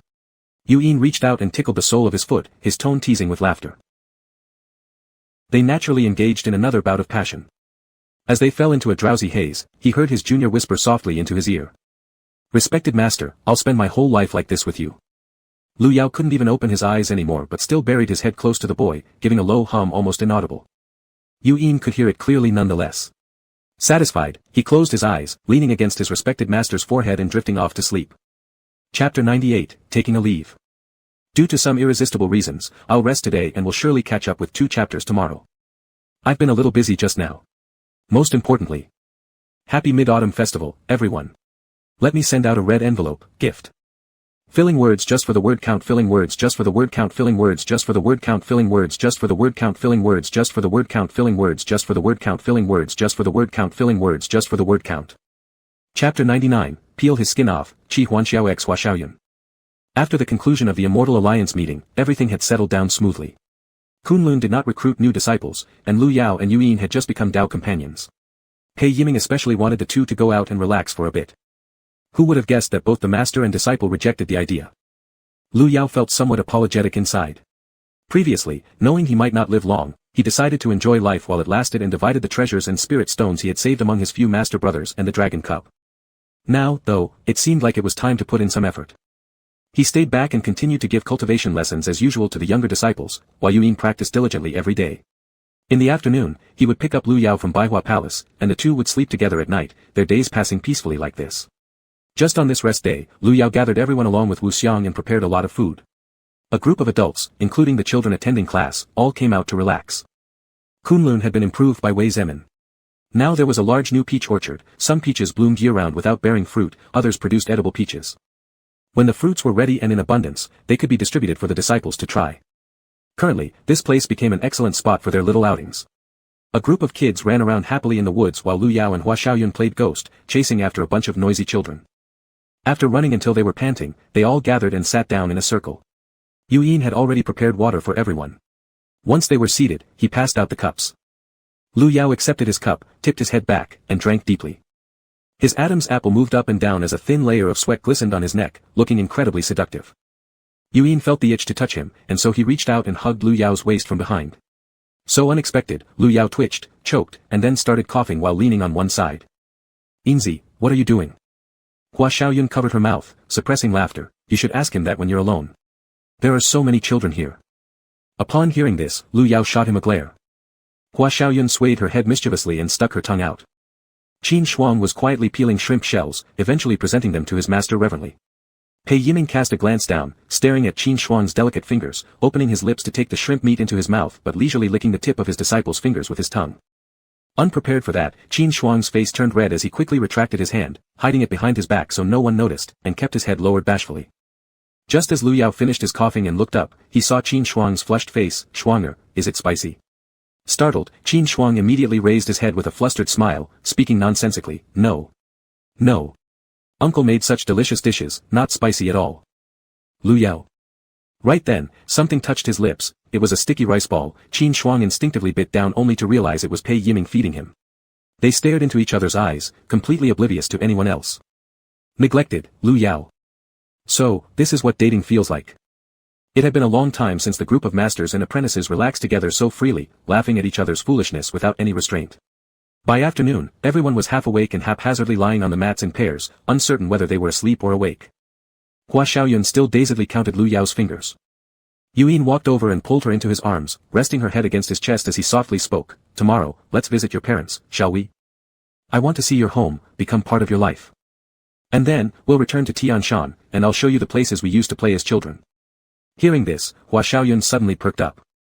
Her eyes widened dramatically, blinking twice, just about to open her mouth when a cacophony of voices erupted beside her. "Sure. We can go now." Yes, let's go." She turned to see everyone awake, supporting their heads as they watched her direction. "Hua Xiaoyun." She glared at them angrily. "Saw Ling. Lu Miao Miao. What business is it of yours? Why are you answering for me?" The pair merely chuckled, teasing her endlessly. "We'll go back tonight to pack, everyone have fun." With that, she pulled Qi Huanxiao up and walked away.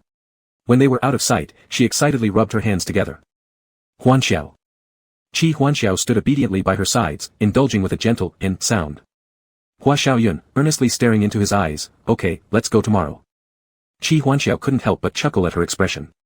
That's how courtship works. Small gestures become significant when both parties treat them sincerely, adding ceremony into everyday life, leading to immense satisfaction and sweet moments each day.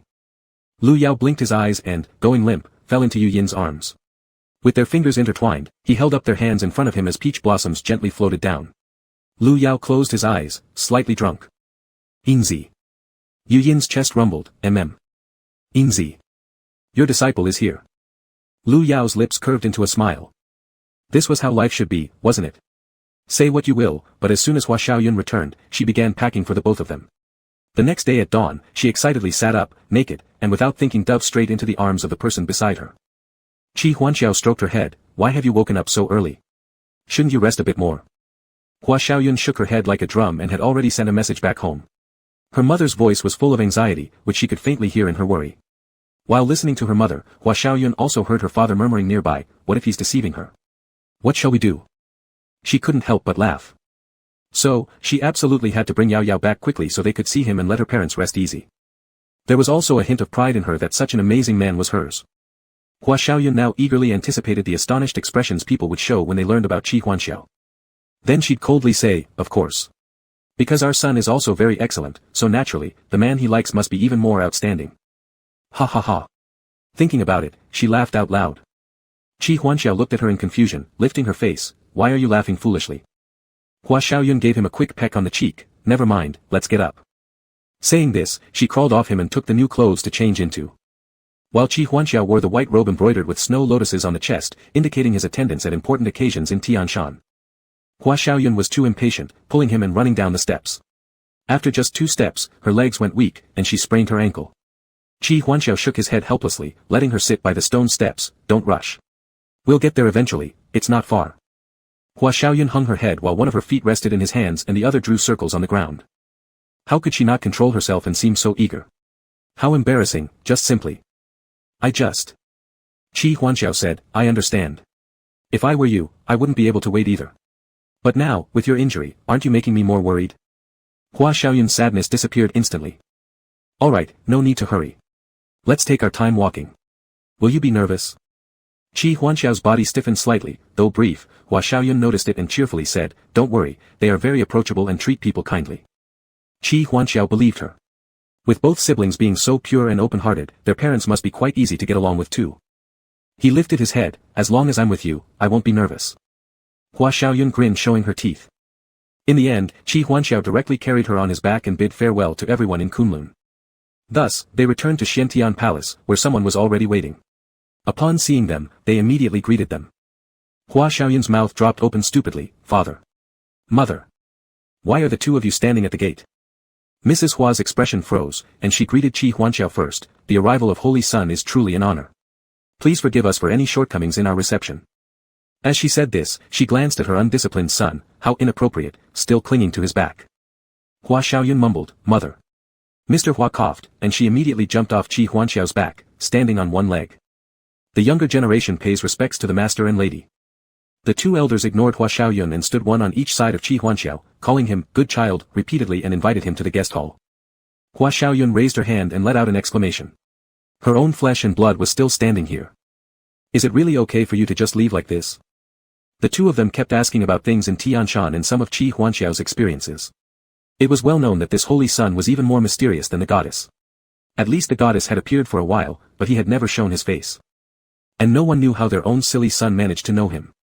Seeing that Qi Huanxiao spoke and behaved appropriately, the two elders exchanged glances and saw satisfaction in each other's eyes, followed by some concern. After 3 rounds of wine, Mr. Hua and Qi Huanxiao found themselves increasingly engrossed in conversation, sitting closer. Hua Xiaoyun tugged at her man's hand. My father, he talks a lot when drunk. You. Qi Huanxiao squeezed her palm. Relax, I enjoy chatting with the master. Seeing the sincerity in their expressions, Hua Xiaoyun felt relieved. However, she didn't expect Hua Xinglan to place a hand on Qi Huanxiao's shoulder and say, this son of ours has always been mischievous and unfocused since he was little. And he's too reckless, even when out in the world, his head is completely empty. Before, he claimed he liked Lord Lang and chased after him for years like a fool. In the end, he couldn't even get a single glance from him. This child, he's an idiot. Hua Xiaoyun. Father, you. Hua Xinglan interrupted, don't interrupt. We've also heard about his relationship with Holy Sun. But thinking it was a young person's matter, we didn't ask or interfere too much. Even though she had been called foolish, Hua Xiaoyun was deeply moved by her parents' concern for her all these years. She was just about to assure them that they needn't worry anymore because she'd grown up. Then she heard her father saying, "Oh dear. My wife and I were actually worried that he might have used some scheme to deceive you, holy son. We know our son inside out, over the years, who could possibly be interested in him? If there's anything, please tell us openly. If Xiaoyun dares to deceive you, I'll flay him alive." Hua Xiaoyun. Chapter 100, A Surprise for You. Hua Xiaoyun stamped her foot. "Father." Madame Hua patted her son's head. "Don't interrupt their conversation." What? How could he lose face like this? She herself had never revealed the extent to which she pursued Leng Huanqing, yet her father told it all. Hua Xiaoyun glanced at her mother, but seeing that she still didn't approve of her speaking up, she bit her lip as she looked at Qi Huanyao. Her hand clutched the sleeve of his robe that hung by her side, acting much like a young wife. Mr. and Mrs. Hua both observed this scene with a touch of helplessness in their hearts. Before Qi Huanyao could respond, Hua Xinglan continued, "This child, once he likes something, he dives straight into it. He's slow-witted, naive, often gets into trouble, and knows how to do nothing." Qi Huanyao softly responded, "I know." Hua Xinglan was slightly taken aback, not expecting such a straightforward response. A smile tugged at the corner of Qi Huanyao's lips as he firmly grasped Hua Xiaoyun's hand. "When I first met him, I knew what kind of person Xiaoyun is. Precisely because of this, he instantly saw through Hua Xiaoyun, understood his heart, his character, and when Hua Xiaoling and Lu Yao came to vouch for him, he decided to leave his jade pendant, wanting to interact with him. Someone so adorable is really hard to come by. It's exactly this about him that I like the most. Lord of the Palace, you can rest assured, no matter when, I will always be by Xiaoyun's side, protecting him." Hua Xinglan picked up his wine cup, hesitated for a while, opened his mouth several times without saying anything, then finally patted Qi Huanyao's shoulder. "Let's drink." As night fell, only the voices of the two men chatting remained. Hua Xiaoyun felt somewhat dispirited, drinking cup after cup.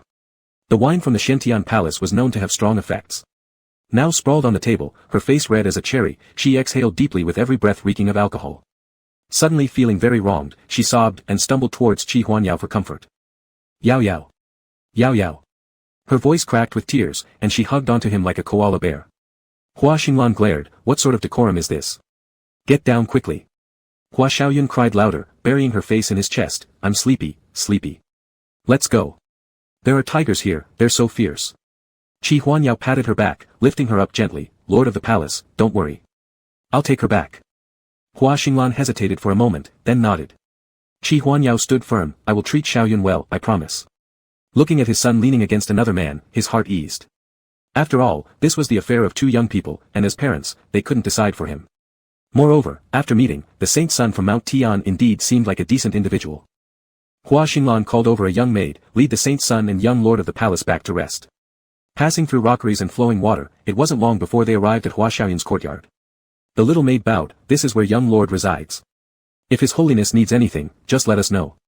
Qi Huanyao nodded and carried the person inside, carefully placing them down, feeding them a hangover remedy, and tidying things up before leaving the room and closing the door. "Where should I sleep?" The little maid tilted her head, her clear eyes blinking, "Naturally, together with young lord." Qi Huanyao hesitated, being here for the first time, wouldn't this be inappropriate? But seeing the innocent expression on the little girl's face, he took a few steps backward, eventually retreating back into the room. Hua Xiaoyun was restlessly tossing and turning on the bed. Seeing him walk in, she threw off the covers, jumped down from the bed, and bounced onto Qi Huanyao, wrapping her legs around his waist. Let's go to sleep." Her eyes were hazy yet filled with affection. Qi Huanyao's expression darkened. Supporting Hua Xiaoyun's bottom, he stepped onto the bed, pinning her beneath him. He mischievously nipped at her throat. "Xiaoyun, open your eyes and see where we are." Upon hearing this, Hua Xiaoyun obediently glanced around. "It's my room." Then she actively embraced the neck of the person above her. Many scenes flashed before Qi Huanyao's eyes, memories of Mr. and Mrs. Hua blessing them with tears in their eyes. He couldn't see his own future, but perhaps he could sense others. As he watched Hua Xiaoyun lying beside him, tenderly offering herself for their union, his smile grew wider, pulling her closer. "Xiaoyun, like me, love me." "I do. Do you want to unite our clans?" Yes." "Good, let's quickly host the grand ceremony." Though expected, Qi Huanyao was utterly satisfied. As he kissed her neck and undid her clothes, he murmured, "Then let's proceed accordingly." Not knowing what she hit, Hua Xiaoyun's body suddenly jolted, arching violently. The two continued until the wee hours of the morning before slowly drifting off to sleep. The next day, Qi Huanyao got up first. As soon as he opened the door, he saw Hua Xiaoling returning from Kunlun. The little girl propped her chin up, taking small bites of congee. Upon hearing the door open, she turned her head. "Oh, you're awake." Then she glanced behind her, seeing that her brother hadn't come out, and stifled a laugh with her hand over her mouth. "Big brother Qi, please come have breakfast." Qi Huanyao calmly nodded, adjusting his collar to cover all the marks, then sat across from her. How did you return? Weren't you supposed to stay in Kunlun for a while? Hua Xiaoling sighed. It was because mother summoned her. Their elders would always encounter inconveniences at times like these. For instance, now. Knowing her son had spent the night, or knowing her brother had spent the night, these were entirely different sentiments. She could even gossip a bit. This time when you came, do you plan to combine families through the grand ceremony at Xiantian Palace or on Mount Tian? But your Mount Tian is so mysterious. Can we visit it? This question, Qi Huanyao had also considered, but still needed to see Hua Xiaoyun's opinion first. He truthfully told Hua Xiaoling, causing the little girl's expression to slightly fall into disappointment. Thinking about this, he secretly sent a message to Qi Huanyao, asking her to bring the divine decree for the family union and other items over. That way, whether on Mount Tian or at Xiantian Palace, there wouldn't be any problems. By this time, Hua Xiaoyun woke up, and upon opening his eyes, the first thing that came to mind was last night, when Qi Huanyao said they should swiftly host the grand ceremony for their union. Ouch! He pulled the blanket over his face, kicking his legs excitedly. It was unbearable. Unbearable. Hua Xiaoyun sat up, tidied himself up, patted his chest, took a deep breath, calming his excited heart, and went to find Qi Huanyao. However, for several consecutive days, he hadn't even mentioned the word union. Hua Xiaoyun began to feel unsure, wondering if that night Qi Huanyao had been drunk, leading to those words between them being merely his own dream. How embarrassing that would be. Could it be his desire was too urgent, thus manifesting in dreams? Little cloud. Little cloud. Hua Xiaoyun snapped back to reality, standing up from the stairs. Yao, what's wrong? Qi Huanyao had observed his state these few days and smiled as he held his hand. I have a surprise for you. Hua Xiaoyun's eyes instantly lit up, yet realized Qi Huanyao was leading him toward the entrance of Xiantian Palace. He suppressed his curiosity, quietly following behind while craning his neck, glancing around everywhere. Eventually, he noticed something unusual. It was very lively by the gate. As the two approached, they saw the goddess standing opposite them, with a string of goddess attendants behind her, along with countless Nanmo wooden boxes stretching endlessly, as though extending to the horizon. Hua Xinglan noticed their arrival and immediately came forward. Holy Sun, what is this? Qi Huanyao then suddenly knelt down on one knee. Please, Palace Master, give me little cloud. Hua Xinglan was momentarily stunned and reflexively looked at her dumbfounded son. Seeing him, he was startled, covering his mouth, his face brimming with joy. He then gazed at Hua Xiaoling. The little girl happily nodded, urging him to agree. After all, she had been with the both of them for so long. Hua Xinglan, looking serious, pulled her wife beside him, and the two nodded. You must treat him well. Qi Huanyao promptly promised, immediately receiving the divine decree passed to him by his sister. On it were written the names Qi Huanyao and Hua Xiaoyun. Only after the two input their divine consciousness could they combine their family seals, thereby gaining the acknowledgement and protection of the Tao. Hua Xiaoyun was incredibly nervous. Before everyone's eyes, he faced Qi Huanyao, as the divine decree emitted a blinding light, splitting in half. Each person received a copy. Hua Xinglan satisfiedly stated, if so, the combination ceremony can't wait, I'll prepare everything right away. Yao, we will become partners in the Tao. Qi Huanyao smiled and nodded, yes. Chapter 101, Yin Zhai's Treasure Box. Yu Yin had been in seclusion for a long time. On this day, Lu Yao had nothing to do, so he decided to tidy up the house and give it a good cleaning. Over the years, the two of them almost always stayed in the main hall, but the young apprentice still left a lot of things in the side hall. Holding a feather duster, he walked into Yu Yin's room, taking out his bedding to air it outside. After cleaning inside and out, he lay on the bed that smelled of sunlight, boredly rolling around. Little Yin Zi. When will he come out of seclusion? Suddenly, he noticed a few jars in the corner of the cabinet. Lu Yao went over, picked them up, and looked at them. They were so familiar. These seemed to be from the past, when he temporarily transformed back to his true form to restore spiritual energy. Next to them were several Qinkuan bags. Curious, Lu Yao picked one up and found there was no restriction, allowing him immediate access to what was inside. Hundreds of small earthenware jars. What did this mean? And beside it was a pile of food. Dried fruit, roasted meat, sugar-coated haws, half-eaten pudding, half a bowl of mixed fruits, little cakes, countless cups of juice. Almost all the food was only half-eaten, or just bitten once. The more he looked, the more puzzled Lu Yao became. Another bag contained many small items. Small wooden swords, backpacks, sword tassels, rattle drums, little windmills, game capes, kites they made themselves. All together, it was like a treasure box. Many times more than what Yu Yin had shown him when he lost his memory. Lu Yao picked up the blue windmill and gently blew on it a few times. He seemed to see again little Yu Yin holding it, with stubby legs running across the grass playing with Qin Shuang. Immersed in memories, he laughed aloud. Lord Lu, are you here? Lu Yao quickly slipped the windmill into his sleeve and went outside. Yin, why have you come? It's like this, there's something for you. For some reason, it was only delivered to the entrance of Kunlun. Since he was on duty today, he thought it best to deliver it directly to Lu Yao. Lu Yao took the box, exchanged a few pleasantries with Su Yin, who then bid farewell. Seated in the courtyard, with the windmill in his left hand and the box opened in his right, he saw a note lying on top. Congratulations on the union, Feng Linyu. Lu Yao's expression turned solemn. Has this guy finally finished his seclusion? It was much later that they discovered Feng Linyu had already left Phoenix Manor, and his whereabouts remained elusive ever since. What is master looking at? Quickly hiding the things in his hands, he turned and threw himself into Yu Yin's embrace, stroking his young apprentice's face continuously, little shy. Then he thoroughly inspected him. The spiritual energy radiating from his dragon disciple felt even stronger, and Lu Yao nodded happily, saying, good, 3 times in succession. Little Zhai is truly remarkable. Yu Yin embraced him tightly, kissing and kissing again. This year in the secret chamber had been too lonely. Following that, his gaze fell upon the items on the table. What are these for? Ah, it's the young master's congratulatory gift. Yu Yin glanced but said nothing. Only then did Lu Yao pull on his arm. I saw all sorts of junk in your room, little jars, food, but why didn't you finish eating? Chapter 102, The Magical Box of Yin Zai, Part 2. Could it be that when he was little, he was a picky eater and feared being disciplined? Did master see everything? He nodded. Yin Yen did not dwell on it. He had never intended to hide anything from Lu Yao, which is why he didn't set up any barriers. As soon as he grabbed the bag of treasures, one could clearly see what was inside. He led him back into the house and they sat close together. Taking out an item himself. This is the first sugar figure master gave me before he started pursuing my master. Lu Yao looked at him in surprise. No wonder there was only one handle left, with just a few chunks of sugar on top. Weren't you uninterested? Why did you keep it? Yin Yen glanced at him reproachfully, making Lu Yao feel like maybe he'd done something wrong. After some time, he said, at the time, I thought you were a hypocrite, so how could I dare accept it?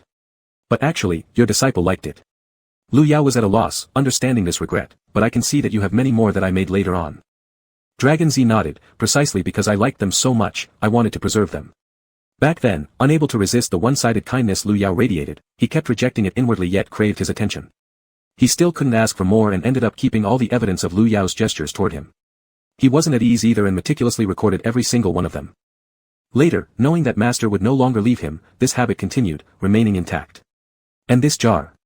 Yin Yen couldn't help but chuckle. When master disappeared, I thought you'd left me again, ha. I seem to remember you saying something, a friend of yours had an emergency or something. Your disciple truly believed that master is the most adorable person in the world. Lu Yao, why are you laughing so loudly? Wait a second. Unless you already knew back then. Yin Yen nodded, openly admitting it. Lu Yao couldn't hold back his emotions anymore, realizing that he had been putting on a show for over a decade right in front of him.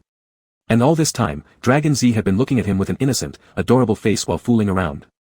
Realizing things were getting out of hand, Yin Yen quickly embraced him, falling together onto the bed. He leaned on Lu Yao, rubbing his face against Lu Yao's chest incessantly, changing the subject. You've always wondered, if pudding can be eaten daily, why do I still save half? Because every memory deserves to be cherished and preserved with care. Chapter 103, Is the Sixth Master Around? Time passed gradually. Wei Zemin, Qiu Shuang, Pei Yiming and Qin Shuang, Leng Huanqing and Lianen, their weddings happened one by one, and days flowed on peacefully and happily. Since they came together, the dominant ones had been deliberately slowing down their cultivation speed, suppressing it, but eventually couldn't avoid ascending to the celestial realm. In order to balance the strength of the lower realms, if those who ascend are forcibly held back in the lower realms, a powerful thunderbolt will keep striking them without end until their souls are completely annihilated, and they will also permanently lose the chance for ascension. Lu Yao, Pei Yiming and a few others roughly calculated the time of their ascension, ultimately leaving a little before their junior apprentices. The sky lowered with auspicious signs as Lu Yao and his companions reached the celestial realm in divine music. Just upon opening their eyes, they saw Xing Fan dressed in white, hands clasped behind his back, a beaming smile on his face that was characteristic of him. Beside him stood another man holding a long flute, slowly playing soothing music. Finally, you've come. You made us wait so long. Nearby, several more people stood, and further still, a crowd of men and women, all of whom were Lu Yao's master's uncles and aunts. Xing Fan approached first, arms wide as he embraced each one, kissing some here, stroking heads there, then pushing them forward. Hurry up. First go bathe at the holy pool. I and your master's uncles and aunts have prepared a welcome banquet. Our Kunlun should celebrate for a few nights and days. Pei Yiming said, Master, it's really not necessary. Xing Fan waved his hand. It's been centuries since we last met. What's wrong with having a lively celebration? Lu Yao glanced at his senior brothers, all of their expressions were somewhat helpless, yet they still obediently headed towards the pool. Xing Fan turned around, waving to the welcoming master brothers and friends. Everyone, enjoy yourselves first. I'll bring these disciples over tomorrow morning. Several fellow disciples ascending simultaneously to the celestial realm was unheard of. A group first congratulated Xing Fan, then mingled for a bit, and only after that did they begin to move away, leaving. After everyone had left, Xing Fan squatted down abruptly. In his hand, he held a jade stone, grinding it repeatedly on the ground with an audible crackling sound. These damned kids, they could have come earlier to keep him company, but instead, wasted all this time indulging in love affairs. After ascension, except death, every day is filled with ample time. Why struggle for such trivial amounts of time? As a single dog, he could never understand its meaning. Grinding away for half a day, his dissatisfaction finally dissipated into the wind, restoring his serene appearance once more. He walked to a nearby pavilion, brought out a few small dishes, and started eating slowly. In front of him was a transparent crystal, showing scenes of people cooking in the kitchen. Sizzling, stirring, quiet discussions mixed together, ordinary yet beautiful.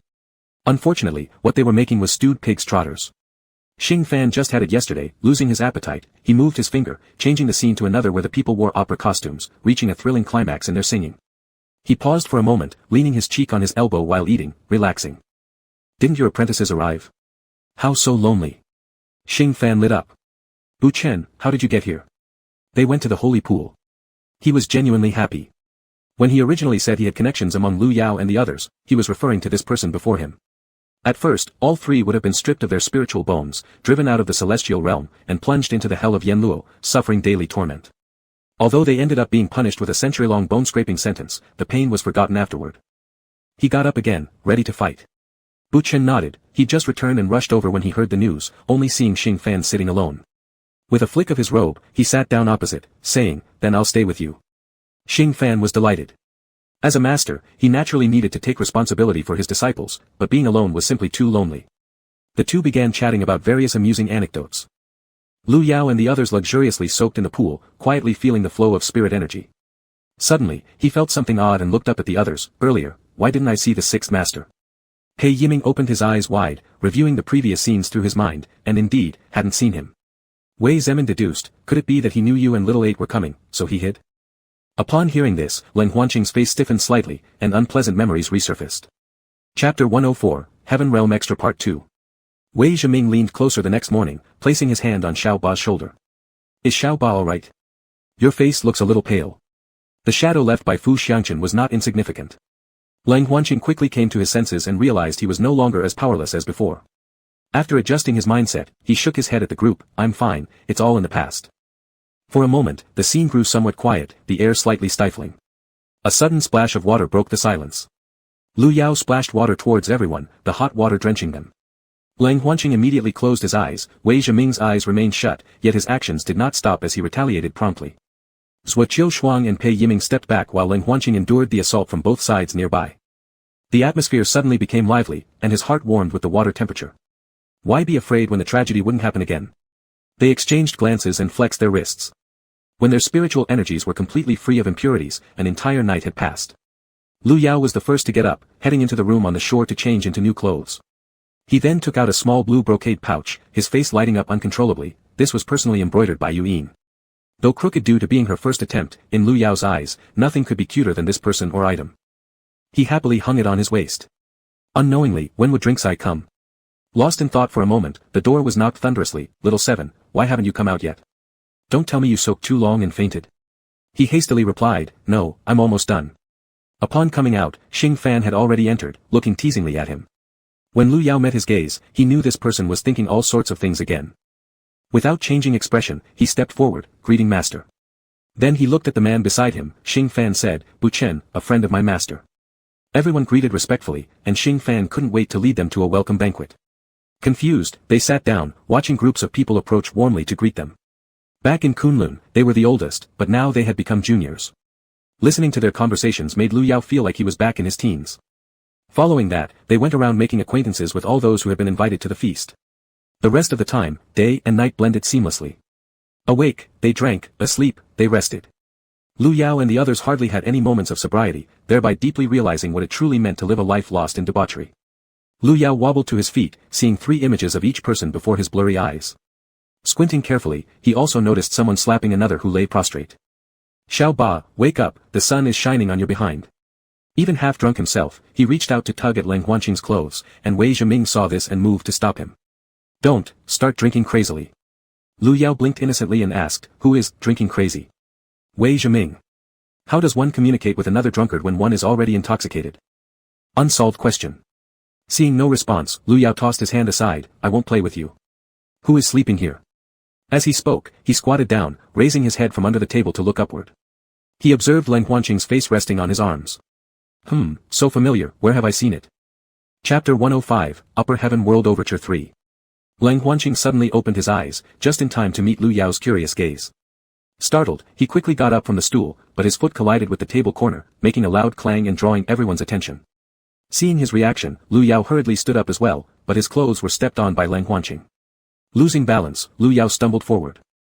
Leng Huanqing instinctively reached out to catch him, causing them both to step back several paces and nearly fall into the wine pool beside them. Wei Zemin screamed loudly and rushed forward to try to hold them back. Lu Yao grabbed his hand, but suddenly Wei Zemin's legs buckled beneath him. As a result, Leng Huanqing was holding Lu Yao, who also pulled Wei Zemin, and all three of them tumbled one after another into the pool. Xing Fan turned pale.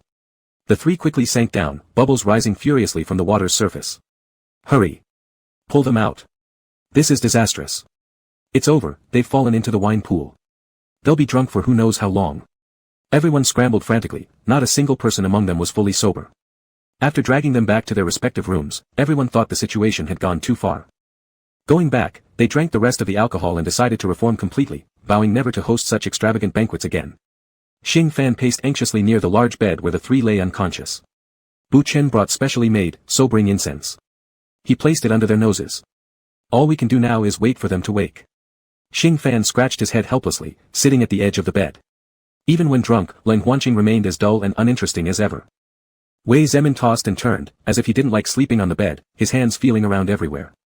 Lu Yao was even more exaggerated, he sometimes lay on his stomach, sometimes sat upright, finally hugging a soft pillow close to his chest, whispering gently, Yinzai, why aren't you fragrant anymore? By the next day, the three were no better. Zhuo Qiushuang walked in and took Wei Zemin back to their palace. With no companions, Xing Fan and Pei Yiming ended up taking care of Lu Yao and Leng Huanqing. Every time Pei Yiming gave him an accusing look, Xing Fan would break out in cold sweat, repeatedly assuring him that this wouldn't happen again. Lu Yao's consciousness fluctuated between clear and foggy. When he truly awoke, a year had already passed. Upon opening his eyes, he found himself in an unfamiliar room. By his side, Yuyin sat quietly. He groaned painfully. Still dreaming. Lu Yao flipped over, rolling to the edge of the bed to get closer to the dragon cub in his dream. But he rolled too far and fell off the bed. To his surprise, no pain came. Instead, the warmth from where their bodies touched gradually seeped through their clothes until they were fused together. Lu Yao didn't notice that the hands holding him suddenly tightened before loosening slightly. Dumbfounded, he looked up and muttered in shock, this dream feels so real. Yuyin raised an eyebrow and said, Master, take another good look. His heart raced as he tentatively reached out to touch Yu Yin's face, giving it a gentle tug. Really? Is this really you? For a moment, Lu Yao was speechless. Just moments ago, he had been longing for Yuyin desperately, and after a drunken stupor, he somehow appeared. What's this called? Oh right, happiness coming too fast. Unbelievable. Chapter 106, Extra Story, Part 4. Yuyin laughed gently, shaking his head as he placed the person back on the bed. Lu Yao was still dazed. He didn't feel like he had arrived at the upper heaven realm, instead, he thought he was still in Kunlun. Spending every ordinary yet cherished morning with Yuyin. Master is truly carefree. I worked tirelessly in the lower realm to cultivate, all to reunite with you sooner. Who would have thought? Master didn't even miss me, enjoying freedom here, did you? How dare you drink so much wine?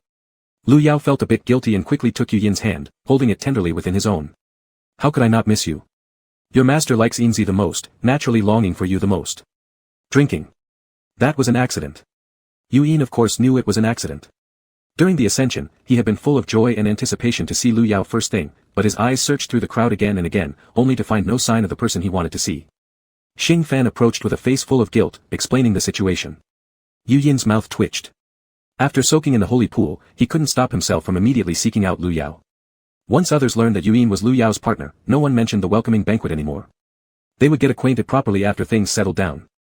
Fortunately, Lu Yao woke up after only 7 days of waiting. Still, Yuyin thought the whole matter absurd and couldn't resist teasing Lu Yao a little.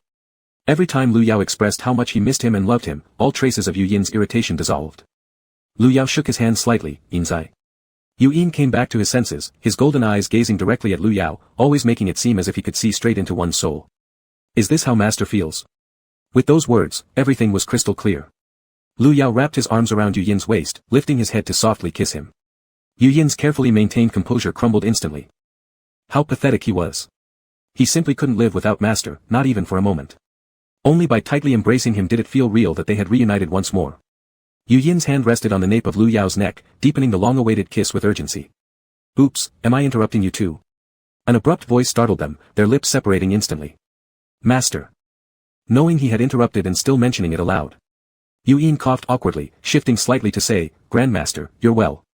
Xing Fan grinned approvingly, nodding several times. Good, good, good. In fact, since Xiaoba woke up, I just came to check on your condition. After catching his breath, Lu Yao finally spoke, it troubles Master greatly, but your disciple is fine now. Xing Fan smiled. Seeing the silence fall between the two, he confirmed there was nothing further they wished to say. Rubbing his nose, he said, then, I'll take my leave. Master, please walk slowly. Grandmaster, please walk slowly. The words barely left their mouths before both Lu Yao and his disciple voiced them almost simultaneously. As Xing Fan walked away, he kindly closed the door to their bedroom for them, adding considerately, don't worry, I'll let everyone know. No one will disturb you this time. You too, continue. Lu Yao. Pulling his junior disciple's hand, he remarked, our master, he is like this, childlike. Yu Yin shook his head, not dwelling on it. Chapter 107, Upper Heavens Interlude, Part 5. Afterwards, the two lay in bed, listening to Yu Yin slowly recount his experiences in Kunlun. Finally, he added, Xiaoshuang and Lianen are about to ascend soon too. Among the three of them, Yu Yin had essentially reset his journey, like turning on a cheat mode, and with their deliberate coordination of ascension times. It wouldn't be long before they could all reunite just as before. The next day, after finishing their morning routines, they stepped out the door. The wind chime hanging by the entrance rang out with Xing Fan's voice, come over to my courtyard. Without further explanation, Lu Yao brought Yu Yin over and hesitated slightly at the doorway before being ushered inside by Xing Fan. What are you peeking around for? Come in, Xing Fan said. Only then did they notice that behind him stood Leng Huanqing and Pei Yiming, while across from them stood only Fu Xiangchen.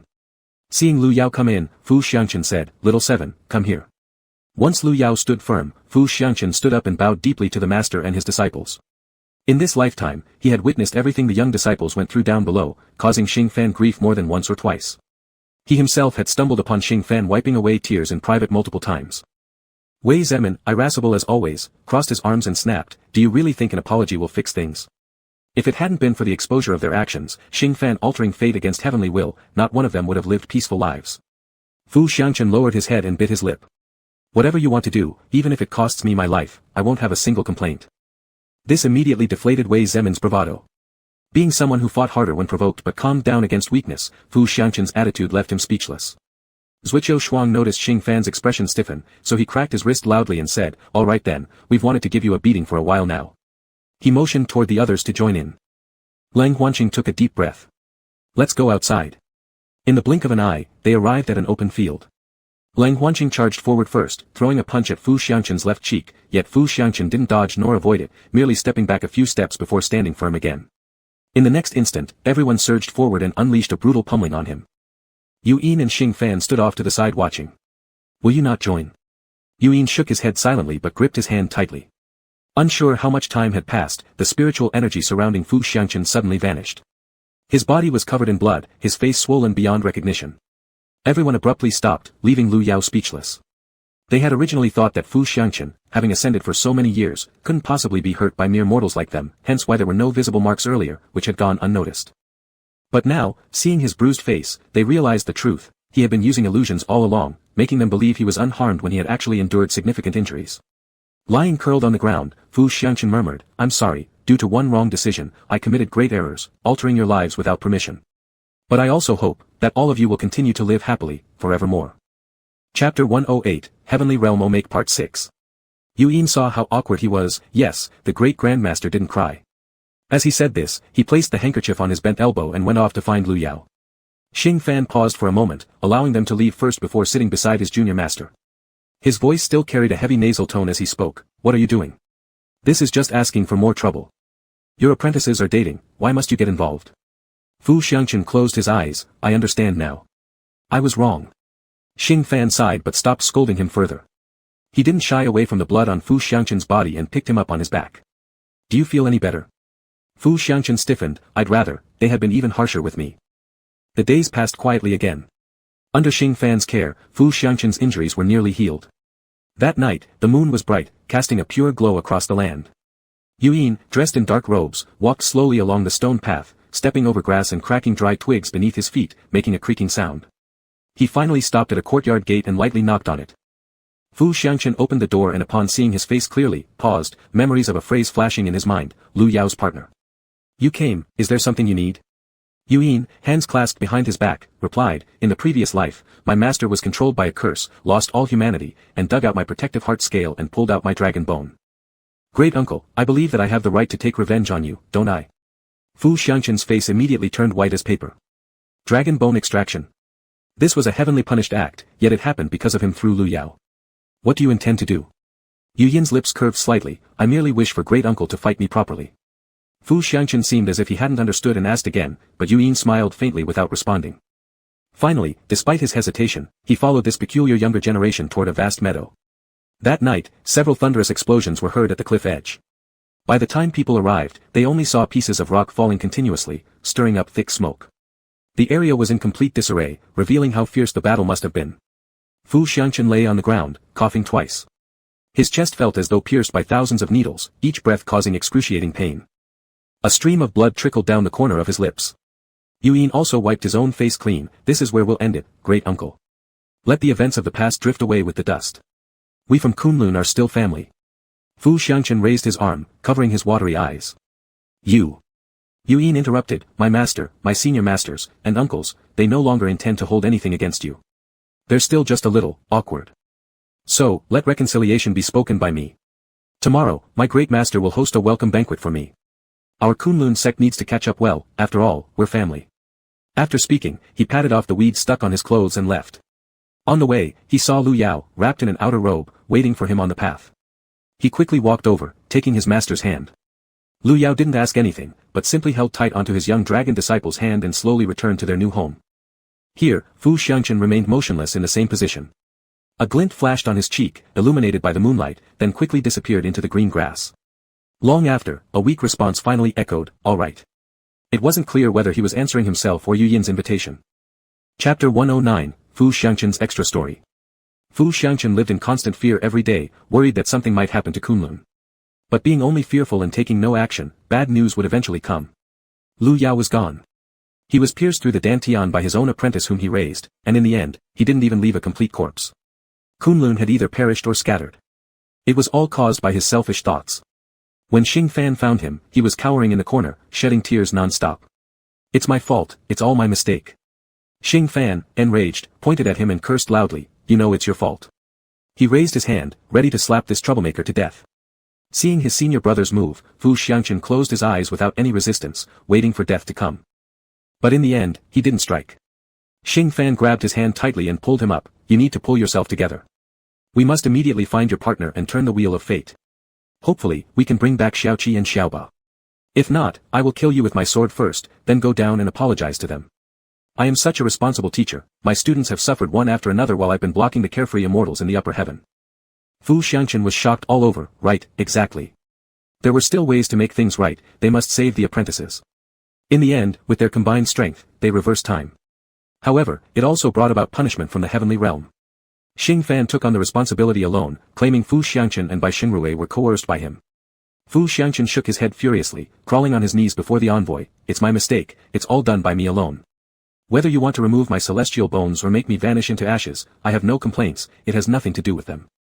The envoy, emotionless and indifferent, said coldly, "All three are equally punished." Finally, they were imprisoned, quietly awaiting judgment. Fu Xiangchen and Bai Xingrui faced 80 years of bone removal punishment. Xing Fan endured a century-long sentence. These sentences were due to Xing Fan seeking help from Buchen, who wasn't like them.